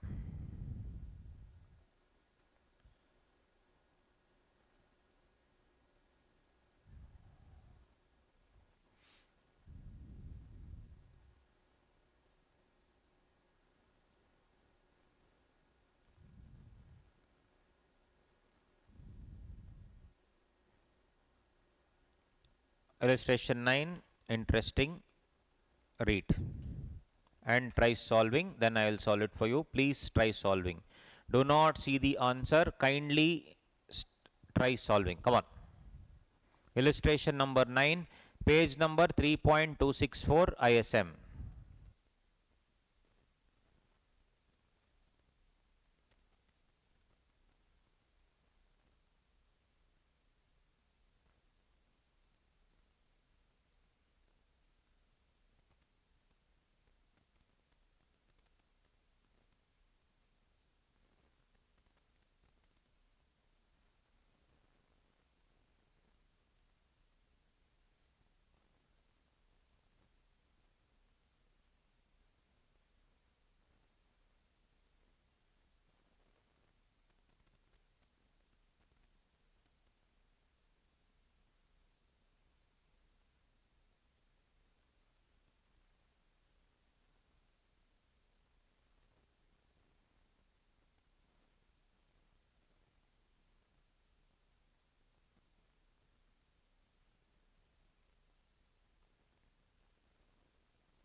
So Delta Limited credited the following amounts to the account of resident payees in the month of March without deduction of TDS. What would be the consequence? Salary to its employee credited and paid in March 24. Director's remuneration. So what will happen? Non-deduction. You should pay it when? 40A, 1A. Both are Indian employees. So what will come? 30% will be disallowed, etc. Salary was paid in that year and director remuneration was credited in that year. Amount will be disallowed as follows. How much? 30%. 12 lakh 28,000, 30%, 30%, 3 lakh 60 and 8 lakh 40 will be disallowed. When will it be deducted? In the year in which they pay. They paid in the next year, right? The amount of in the next year 24-25 they'll remit to the government 8,400. It will be allowed as a reduction in that particular assessment year 25-26, previous year 24-25. If the same salary was to a foreign employee paid outside India, then 40A 1A will come, full 12 lakh will be disallowed, never it will be allowed. Deadly. Yes or no? Yes or no, guys, all of you? Yes, never it will be allowed. Illustration 10. Illustration 10. Solve.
Alright, buddies. Illustration 10. During the financial year 23-24, the following payments expenditure were made incurred by Mr. Raja, resident individual. Interest of 45,000 was paid to Rahman and Company, resident partnership firm, without deduction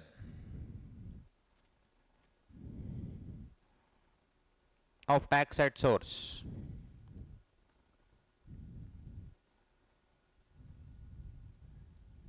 What do you think?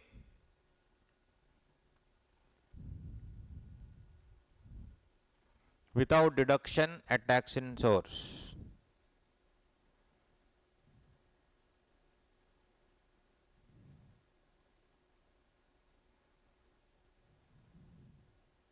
Answer, guys.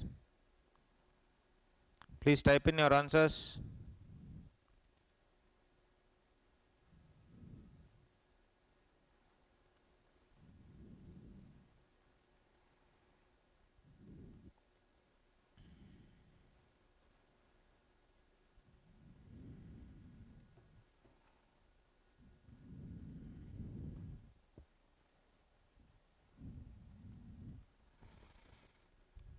What do you think? Resident, no? 40A1A. 40A1A will come. So obligation, thus here in this particular case, turnover was 99 lakhs. So if we say obligation of 30% sum receivable will come, so that is what it is. Income from salary, all that it will come.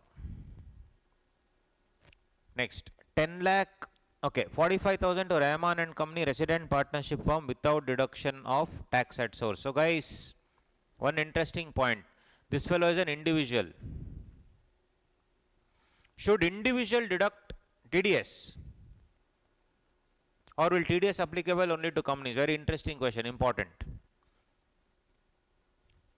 TDS, will it apply to individual is the question. Should individual deduct TDS? So very simple, obligation to deduct the TDS under 194A will come only if your turnover exceeds more than a crore. What is this turnover in this question? 99 lakhs. So 40A1A will not come only. Why? Because Mr. Raja is not required to deduct TDS. Everybody understood? Online people. Mr. Raja is not required to deduct TDS. 10 lakh was paid as salary to a resident individual without deduction of source. So here also disallowance of 30% would be attracted with respect of all the sums under 192. So it will come. In the present case, 30% disallowed. 30%, 3 lakhs.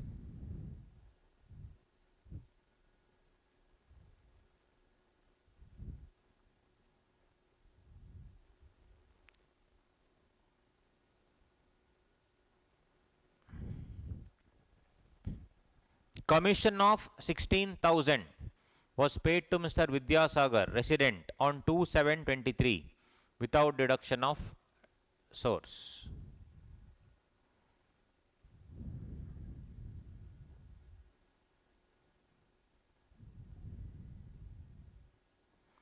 Briefly discuss whether any disallowance arises under the provisions of section 40A1A, assuming that the payees in all cases mentioned above have not paid the tax, if any. Commission of 16,000 without TDS. So any commission that you are paying, obligation to pay commission under 194H in excess of 15,000 will come, provided your turnover is more than 1 CR. This guy, that is under 194M. Has it increasing? Has it going beyond 1 crore? No. Hence, in this case also, 40A1A will not come only.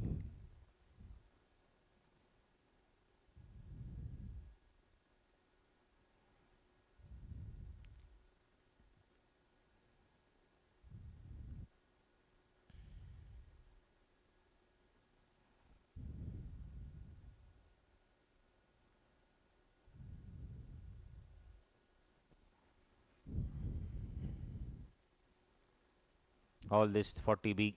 Next.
Next one guys, deem profit. But before that, let's do 40B also.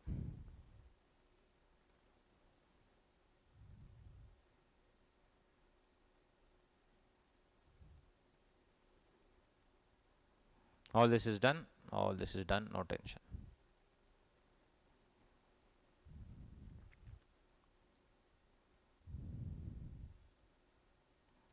Exchange rate fluctuations.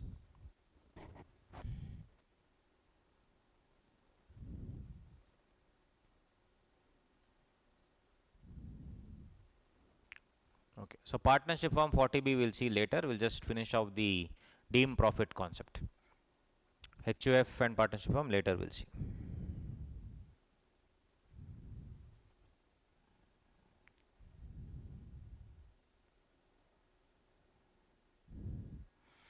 Deem profit 41.1.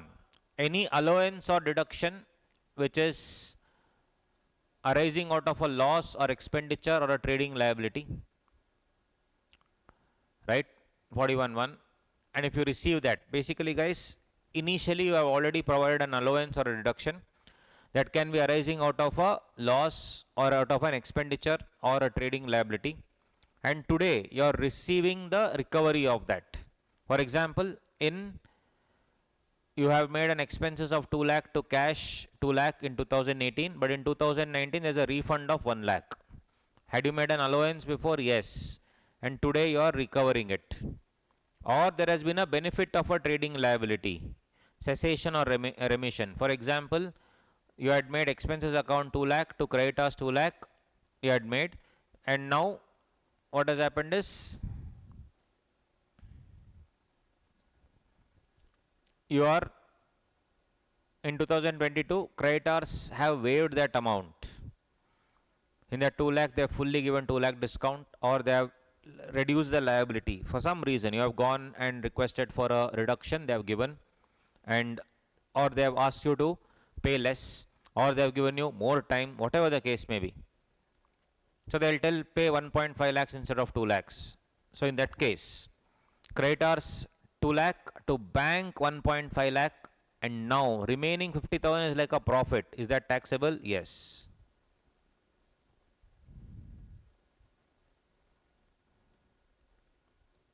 Is that taxable? Yes. P&L account 50,000. 41.1.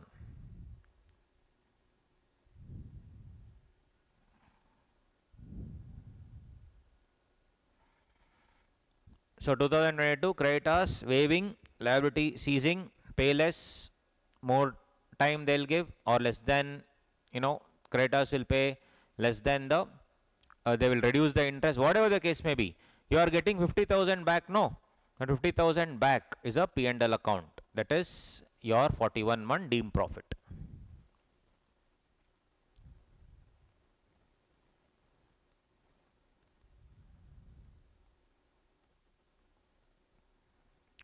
It is taxable in the year in which you have received. Taxable in the year in which you have received. Very, very simple. Deemed profit.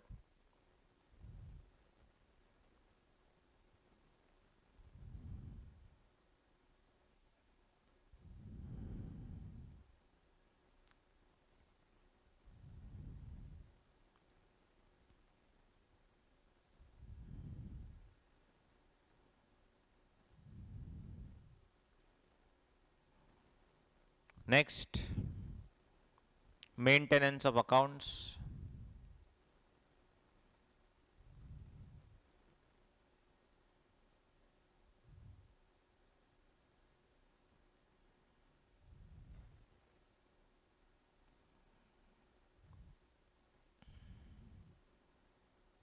And presumptive taxation. Maintenance of accounts. Maintenance of books of accounts by certain persons carrying on the business or profession.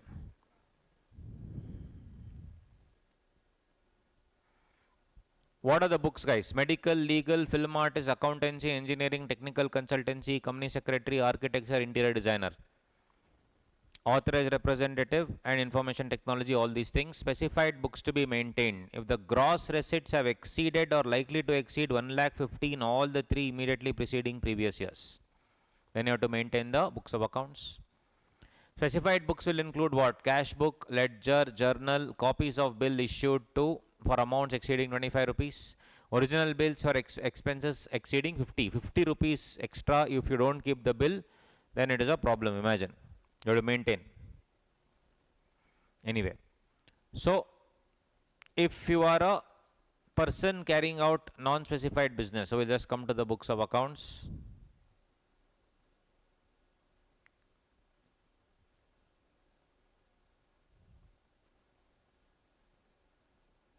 I'll show you that first chart and then we'll come to that. Yes, here. 44A, books of accounts. What is the limit for specified business or profession?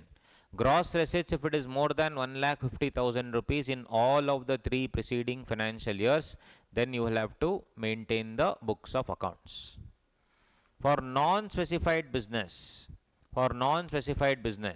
individual and HUF and other cases. Individual and HUF, income if it is more than 2,50,000 rupees or gross receipts or turnover more than 25 lakh rupees. At least in 1 out of 3 preceding previous years. Income more than 2,50,000 or gross receipts or turnover 25 lakh rupees, at least 1 out of 3 preceding previous years. You need to do what? Maintain the books of accounts. Similarly, for other people, company, AOP, BOI, firm, LLP, income more than 1,20,000 rupees or gross receipts or turnover more than 10 lakh rupees in at least 1 out of 3 of the preceding previous year. We can do this. Right? 1 out of 3 of the preceding previous year, we can do this. We need to we need to have a books of account. Need to have books of accounts.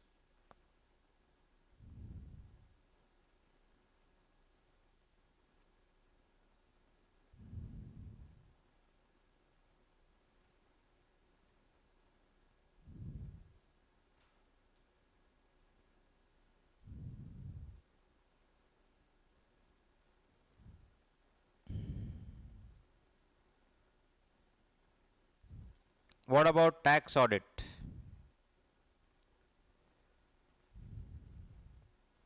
(44) AB.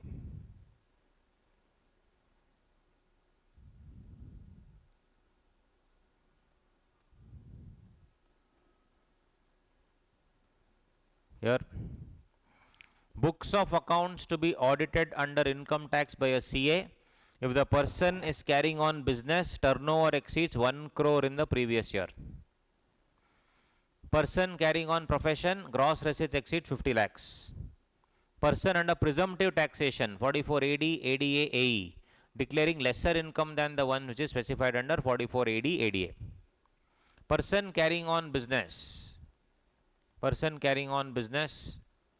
this 1 crore will become 10 crore in which scenario? So let me show you this chart.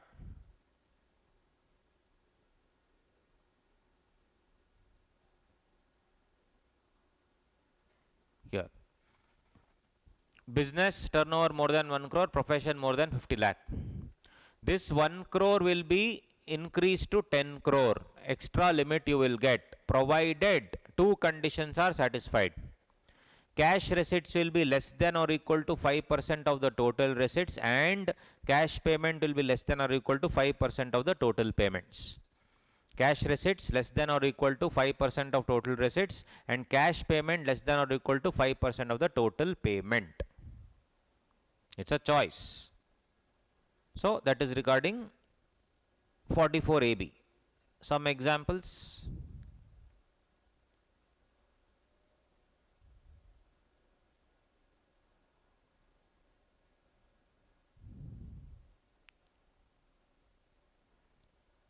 Very interesting example.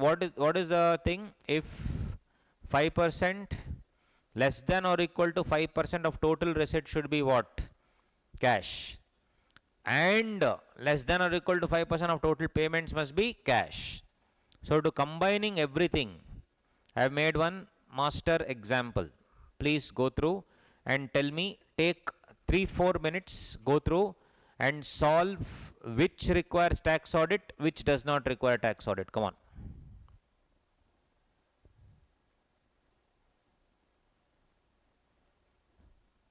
I'll give you the first example. In cash nil through other modes 7 crore. In cash nil through other modes 6 crore. Is cash sales less than 5% of total sales? Yes. Is cash purchase less than 5% total purchase? Yes. So will tax audit limit, is it 10 crore or how much? Tax audit limit will be pushed to 10 crore or 1 crore? 10 crore. So sales is 7 crore. So in Rana's case, is tax audit needed? No. Are you understanding? In Rana's case, is tax audit needed? No. See the answer. In the given case, gross sales exceed 1 crore but does not exceed 10 crore. No cash receipts, etc. shall not be subject to audit under 44AB. Why? Cash sales only are not there, no? Got it? When will it be 1 crore? Normal case. If the cash receipts is more than 5%, then 1 crore. The cash receipts is less than or equal to 5%, then it will be how much? What percentage? 10 crore. 10 crore will be the limit. Solve for 2, 3, 4, 5, 6. You just need to tell me whether it's applicable or not applicable. Take 4 minutes, 5 minutes. Solve.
Alright, buddies. So, what is the answer? Let's see. Tell me. Anand, 45 lakhs, 45 lakhs. Don't tell it is 100%. No, 45 plus 45 is 90. 90 lakhs. Correct. 45 lakhs by 90 lakhs. 50% it is already in cash. So, will the limit be 1 crore or 10 crore? 1 crore. And this is also same, 50% of purchases. My question to you is, will tax audit still apply? No. Why? Limit is 1 crore. Has it crossed the limit? No. What's the limit of sales? 90 lakhs. Understood?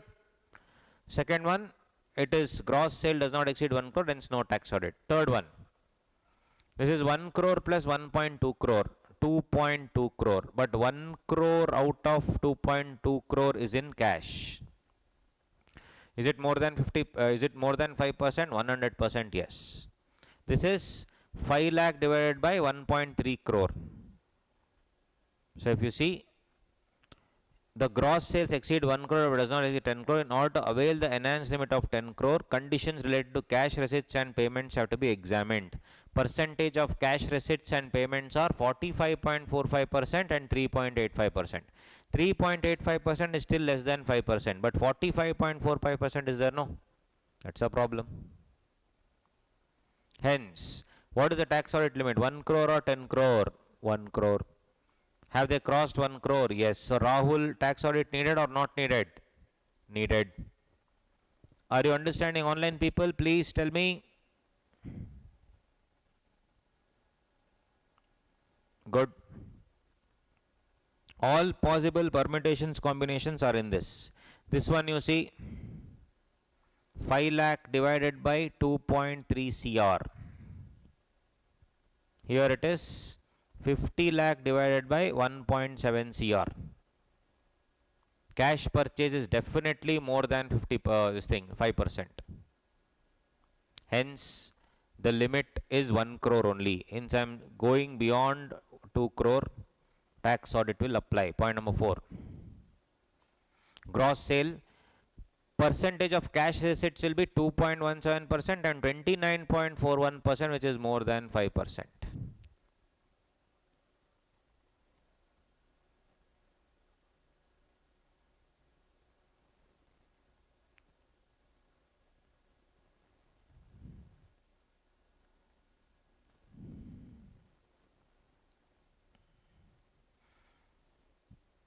$80 lakh and 2.8 CR.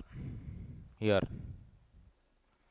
it is 1.25 crore divided by 14 crore. Guys, no need to check only. This is exceeding 10 crore.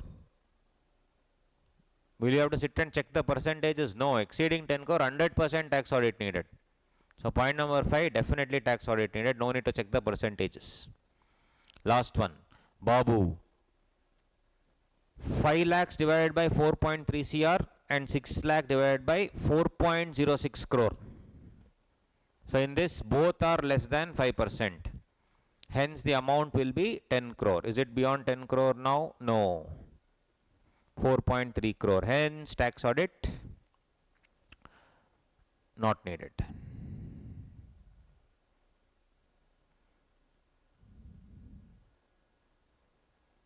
Understood, all of you? Yes or no, guys?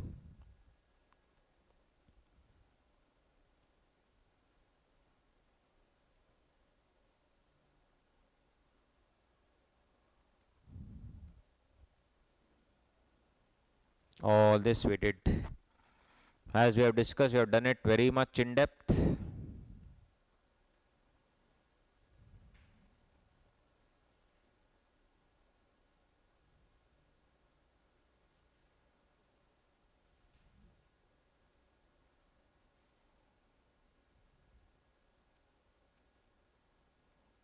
(43B). Check. Illustration number 14. Page number 3.285.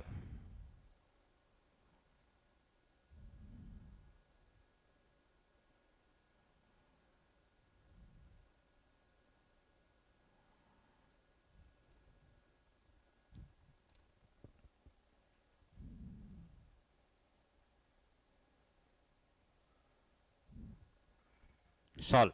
Interesting illustration.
Hari, an individual, carried on the business of purchase and sale of agricultural commodities like paddy, wheat, etc., borrowed loans from Andhra Pradesh State Financial Corporation. What do you think? Yes.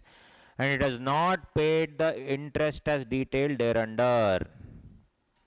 15 lakh, 30 lakh, 45 lakh not paid. They are restructuring the loan, converted them into loan. Interest has been restructured into loan. Interest restructuring into loan, can he say that it is payment of interest? No. The amount of unpaid interest so converted shall be allowed as deduction only in the year in which the converted loan is actually paid. Hari has an unpaid interest of 15 lakh and 30 lakh. Such conversion would not amount to payment of interest. His claim is wrong. You should actually pay that particular loan. See, this interest is converted to a loan now. Will you get a reduction in your P&L account? No. Why? You have not even actually made the payment. When you repay this loan, then only you will get the deduction. Got it? Yes or no, guys? Right.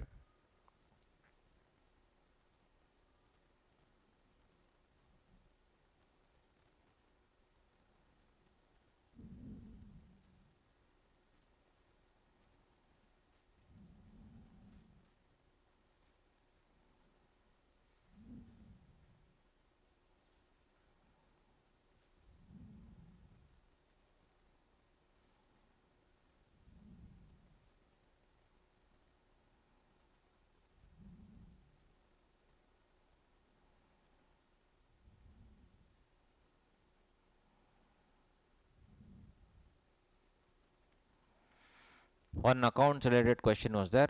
Do that. Illustration 15, page 3.294.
We know this is a person carrying on business as film artist. Gross receipts as under 1 lakh 15, 1 lakh 80, 2 lakh 10. What do you think?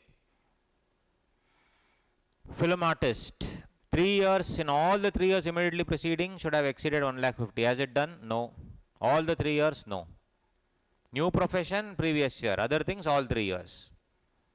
So, we know this is a person carrying on profession, notified profession, have not exceeded 1 lakh 50 in 2020-21. Requirement under 44A to maintain compulsorily is not applicable. However, we know it is required to maintain such books as would enable the assessing officer to compute his total income, right? Let's do now presumptive taxation. Again, very, very important. Online people, yes or no? Presumptive taxation, guys. Come on. Important with amendments. Important amendment. Presumptive taxation.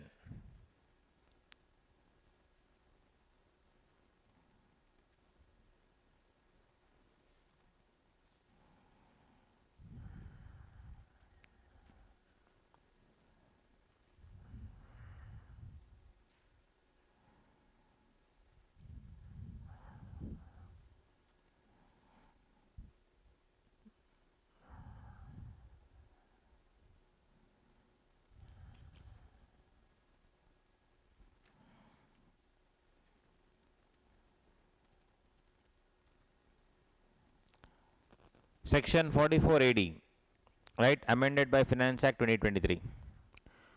Hear me out. So eligible SSE will be individual HF partnership firm, LLP not covered. Individual HF partnership firm, LLP not covered. Eligible business, all businesses except, what is this presumptive taxation? To certain businesses, instead of calculating everything directly, they'll give you one percentage, and on that you pay tax and close. Simple. No need to maintain anything else except these things, right? So now moving on, let's see one by one. Eligible SSE is who? Individual, HF partnership firm, LLP not covered, resident. Eligible businesses, what are the eligible businesses? All businesses except plying of goods carriage 44AE, professional, services which is 44 ADA always covered. All professional services under 44A, all those things will not be covered because for that separate section is there. Commission or brokerage, agency services. If you have availed exemption under 10AA, ATIA, ATRRB, that is your export based incentive. And here, what percentage of PGBP, that is what percentage of gross turnover or gross receipts is deemed to be income is what they are telling. Now there is the amendment. If received through account pay, check, account pay, bank draft, ECS, etc. on or before the due date. If all this money has been received on or before the due date, up to 6% of gross receipt or turnover you can claim. Which means whatever you are receiving, if you have received before the due date, and moreover if it is done through account pay, check, etc., 6% of gross receipts or turnover is deemed to be the income. If it is received after that, then what will happen? If it is received after that, then what will happen?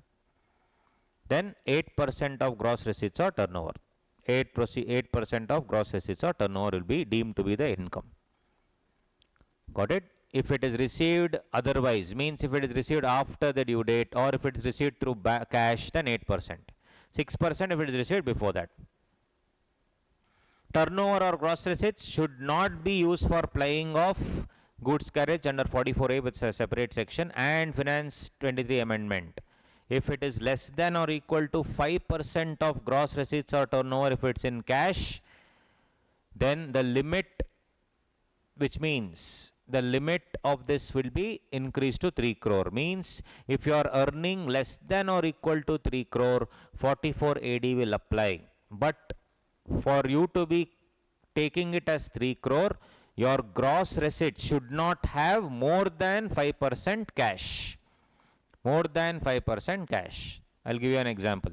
If more than 5% of gross receipts or turnover is in cash, then it will be what? 2 crore. 2 crore. Example. Out of 3 crore, 1 lakh was in cash. Okay, you have earned 3 crore, then 1 lakh is in cash. Since it is less than 5% of turnover or gross assets, limit will be 3 crore. Limit will be 3 crore. Why? 1 lakh divided by 3 crore is less than 5%. Right? So I will claim how much now? For 2.99 crore, I will claim 6%. For 1 lakh, I will claim 8% as the deemed profit, and on that tax will be paid. In the above example, if the receipts was 20 lakh, cash receipt is how much now? 20 lakh divided by 3 crore. What is 20 lakh divided by 3 crore? 6.67%. 6.67%. So, if more than 5%, it is definitely. So, the limit will be reduced to 2 crore.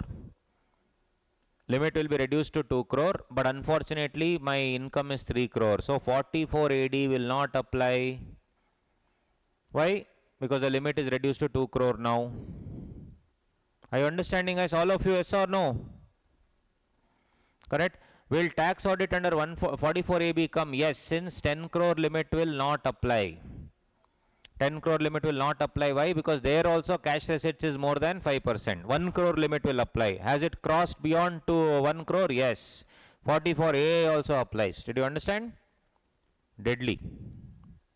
Right. This is 44AD. This is the amendment, important amendment. They can ask.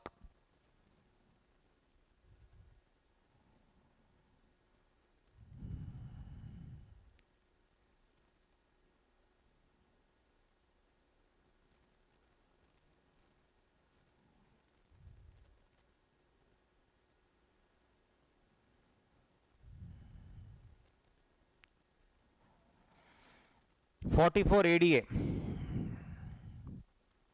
Eligible SSE, any professional under 44AA. Eligible profession, same thing.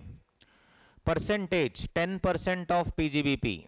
Percentage of PGBP, how much? Not 10%, sorry, 50% of gross receipts will be deemed to be the income. If you want, you can show higher, but minimum you can show 50%. What are the gross receipts? If more than 5% of gross receipts is in cash, then 50 lakhs. If less than or equal to 5% of gross receipts in cash, then it will become 75 lakhs. If more than 5% of gross receipts is in cash, 50 lakhs. If less than or equal to 5% of gross receipts is in cash, then I will take it as 75 lakhs. This also is a change. Amendment.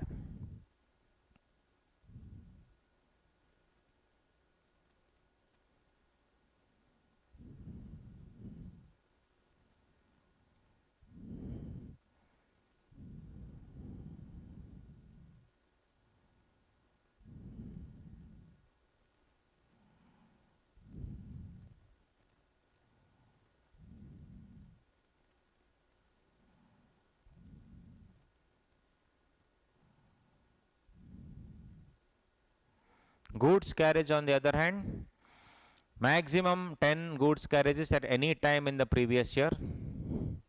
Heavy vehicle or other vehicles. Heavy vehicle, gross vehicle weight, if it is more than 12 tons, then 1000 rupees per ton per vehicle per month or part of the month. 7500 per month if it is other vehicles, not gross weight more than 12 tons. Gross weight less than 12 tons, 7500 rupees per month or part of the month per vehicle. So if I have owned it on 14th October and put to use on 14th March, they are talking about when you are owned it. So income from October only is considered and not from when you are put to use. Is the hidden point in 44A.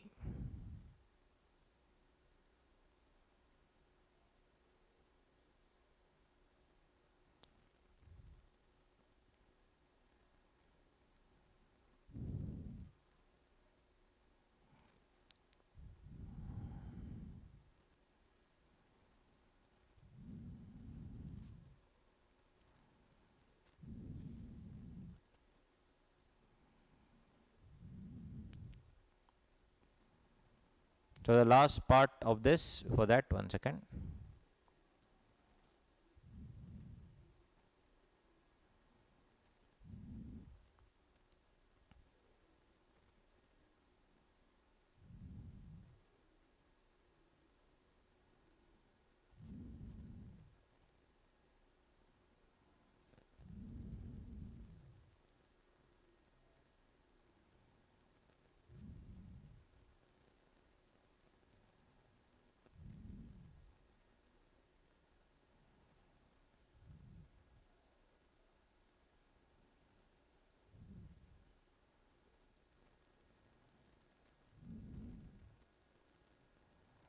Illustration 16, solve.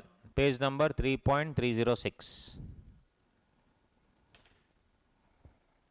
Solve.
Okay, buddies, let's go ahead.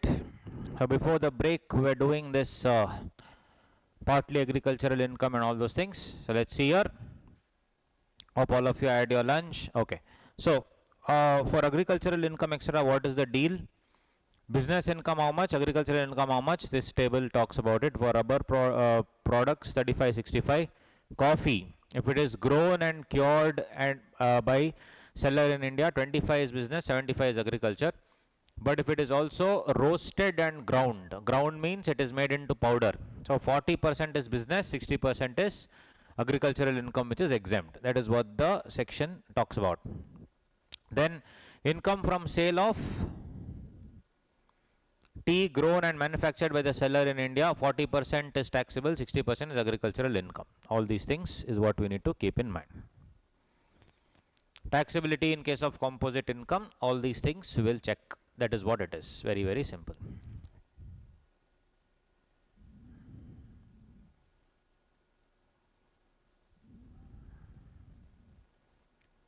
So coming to section 40B.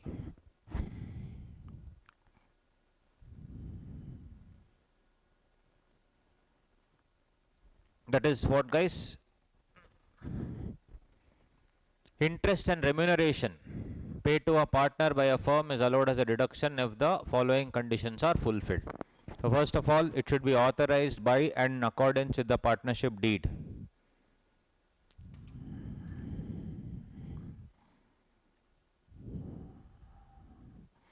It should relate to a period falling after the date of the partnership deed. The admissible amount of interest shall be restricted to 12% per annum, and remuneration only given to a working partner. So it should be part of the partnership deed. It should be a period falling after the partnership deed. So interest and remuneration is allowed if the following conditions are fulfilled. It should only be given to a working partner. Interest and remuneration is not given to a sleeping partner. I mean, even if it is given, it is not allowed to a sleeping partner under income tax law. And remuneration allowable shall be computed on the basis of something called as book profits. So up to the first 3 lakh, or in case of a loss, 1,50,000 or 90%, whichever is higher. 1,50,000 or 90%, whichever is higher. On the balance, it is 60%. So for example, if my book profit is 4 lakh rupees, for the first 3 lakh rupees, how much? 1,50,000 or 90%, whichever is higher. So what is 1,50,000 or 90% of 3 lakh is how much? 2,70,000. 1,50,000 or 2,70,000, whichever is higher, which is higher? 2,70,000.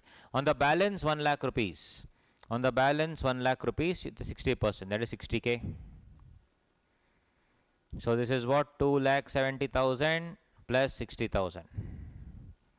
2,70,000 plus 60,000 is what we have to see. Okay. Yeah. So that is what it is. So section 40B is applicable to all these things. On the other hand, what happens to partner in representative capacity, interest in personal capacity, all that we'll see quickly.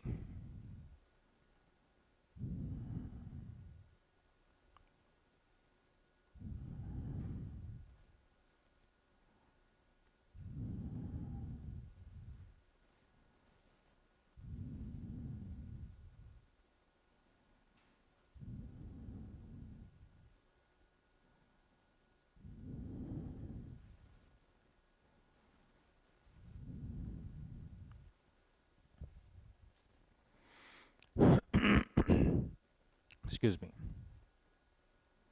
So I'll show you this 1 second.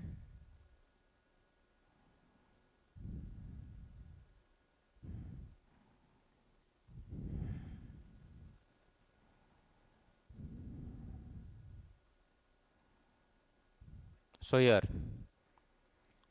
Mr. A is a Karta, partner in a representative capacity in a HUF is the partner. There is a partnership firm, HUF is the partner, okay? And this guy, Mr. A, who's the Karta, is a partner in representative capacity. Means he is a partner representing the HUF. Which is the main thing? HUF. Main partner is HUF. And who is representing the HUF? This one, Mr. A, who's the Karta. So, partner in a representative capacity right? HUF is the partner and partnership firm we have. All of you with me? Yes. In the personal capacity, this partner in the personal capacity gives a loan of 10 lakh rupees to the partnership firm. Personal capacity. I am a partner as part of the HUF in your firm, but I am giving my personal money to you. Personal money, how much I am giving? 10 lakh rupees to the partnership firm. Partnership firm immediately gives interest. Interest at the rate of 12,000 rupees. Interest at 12,000 rupees it will give. So in this case, 40B will not come, guys, because you are not taking it as a partner. Will it be disallowed as such? No, no disallowance. It will be allowed under section 36. Allowed under section 36, subject to 40A2. Remember 40A2, 40A2 speaks about excessive payments made to relatives.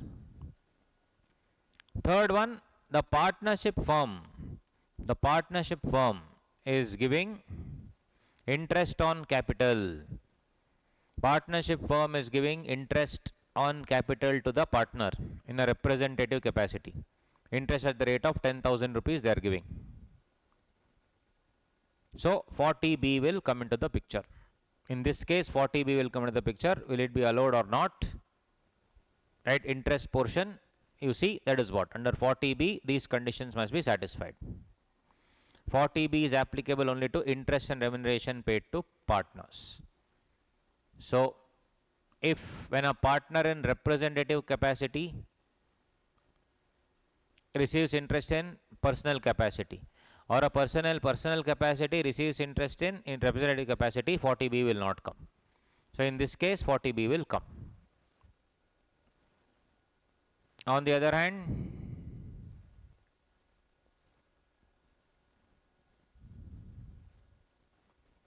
partnership firm called Mahanamam and Company, and there is a partner, Mr. Namam and Company. Namam. He is a partner in personal capacity. He is also the Karta of Mini Namam HF. HF gives a loan, right? And because of that loan, Mahanamam and Company pays interest on loan to Mr. Namam. He is a partner in personal capacity but receiving interest in representative capacity. Will 40B come? No. Section 36 will apply. On the other hand, if he is receiving interest on capital from the partnership firm, only in that case, 10,000 rupees, only in that case, 40B will apply. Everybody with me? Yes or no, guys? Come on. All of you, yes or no? Good. So, this is all relating to PGBP. And of course, to end it, interest on capital working partner allowed up to 12% per annum. Sleeping partner allowable up to 12% per annum. Remuneration allowable as per 40B. Sleeping partner not allowable. Share of profit not an expenditure. Sleeping partner not an expenditure. Professional service fee allowable.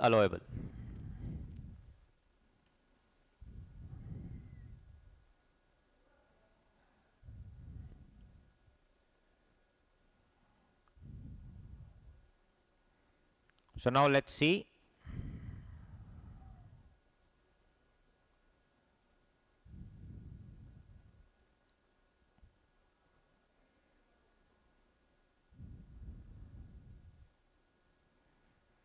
Illustration 18. Quickly go through.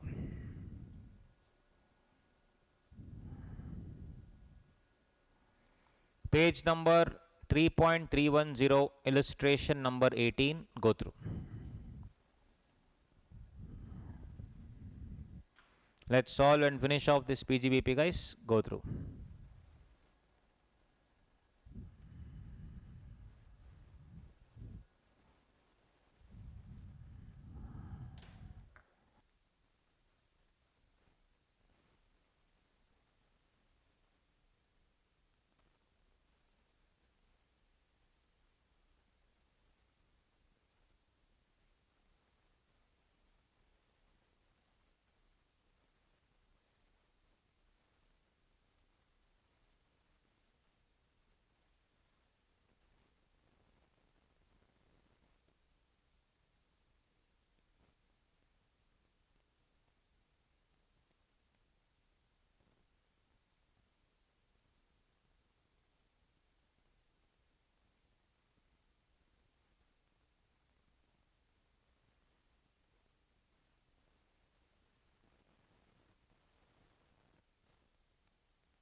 Yes, buddies.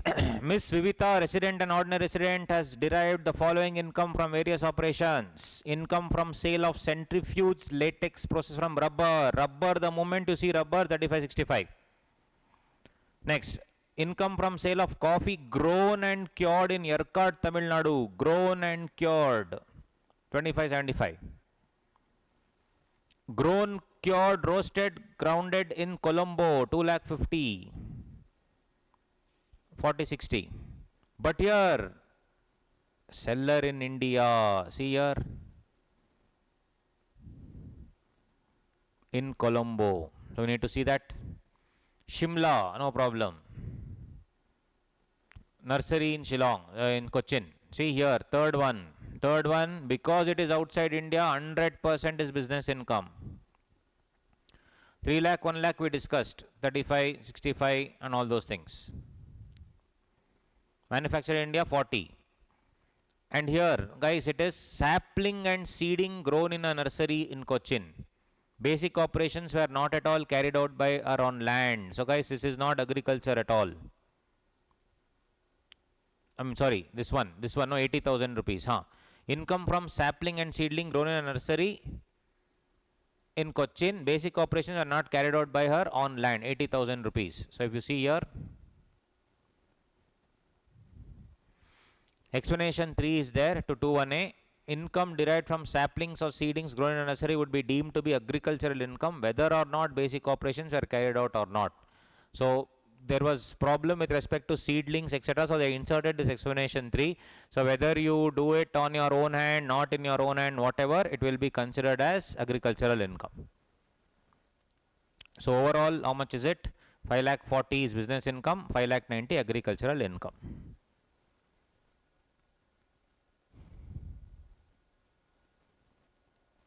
These are all the examples. Let's solve a couple of more sums, and at least by that it will end the, what do you say, PGBP portion.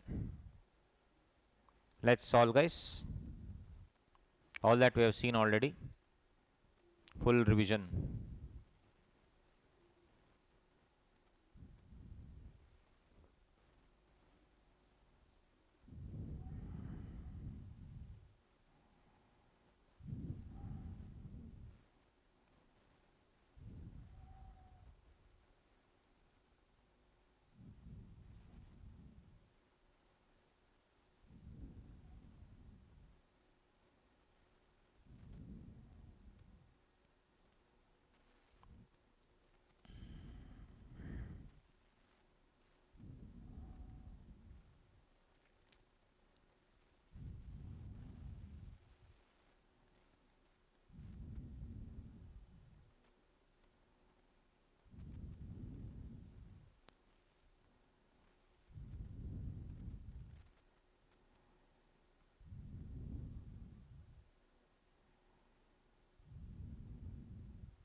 One more problem will solve, guys. 1 second, hold on.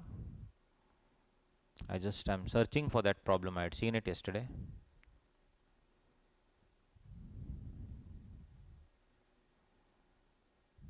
These type of questions can come.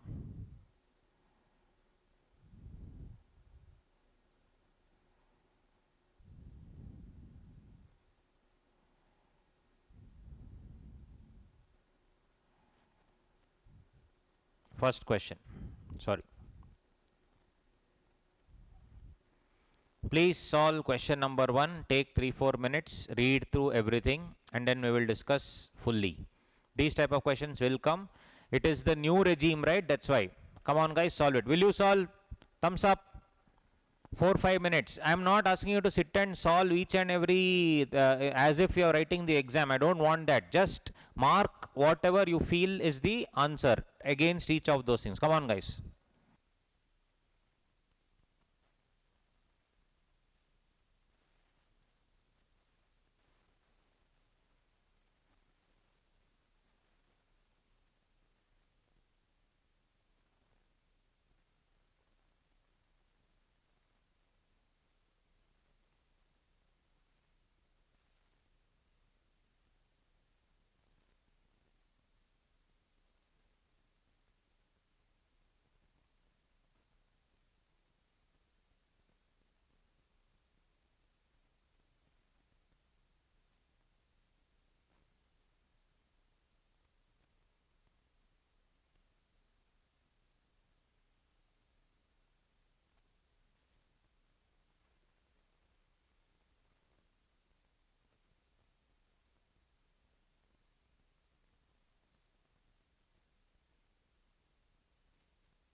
Sorry guys, some technical issue was there. Let's go ahead quickly. Yes, Mr. Venus. Let me just change the thing. Sorry. There was some issue with the speaker. I was not able to switch it on. Mr. Venus, engaged in manufacture of pesticides, furnishes the following particulars relating to manufacturing unit. Yes. So guys, depreciation including additional depreciation is 4.75. New machinery on 19, new machinery on 112, computer purchase on 314. So all assets were purchased by account pay check. Good, because if it is cash then it will be disallowed. All assets were put to use immediately, no delay. So if you see, anything that happens after 5th October will be half rate of depreciation. So this half rate plus you will also get additional. This full rate plus you will get 20% additional depreciation. This is additional depreciation you will get only if you are in the old regime. In the new regime, there is absolutely no additional depreciation. We have already seen that. There is no scene of additional depreciation. New machinery was purchased on 112 and computer has been installed in the office. This computer 3124 is installed in the office. So here you will get normal depreciation 40%. Additional of 20 you will not get because it's installed in the office. Very simple. During the year ended 31/3/23, a new machinery has been purchased on 31/10/22 for 10 lakhs. Additional depreciation besides not had been claimed thereon. Very interesting point. Last year on 31st October they had purchased an asset for 10 lakhs, which means last year they would have claimed a depreciation of 7.5% because it is purchased after 4th October. Plus they would have claimed an additional depreciation, half additional depreciation of 10%, which means this year I can still get 10% additional depreciation. This is the important point that you need to keep in mind. Depreciation rate for machinery is 15%, we know. Asset has, the SSE has no brought forward losses or unabsorbed depreciation. Calculate as if he is exercising the option under default regime. In this case, no, then this 10% will not come. Then all these other things will not come. That additional point will not come. But if it is the old regime, it will come. Very, very simple. So let's solve. Let's see the answer. It's a very interesting question, but yeah. Written down value, they have given 30 lakhs and nil. Add depreciation. So let's see if Mr. Venus was shifting out, if Mr. Venus is not shifting out. Depreciation including additional depreciation of previous year 22/23 they had given in the exam. They had given the thing 4.75. This is on 31/3/23. Then you should do a depreciation here. Finally you will get the opening balance. This is the structure that we saw. Add actual cost of new assets acquired. On 19 one asset was acquired, 112 one asset was acquired, and computer was acquired on 31/3/124. That comes under the computer thing. Next, assets sold discarded nil. Written down value this much. Very, very simple. If Venus had exercised to shift out of the default tax regime, then for more than 180 days we will get WDV, that is 25.5 into 15%. Normal. And then you will get 15 new machinery added, 10 lakhs you will get 15%. Additional depreciation, new machinery added on 19 you will get 20%. Balance additional depreciation, I told you last year 10 lakhs into 20% into 15%. So 10 lakhs into 10% you will get. I already explained that concept. This is only if you are opting out of the default regime. Assets put to use for less than 180 days for whatever was bought on 1/12/23. Yes, you will get 7.5% this year. And also computer purchase you will get 10% additional depreciation. That's about it. So these are some of the areas that they can ask in the exam. Apart from that, other things are fine, guys. Other things are fine. So that completes PGBP. We have solved almost all the illustrations, as you know, and one or two sums here also we have solved. Did you understand? Yes or no? All of you thumbs up now. All of you thumbs up. Any doubts? We are doing an exhaustive coverage because, as I told you, 5 heads of income, if you study properly, other things will become very, very simple. 5 heads of income are very, very essential for us to understand. Great.